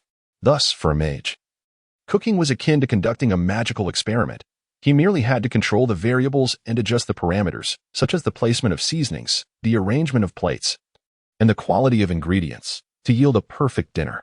Bayonetta and Teresa had spent a considerable amount of time in the bathroom, ample enough for Salomon to prepare dinner. The mage never anticipated that although witches spent their days hunting angels, the most frequent residence of one was in New York. Yet, it was precisely this that allowed Salomon to procure the ingredients for tonight's meal. As he listened to the laughter and playful banter from the bathroom, he busied himself in the kitchen, unaware that he was smiling while cooking. In the dining hall of Kamar Taj, diners maintained a solemn silence during meals, a rule established by some ancient figure. Conversely, in Athena's abode, everything appeared akin to dishes from a 5-star restaurant, exquisite, delicious, yet foreign. Kamar Taj was home to many, but here, it felt as though it was his own. The arrangement of dishes and the placement of seats evoked a profound sense of familiarity, allowing him to effortlessly recline in a cozy armchair, switch on the lamp, and delve into an unread book, as if he had done so countless times before. This long-abandoned house radiated warmth anew with the return of its residents. After setting the dinner and utensils on the table, Salomon called out to the bathroom, "Dinner is ready." Moments later, 2 individuals, one large and one small, emerged wrapped in towels, leaving a trail of droplets on the wooden floor as they made their way to the dining room. "Delicious, Boya. I never expected you to possess such culinary skills. I thought we would only have pasta tonight," Bayonetta exclaimed contentedly, while little Teresa, clutching her leg, craned her neck to inhale the fragrant aromas in the air. Salomon donned a pendant and uttered an incantation, enveloping Bayonetta and Teresa in a warm breeze that dried their damp hair within seconds. "Eat quickly. Don't catch a cold. I don't have many potions to brew at the moment." Seated between Bayonetta and Salomon, Teresa received assistance from both in serving salad, dissecting lobster, and savoring the essential ice cream. The dinner was exceedingly pleasant, but after filling her belly, Teresa began to yawn, prompting Bayonetta to prepare her for bed. Yet, before the witch departed, she signaled for Salomon to remain, indicating she had matters to discuss. "What is this? A brass pocket watch?" Salomon inquired skeptically, eyeing the object in Bayonetta's hand. "But why does this watch look so familiar? Did you take yours apart? I cannot repair such things. This watch is identical to mine. Yet it is not mine. It belongs to that little one," Bayonetta replied, seating herself beside Salomon and elegantly stretching her long legs. "I am quite curious. Yet I am certain that little one is not lying." The witch playfully teased Salomon's clothing with her toe, her tone laced with boredom. She nearly fell asleep. "That child insists on my presence to close her eyes. Really, I am not her mother. Check her for any hidden objects. I am not adept in this regard." Familiar with the witch, Salomon immediately grasped her underlying message. She implied that she wished for the child to be free of any harmful objects. "Though I am not her mother, I cannot bear to watch a child risk her life." In response to Salomon's skepticism, the witch merely huffed, offering no further explanation. The results of Salomon's examination aligned with Bayonetta's intuition. The little one lying in bed, softly snoring, bore no traces of magical residue. Through his arcane sight, He observed Teresa in her new pajamas, devoid of any flickering magical aura. However, Teresa's ability to perceive the realm of the inferno and see angels suggested she was no ordinary child, though these mysteries would have to wait for another time to unravel. Now I need not worry about her suddenly exploding, Salomon whispered to Bayonetta standing nearby, but I have another question. What purpose does your pocket watch serve? At this moment, Salomon had formed a hypothesis, yet he refrained from voicing it, continuing his inquiry. Is Teresa's watch identical to yours? Why do you think so? Bayonetta retorted. Boya, it's a woman's intuition. Very well, let us proceed with your intuition as a hypothesis, Salomon acquiesced with a resigned nod, glancing at Teresa as his premonition grew stronger. Bayonetta continued, I suspect Teresa was sent by the luminary sage Bottle. The father she mentions is likely Bottle. Why do you look so surprised? The witch asked. This is one possibility, is it not? Salomon, appearing resigned, led Bayonetta into the living room. After several moments of deliberation, he inhaled deeply and began to clarify the relationship between Bottle and her. Bayonetta's reaction was less dramatic than Salomon had anticipated. After pondering for a long while on the sofa, she finally asked, Did the Supreme Mage inform you of this? Yes, Salomon affirmed with a nod. Although the elder's actions were indeed unscrupulous, Salomon understood the reasoning behind them and was prepared to accept the witch's reproach. Yet, Bayonetta merely cast him a disdainful glance, saying, Boya, do not become as cold-hearted as your teacher. The elder sister is but a weak woman and cannot resist. It is indeed challenging, Bayonetta, but I shall endeavor. Salomon sighed and remarked, Let us first focus on Teresa. Afterward, Kamataiji shall provide you with compensation, and I too shall ensure your satisfaction. Does Boya truly harbor such affection for his elder sister? The sorceress smiled in agreement with the mage's proposal, yet this woman was never one to speak plainly. Seizing the opportunity to jest at Salomon's expense. Have you recalled something? Salomon inquired. No, it remains as it always has, great fire, the tower, the angel, and Bottle, who hovers in the sky. However, that fellow is entirely covered in feathers, resembling those monsters quite closely. Even if Teresa were indeed sent by Bottle, it does not necessarily imply that she is his progeny. Even if she were, what purpose would it serve for him to send his daughter to you? Has he lost his wits to the angels, believing that sending a young girl would sway an adversary? Even the dramas of ancient Greece do not venture into such absurdity. The mage could not help but interject, stating, Thus, it seems Teresa might now be your sister. What are your plans? Regardless of Bottle's intentions, my destination remains Vigrid. The sorceress languidly reclined upon the sofa. As for that little one, your culinary skills are commendable, so I entrust her care to you. Remember to take her shopping for clothes tomorrow. I must continue my exploration of Vigrid, for the implications of those two stone sculptures today were far too apparent. And I shall not let this opportunity slip away. Should you not be concerned that this could be yet another trap laid by Bottle? Salomon expressed his apprehension. What if your journey to Vigrid is also part of Bottle's scheme? Regardless, assistance shall be rendered, shall it not? The sorceress winked at Salomon, entrusting everything to you. Chapter 63. Summoning magical pets. Yet she could not ascertain whether the images that flashed through her mind were genuine or merely an illusion conjured by Bader. Much like the vision of Teresa she had encountered previously. Thus, the sorceress chose to withhold such revelations from Salomon. However, she did share with him the encounter with the woman clad in red, with short white hair. The crux of the matter lay in the fact that this woman possessed abilities identical to her own and exhibited an identical fighting style, leading Bayonetta to harbor doubts regarding the accuracy of some information provided by Salomon. As for the so-called left eye, Salomon shook the pocket watch in his hand. This watch belonged to Teresa, and I believe it bears little relation to yours. His curiosity compelled him to examine Teresa's watch closely. Yet it did not possess the power of the left eye as the sorceress had claimed. It was but an ordinary timepiece, with only the inscriptions and the embedded ruby at its center being somewhat extraordinary. However, this was merely a protective charm to prevent damage and support its function, devoid of any truly remarkable attributes. Salomon spent the night on Bayonetta's sofa, while she had to attend to the little one. Upon rolling over, Teresa awoke in a fright, and upon discovering Bayonetta's absence, she transformed into a weeping child. Had it not been for the sorceress cradling her once more, she might have cried throughout the day. Faced with Teresa's childish antics, Salomon could only expend all his energy to soothe her, gripping her hand tightly, lest she dash off in search of Bayonetta. To put it succinctly, Salomon found himself unwittingly thrust into a fatherly role he had never experienced before. The magic in his hands was no longer the terrifying necromancy or the destructive shaping spells. Instead, it had morphed into whimsical illusions. He even acquiesced to Teresa's request, using magic to transform the sofa into a rabbit hole. Perhaps the sorceress sensed the potential chaos this little one could bring, which is why she so readily entrusted Teresa to Solomon's care. Although Teresa was undeniably adorable, Solomon had no desire to babysit. He had his own magic to master and could not constantly attend to the little girl. Soon after, he devised a splendid plan to acquire a magical pet to alleviate his predicament. A magical pet, the cherished companion of a spellcaster, a true lifelong partner. While marriage may lead to divorce, a magical pet would remain steadfast, devoted to its master until the very end, provided one refrains from summoning creatures from the lower planes, as their malevolent nature might incite them to conspire against their owners, sometimes with fatal success. Should he find himself alone? This was not a creature he could trust near Teresa.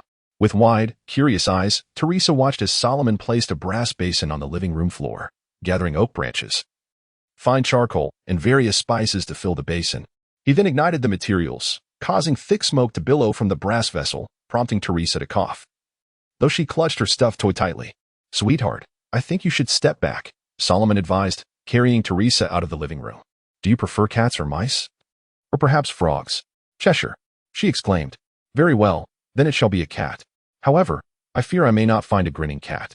The ritual consumed a full hour of Solomon's time, as he continuously recited spells to summon the magical pet he required. He even worried that this world might lack fey dimensions. Fortunately, shortly thereafter, a hazy green sphere of light appeared before him, gradually taking on a tangible form as he chanted. Eventually, the green light dissipated, revealing a plump tabby cat before Solomon and the sneaky Teresa. "Meow. The first command," Solomon declared, "shall be your name, Cheshire." "Meow." Before Solomon could finish, the chubby cat sauntered over, rubbing against Teresa's shin, eliciting a delighted squeal from the little girl. One could only hope that this chaotic pet would dutifully follow commands. The mystic observed as Teresa chased after the magical pet, slipping out of the living room. He donned the suspended ring on his left hand and invoked the spell inscribed upon it. He intended to visit Viglet to ensure that the sorceress did not fall into Bader's trap, for the forces at play in this affair were beyond Solomon's current capabilities. Yet, his ultimate goal remained to slay Bader. At present, the only being capable of doing so was the sorceress. And the most effective method to achieve this would be through the lipstick of Bayonetta's mother, Rosa. This meant Solomon had to ensure that Bayonetta faced no obstacles on her path to patricide. Even with the Eye of Agamotto, it would only be a matter of starting anew. To uncover a secret from 5 centuries past, one must venture into a building that has stood for at least 500 years. The good news was that Viglet boasted remarkably ancient structures, alongside some exceedingly modern edifices. Thus, the clues Bayonetta sought would not reside within those buildings adorned with cutting-edge technology. The bad news, however, was that there were quite a few such structures. By the time Bayonetta arrived in Viglet from the Canyon of Dawn and New Moon, the skies had darkened. In this ancient town, she once again encountered Jean, the woman in red with short white hair. Jean descended upon Bayonetta, riding a motorcycle, surrounded by a throng of benevolent angels. Despite being on the same side and having been brought here by the angels, Jean showed no mercy towards her celestial companions, using her wheels as a weapon to crush the angels beneath her, the ground stained with their remains as she accelerated. Bayonetta momentarily ceased her aggressive stance. The individual before her was undoubtedly another sorceress, yet Solomon had failed to ascertain her origins. The enigma surrounding this woman surpassed even Bayonetta's own curiosity. As Jean brushed past, she ruthlessly dispatched all the angels present. Her motorcycle careened against the walls, and only once the area was devoid of life aside from Bayonetta did she come to a halt, perched atop the wall. "You truly came here," Jean remarked. "You seek the secrets of the past, do you not?" Jean scoffed lightly, propping her long legs on the motorcycle's front. "The same abilities? Don't be absurd. You've been out of the water for so long, I dare say you've grown rusty." "I haven't touched water in 20 years. Bayonetta took a few steps forward, hands resting on her hips. For reasons unknown, she felt an urge to be irked by the woman before her. With a tone of utmost disdain, Bayonetta retorted, "The only thing rusty about me is that I have yet to encounter a true challenge." "Perhaps you are that challenge?" "You are a disappointment," Jean replied, producing a brass pocket watch from her bosom. It was at this moment that Bayonetta realized the watch pendant she had worn had vanished. Jean had stealthily pilfered it during their brief encounter. employing the time manipulation common to sorceresses, yet it was evident that Bayonetta's speed could not rival Jean's. TSK. Bayonetta leapt into the air, reaching for the watch in Jean's grasp. However, Jean tossed the watch upwards, gazing at the leaping Bayonetta. But it's not that simple, my dear. Chapter 64. Dear friend Bayonetta leaped upward, narrowly evading the rear wheel raised by Jean, who twisted the throttle and rode along the ancient brick wall. The witch mounted her motorcycle, firing her freshly repaired pistol, Scarborough Fair, at Jean, but each shot was deftly avoided. Suddenly, she sprang backward, reaching for the fallen pocket watch. Ignoring the force of gravity, Jean stood upright on her motorcycle, perfectly parallel to the ground. With one foot on the gas, she propelled herself forward, seizing the pocket watch just ahead of Bayonetta, before descending gracefully back onto the motorcycle that had just landed. Every movement was executed with such effortless elegance, as if she had calculated every variable of the battle, including the motorcycle's landing spot.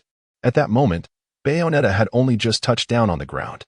Jean turned her motorcycle to face Bayonetta, holding the pocket watch aloft for her to see. I have awaited this moment for so long, she declared. Yet you have forgotten your destiny, squandering 20 years of your life. She tossed the pocket watch to Bayonetta, who caught the pilfered treasure, inspecting it in her hands. Bayonetta remarked, Indeed, I scarcely recall anything regarding a lake. Might you elaborate? Jean opened her silver pocket watch at the collar of her attire, revealing a small mirror. She reapplied her lipstick before two observers, the eye of the world, harnessing the power of existence.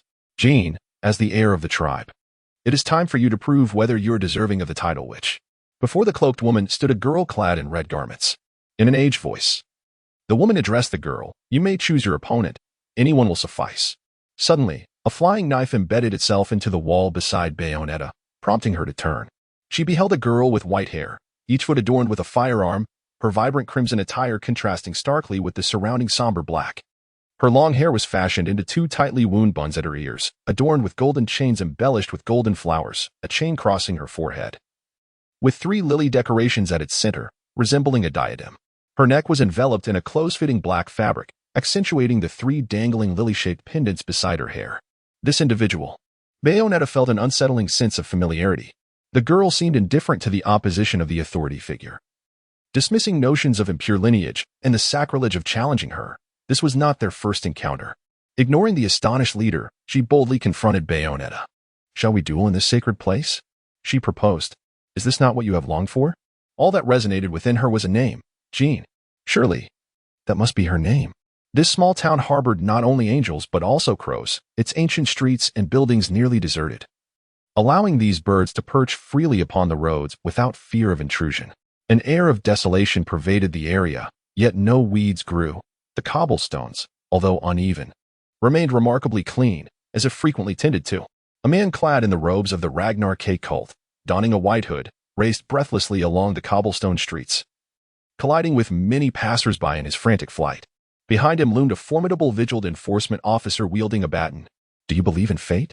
He queried, stepping closer to a young woman, extending a hand, only to retreat and trip the advancing officer, proclaiming, Fate binds us together. No one can sever our connection. As he spoke, he stumbled back, knocking over a long table behind a flower shop and crashing to the ground. In an instant, he vanished, leaving the young Ragnar K adherent astonished. She and the officer, now upright, rushed over, only to find no trace of him behind the table, as if he had evaporated into thin air. I believe, Salomon affirmed. I believe, Luca echoed. Now, it's your turn to speak. S-H-I-T. That was my golden opportunity. Luca slammed his fist against the ground in frustration. The two remained hidden behind the long table, while the two individuals in front appeared oblivious to their presence, unable to even touch them. Luca's actions garnered no attention. Quickly regaining his composure, Luca stood up and dusted himself off. Is this the so-called purgatory realm? He inquired. No, this is the mirror dimension, Salomon replied. An additional dimension, distinct from purgatory, with a different nature. Here, one cannot interfere with the outside world. However, the mirror dimension shares a commonality with purgatory. Those who reside here cannot leave without employing specific magic.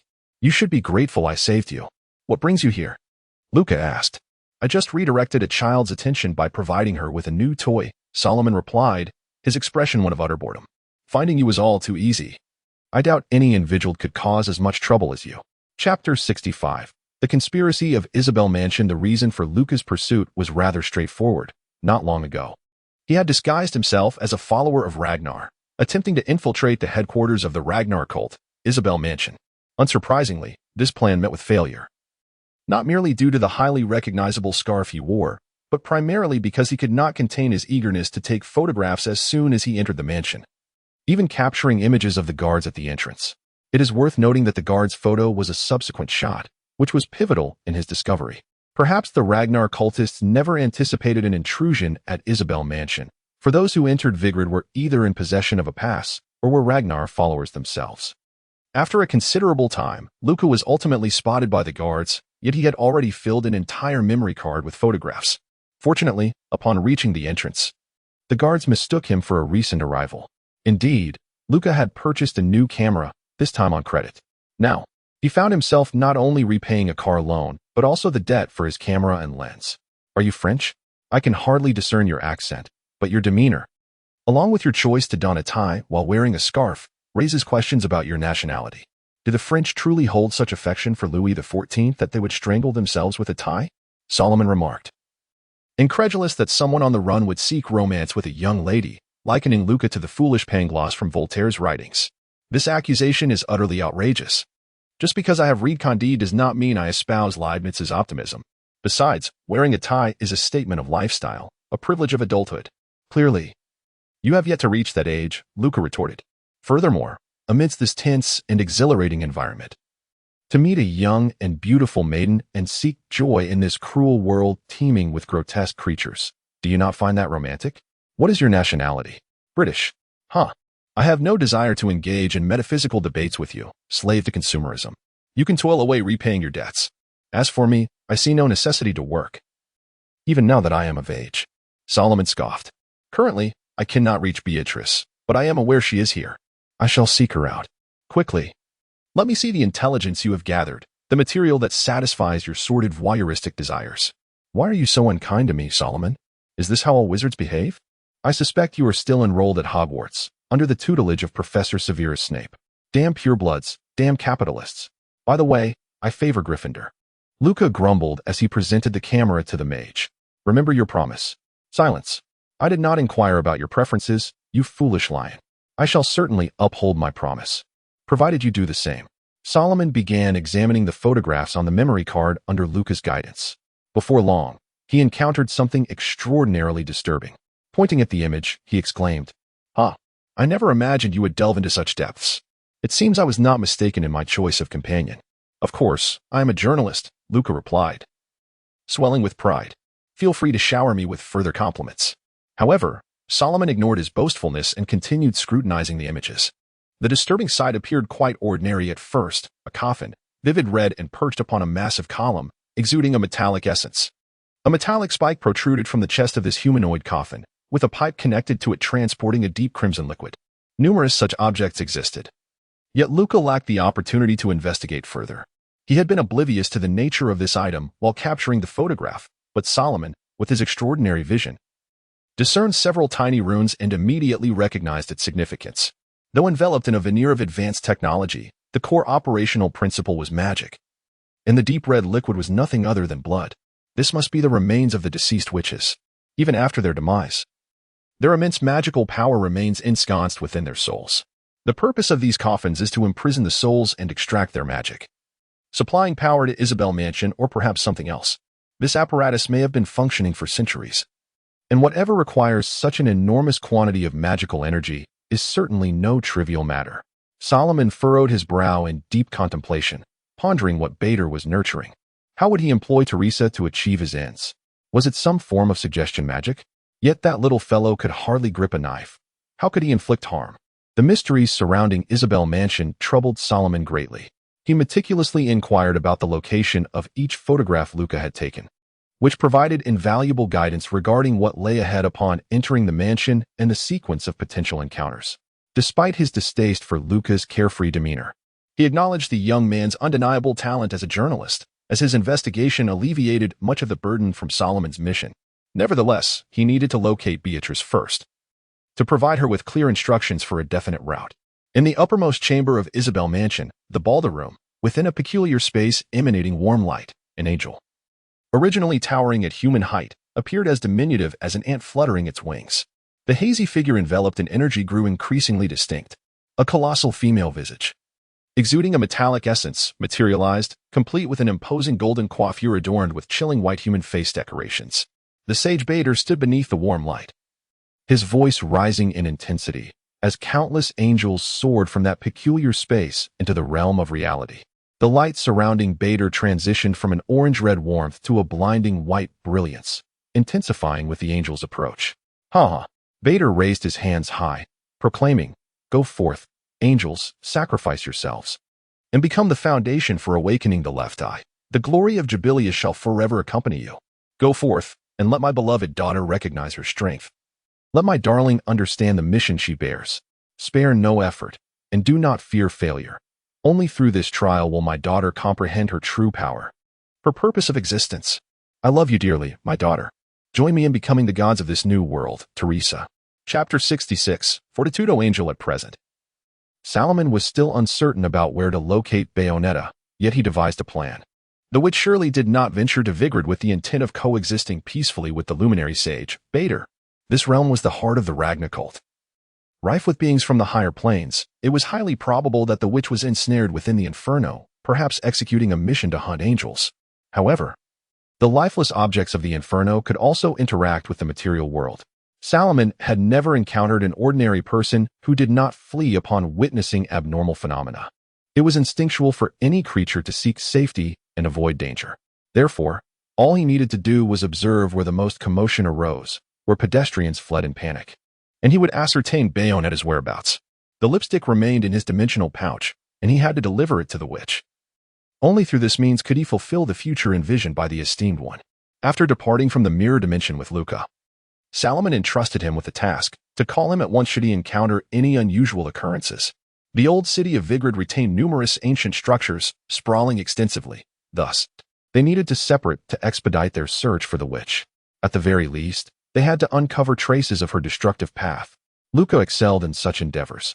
Aside from trailing Bayonetta, his primary occupation was that of a freelance journalist, akin to a paparazzo, profiting from the sale of celebrity secrets to entertainment magazines. Had he not honed such skills, he could never have kept pace with the witch. The truth. After casting an eye of exasperation toward Luca, Salomon ventured off in a different direction. He was acutely aware that his attire stood out conspicuously among the Ragna devotees in Vigrid. Thus, the mage did not brazenly traverse the streets. To ensure he could receive Luca's call promptly, he refrained from entering the Inferno or the mirror dimension to evade scrutiny. Instead, he leaped across the rooftops of the ancient stone buildings, scaling the rough walls. Admittedly, Salomon had succumbed to a slight bout of melodrama, for he had donned the hood of his robe. Rawdon would surely craft a sword in his sleeve, wouldn't he? The disparity in height among the structures posed little challenge to Salomon's ascent. He circled the buildings near the central fountain, scrutinizing the seldom trodden alleys and eavesdropping on the conversations of Ragna devotees, hoping to overhear any peculiar discussions. However, he not only failed to detect the witch's presence, but also did not receive a call from Luca. With his keen eyesight, he even spotted a colossal creature with two heads, carrying what appeared to be an intact chapel, soaring into the clouds. Bayonetta was indeed there. Aside from her, none could incite such chaos with an angel. Salomon hastened in that direction, and along the way, he witnessed Ragna devotees in a state of panic, frantically fleeing. Upon arrival, he beheld massive stones shattering the once exquisite fountain, with debris of varying sizes continuing to rain down from above. The mage invoked his magic and stepped into the Inferno, where he beheld flames erupting once more in the distant sky. The chapel, which had previously appeared whole, suddenly crumbled into a cloud of dust, with fragments propelled away by immense force. The once insignificant stones rapidly approached, magnifying, before crashing violently to the ground, accompanied by a dark silhouette. The enormous two-headed monster flapped its wings, cutting through the dust, and lunged downwards from the sky. That was Bayonetta. Salomon sprinted forward. But before he could take more than a few steps, the two-headed angel vanished. Suddenly, the entirety of Vigrid trembled, and Bayonetta's location erupted in a plume of smoke and fiery orange light ascending towards the heavens. Salomon quickened his pace, and upon his arrival, he saw the debris landing in a small square, where the stone-paved ground intermittently spewed forth molten lava.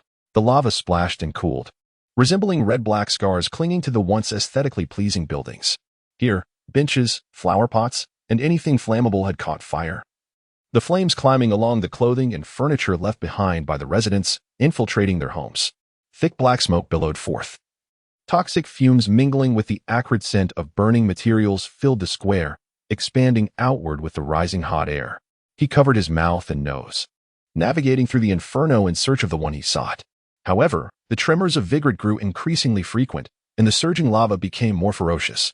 Salomon sensed the ground beneath him quiver, and abruptly, the stone pavement collapsed. In the distance, the clock tower was engulfed by a fountain-like surge of lava. Alongside various modes of transportation, as the molten flow coursed through the streets, with the buildings serving as its banks. This place seemed not a city of angels, but rather a hellscape, with even Salomon atop the rooftops feeling the oppressive heat of the air. As he traversed, he frequently encountered signs of battle, following these traces until he arrived at a vast pit of lava. This pit bore the marks of human construction. The bridge spanning the lava lake could not have been naturally formed, seemingly hinting at astonishing secrets, igniting the explorer's curiosity. Fortunately, the builders' efforts were not in vain. An explorer was indeed present. Salomon inhaled a breath of relatively clean air, pinpointed his landing spot, and leaped down. As he gently touched the ground, using the featherfall spell, he noticed that the stone bridge had fractured into 3 segments, a dark silhouette just crossing into the cave on the opposite side of the lava lake. The mage swiftly cast a spell, opening a portal into the cave, where the air was significantly cleaner than that of the lava lake. And a refreshing breeze wafted from the depths of the cavern. He could finally breathe freely. The light and heat from the lava lake had nearly blinded him. And upon reaching this sanctuary, he was drenched in sweat, the sticky sensation irritating his skin. Evading the occasional falling rocks, Salomon proceeded deeper into the lengthy cave. After a while, he glimpsed sunlight. It was a vertical shaft, where clear beams of sunlight cast a shadow, and the azure sky remained untainted by the turmoil, as if the outside world were a realm untouched by conflict. Suppressing his nausea, he grasped a bit of tar in his palm and swallowed the spider that had been confined in a small glass vial. After reciting the incantation, the tar vanished, and Salomon stuck out his tongue, feeling as if the spider still danced within his stomach, prompting him to spit in a futile effort to expel the odd sensation. It was utterly revolting. Muttering to himself, he began his ascent along the well. I should have opted for the levitation spell. How careless of me. Yet, fortunately, the spider walk spell could endure for an hour, which was a rare comfort. At least Salomon would not need to recast it repeatedly, as that would require swallowing another spider. He arrived at a steep cliff, where he could survey the old district of Vigrid nestled in the valley below, now engulfed in flames. Lava cascaded down the valley like a waterfall, pooling together. Damn. Salomon was ill-equipped to handle such a disaster. He spat in frustration and continued his ascent along a dilapidated stone staircase, crushed by columns. The area was overgrown with weeds until he reached a dilapidated circular arena. The colossal dual-headed angel materialized above the arena, while Bayonetta stood resolutely within its confines. As Salomon approached, he discerned the true identity of this magnificent being. The angel boasted 2 enormous dragon heads, one red and one blue, adorned with jewels and armor, while its body resembled a grand upside-down marble visage. Crowning its forehead was a golden laurel, and a radiant sun emblem graced its brow. Its massive claws mirrored those of a dragon, embellished with golden adornments at the knees and talon tips, and a lengthy tail was entwined with numerous thorny ascetic bands, culminating in a golden, outspread winged decoration that allowed it to hover above the ground. This was the Angel of Fortitude, a manifestation of divine will from the celestial realm, embodying courage and tenacity, and representing the element of fire, possessing the ability to summon magma. It could be said that all the magma in the ancient district of Vigrid was called forth from the depths by this very entity. I have heard whispers of a witch evading the hunt, who dares to resist our dominion. The enormous upside-down visage opened and closed its mouth, its thunderous voice resonating throughout the arena, declaring that the connection to the lower planes had tainted her soul. If you are indeed this wretched soul, I offer you liberation from your torment. The witch, languidly consuming candy, paid little heed to the angel's words. Oh, wise one, the angel of fortitude interjected, interrupting her nonchalance. I implore you to perform a miracle and rescue the pitiable soul before you. Suddenly, the crack of a gunshot rang out, and a bullet ricocheted off the marble face. The angel of fortitude was taken aback, momentarily silenced, unable to comprehend why anyone would willingly reject such a boon. The witch winked at Salomon and addressed the angel. My apologies. I neglected to mention the reason for hunting you. You are simply too hideous. I cannot bear to let you suffer any longer. Oh. Son of Heaven, the angel began to respond, but was interrupted by Salomon's raised middle finger. Are you also going to defy the celestial realm? The angel inquired, astonished. I have never bowed to the higher planes, let alone to you. A mere frolicking pup, Salomon retorted. It would be wise for beings of the upper realm to vacate the material plane. This is the domain of the supreme mage. Humanity cannot contend with us. Not even with your witch by your side can you hope to resist us. Do not delude yourselves into thinking that dark powers can triumph over us. Witches never learn from history, the angel proclaimed. We shall forge a new world, and you, too, shall be a part of it, attaining a status surpassing that of the sages. Silence. Feathered face. Bayonetta interjected impatiently, firing several shots. You are so foolish it is unbearable.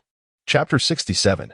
Count Mouth. As a small section of the arena's ground was thrust into the air by surging magma, emitting plumes of black smoke. The witch elegantly spun aside to evade the flying debris, her speed astonishing as she swiftly grasped Salomon and leaped onto the circular wall of the arena. The Archmage understood that his assistance in this battle might be futile. The strength of the steadfast angel was beyond his current capabilities, leading him to feel like a burden. Nevertheless, Salomon managed to contribute in some way. He produced a lipstick and handed it to Bayonetta, simultaneously tearing open a scroll and casting its enchantment upon the witch. You truly are considerate, Bayonetta remarked as she felt the magical aura enveloping her, blowing a kiss to Salomon before playfully pushing him off the wall to ensure his departure. Such a height would not pose a threat to Salomon's life. Armed with a long blade, the witch gazed at the massive angel, clinging to the stone wall like a hawk. Come forth, feathered face. Suddenly, the arena was engulfed in a blaze of orange flames, akin to hydrogen ignited amidst the air. A bright light flashing momentarily before a violent explosion shattered part of the ancient stone walls. The entire arena seemed to transform into a water-filled bucket, overflowing with magma. As massive stone tiles were propelled skyward under immense pressure, with streams of excess lava surging forth from the arena's exit like a joyous river. The magic Salomon had cast was tailored to counter the chaos unfolding before him. This protective spell, commonly employed against high temperatures, was designed to resist energy damage, specifically fire. As a second-tier spell, it boasted remarkable cost-effectiveness, enabling Bayonetta to disregard some of the harm that the splattering magma and flames could inflict. However, this magic was not invincible. Once the damage exceeded its threshold, the spell would cease to function. Thus, Bayonetta was compelled to conclude the battle swiftly, as engaging the enemy amidst the magma was ill-advised. This was one of the most intense confrontations Salomon had ever witnessed. He had barely stepped back when he saw the witch leaping from flying stone to stone. And in the next instant, she was atop the stone wall. Then, in the blink of an eye, standing on the sturdy form of the steadfast angel. She then leaped, gripping the sharp jaw of a dragon's head, and with a powerful throw, slammed the angel into the still molten magma. The ground trembled violently. Suddenly, a deafening wail erupted as the angel's fiery blood floated upon the lava, sizzling audibly. Blood-red steam rose like mist before being swiftly dissipated by the searing air. Salomon recognized Bayonetta's strength, yet he was astounded by her ferocity. Only someone of such caliber could slay Baal. Salomon wished to avoid invoking the supreme mage again.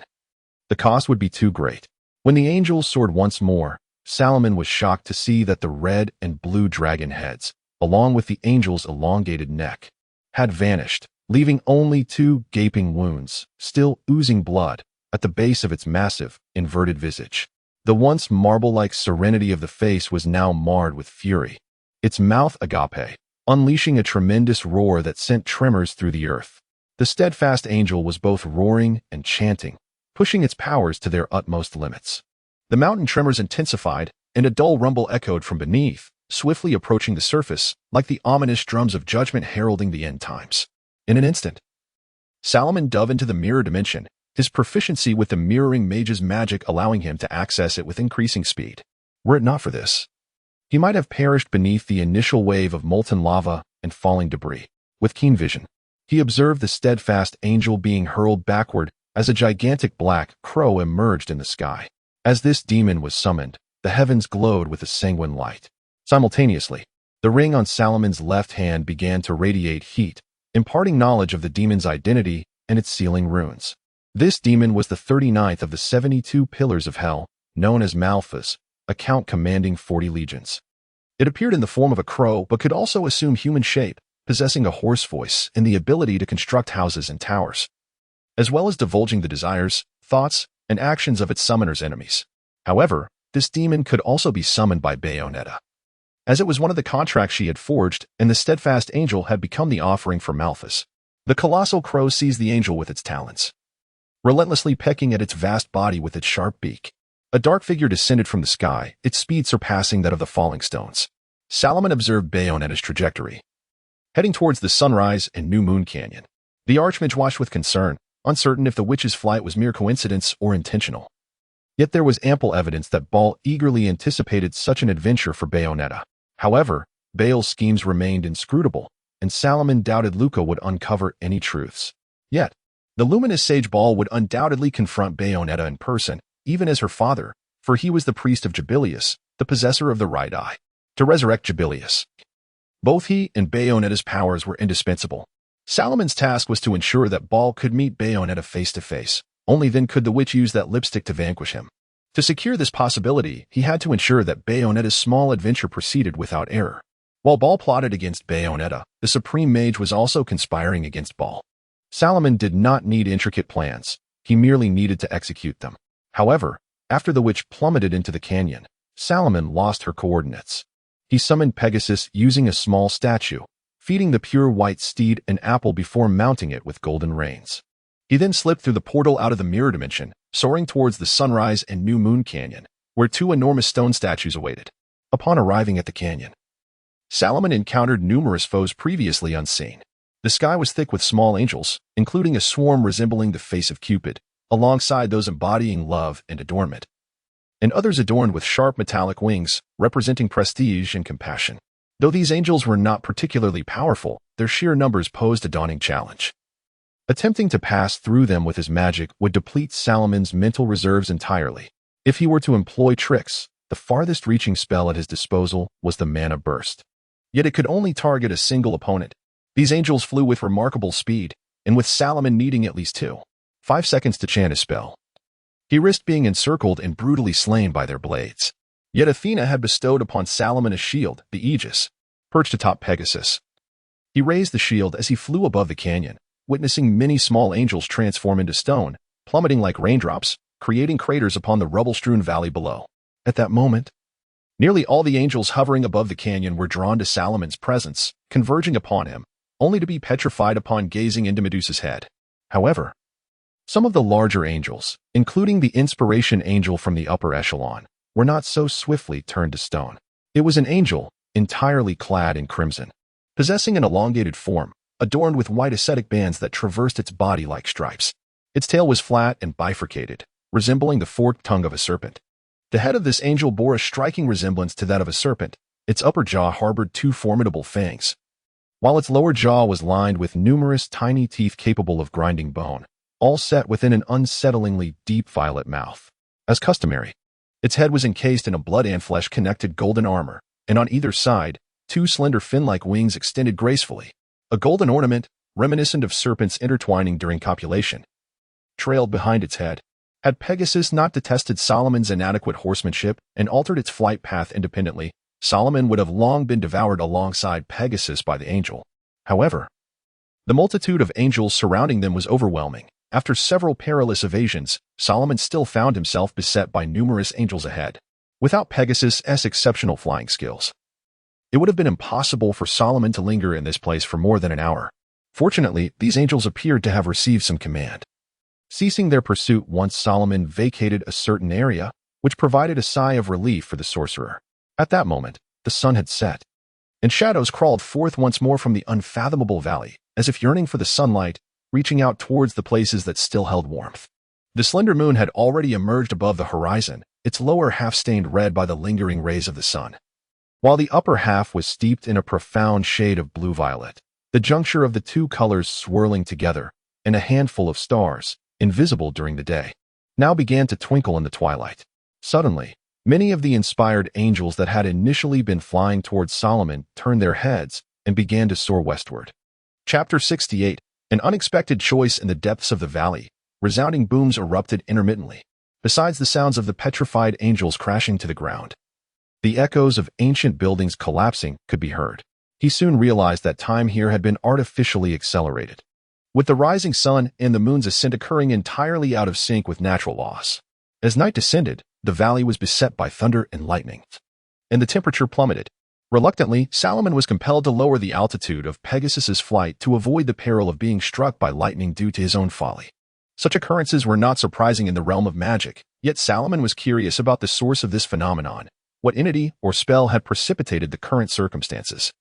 The valley exuded an eerie aura, as if it were a realm isolated from the outside world, operating on its own peculiar rhythm, akin to the mere push of a button to switch between day and night. The endless mist and the thunderous clouds above appeared to be artificially conjured as well. Yet, Salomon refrained from hastily drawing conclusions based on these observations, for he did not sense that he had traversed any interstitial realm. However, upon glimpsing the distant statues of the sage and the witch, he deduced that this scene must be intertwined with the magic of those two factions. The sorcerer mused that it was not the time for such contemplation. Should he wish to delve into this magic, there would be opportunities for exploration later. At present, the serpentine angels of inspiration were soaring towards a specific direction, while other angels, such as those of affection, adornment, prestige, and compassion, seemed to have lost interest in him, no longer pursuing him, as if they were engaged in more significant missions. This offered Salomon a slight reprieve. With his keen vision, he observed from atop Pegasus that enormous stones were lifting into the air, as if a tempest were enveloping that area, while storm clouds raced across the sky. The ceaseless mist of the valley was swept along by the gale, crashing against the towering edifices like tumultuous waves. "My dear Pegasus," Salomon remarked, "will you still walk on hooves? We may soon find flying impossible. The winds here are too fierce, and I presume you would prefer to avoid being struck by lightning." The white steed galloped along the steep cliffs, spreading its wings and occasionally flapping them to gain altitude over the gaps in the mountains. Salomon, riding upon its back, felt no turbulence, experiencing the flight as if he were soaring freely through the sky. He lifted his gaze towards the two colossal stone statues. There, a giant angel materialized, surrounded by swirling winds and rotating clouds, akin to a vortex atop the ocean's surface, floating above the stones and mist. Yet, moments later, the angel vanished, and the storm abated. What does this signify? At the platform where Biunita stood, a figure clad in crimson leather was stationed at the opposite end. While the giant angel hovered before this woman, the angel demanded, "This is the second time. Explain why you impede our endeavors." The witch adjusted her glasses, her tone laced with jest. "And who might you be? Don't tell me you're my long-lost sister." "Sister? Do not jest. We once clashed over the witch's throne." Initially, Jean felt a surge of anger, but her emotions soon calmed, and she directed her weapon towards Biunita, her expression one of discontent, as a voice within urged her to eliminate her former foe. Memories of Jean were haunted by the image of a sword thrust towards her chest, along with the relentless angel of fortitude and the chaotic mob that had stormed the gates. Yet that angel was no more. Biunita had slain it herself. Although she was unaware of the specifics of that incident, killing the angel had brought her great relief. Bullets spiraled towards Biunita, who suddenly dodged, swiftly raising her pistol to return fire.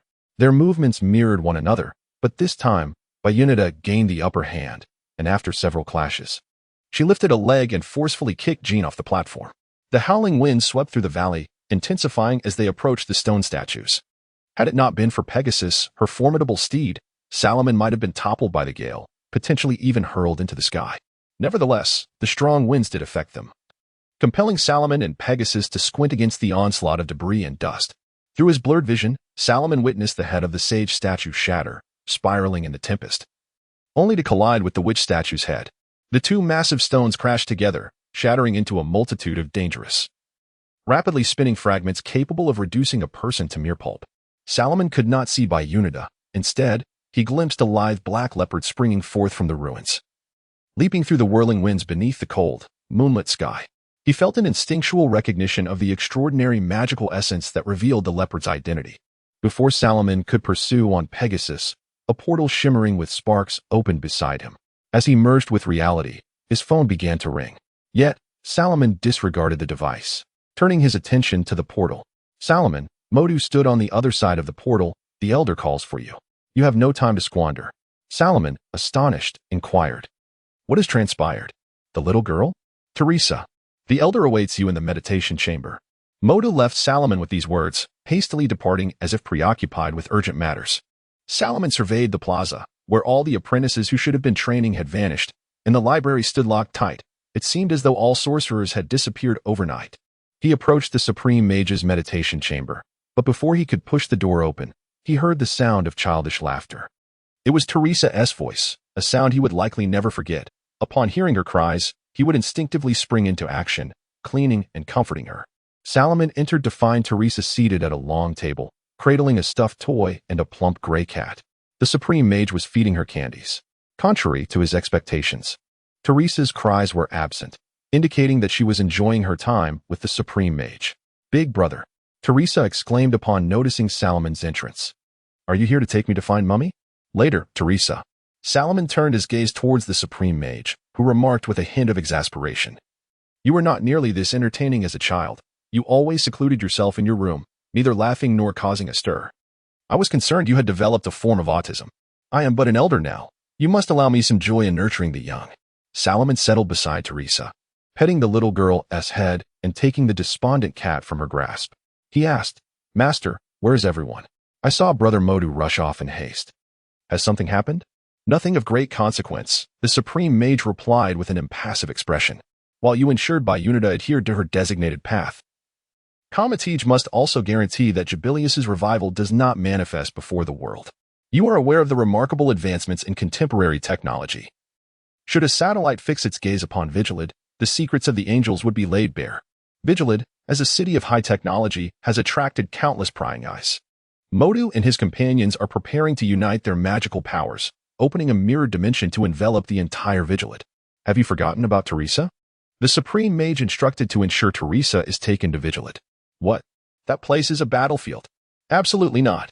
Salomon's eyes widened in disbelief, as if he had heard something utterly inconceivable. His countenance was rigid. It was the first time the elder had witnessed such intense emotion from Salomon. Frowning, he instinctively raised his voice. "Teresa would not survive more than a few minutes there. And there are so many angels. Take her there." The elder's expression remained unchanged, for this was a foregone conclusion. "Salomon, I fear you have no choice." Chapter 69. The Phoenix and the Madman's Missile. The Ancient One is the true ruler of Earth, a title not attained through sensational elections or hollow political promises, but rather forged from the corpses of interdimensional beings, crafted with magic into a throne that exudes a palpable scent of blood, recognizable by all. As the Supreme Mage, his dominion over the lives of every inhabitant of Earth is an undeniable authority. Although he does not interfere with the progression of human civilization nor exercises tyrannical rule. When he makes certain decisions, he does so with the unwavering certainty of a king, leaving no room for dissent. In the presence of that throne, concepts such as democracy and human rights lose all significance, as it embodies the stark reality of the most ruthless competition across the cosmos, the survival of sentience, the most fundamental right to exist. Salomon remains unaware of what possibilities the Ancient One glimpsed through the eye of Agamotto, nor the plans he has for Teresa. However, he is determined to persuade his mentor to keep Teresa away from peril, for she is innocent, while he can slaughter a werewolf pup without a flicker of emotion. He cannot bear the thought of pushing a young human girl into the abyss, confronting the harrowing trials of blood and fire. "Master," Salomon implored, "I do not know what role Teresa will play in this scheme, but it is far too dangerous. She lacks the ability to protect herself and could easily perish. Only if Teresa reaches Vigrid can Bayonetta defeat Balder." Faced with Salomon's concerns, the Supreme Mage remained unmoved, assuring him that Teresa would be safe. Balder would not harm her, nor would any angel. "I believe that even if Teresa is Balder's daughter, the angels will not hold her in higher regard. We are all aware of the disdain interdimensional beings harbor for humanity."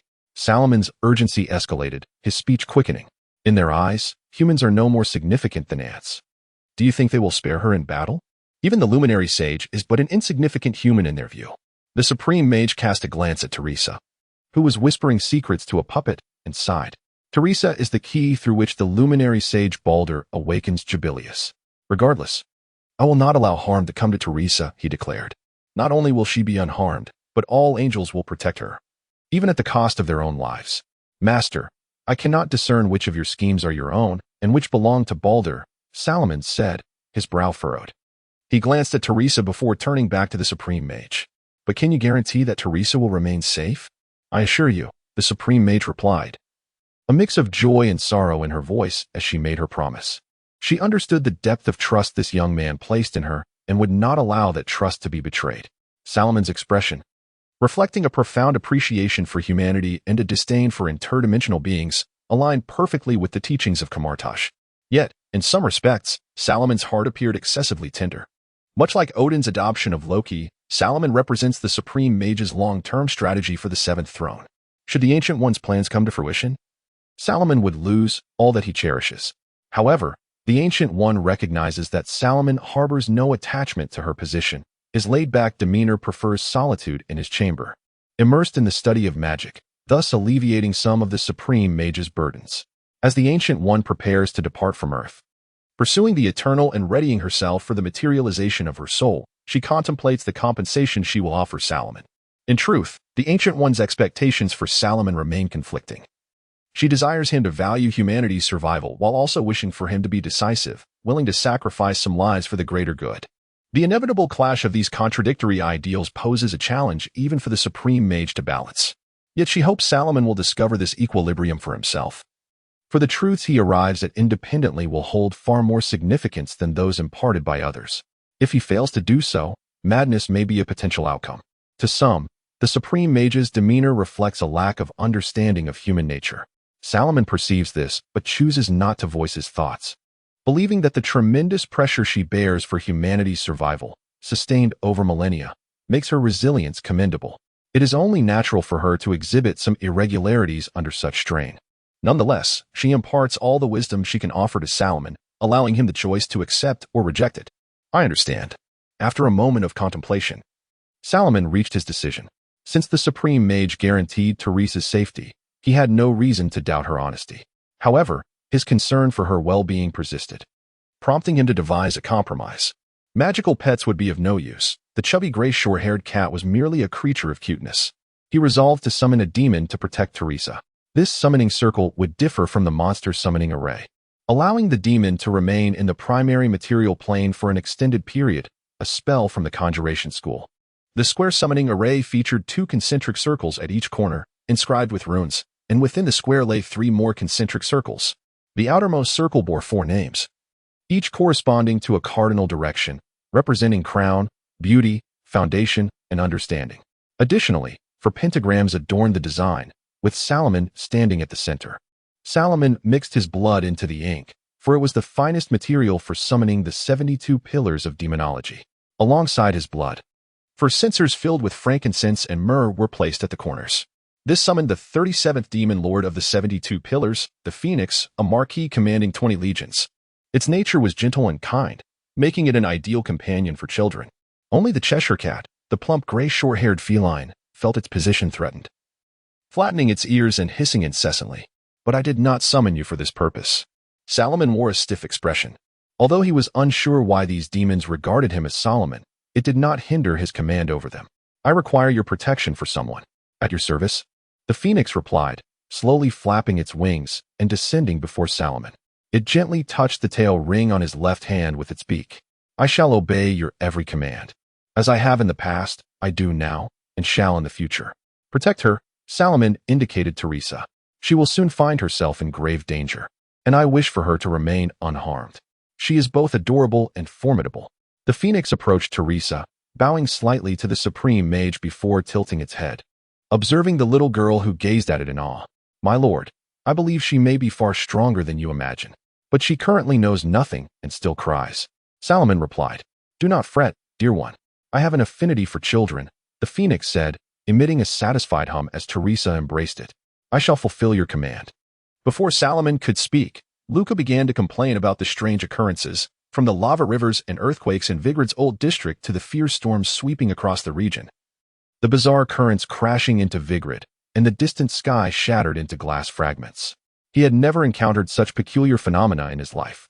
The reality may be even grimmer than what Luca has described. The sky here is a somber shade of charcoal. Heavy clouds nearly descend to the rooftops of the towering buildings. Lightning dances through the clouds like distant headlights shrouded in mist. A suffocating deluge pours in from the sea, inundating the city, while the lead gray, frigid waters form several large whirlpools, tightly encircling Vigrid. Tornadoes lift the seawater into the clouds, only to later unleash it back upon the city.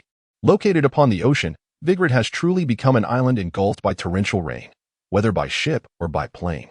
In such inclement weather, merely avoiding catastrophe is a stroke of fortune.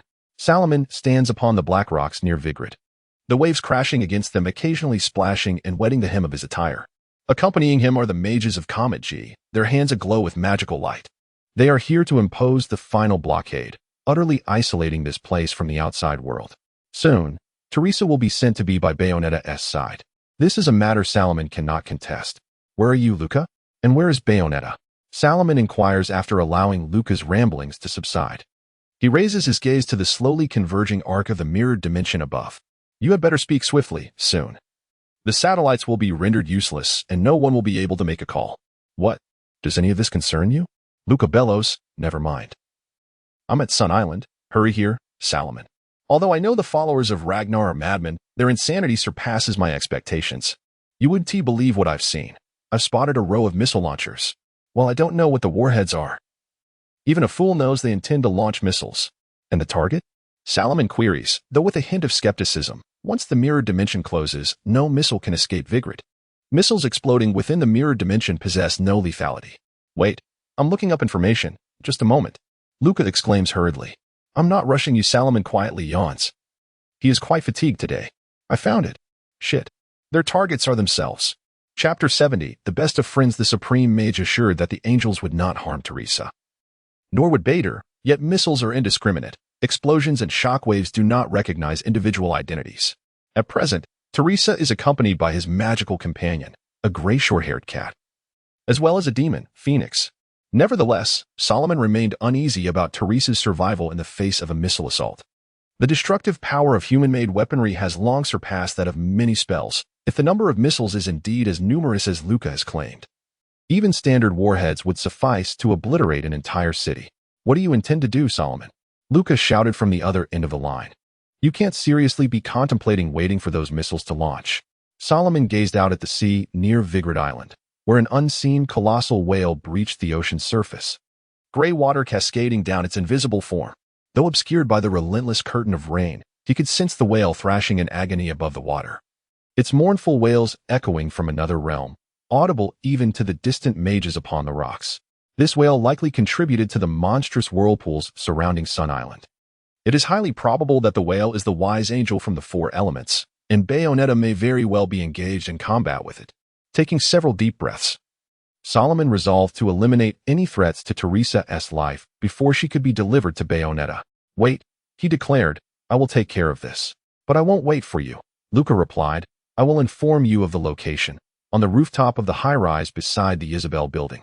Luca seemed to sense Salomon's urgency. Try to keep up. I must disarm the missiles first. Good luck. After hanging up, Salomon turned to his companion, the mage Wong. Take me there, he insisted. What? Are you insane? Wong, Salomon's former partner, remained in the same group despite not being assigned a mission. You may not have been tasked, but if you go, Mordo might lose his mind. Do you really think you can survive beneath the missiles? Destruction is often simpler than creation. Very well. After a moment's hesitation, Wong nodded in agreement. Be cautious. But know this, if Mordo inquires, I will certainly inform him of your whereabouts. Be careful. I will. Beneath the ominous clouds, sparks ignited as a circular portal opened amidst the booming thunderstorm. The surrounding rain parted quietly as a figure in a crimson robe leaped through the portal, plummeting towards the ground. The portal, opened by Mage Wong, was positioned above Sun Island at Salomon's request, granting him an opportunity to assess the situation. The wind howled in his ears, rain pelted against him, stripping away warmth and fervor, the metallic scent of rusted rain filling his nostrils. The Isabel building stood as the tallest and most distinctive structure on Sun Island, its golden wings gleaming under the bright xenon lights, shimmering amidst the dreary, rain-soaked night. Salomon adjusted his posture, reciting incantations to manipulate the air currents, gliding forward with a gentle thrust. The saintly vision afforded him clarity as he surveyed the architecture of Sun Island, spotting a luminous circular shaft at the center of the rooftop of one building.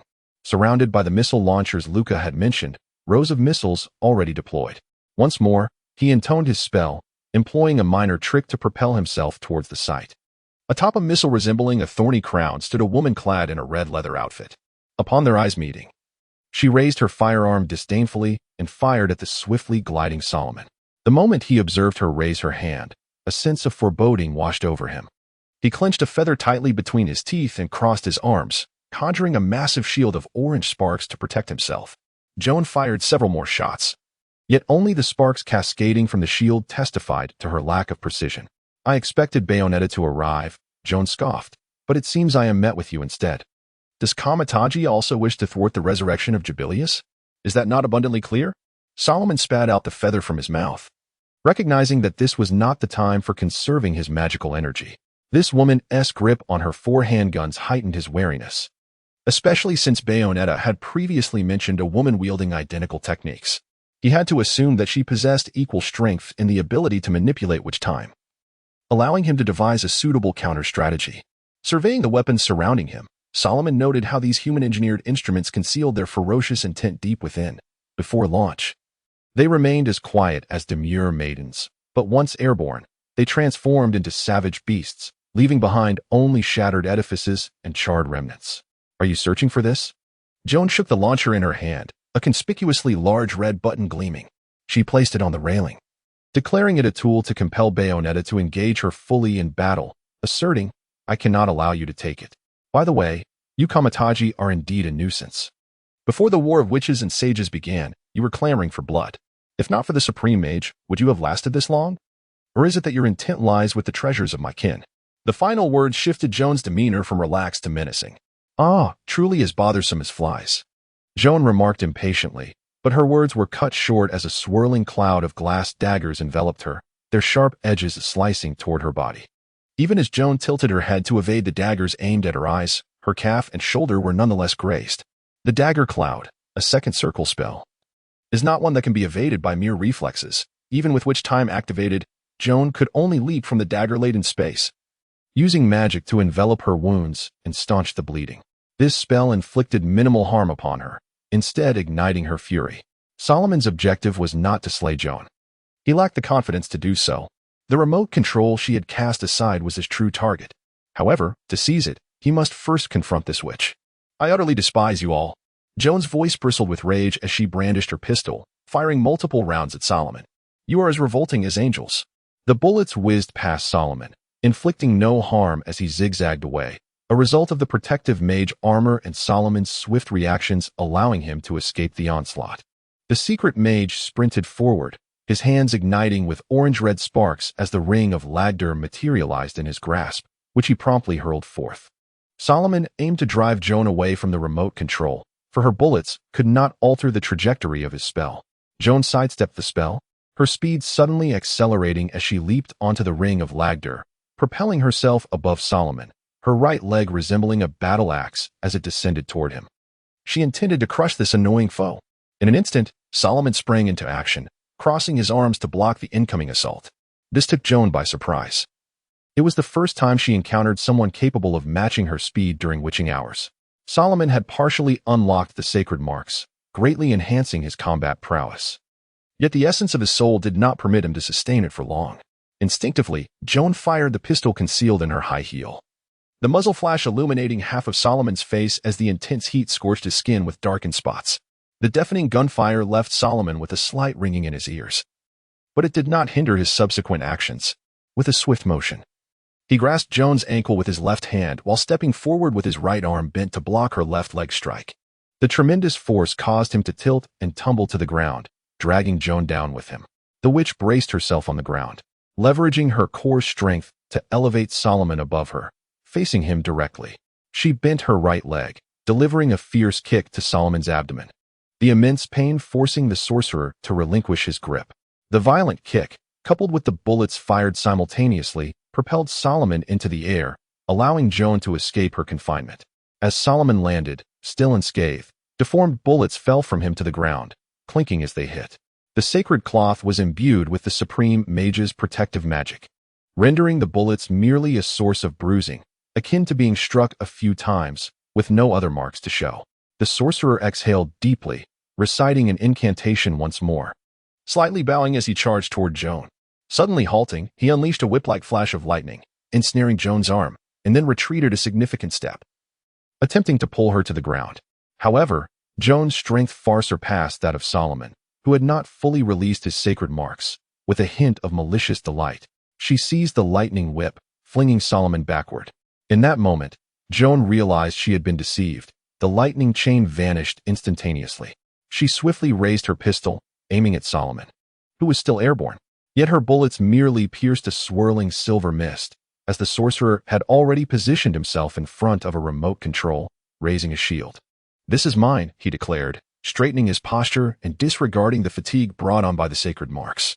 He waved the remote control at Jones, and then electricity surged from his hand, causing the device to short-circuit and emit smoke.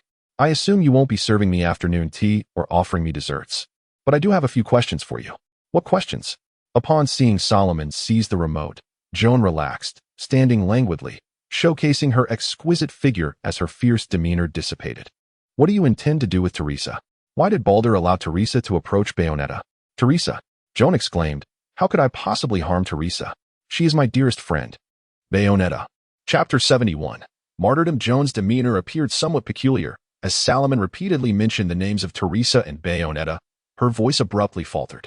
However, she quickly regained her composure. "Do you truly believe that without a remote control, I cannot launch the missiles?" Joan disdainfully redirected her weapon towards the sorcerer. While she was momentarily distracted, Salomon had already positioned himself on the railing, brandishing a piece of parchment.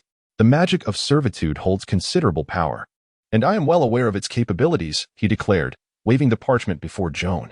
"Thus, I have prepared this. A mere piece of paper? What good can that possibly do?" Joan had never encountered a scroll and was completely unaware of Salomon's intentions. The sorcerer, however, had no intention of elaborating further. He tore open the scroll and unleashed the magic inscribed upon it. Salomon had always adhered to the principle that there exists only the most suitable magic rather than the most powerful, and the spell contained within the scroll was undoubtedly well suited for the current circumstances. Immediately after, Salomon leapt from the railing, plummeting towards the ground. This ring of Lagdagor had been modified by the supreme sorcerer. While it lacked formidable defensive capabilities, it was exceptionally sharp against ordinary objects. The magic conjured by Salomon circled atop the rooftop, creating deep gashes on each missile, igniting the solid fuel encased beneath the thermal layer, if such missiles possessed one. Salomon could not discern their types. With intense heat, flames erupted from the breaches in the missiles, swiftly engulfing all the launch pads. Reminiscent of a crown of thorns as they belched fire skyward, akin to the Olympic torch, with the roaring flames illuminating half of Sun Island. Now, even if Joan attempted to tamper with the missiles, it would be futile. The fuel would combust before reaching the engine. Salomon's next task was to find a way to land safely. The building's height provided ample opportunity for him to recite a spell, although he lacked feathers. He possessed sufficient means for a safe descent. "Boya, why do you relish engaging in such perilous endeavors?" Before Salomon could complete his incantation, he felt a pair of arms tightly constricting around his waist, expelling all the air from his lungs. The spell was interrupted as a lithe figure embraced him from behind, and the 14-year-old Salomon once again experienced a weighty sense of oppression. "I thought you were still fighting," Salomon sighed in relief. The voice was all too familiar. Even as he plummeted, he abandoned any attempt to continue the incantation. It was unreasonable to expect someone who had been a soul for decades to maintain focus under such circumstances. Before Bayonetta could employ her witch's unique magic to manifest butterfly wings for deceleration, she and Salomon collided into a vast expanse of shattered glass mirrors suspended in midair, vanishing from sight. Baron Mordo was ever diligent in his endeavors, serving as one of the supreme sorcerer's right-hand men and someone Salomon most preferred not to encounter, especially with his piercing gaze, seemingly daring one to contest him. He executed the supreme sorcerer's commands with near-robotic precision and was the most loyal patron of the kitchen at the Kamataiji headquarters.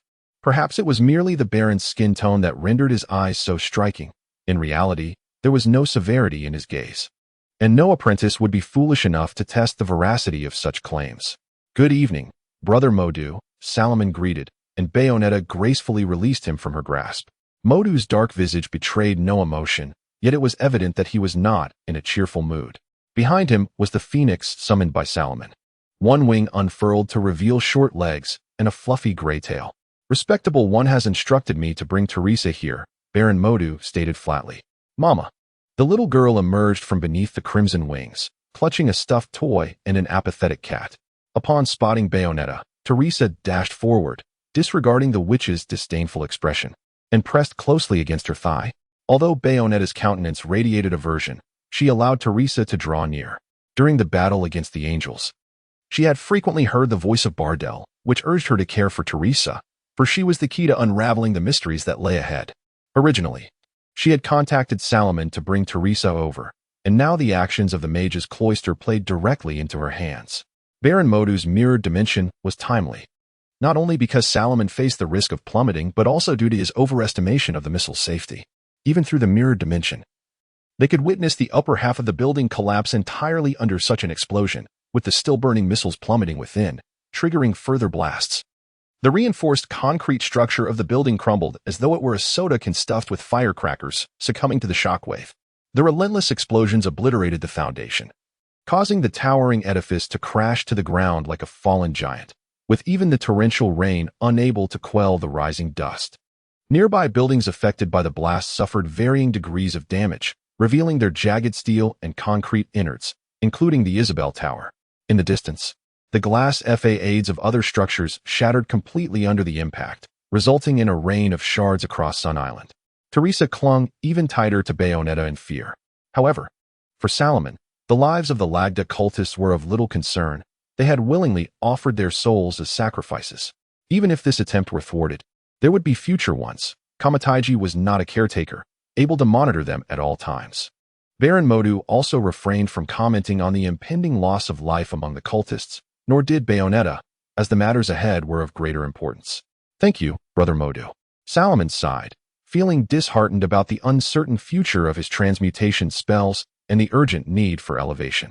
The straightforward nature of transmutation magic was the most intuitive form of combat power and would undoubtedly be among the spells Salomon required when confronting foes in the future.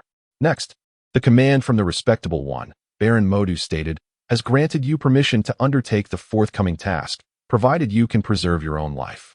I believe I shall manage. Salomon replied, glancing at Teresa, who was tightly clutching Bayonetta's thigh, along with the portly cat wedge between them. One must ensure the completion of the final task, mustn't one? Although I am unaware of the nature of the task bestowed upon you. Mordo cast a sidelong glance at Bayonetta, allowing a witch to handle such matters rather than deploying the entire Kamataiji force. But this is not a matter for you to intervene in. I hope you recognize your limits. That which will not take care of you. I am not so foolish. I know precisely when to flee. Salomon waved his hand. Send us to Isabel Tower. My magical energy is dwindling. The Supreme Sorcerer had anticipated this, knowing it would allow him to regain some vigor. After Baron Mordo handed Salomon a vial of potion, he began to cast a spell, opening a portal. Remember, preserve your life. I shall not forget. Salomon blinked. You truly excel at playing the caretaker, Brother Mordo. Having just departed from the mirror dimension, the sin of rain, reminiscent of rust, surged forth like a tidal wave. Fragments of glass gleamed, reflecting the distant flames, akin to orange-red embers scattered across a marble floor. As he stepped out, his phone vibrated once more. Did you witness that explosion? Luca's frantic voice echoed from the other end. If I hadn't taken refuge in the Isabel Tower, I would have. It was my doing, Salomon readily admitted. You managed it quite well. At least there were no casualties, aside from myself. I nearly met my end. Enough of the chatter. The Archmage has warned that an even greater battle lies ahead. I suggest you make haste, soon. No one will be able to spare a thought for you. You remain as cold-blooded as ever, Salomon, Luca scoffed. I've traced it here. How could I possibly abandon this? I am a man willing to lay down my life for the truth. Of course, dying in such an enigmatic explosion doesn't count. Then good luck. Salomon replied into the phone. If you manage to survive the ensuing conflict. What? Luca was taken aback, but Salomon offered no further explanation, abruptly ending the call. He stepped forward, positioning himself protectively in front of Teresa. Bayonetta halted in her tracks. Before her stood a woman clad in a red leather coat. It was none other than Jean, who had narrowly escaped the explosion atop the building. Chapter 72, the final room. The appearance of Joan of Arc instilled a sense of foreboding in Salomon. Strangely, her gaze was entirely fixed on Bayonetta, neglecting Salomon and Teresa behind her. Yet, an enemy's ally is also an enemy, regardless of whether she be a witch or a sage. The luminary sage, the other observer who balances the witch.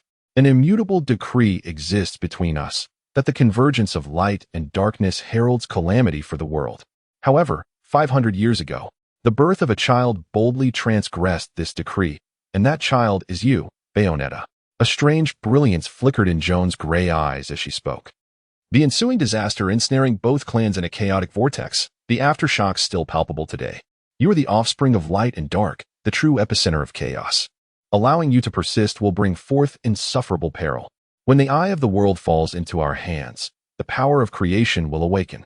Therefore, the left eye, our tribe's precious left eye, must never fall into the hands of others. Both Salomon and Bayonetta comprehended Joan's words. The intent of Sage Bedell was abundantly clear, to obtain the left eye from Bayonetta to awaken the creator Kaecilius. Yet, Joan's unusual demeanor suggested she did not wish for Bayonetta to proceed further, fearing the witch's left eye would fall into Bedell's possession. Salomon listened intently to Joan while contemplating the Supreme Mage's intentions. It is understandable for a traitor to emerge within a team. Yet Bedell could not be oblivious to Joan's attitude towards the angels, yet he still permitted her actions. This implies that the luminary sage was confident that Bayonetta would ultimately surrender the left eye to him, with the linchpin of this plan being Teresa, who had only recently appeared beside Bayonetta. Bayonetta, it is time to bring this to an end. Joan stepped forward, her high heels crunching on the shards of glass. The sound echoing in the corridor as a sudden gust of wind swept through. An angel adorned with a quadripartite halo appeared beside the building. This angel lacked a neck and feet, possessing only a large, pure white marble face embedded in its chest, with two exceptionally thick arms ending in four soft tubes, glowing where the shoulders connected to the body. Boya, Bayonetta shouted, while Salomon remained composed despite the rapid approach of the colossal figure. This was the Phoenix's quasi-magical ability. Under its influence, Salomon and Teresa were enveloped in a gray, indistinct world where they could see the external scenery, albeit in a muddled haze of colors. The secret mage lightly lifted his feet, and he and Teresa began to float. The little girl gazed in astonishment at her surroundings, clutching her doll and cat tightly, burying her face in Salomon's embrace.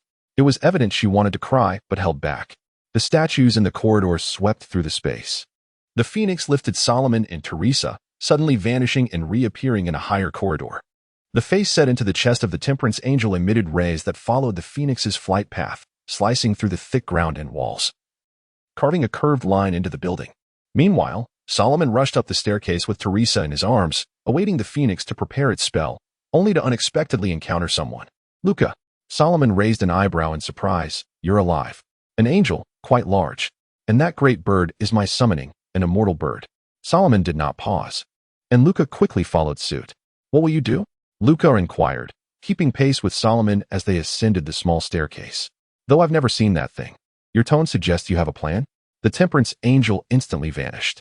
The Phoenix flapped its wings vigorously, propelling Salomon and Teresa swiftly along the surface of the building, landing atop the Isabel Tower, near a brilliant white sphere hovering above the apex. This sphere was the core of the Isabel Tower, encircled by a tangible white light path known as the Spirit Energy Path, leading to a portal at the sphere's center. The Phoenix brought Salomon and Teresa down onto the Spirit Energy Path, where they stood firmly upon the illuminated trail, perhaps due to the magic employed in constructing this path. The fierce winds at this height had no impact on them, preventing Salomon and Teresa from being swept away. Daddy. Upon entering the room, Teresa called out to the man seated in a high-backed chair on the opposite side of the spherical chamber, stretching her chubby hands as her doll and cat tumbled to the ground. The man wore a white robe adorned with gold trim, a golden mask covering the left half of his face. Bedell was indeed Teresa's father, a fact Salomon had anticipated, and he did not appear surprised. Unexpectedly, it is a member of the Mage Hermitage who arrived first, Bedell remarked. However, those battles were not prepared for you. It is understandable for you to be here. Are you here to celebrate the awakening of the Creator? Bedell, do you truly believe that in a world controlled by the Supreme Mage, Kaecilius is permitted to revive? Salomon tightened his embrace around Teresa, striving to keep the squirming child away from the dangerous figure. Even the Supreme Mage cannot contend with the Creator. Bedell slowly rose from his chair, a radiant, colossal rune disk revolving behind him, illuminating his vicinity, yet his front remained cloaked in shadow. Those who dwell in the light cannot evade the desolate darkness birthed from the shadows. The closer they draw to the brilliance, the stronger the darkness becomes. We shall forge a brand new world, one filled with order, where all chaos and disorder shall be eradicated. Come forth, my daughter. There is nothing to say to a zealot. Salomon gazed at the struggling Teresa in his arms, hesitating momentarily before complying with the Supreme Mage's directive, setting her down. The little girl retrieved her cat and doll and dashed toward Bedell. Simultaneously, Salomon halted the phoenix behind him, preventing it from reclaiming Teresa. "You have taken good care of my daughter," Bedell stated, lifting Teresa into his arms. "See, the Supreme Mage has sent you to me," which indicates his approval of my actions. A perfect world is a universal aspiration, even for the Supreme Mage. Who can say? Salomon felt a surge of anxiety, not only from concern for Teresa's safety, but also regarding whether the Supreme Mage's contingency plan would be effective. "Please be patient, my guest. A seat has long been prepared for you. Witness as this world is remade. I must also thank the Mage Hermitage for concealing the Sun Island, sparing me considerable trouble." Bedell lowered his head, cradling Teresa. "You shall become an observer. Your status guarantees your place in the new world. Please, be seated." Salomon took a seat in the chamber, discreetly withdrawing a piece of parchment from the scroll case. Chapter 73. Father Salomon was not oblivious to the vast starry sky above the room of Balda. He beheld the expansive space radiating warmth, and within it, the slumbering colossal creature, its head adorned with an ivory-like headdress, alongside the seemingly infinite angels. Among these celestial beings were certainly some of the larger ones akin to the four Yuanda, yet they now appeared diminutive as ants. Even under the influence of magic, Salomon felt an indescribable sense of oppression from the great being, a fear innate to humanity when confronted with such titanic forms. Even Phoenix, who stood beside him, could not help but stiffen, the golden red fur on its neck bristling, making it appear plumper. The luminary sage followed Salomon's gaze to the bizarre space above. "Oh, this is the most significant achievement of the Azael group," Sage Bedell proclaimed with pride, extending a hand as if to showcase the artificial divine realm connecting to the heavens, transforming the entire room into an otherworldly environment. "It is precisely for this reason that we can catch a glimpse of the Creator's true visage." Indeed, it was an extraordinary magic. Salomon exhaled deeply, feeling the situation had grown more precarious. The blood-red coffins, which Luca had photographed, were likely meant to supply energy for this immense space. Salomon found it incomprehensible why the Supreme Mage had entrusted him with this task. The current circumstances indicated Sage Bedell's ample preparations. In such a crisis, should not all members of the Mage's retreat rush in to subdue the Sage? The Eye of Agamotto offered no other explanation. The Supreme Mage must have perceived some potential failure on the part of the Luminary Sage, a possibility that necessitated Salomon's involvement. Otherwise, in the face of such dire circumstances, no one would allow an inexperienced caster to participate. Yet, Salomon dared not relax. He retrieved the potion sent by Baron Mordo and swallowed it in one gulp. Instantly, he felt a slight alleviation of his fatigue, though it was far from sufficient. "I am truly exhausted, Mr. Bedell. Please allow me a brief respite to gather myself for the impending conclusion." "Of course," Bedell replied, cradling Teresa as he settled into the high-backed chair. Whether from confidence or arrogance, he seemed utterly unconcerned by Salomon's actions, even permitting the gray short-haired cat to remain nestled in Teresa's embrace. Salomon glanced at Phoenix, who inclined slightly, indicating its commitment to safeguarding Salomon's well-being. The secret mage cast another look at the impassive Bedell and the serene Teresa before relaxing, leaning against the soft chair back, closing his eyes, and swiftly entering a deep slumber. A brief rest was crucial for a caster like Salomon, who conjured spells through contracts with otherworldly entities. Only after restoring his mental state could he summon the requisite spiritual power. The potion provided by the Supreme Mage maximized the efficacy of this short reprieve. Time passed unmeasured until Phoenix's voice resonated once more in Salomon's mind, heralding the entrance of a figure through the portal of the spherical chamber. Bayonetta stepped through, her expression grave, and to Salomon's astonishment, Luca, who he presumed had abandoned hope in the face of danger, followed closely behind. In the midst of the witch hunts, it was Joan who had sealed Bayonetta away. The image of Joan piercing her chest with a stiletto flashed before Bayonetta's mind, marking the moment of her confinement. As the leader, Joan would never permit the witch clan's treasures to fall into others' hands, especially not into those of the Sage clan, who sought to disrupt the balance. Joan wielded the unique magic of the witch clan, temporarily sealing Bayonetta within a ruby, now the very gemstone adorning the pocket watch at her chest, a testament to their friendship. Subsequently, Joan had burst through the encircling foes, entombing Bayonetta in a coffin and submerging it in a lake, where she remained hidden until Luca's father shattered the seal 20 years prior, allowing Bayonetta to reemerge. To protect you, who lost the will to fight alongside your mother, and to safeguard the left eye, I had no other choice, Joan, defeated by Bayonetta, reflected wistfully. How naive I was. I remember, Bayonetta replied. Long ago. You were unique to me. That doll-like woman was indeed my friend, Joan chuckled lightly. Why did you choose me as your adversary 500 years ago? Bayonetta had countless questions she yearned to unravel, especially regarding her unpopularity. To become the strongest witch, one must select the strongest opponent. It is as simple as that.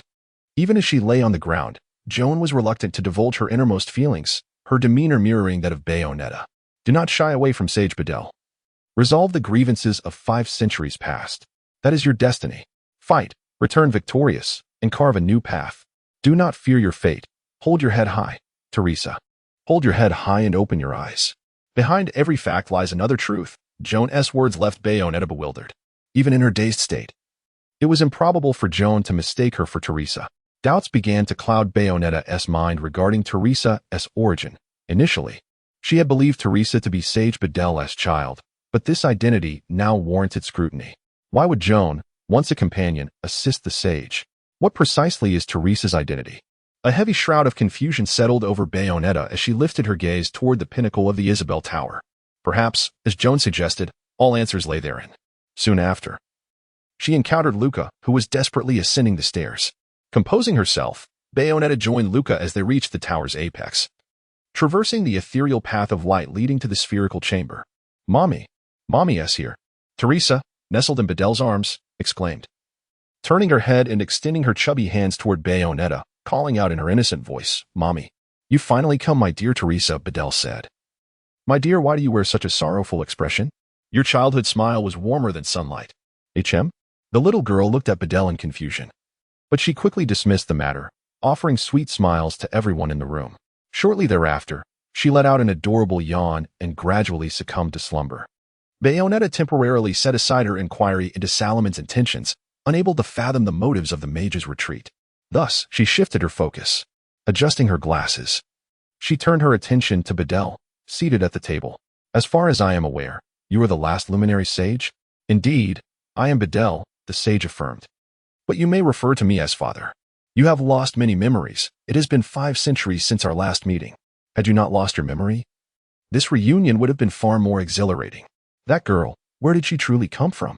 Bayonetta inquired. Ah, that is a long story. Bedell rose, still cradling Teresa, and ambled toward the astrolabe positioned beside the table.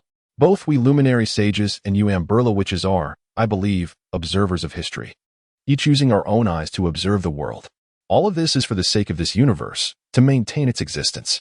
However, 500 years ago, you were cast out from this race, even though you are the left eye of the world eye. Bader approached the decorative potted plant on the table, snapping off a yet-to-bloom flower branch in his hand.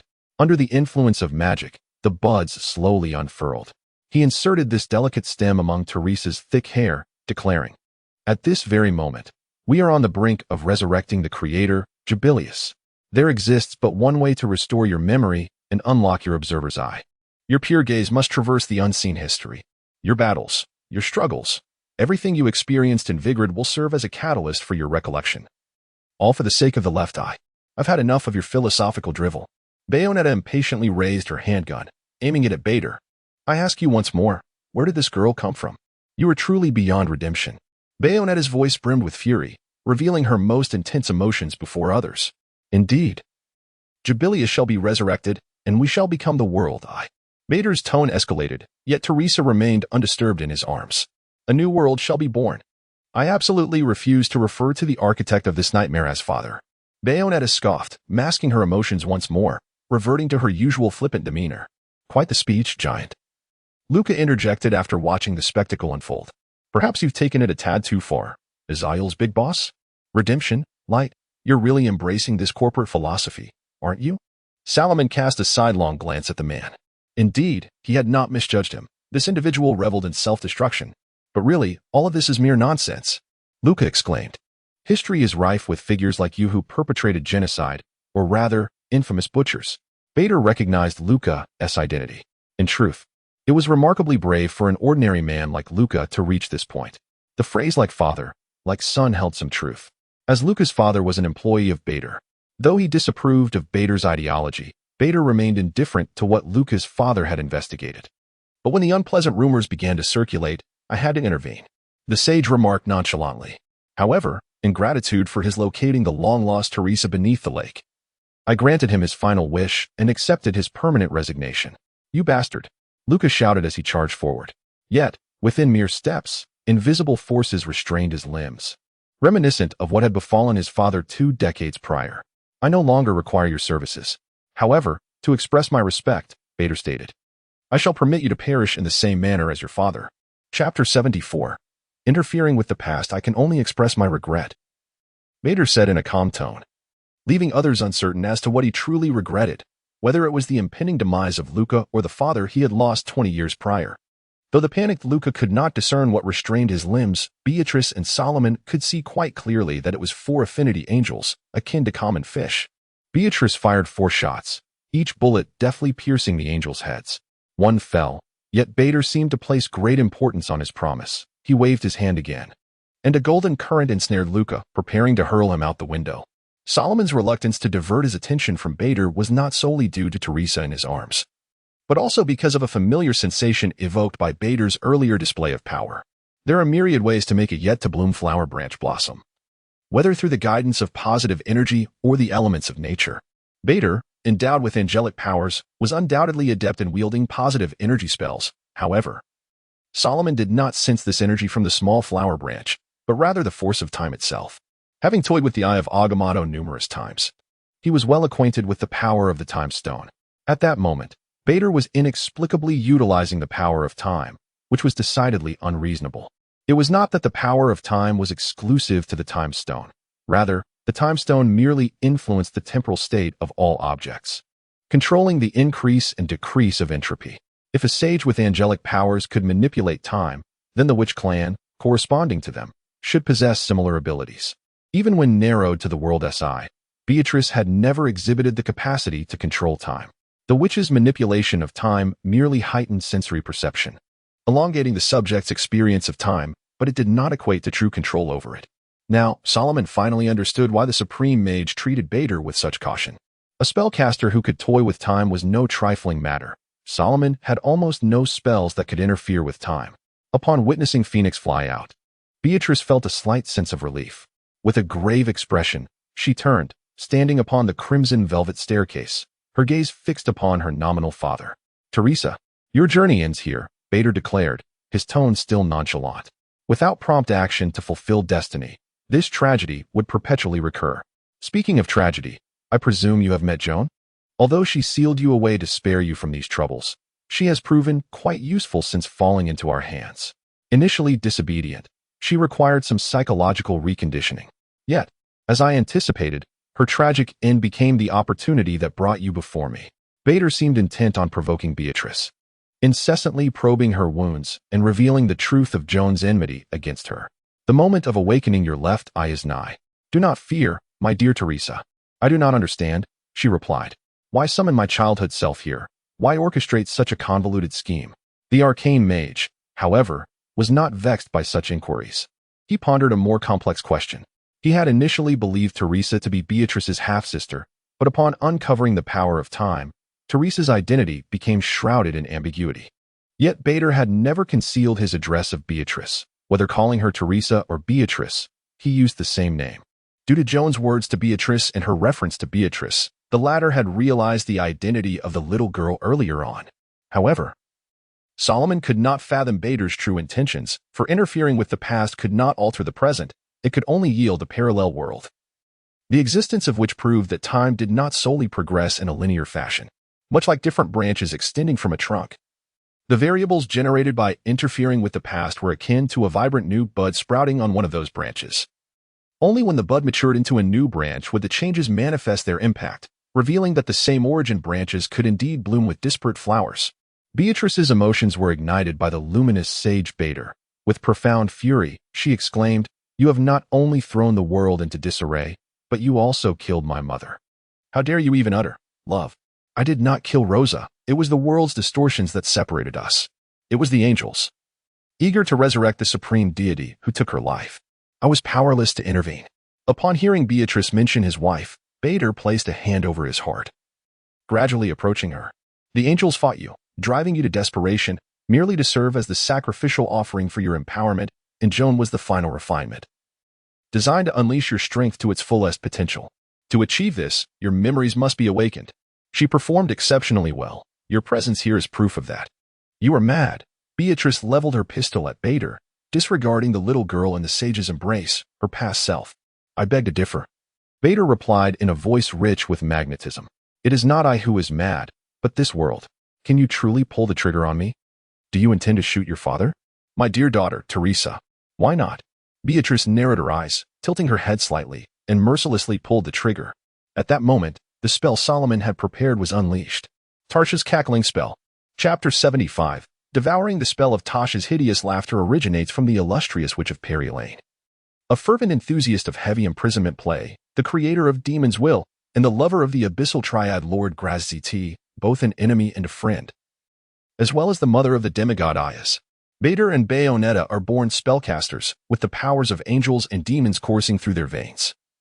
The more they harmonize with this force, the greater their abilities become. The affinity with magical power manifests as charm, evident in Bayonetta's unparalleled allure. While Bader's voice remains captivating even when half of his face is obscured. Thus, Salomon exploits the weaknesses of the innate spellcasters by selecting this mind-afflicting incantation. Bullets, after all, travel faster than the recitation of a spell. While Salomon was still uttering the incantation and throwing small cakes while waving feathers, Bayonetta's bullets were already racing towards Bader's head. Suddenly, an invisible force emanated from Bader, causing everything around him to freeze.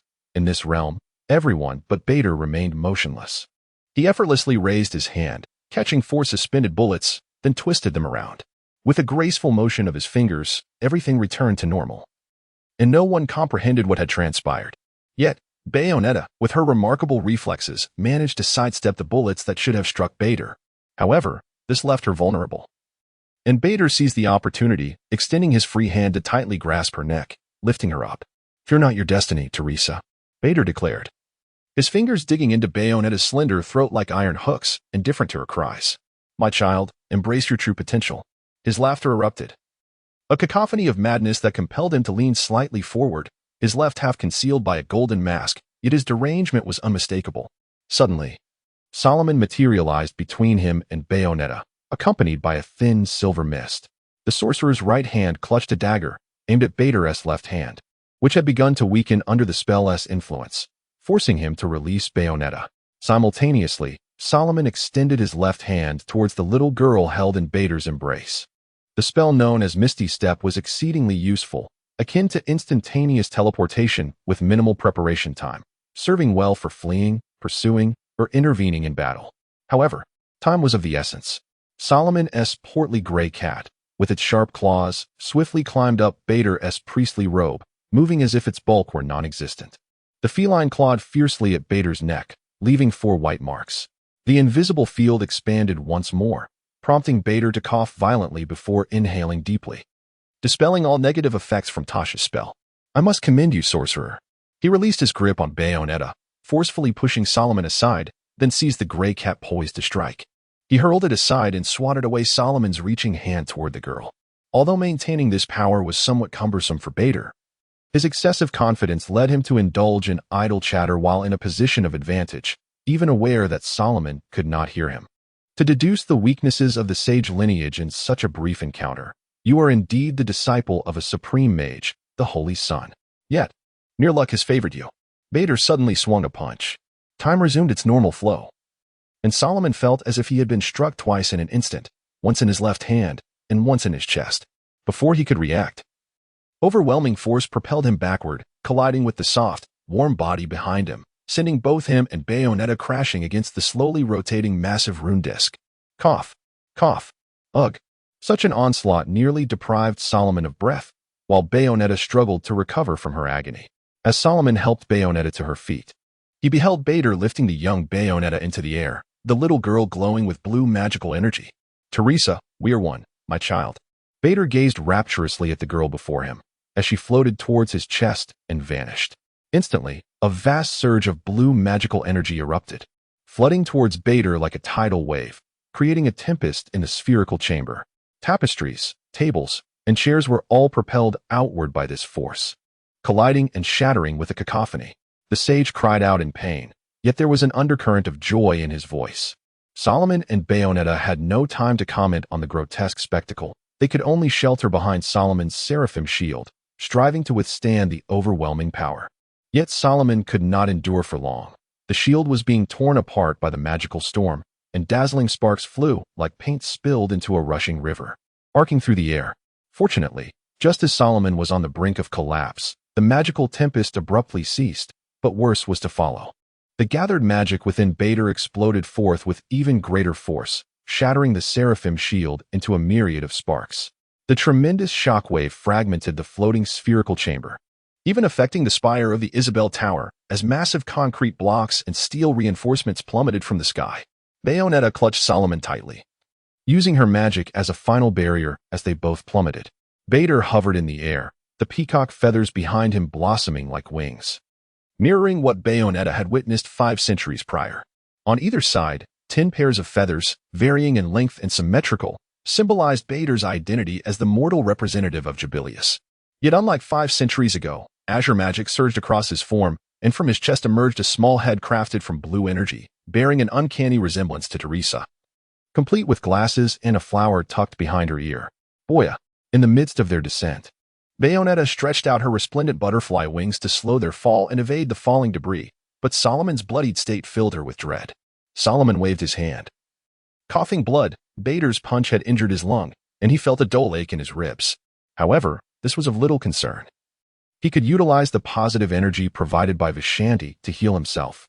You go, Salomon uttered. Remember, lipstick. Kill him. Chapter 76. Across 5 centuries, injured lungs caused Salomon to cough incessantly, each word accompanied by the blood-tinged froth escaping from his chest. Yet, he remained unperturbed. Magic could remedy this plight. Even if he lacked the necessary materials for casting spells, the scrolls he had meticulously transcribed long ago could still save his life. Bayonetta leaped with him onto a massive stone slab that was in the throes of descent. The witch's enchantment imbued the slab with an illusory gravity, allowing both Salomon and herself to stand firmly upon it. Throw me out, Salomon urged, producing a small vial of alcohol and pouring its contents into his mouth, suppressing the urge to cough. The mixture of blood with the sticky, sweet, metallic taste burned down his throat and into his belly. Before the alcohol could cloud his mind, Salomon recited a spell, bestowing upon himself a protective incantation. This was the fruit of his studies in necromancy. The spell of life imitation enabled him to staunch the bleeding with negative energy, facilitating forthcoming treatment. The magic would last an hour, ample time for Salomon to prepare for healing. He coughed up the last remnants of blood and addressed Bayonetta. Throw me out. The ensuing battle is yours. As for Teresa, she cannot interfere with you now. Do as you wish. Noticing Solomon's return to normalcy, Bayonetta's tone shifted back to its usual lightness. Don't worry. Big sister will handle everything. You've done enough, little brother. Casting a glance at the swiftly approaching figure below, she grasped Solomon's shroud by the collar and placed a brief kiss on his cheek. Salomon felt a sharp tug at his collar, accompanied by the sound of flapping wings and golden light cascading down, a clear indication of who had grasped him. Relieved, Salomon discarded the remnants of the feathers from Tasha's laughing potion, forsaking his spell casting and allowing the phoenix to whisk him away from the perilous realm of falling debris.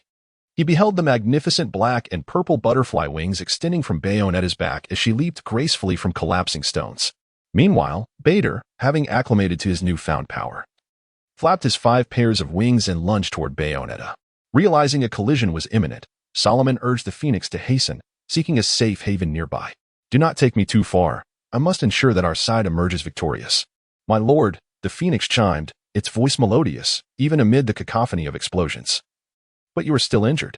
As a marquis among the 72 pillars of demonkind, the phoenix's benevolence was almost uncharacteristic of a demon. It was, in fact, more compassionate than many humans. Or perhaps it was not a demon at all, merely having fallen into the abyss due to certain circumstances. The phoenix held Salomon in high regard, not only because it perceived him as Salomon, but also due to having witnessed his tender interactions with children. Being with a charming little one was far more pleasant than remaining in the universe's most chaotic and disordered places. As it soared toward the rooftop of a nearby building, it inquired after Teresa's well-being. What of the child? Why do I not see her? She has been consumed, Salomon replied. That child was the past Bayonetta. Bader absorbed her power. Now, Teresa is no more. The phoenix fell silent, the weight of this revelation heavy upon it. Yet Salomon had neither the time nor the inclination to console it. Suddenly, a swirling array of sparks materialized before them, and a portal opened abruptly, prompting the phoenix to lead Salomon through it. They found themselves in a mirrored dimension where all the buildings lay overturned, folded into an expansive platform. Could it be another visitation from Mordo? Salomon mused, appreciating the timely intervention. However, the figure awaiting them was not Mordo, but the supreme sorcerer. Salomon observed the revered figure adorned with the Eye of Agamotto, the supreme artifact of Kamartash. "Teacher," the phoenix announced as it landed before the supreme sorcerer. "What brings you here?" "I have perceived the potential to utterly vanquish Kaecilius. This place requires my presence," the sorcerer stated, extending a finger and gently rotating it above the Eye of Agamotto. The green radiance of the time stone erupted forth, encircling the sorcerer's wrist in twin rings of magical luminescence. "To be precise, it is I who must facilitate Kaecilius's demise." "Did you also foresee Teresa's absorption by Bader?" Salomon inquired. "I presume you are aware of her origins.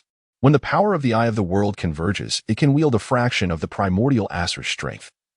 Salomon began, but faltered. The sorcerer perceived his unspoken thoughts. "Do not rush, Salomon," the sorcerer reassured. "The future harbors myriad possibilities. You have already nudged the outcome toward the most auspicious one. You have shown Teresa ample care, and Bayonetta has fortified her resolve. My next task is to inscribe a tombstone for this deity." With ease, the supreme sorcerer commandeered the mirrored dimension utilized by the mages of the Hidden Order. With a flick of her wrist, the buildings began to fold and rotate, revealing a woman lying upon the ground. This woman was Joan of Arc, gravely injured and on the brink of death after being struck by Bader's spell. The sorcerer directed her palm toward Joan, the green magical rings on her arm rotating slowly. As the sorcerer's hand turned, Salomon observed the charred remnants on Joan's body gradually vanish, her wounds healing as if she had never been harmed. Subsequently, the sorcerer reversed her motion, causing the injuries to reappear, while her other hand conjured additional spells. Through the combined influence of the Time Stone and the magics of the Vishanti, the re-emerged wounds began to heal once more. Utilizing the mirrored dimension, Salomon beheld the fierce battle between Bayonetta and Bader up close. Bader hovered in the air, his white feathers unfurling as he blew upon a delicate long feather in his grasp. In an instant, a lengthy sword of golden light, composed of pure energy, materialized in his hand. With a powerful flap of his wings, Bader surged forward at breakneck speed, the weightless sword effortlessly slicing through falling debris as he viciously swung it toward Bayonetta. Bayonetta summoned Garmora, the colossal beast of the demon forest. Yet it could not penetrate Bader's golden shield. The sage dispatched this demon with remarkable ease, and the battle raged on with intensity. Bader and Bayonetta moved at such astonishing speeds that to the untrained eye, they appeared as mere phantoms amidst the splintering bullets and dazzling lights that erupted around them. Were it not for Salomon's secure presence in the mirrored dimension, he might have sustained injuries beyond mere lung damage. Bayonetta demonstrated exceptional combat prowess, skillfully evading Bader's strikes while countering with a variety of her weapons. Salomon even caught a glimpse of a lightsaber reminiscent of those from Star Wars.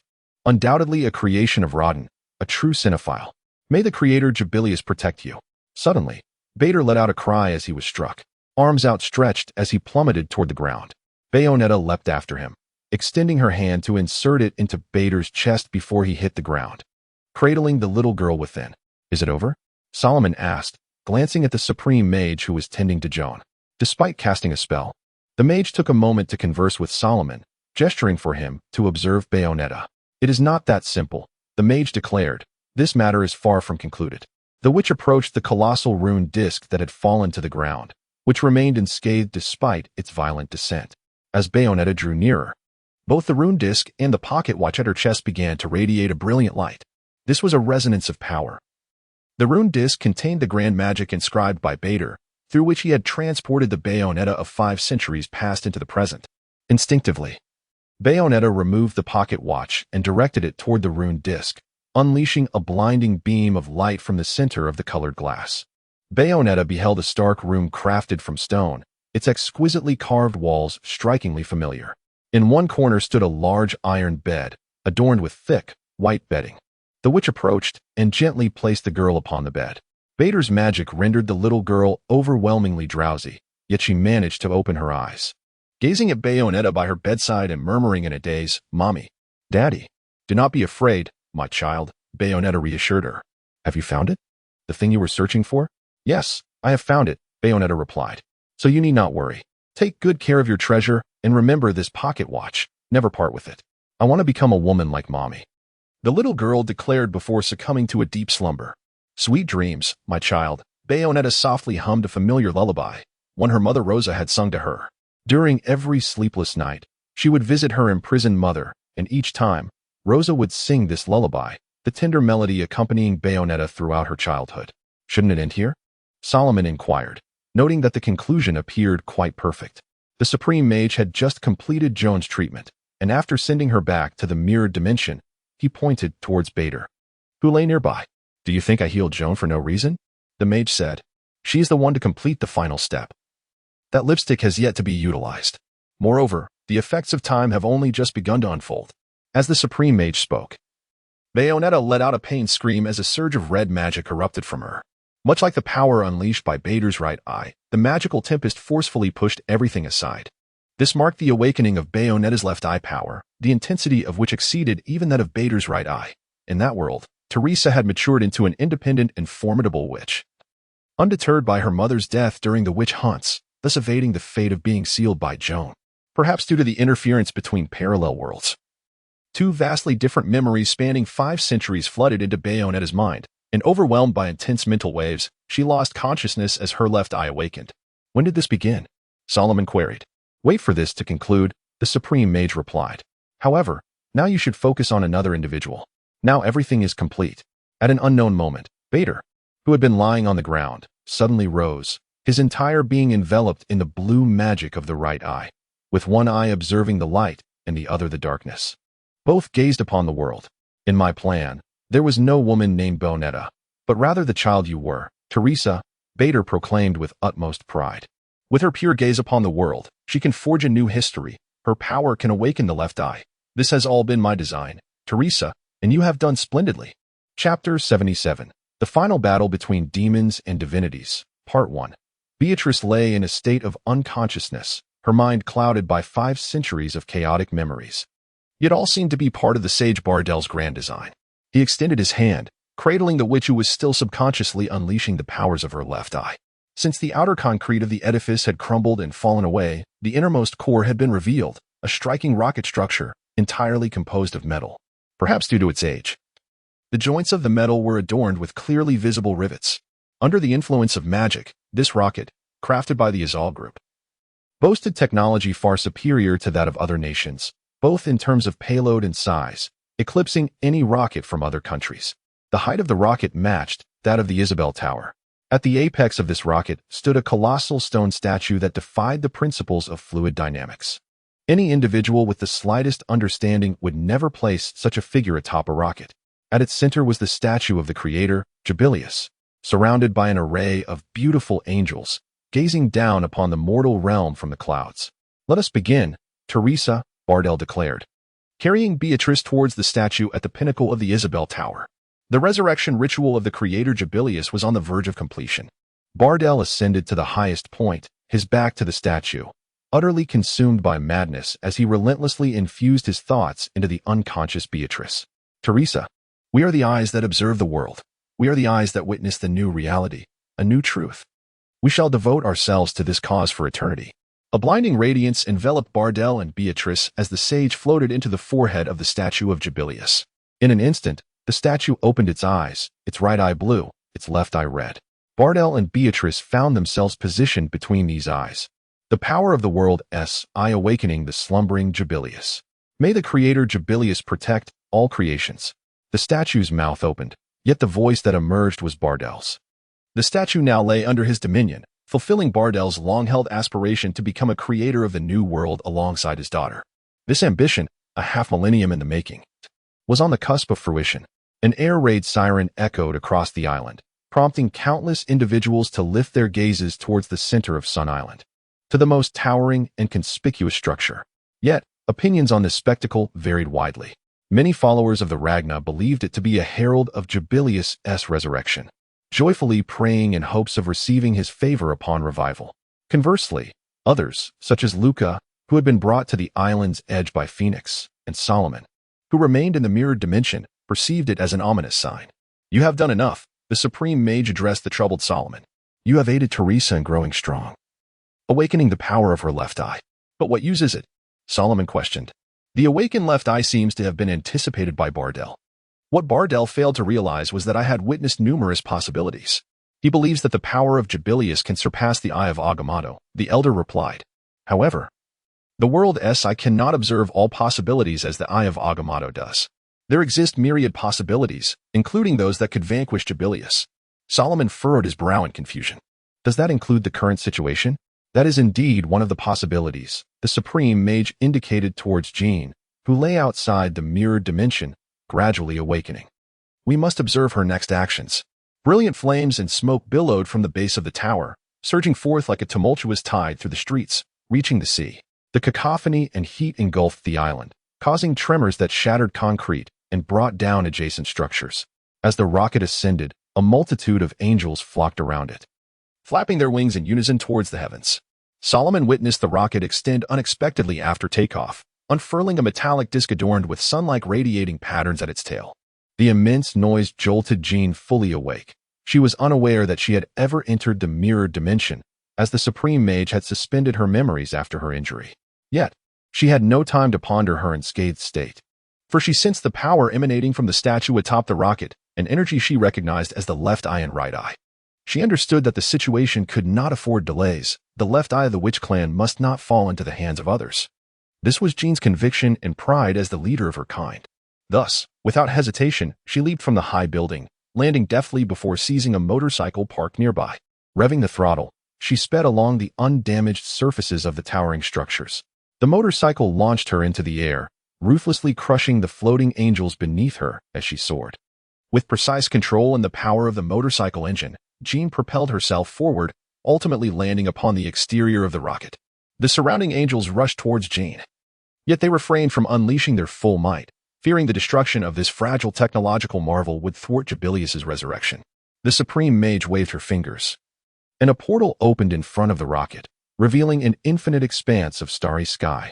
The rapidly ascending rocket could not alter its course, but instead passed through the portal. The elder continued to weave spells, showcasing her formidable power for Salomon to witness for the first time. With arms outstretched, orange-red flames danced between her palms, while countless skyscrapers folded and extended beneath her feet, propelling the platform where she and Salomon stood ever higher.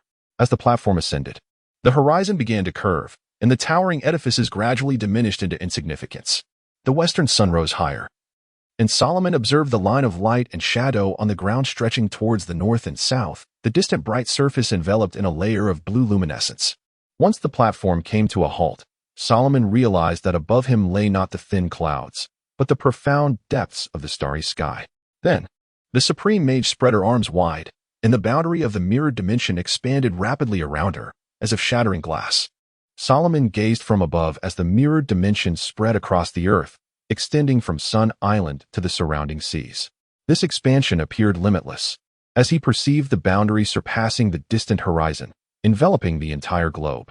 Simultaneously, the defense systems of the three supreme sanctuaries were activated, rendering invisible sparks flickering across the ground, forming lines that converged at New York, London, and Hong Kong, constructing three massive shields that slowly rotated.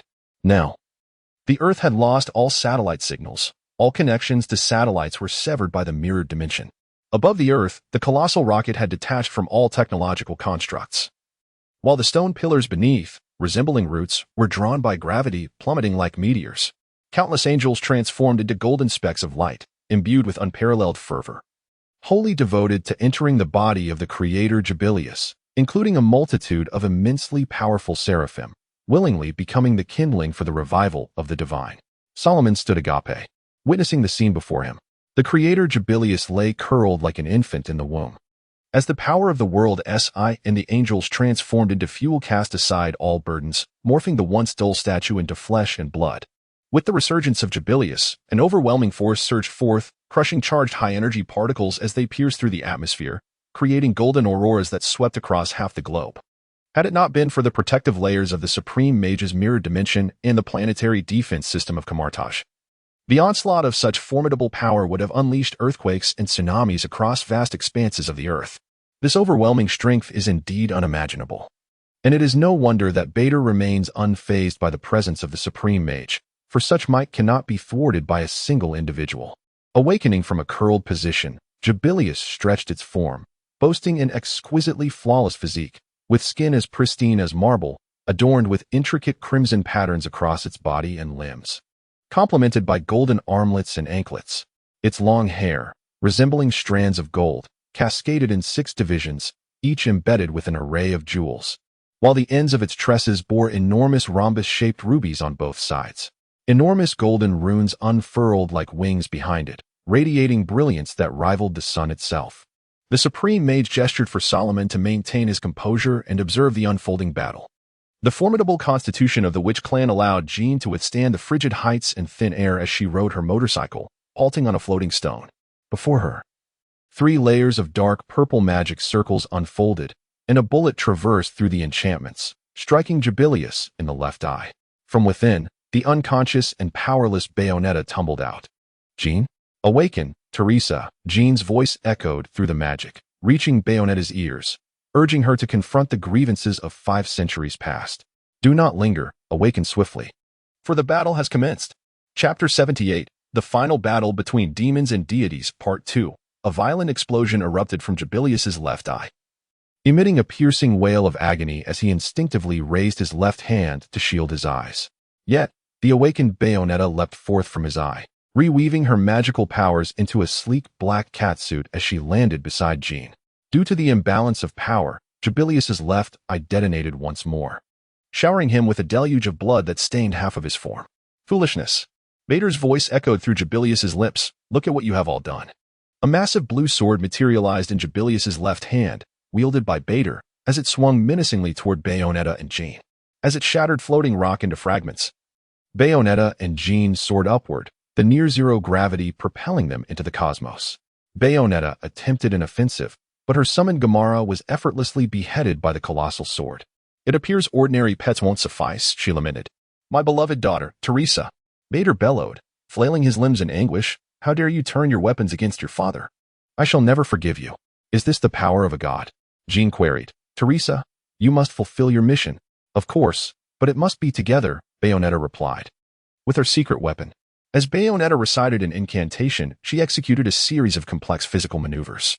Behind her, in a dark purple magic circle, an endless cascade of black hair emerged, far surpassing the strands she had summoned for Gamara. Jean's white hair intertwined with Bayonetta's black, passing through another magic circle, merging into a female demon, one far mightier than Jibilius. She possessed a towering black coif adorned with 3 rows of white skulls, and a large oval red gemstone sat prominently on her forehead, complementing her crimson eyes. This was Queen Sheba, conjured by the combined might of Bayonetta and Jean, or rather, classified as a demon due to her residence in the abyss. Upon her summoning, she turned her gaze towards Salomon. She is looking at me, Salomon thought, certain that the demon's eyes were fixed upon him. Suddenly, he found himself loathing coffee even more. The demon swiftly redirected her attention to Jibilius. She kissed her fist and swung her arm back, instantly lunging toward Jibilius. Her colossal fist pierced Jibilius's abdomen, eliciting a shriek from the creator. In the next moment, she seized Jibilius by the hair and hurled him toward the sun. The ensuing battle was beyond Salomon's description. He merely observed a purple and a golden light darting through space at incredible speeds, their clash sending ripples through the planetary defense systems and mirrored dimensions.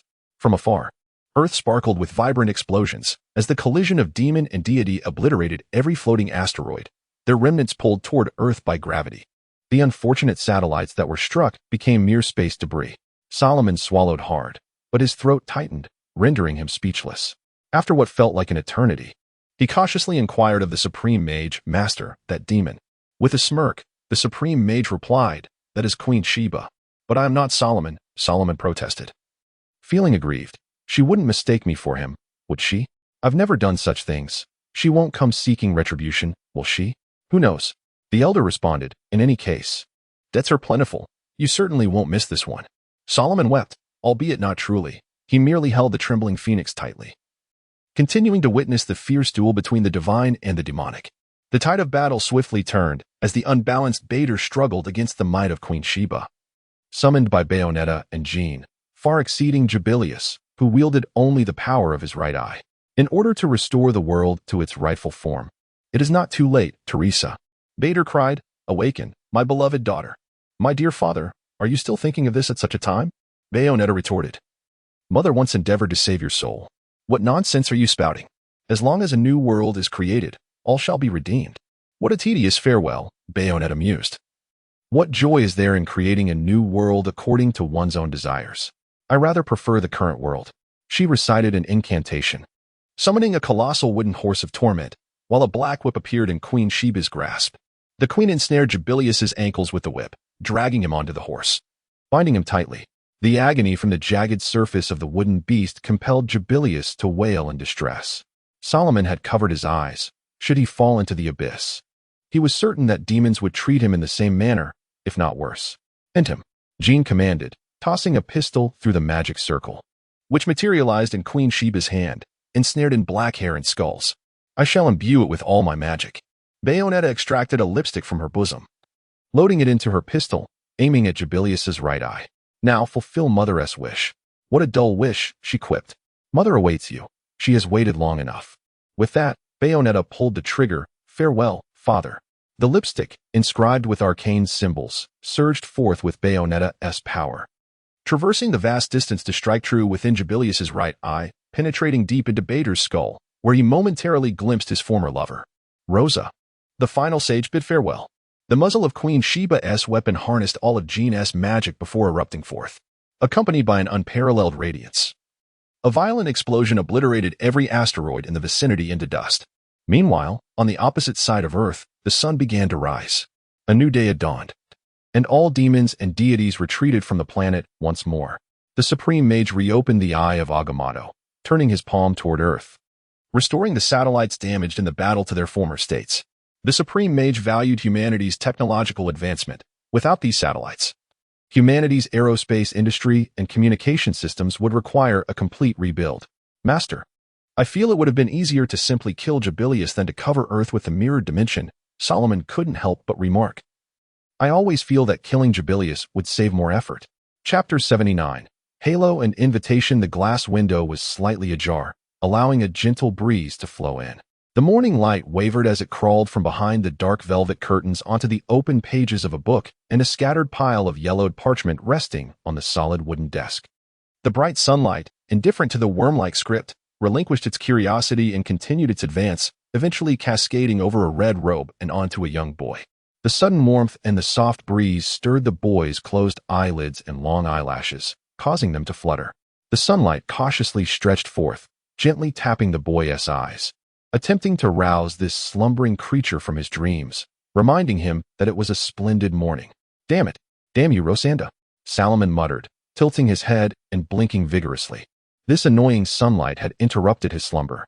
He rose from his chair, still with his eyes shut, and groped for the window, then firmly shut it. As for Phoenix, she had already followed the Supreme Mage. The battle attire of the Witch clan was woven from their own magical essence, mirroring the color of their hair, such as Bayonetta's black and Jean's white. However, the predicament arose when they lost consciousness after their fight with Jubilius, rendering them incapable of sustaining their magic, including that which fashioned their garments. Despite the somewhat awkward situation, the outcome was favorable. Salomon disarmed them of their pistols and glasses, placing them on Bayonetta's grand bed. He then retrieved a blanket from the wardrobe that did not require immediate sun exposure and draped it over them, concluding his tasks. It was only after this that Salomon began to employ the positive energy provided by Vishant to cast spells for his own healing. Due to significant blood loss, weariness engulfed him, and he even dozed off while reading until he was jolted awake by the bothersome sunlight. He ventured into the kitchen, opened the refrigerator, and retrieved the leftover fish from the previous day, seasoning it simply before pan-frying it, accompanied by sauteed asparagus and a fried egg, his breakfast. Yesterday, a severe explosion had rocked the headquarters of the Ragnar Brotherhood at Isabel Tower, suspected to be a catastrophic terrorist attack, resulting in the collapse of multiple buildings. With casualty figures yet to be determined, the president of the Izal group, Badler, was missing. Opening the dish cabinet, Salomon took out a clean cup, placed a red tea bag inside, poured in boiling water, and set the steaming tea beside his plate. He switched on the television, pulled a chair, and sat at the dining table, cutting the fish with a fork and savoring it slowly. Even in Italy, where religious fervor prevailed with its grammar academy and designated religious education periods in schools, the excessive zeal of the Ragnar cult had instilled fear in many. It was noteworthy that the Pope had retreated beyond the Tiber, the Inquisition had ceased to exist, and most Catholics had lost their fervor, despite Italy later signing an agreement with the Vatican to support the clergy. However, this was the age of science, not of the Church. Next news report. Although the renowned arms dealer Tony Stark had shuttered the weapons division of Stark Industries, the events triggered by the Stark robots on the highway and rooftops had led the White House to classify his Iron Man suit as a new type of weapon. Senator Stan was expected to. There appeared to be a green giant on the streets of New York. Rescue teams, perhaps spies as well. Considering the advanced technology of the Azal Group, those European nations would not easily relinquish such a lucrative prize. And then there was Tony Stark. This illustrious era could hardly be complete without him. As Salomon's thoughts meandered, he hastily finished his breakfast, the portion of fish being rather modest. After washing the plate, he prepared 2 more breakfasts, deliberately adding some rosemary and casting a spell to keep them warm. Just as he intended to depart, the bedroom door swung open, revealing Bayonetta and Jean, both fully dressed as they emerged. Good morning, Boya, or perhaps good afternoon. It surely cannot be good night. Bayonetta leaned against the doorframe, eyeing the mage preparing to cast a spell. You've even prepared breakfast. Such a thoughtful little fellow. Teresa, does he live with you? Jean, wearing red-framed glasses and arms crossed, raised an eyebrow upon seeing Salomon. Indeed, the Supreme Mage has sent him to keep an eye on me. Bayonetta sauntered to the dining table and sat down, ready to indulge in the delectable fish. However, Jean was not as at ease as Bayonetta. While ordinary families might frighten children to sleep with tales of witches, wolves, and various monsters, the witches and sages instilled fear with stories of the Supreme Mage. If you don't sleep, the Supreme Mage will come to catch you. This absurd tale had endured for centuries, with nearly every witch and sage being well acquainted with the legends of the Supreme Mage from their childhood. Then why don't you kick him out? Jean furrowed her brow. Because Salomon is an exceedingly gentle fellow, Bayonetta replied. He takes such good care of me. Brother. Jean glanced at the fish on the plate, then at Salomon, finally huffing before sitting beside Bayonetta and starting to eat as well. Yet, Jean's calmness lasted but a few seconds, for Salomon had taken a seat directly across from Bayonetta. I can no longer distinguish whether you are Teresa or Bayonetta, Salomon remarked. How should I address you now? Bayonetta chuckled lightly. You may call me whatever you wish. Do you wish for me to call you Big Brother? Very well, Bayonetta. Salomon raised an eyebrow, feeling slightly uncomfortable with the term Big Brother. Although Teresa and Bayonetta were the same person, he preferred not to have Bayonetta utter that phrase. I have something to inquire of you. Oh, are you so eager? She teased. I am but a frail woman who has just awakened from unconsciousness. Can you not be a touch gentler? Her tone was laden with innuendo, yet none took it seriously. Indulging her would only lead Salomon to blush and retreat in defeat. A scenario that had occurred several times before, for the mage had learned his lesson. Taking a deep breath, he continued. I wish to ask about the demon you and Jean summoned. I believe you must know something, given your ability to summon her, he pressed. That was Queen Sheba. Jean interjected. She is one of the original demons. Wait, your name? I merely wish to ascertain how much debt I owe, Salomon confessed. The contract with Belial has already caused me enough distress, but I find it surprising that Queen Sheba would take notice of me. Who would have thought you were such a fickle little creature? Bayonetta feigned sadness. Is it because the elder sister is not beautiful enough that you would fancy a demon? You well know I do not. Salomon rolled his eyes in exasperation, yet he sensed Bayonetta's intent to present him with a small gift. Do you recall what we obtained after slaying Jubilius? She asked Jean. You mean, that halo? Jean queried. After the angels were vanquished, the halos above their heads materialized. All the weapons Bayonetta had purchased from Rodan were acquired using those. Indeed, Bayonetta continued, that object holds little value for us. But I know a fallen angel would find it necessary. However, we no longer require weapons, and gifting it to Salomon would yield no detriment. He is a mage, after all, and would surely maximize its worth. Bayonetta and Salomon had agreed that he would return in a few days. At that time, Bayonetta and Joan would summon the Queen of Sheba together, in hopes of acquiring the ring of Jubilius from her. Meanwhile, Salomon would delve into the secrets of the Queen. However, before that, Bayonetta inquired about her Cheshire cat. My ragdoll has vanished. leaving only the Cheshire Cat, she lamented. Very well, I shall summon it once more, Salomon replied. I need to perform a ritual. The plump, gray cat, lounging comfortably in the arms of a rescuer and devouring sausages, abruptly vanished, traversing oceans to appear before a brass brazier. Inside the brazier burned an assortment of charcoal and spices, part of Solomon's magical ritual. Before the cat could comprehend its sudden relocation, Salomon retrieved it and placed it into Bayonetta's embrace. If you wish, I can perform a familiar transfer ritual, Salomon offered.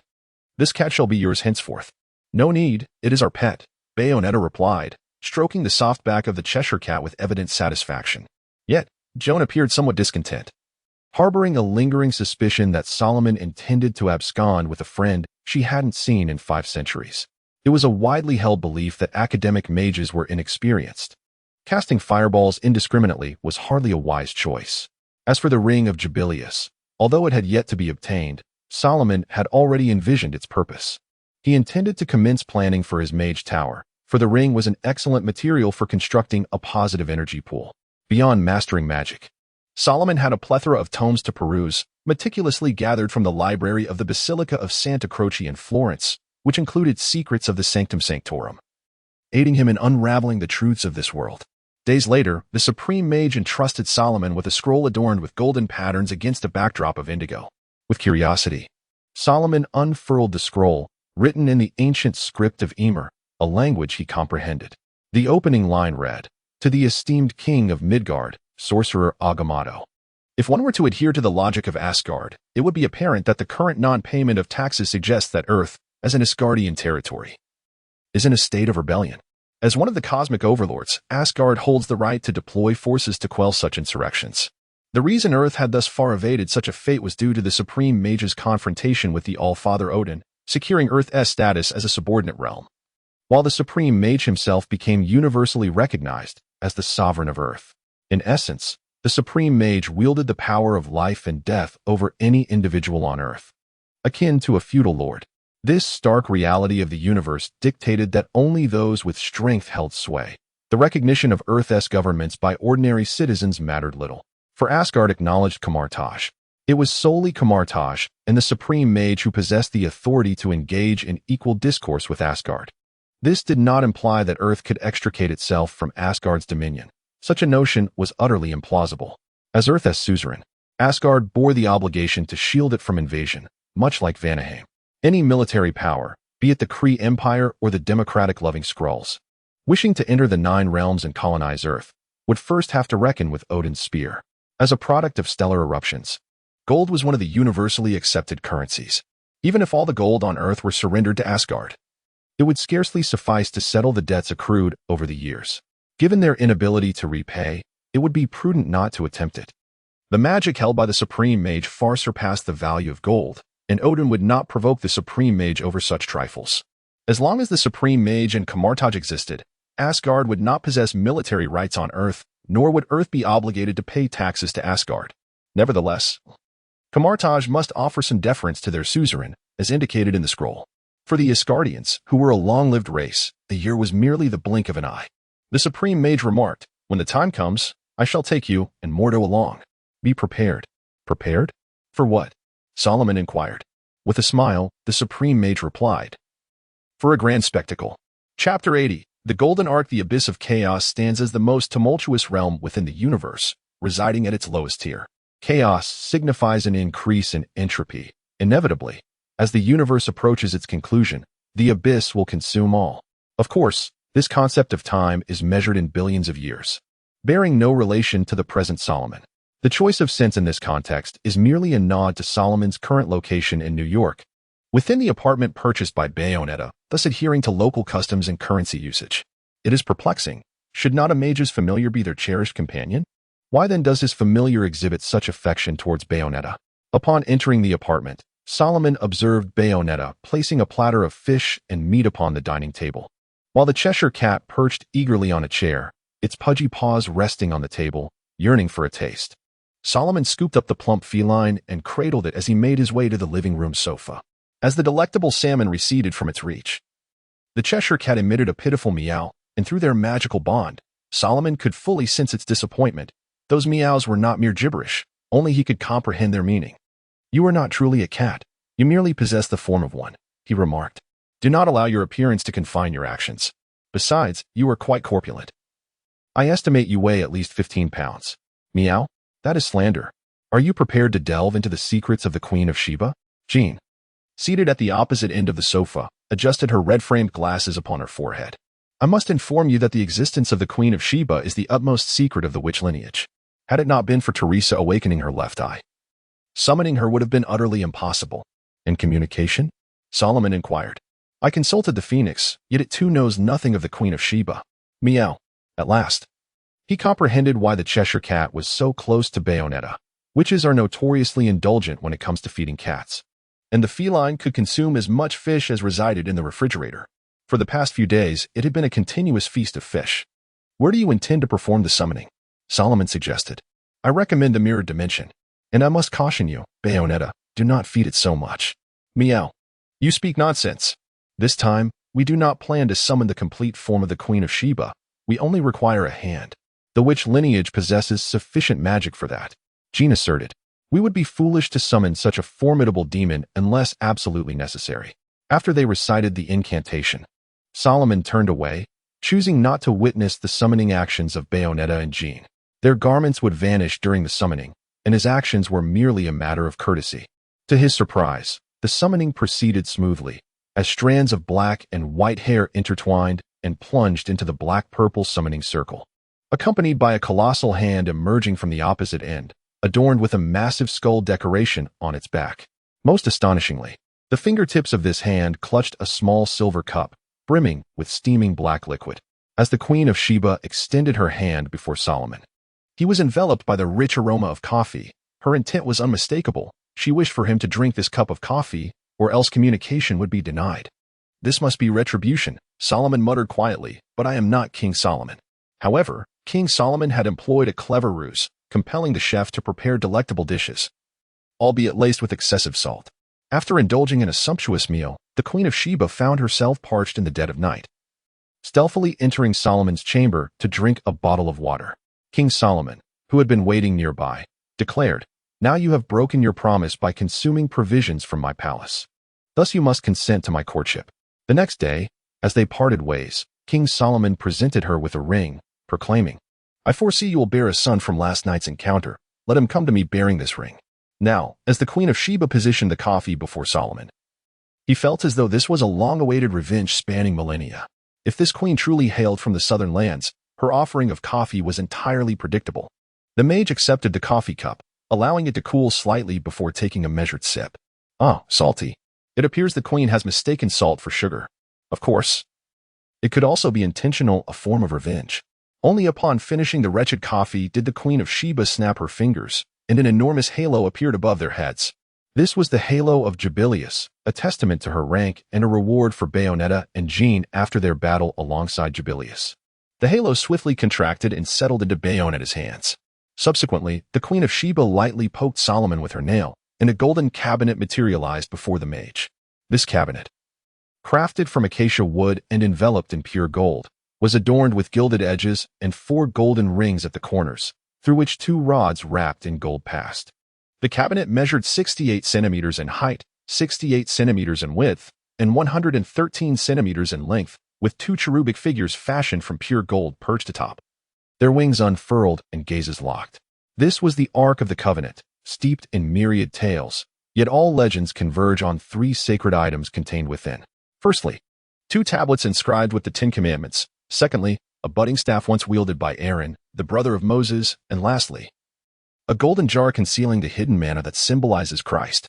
Legends assert that any who touch the ark shall perish, akin to Uzzah, who sought to steady it, and the Philistines who merely observed. It is said that the ark once resided within the temple constructed by King Solomon in Jerusalem, until its mysterious disappearance in the 6th century BCE. There are also tales suggesting that Solomon's son, Menelik, risked his life to transfer it to Ethiopia, the homeland of the Queen of Sheba. If this legend holds truth, the appearance of the ark in the possession of the queen would be unsurprising. Now, this cabinet reappeared before Salomon, yet he hesitated to approach it. Who could ascertain the powers it harbored? It was prudent to allow the supreme mage to examine it first. The mage twirled his finger, and a portal materialized beneath the ark, transporting it to his own chamber. Noticing Solomon's reluctance to open the ark immediately, the Queen of Sheba dismissively waved her hand, unilaterally concluding the summoning. "No," Solomon replied, "I have not touched this cabinet. I believe it wise to refrain from engaging with such an unknown magical artifact." "That is indeed wise," the dignitary remarked. "As an Israelite, casually handling the ark may yield unforeseen consequences. But I do not believe in God," Solomon countered. "Does that mean I am to never touch it? Is there no one in this world capable of opening it?"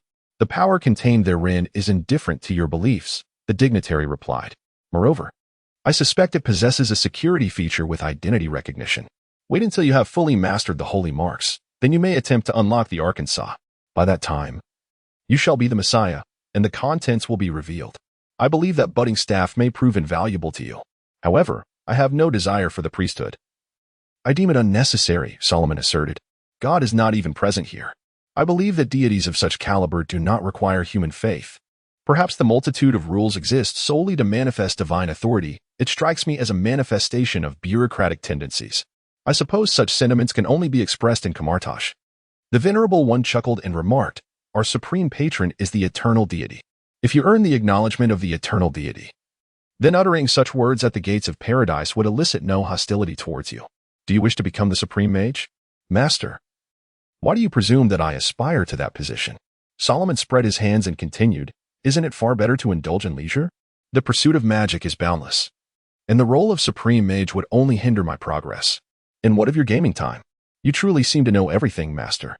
Since you are unwilling, I shall select the designated heir, one appointed by the Emperor of Vishan.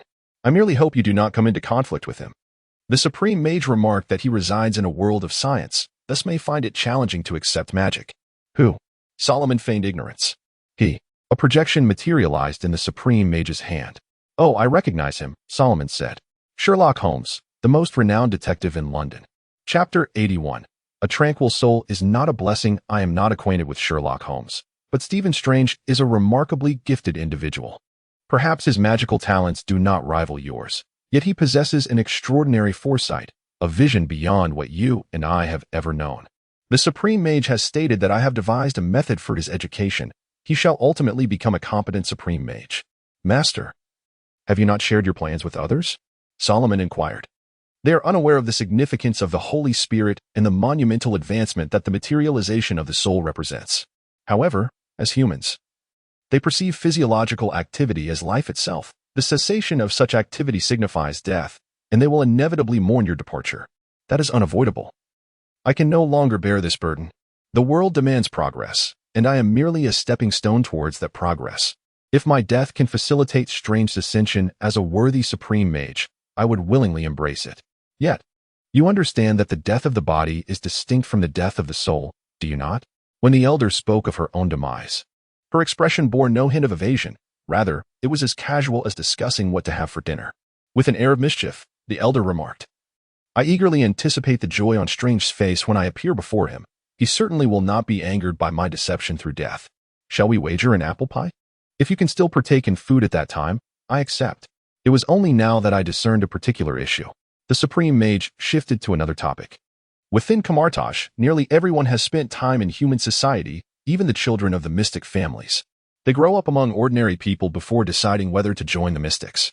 Only you, Solomon, have received my tutelage since birth, and aside from me, there is Athena, all of us having lived for countless years.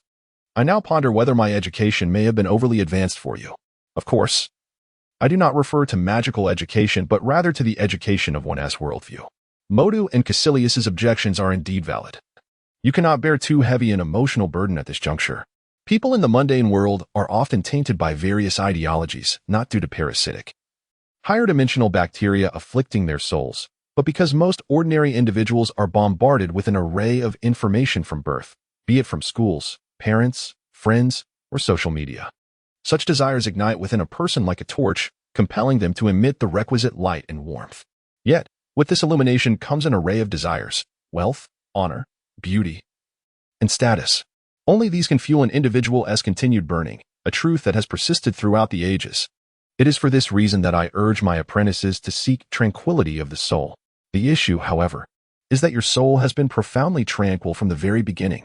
In your youth, I even suspected you might have autism. I cannot perceive what it is that you yearn for. Your sole desire appears to be the exploration of magic. However, I would argue that this is not a desire, but rather a curiosity about how to navigate your own yearnings. You possess considerable financial resources. Yet I have not observed you indulging beyond the necessities. Purchasing a second-hand bicycle does not qualify as extravagance. Dining out with the king is hardly remarkable. And the snacks in your refrigerator are trivial. I initially believed that interacting with Bayonetta would enhance your experience. She is simply enchanting. Yet, I see no affection for her in your gaze. I do not believe this is due to her being 500 years your senior. You are aware that your existence will transcend this temporal span. Tell me, Salomon, do you fear death due to your attachments to this world? Seeing Salomon at a loss for words, the Supreme Mage continued, your every action remains within the confines of established rules. I have not witnessed you transgressing any. You have subordinated your emotions to these rules, which is both beneficial and detrimental, for no rule is flawless, not even the ones I have established for Kamartash. You can unreservedly sacrifice others and yourself to achieve a goal, yet you cannot discern whether this goal is good or bad, right or wrong. This is where you fall short compared to Strange. He possesses the resolve to break the rules and do what is right. There is no necessity for you to emulate him, nor could you. Your compassion for the Collins family and Teresa is one of the rare instances where you have revealed your emotions. This is commendable, as it demonstrates that you have not entirely forsaken your humanity. Yet I find my current state quite satisfactory. Salomon frowned. I do not feel any desires beyond the pursuit of magic. Any physiological urges I experience are merely a result of bodily development. I do not crave luxury cars or fine wines, nor do I desire wealth or status. I merely find such things bothersome. The Supreme Mage fell silent, grappling with conflicting hopes, but ultimately, the softer side prevailed, albeit temporarily. This is your dilemma, my dear disciple. I wish for you to be a person, not merely a vessel for the stigmata. You need the diverse emotions that define humanity and your own desires, whatever they may be, not to exist as I do. Otherwise, your suffering would be immense. I do not feel any suffering, master. At most, I experience slight discomfort when making choices. Salomon replied, if you believe there is an issue with my relationship with Bayonetta, it is because I feel we have ample time and do not need to rush. You are compelling me to integrate into ordinary society, master, Salomon remarked. You know that this will bring no change. Who knows? The elder responded. But for now, Kaecilius seems quite eager to send you to school. Indeed, Kaecilius was the most enthusiastic about Salomon attending classes among ordinary people. When Salomon encountered him again, he scarcely recognized the man before him, clad in a freshly pressed brown suit, his hair neatly trimmed, and his shoes polished to a shine. The once morose countenance had vanished. I have awaited this day for a long time, Kaecilius said, smiling as he folded a handkerchief and tucked it into the pocket of his left breast, the white fabric forming a perfect triangle. Beside him, Mordo was equally pleased. Having long believed that the elder's approach to Salomon's education was excessively advanced, it was time for Salomon to experience the life of an ordinary person. Before joining Kamartash, Mordo had been a nobleman, while Kaecilius was a married man with children. They understood the importance of a normal life, recognizing that immersion in the peculiar world of magic would not benefit a young individual. I will not attend those full-time private schools. Abandon the notion. Salomon declared with wide eyes, do not even think about it. Very well, Mr. Kaecilius, as Salomon's guardian, you must recognize that this is inappropriate.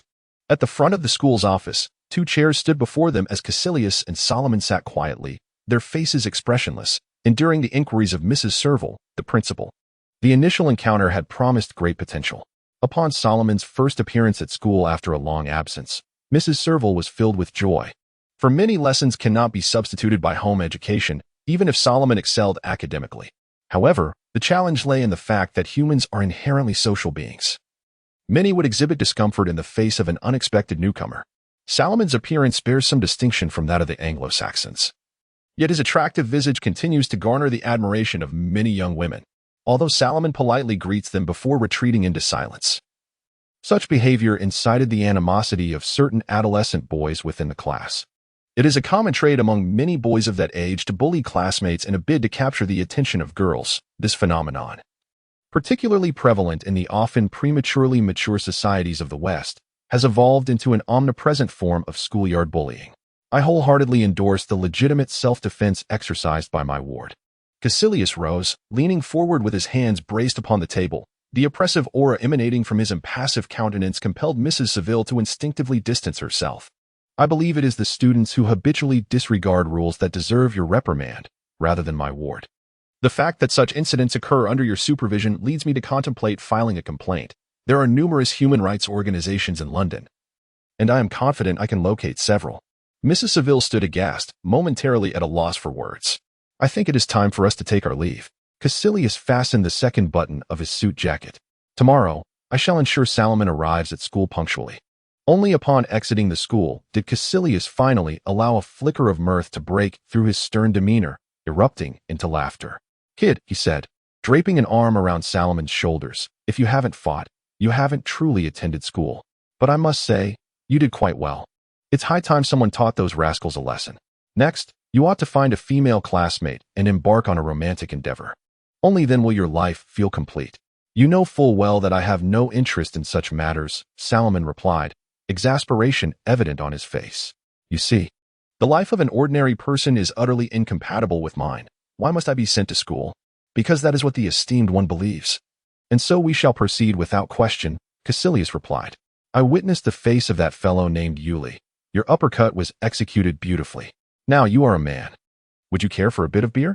Do regale me with tales of your brawling adventures. I can only imagine they are thrilling. Do not tell anyone. If I divulged that I allowed you to drink, the police would surely come for me. Kaecilius extended his fist. It's a pact.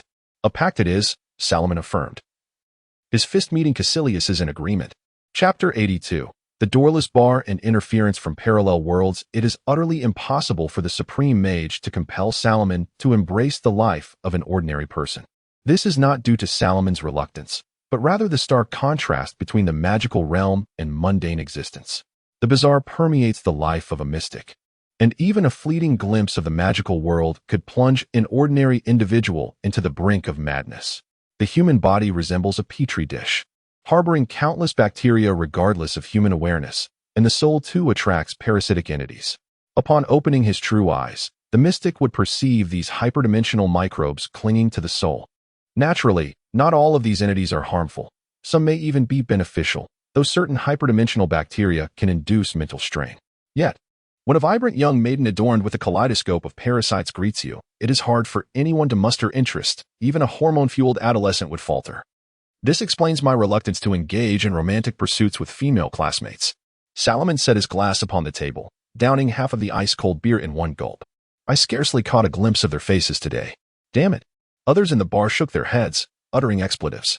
Merlin's underwear, exclaimed a British wizard. This bar, brought to him by Kaecilius, resembles the leaky cauldron from Harry Potter, serving as a hidden sanctuary for the magical community deep within New York City. It is a haven for wizards seeking leisure, including the mystics of Kamartosh. Here, Salomon could drink beer without the fear of police intervention. See, Salomon? That is hardly an excuse, Kaecilius remarked, sitting across from him. Ordinary individuals and mystics can indeed coexist. The guardians of the Hong Kong Temple are a prime example. Those parasitic entities are hardly a valid reason. If you wish, you can eliminate them. I believe I have been rather kind, even assisting those fellows in eradicating the hyperdimensional microbes from their heads during brawls, Salomon replied. However, I see no necessity for the elder to urge me to adapt to human society. We are simply too peculiar for ordinary people. Indeed, a burly man resembling a bear squeezed through, pushing Salomon from one end of the sofa to the other, his overpowering odor nearly overwhelming him. Unfazed, the plush giant draped one of his massive arms around Salomon's shoulders, forcibly burying him in his bearskin collar. This is Count Caecilius, he declared. He killed and consumed a bear at the tender age of 9. The bear was a magical one, and since then, his intestines have housed magical power and tapeworms. Locals refer to him as the Siberian prophet. Though he possesses no prophetic magic, he is undeniably one of the most formidable wizards in the land. Count Caecilius' breakfast consists of enchanted tree bark, and he must drink poison after every meal.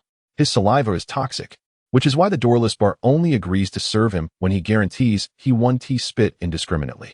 Caecilius, this is the disciple of the supreme mage. I implore you not to instill bizarre notions in him, Kaecilius remarked. And do you truly believe that after aiding others with your saliva, they will express gratitude? Yet you are likely the only one here bold enough to challenge the supreme mage's methods. Damn it, how did I end up here? Count Caecilius exclaimed, coming to his senses as he released Salomon from the bearskin collar. What was I just saying? Never mind, I still have my drink to finish. Salomon inhaled deeply, savoring the long-lost fresh air. I nearly suffocated. Kaecilius, why didn't you lend me a hand? I think you can manage on your own, Kaecilius replied. Besides, you should be somewhat familiar with Caecilius. The Supreme Mage has had him organize his magic for the New York Temple. Haven't you perused that tome? Are you referring to the book on shelf 640, the one covered in black fur? Salomon inquired. Any sane individual would avoid that tome. The alcohol content in its vicinity is off the charts, reeking of vodka. If you had examined that book, you would have seen Caecilius' visage imprinted upon it. Even if you have not read its contents, that image would alert you to keep your distance from certain individuals, Kaecilius cautioned. Be wary, the Prince of Magic approaches again, demanding bill payments from everyone. Your bill remains unpaid, Kaecilius, interjected Monarch, perhaps the most unpopular figure in the bar. He was an eccentric old man with a shock of white hair, one eye concealed by a patch, dressed like an old Western cowboy. When the elder elucidated the costs of using magic to Salomon, he had used Monarch as an example. He epitomized a particular type of wizard. Although a practitioner of dark magic, he was undeniably a good man. I believe I have settled my bill, Kaecilius protested, his smile fading. I paid before entering Camartage, though the price was steep. Repaying the bill is not so simple. Much more is required of you, Monarch retorted, his remaining eye fixed sharply on Salomon. Its intensity reminiscent of a cocked revolver, his piercing gaze capable of penetrating any soul. Listen closely, boy, even as the disciple of the Supreme Mage. You must settle your debts. No one is exempt. I have already paid. I did so during my first mission, Salomon asserted. For certain things cannot be settled with mere rabbits, can they? Well, you display some courage, Monarch remarked as he departed the table. Remember to repay your debts. After Monarch's departure, Kaecilius fell silent.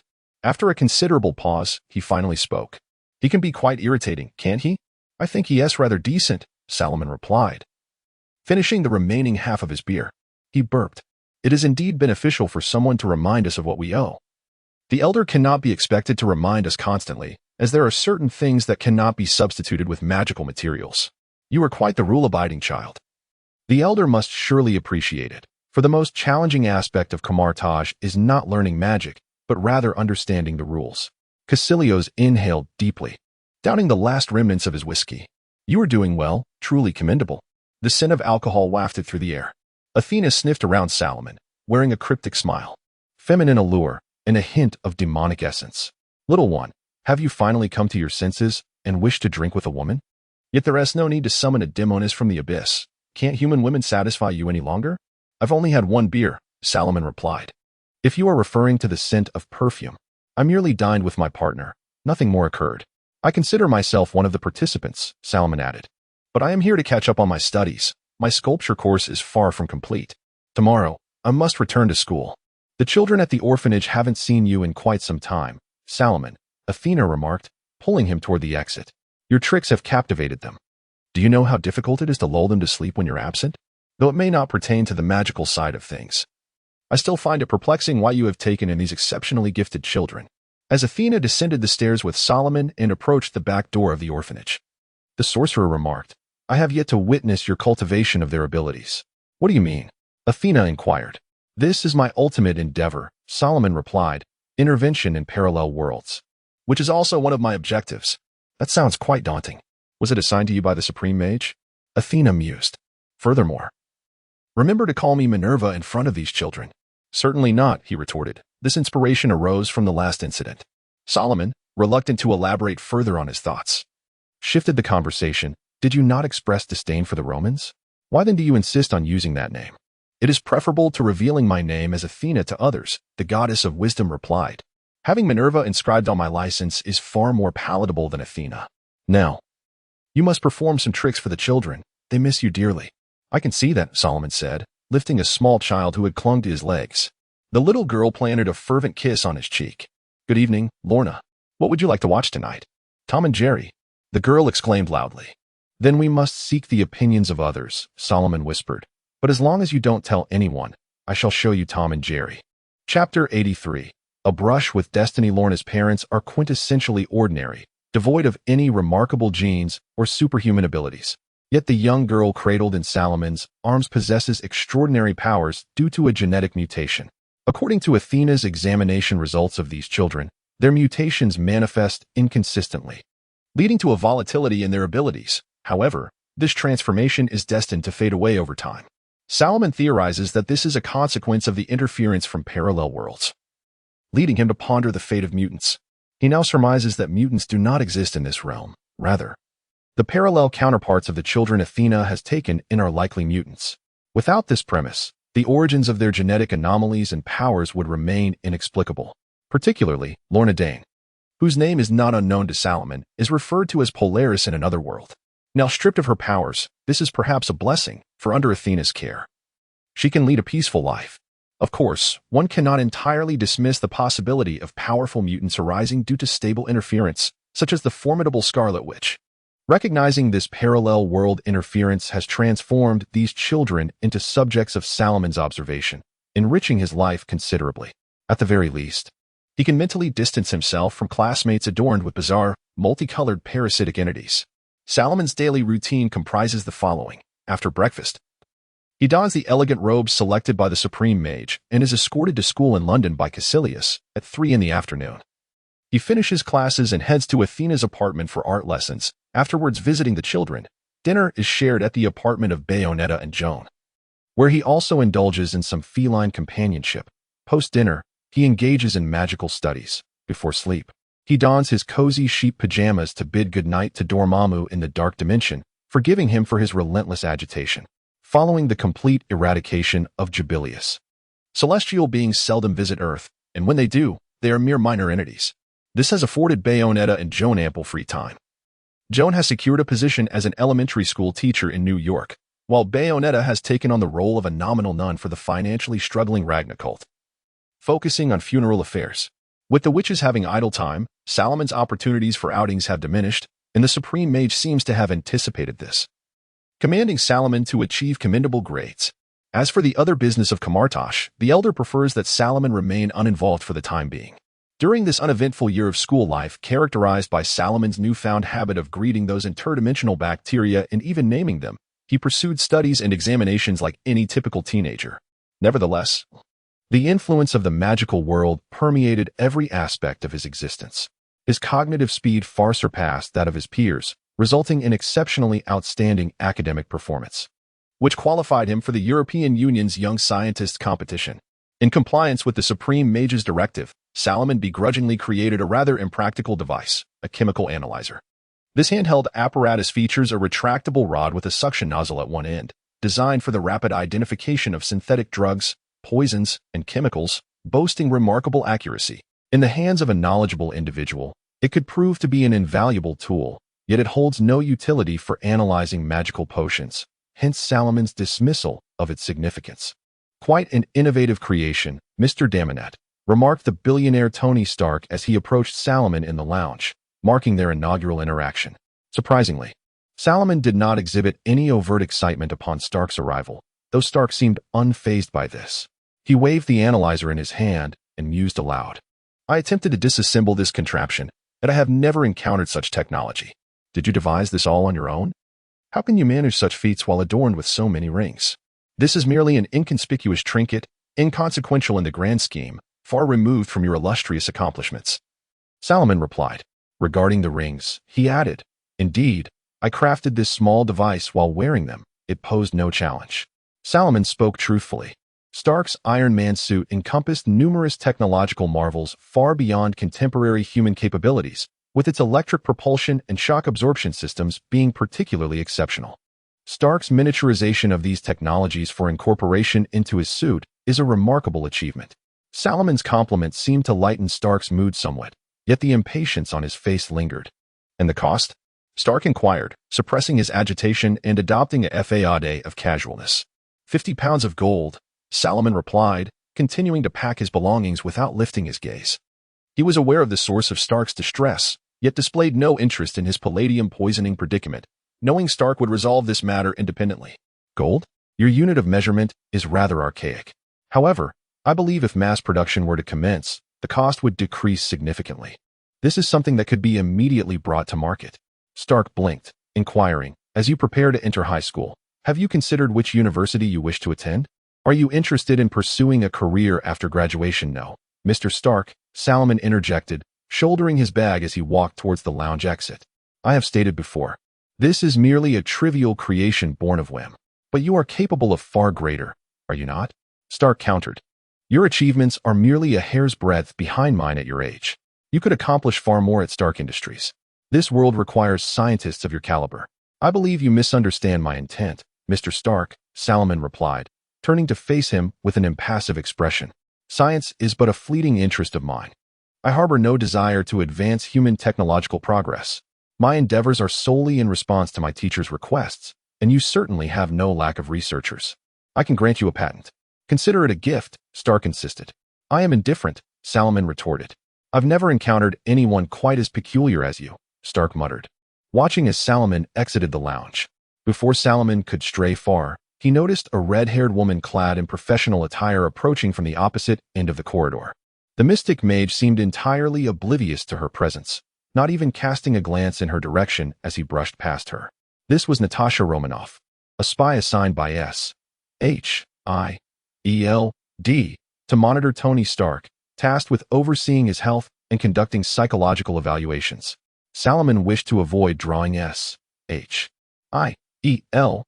attention, intentionally steering clear of her. After all, lacking counter-surveillance training rendered his actions and expressions overly conspicuous and unnatural. A teenage boy who encounters a beautiful woman without so much as a glance can only be interpreted as either shy or familiar with her, wishing to remain unnoticed. Natasha, however, failed to perceive Salomon's blush, suggesting the latter possibility. Yet, she momentarily set aside her suspicions, confirming Tony Stark's condition was of paramount importance. When time permitted, she could access SHIELD's information network to investigate Salomon Daminet personally. Are you serious? Salomon inquired with a sense of bewilderment. Attend Eton? Are you truly suggesting that I might one day be destined for Oxford? Shall I also find myself as a civil servant in Whitehall? In truth, the esteemed one was indifferent to the choices that lay ahead of him. As long as you do not divulge the secrets of magic, you may pursue whatever path you desire, Mordo replied. I believe that schooling would enhance your intellect. After all, you need not concern yourself with employment post-graduation. I am truly grateful for your sentiments, Mordo, Salomon retorted. A full-time school? How absurd. There, I would be unable to study magic. Am I to peruse spellbooks in the dormitories of ordinary folk? My magical prowess has recently surged. I have endured years constrained to mere tricks. And you cannot interrupt my progress like this. However, the esteemed one wishes for you to attend a reputable school, Kaecilius interjected. For reasons unknown. He appears quite pleased that you triumphed over your competitors, and it seems he desires you to vanquish even more. Salomon began to grasp the esteemed one's intentions. The supreme mage was a Celt, while the principal ethnic group of Britain consisted of the invaders from Europe, the Anglo-Saxons, alongside some Vikings. The esteemed one's aim seemed to be to allow the Saxons to once again taste defeat, albeit through the actions of an Israeli or Hebrew like himself. This may well be a minor whim of the supreme mage. Having lived for so long, he had arrived at an age where he could indulge his desires. Yet it was rather amusing that such capriciousness should fall upon Salomon's shoulders. Contemplating these matters, Salomon sighed, I shall convey my thoughts to the esteemed one. I trust he will understand my perspective. I hope so, Kaecilius concurred, although he supported Salomon's pursuit of education. He opposed the notion of Salomon completely severing ties with the magical realm, which was simply untenable, as Salomon's magical abilities began to flourish. The supreme mage had instructed him to select several spells to transcribe for the library. Now, numerous apprentices of Karmatek were learning the spells he had recorded, such as the sleep spell, preemptive strike, shadow step, magic missile, featherfall, and leap spell, which had become essential studies for the apprentices. Salomon, the bearer of these spells, was greeted with admiration from nearly all within Karmatek. Whispers had begun to circulate regarding whether Salomon might be the next candidate for the supreme mage. Fortunately, the notion of sending Salomon to public school was entirely misconstrued. The supreme mage had merely spoken in jest, but the stubborn Mordo took it to heart. When Salomon approached the esteemed one, this misunderstanding was swiftly rectified. Did you have contact with Tony Stark today? The esteemed one inquired. Indeed, master, Salomon replied. What was your impression? What do you mean? His character, the esteemed one continued, as he handed Salomon a bottle of orange soda, indicating that Salomon's refrigerator had once again succumbed to temptation. A paragon of frivolity, Salomon remarked. Do not rush. He requires maturation, the supreme mage advised. And you? Have you determined the course of your future in magic? Chapter 84. Suspicions. I am somewhat reluctant to rely on the 72 pillars of demon gods for combat. Despite their considerable assistance, Salomon pointed to the phoenix, which was currently napping on the shelf. Typically, it would not speak unless summoned by Salomon, as others were likely to become entranced by its melodious song. Since the phoenix had arrived in the Supreme Mage's meditation chamber, the adept tasked with attending to the Venerable One no longer needed to cast spells to light candles, for the feathers of the phoenix were ablaze with fire. And then, the Venerable One inquired, apart from the spells found in the Book of Vishandi, I believe that some energy manipulation spells should also be part of my essential studies. Salomon referred to transmutation magic, fire, frost, lightning, earth, acid, and force fields, these spells being remarkably straightforward and ideal for dealing with lesser foes. Transmutation magic bore significant similarities to the Vishandi's repertoire. The Supreme Mage was a master of energy manipulation, and Salomon had witnessed the Venerable One transform the missile spell into a veritable storm of Isaac missiles in the mirrored dimension. The so-called Five Fireball sect had been effortlessly executed in the hands of the Supreme Mage. However, these spells merely piqued the Venerable One's interest, as they were of little use against the Supreme Mage's adversaries. Protective magic is also a necessary part of my curriculum, Salomon stated, and a modest study of divination spells is in order, alongside the fundamentals of mentalism and illusion magic. As for necromancy, to be frank, I find myself somewhat intrigued. Do you not harbor any anger? Why should I be angry? The Venerable One replied. Is delving into dark magic far more grievous than acquiring the power of Dormammu? It is of little consequence. You are still quite young and have much to learn. Dark magic is merely another form of magic, and I do not prohibit your studies. Now is the time of spring break, and with some progress in his magic studies. Salomon's first third-tier spell was the renowned Fireball spell. The Supreme Mage, thoroughly pleased, granted Salomon a brief respite. Heavy curtains shielded the room from the harsh sunlight pouring through the windows, while Bayunita fidgeted restlessly, her black-painted toenails wiggling as she playfully prodded Salomon, who was seated in the middle of the sofa. In contrast to Bayunita's gentleness, Jean was considerably more abrasive. The white-haired witch had always viewed Salomon as an interloper in the world she shared with Bayunita. Upon his arrival, she had unceremoniously placed her feet upon his knees. Remaining motionless and silent, the Cheshire cat cautiously greeted its owner. Be quiet, you fat cat. Jean scolded, her irritation evident as she seemed to have only just noticed Salomon. There's food in the fridge. Help yourself. Salomon was unfazed by Jean's demeanor. He snapped his fingers, causing the refrigerator door to swing open as if an invisible being were retrieving drinks and snacks from within. Deftly twisting bottle caps and pouring cola into glasses before presenting them to the trio lounging on the sofa. This was a small yet noteworthy advancement in Salomon's magical prowess. He could now cast certain spells without relying on the commonplace, inexpensive spell components. For instance, the invisibility servant spell could be cast without the usual string and wooden stick. Jean huffed, accepting her glass without casting another glance at Salomon. Though she remained somewhat displeased, she gradually accepted Salomon's presence. Especially since he had prepared the majority of their dinners, only lunch required a more casual approach. As long as Bayunita did not invite Salomon to stay overnight, all would be well. Even if he did stay, he was certainly not to be invited to share the bed. After all, the apartment boasted only one large bed, which she shared with Bayunita. Salomon had also brought with him a plethora of books and manuscripts, treasures scavenged from the library of the Holy Cross Church. Alone, he could never hope to peruse them all, even with the aid of the scholar's touch spell. Fortunately, Bayunita was more than willing to assist with the workload, for with the near annihilation of the Ragna cult's upper echelons, funeral arrangements were sporadic, and Bayunita, having no desire to waste time on romance novels, found herself intrigued only by the ancient manuscripts. Next, Salomon was set to enter high school, a somewhat late start given his age and academic standing. However, with his stellar GCCA grades and accolades from the EU Youth Science competition, numerous private schools were eager to extend invitations. Salomon had already received several offers for interviews during the break. Yet, these institutions all imposed attendance requirements, necessitating careful consideration. For example, Eton College did not permit parental visits during the first 3 weeks of enrollment, nor could students leave the premises, which would severely limit Salomon's time for magical studies. Moreover, the annual tuition of £20,000, though not a burden for Salomon now, would deter him from choosing such a school. Interestingly, Eton College was founded in 1440 by Henry VI with the noble intention of providing free education to impoverished students. granting them access to the institution and serving as a preparatory school for King's College at Cambridge. Ironically, it had since evolved into one of the most prestigious schools for the British elite. Nevertheless, the finest destination for an English high school student remained the 9 great public schools. Though the Venerable One's remarks about giving the Saxons a good show were intended as jest, it was evident that the Supreme Mage harbored ambitions for Salomon to eventually lead a new generation of Saxons. Due to the profound impression left by Salomon Damonit on Natasha Romanoff, she immediately embarked on an investigation after concluding her affairs with Stark Industries. Upon accessing SHIELD's information network to retrieve Salomon's file, she discovered it bore a significant designation. This emblem indicated danger and was classified as level 6. Beneath Natasha's own security clearance, had it not been for this, she would not have been privy to the document.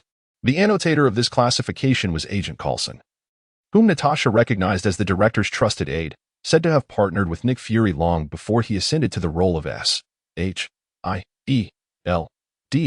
director. I intended to verify your security clearance, but evidently that was superfluous. Coulson's voice emanated from the phone. However, Natasha had previously met Tony Stark in a private setting at the EU Youth Science Competitions Lounge. Bored, Natasha perused Stark Industries documents. Ever since becoming the assistant to the president of Stark Industries, she had been inundated with troublesome paperwork. Why must she even design the badge styles? Could not the security department handle that? And then? Coulson inquired. After meeting Stark, he insisted he had encountered someone even stranger than himself. Natasha replied with a smile. I imagine you are aware of Stark's eccentricities. It is difficult to fathom someone more peculiar than he. Instinctively, Natasha refrained from divulging excessive information, and Coulson understood this implicitly. Nonetheless, it sufficed. In truth, Salomon Damonit was suspected of being recruited into an organization of individuals with extraordinary abilities. Coulson's demeanor shifted, his tone becoming increasingly serious. This organization has operated in Selene Town. If you were to consult the event records of Selene Town, you would uncover a few noteworthy incidents. The jewel-encrusted ring of Councilman White was stolen, and a significant fire occurred in the local outskirts. What could be the connection? Natasha inquired. I suspect that Salomon Damonit is likely a fire manipulator, and the individual who robbed Councilman White is indeed him, Agent Coulson remarked, adding that he had an accomplice. Perhaps that robbery was merely a prelude to a more substantial criminal endeavor. The ring?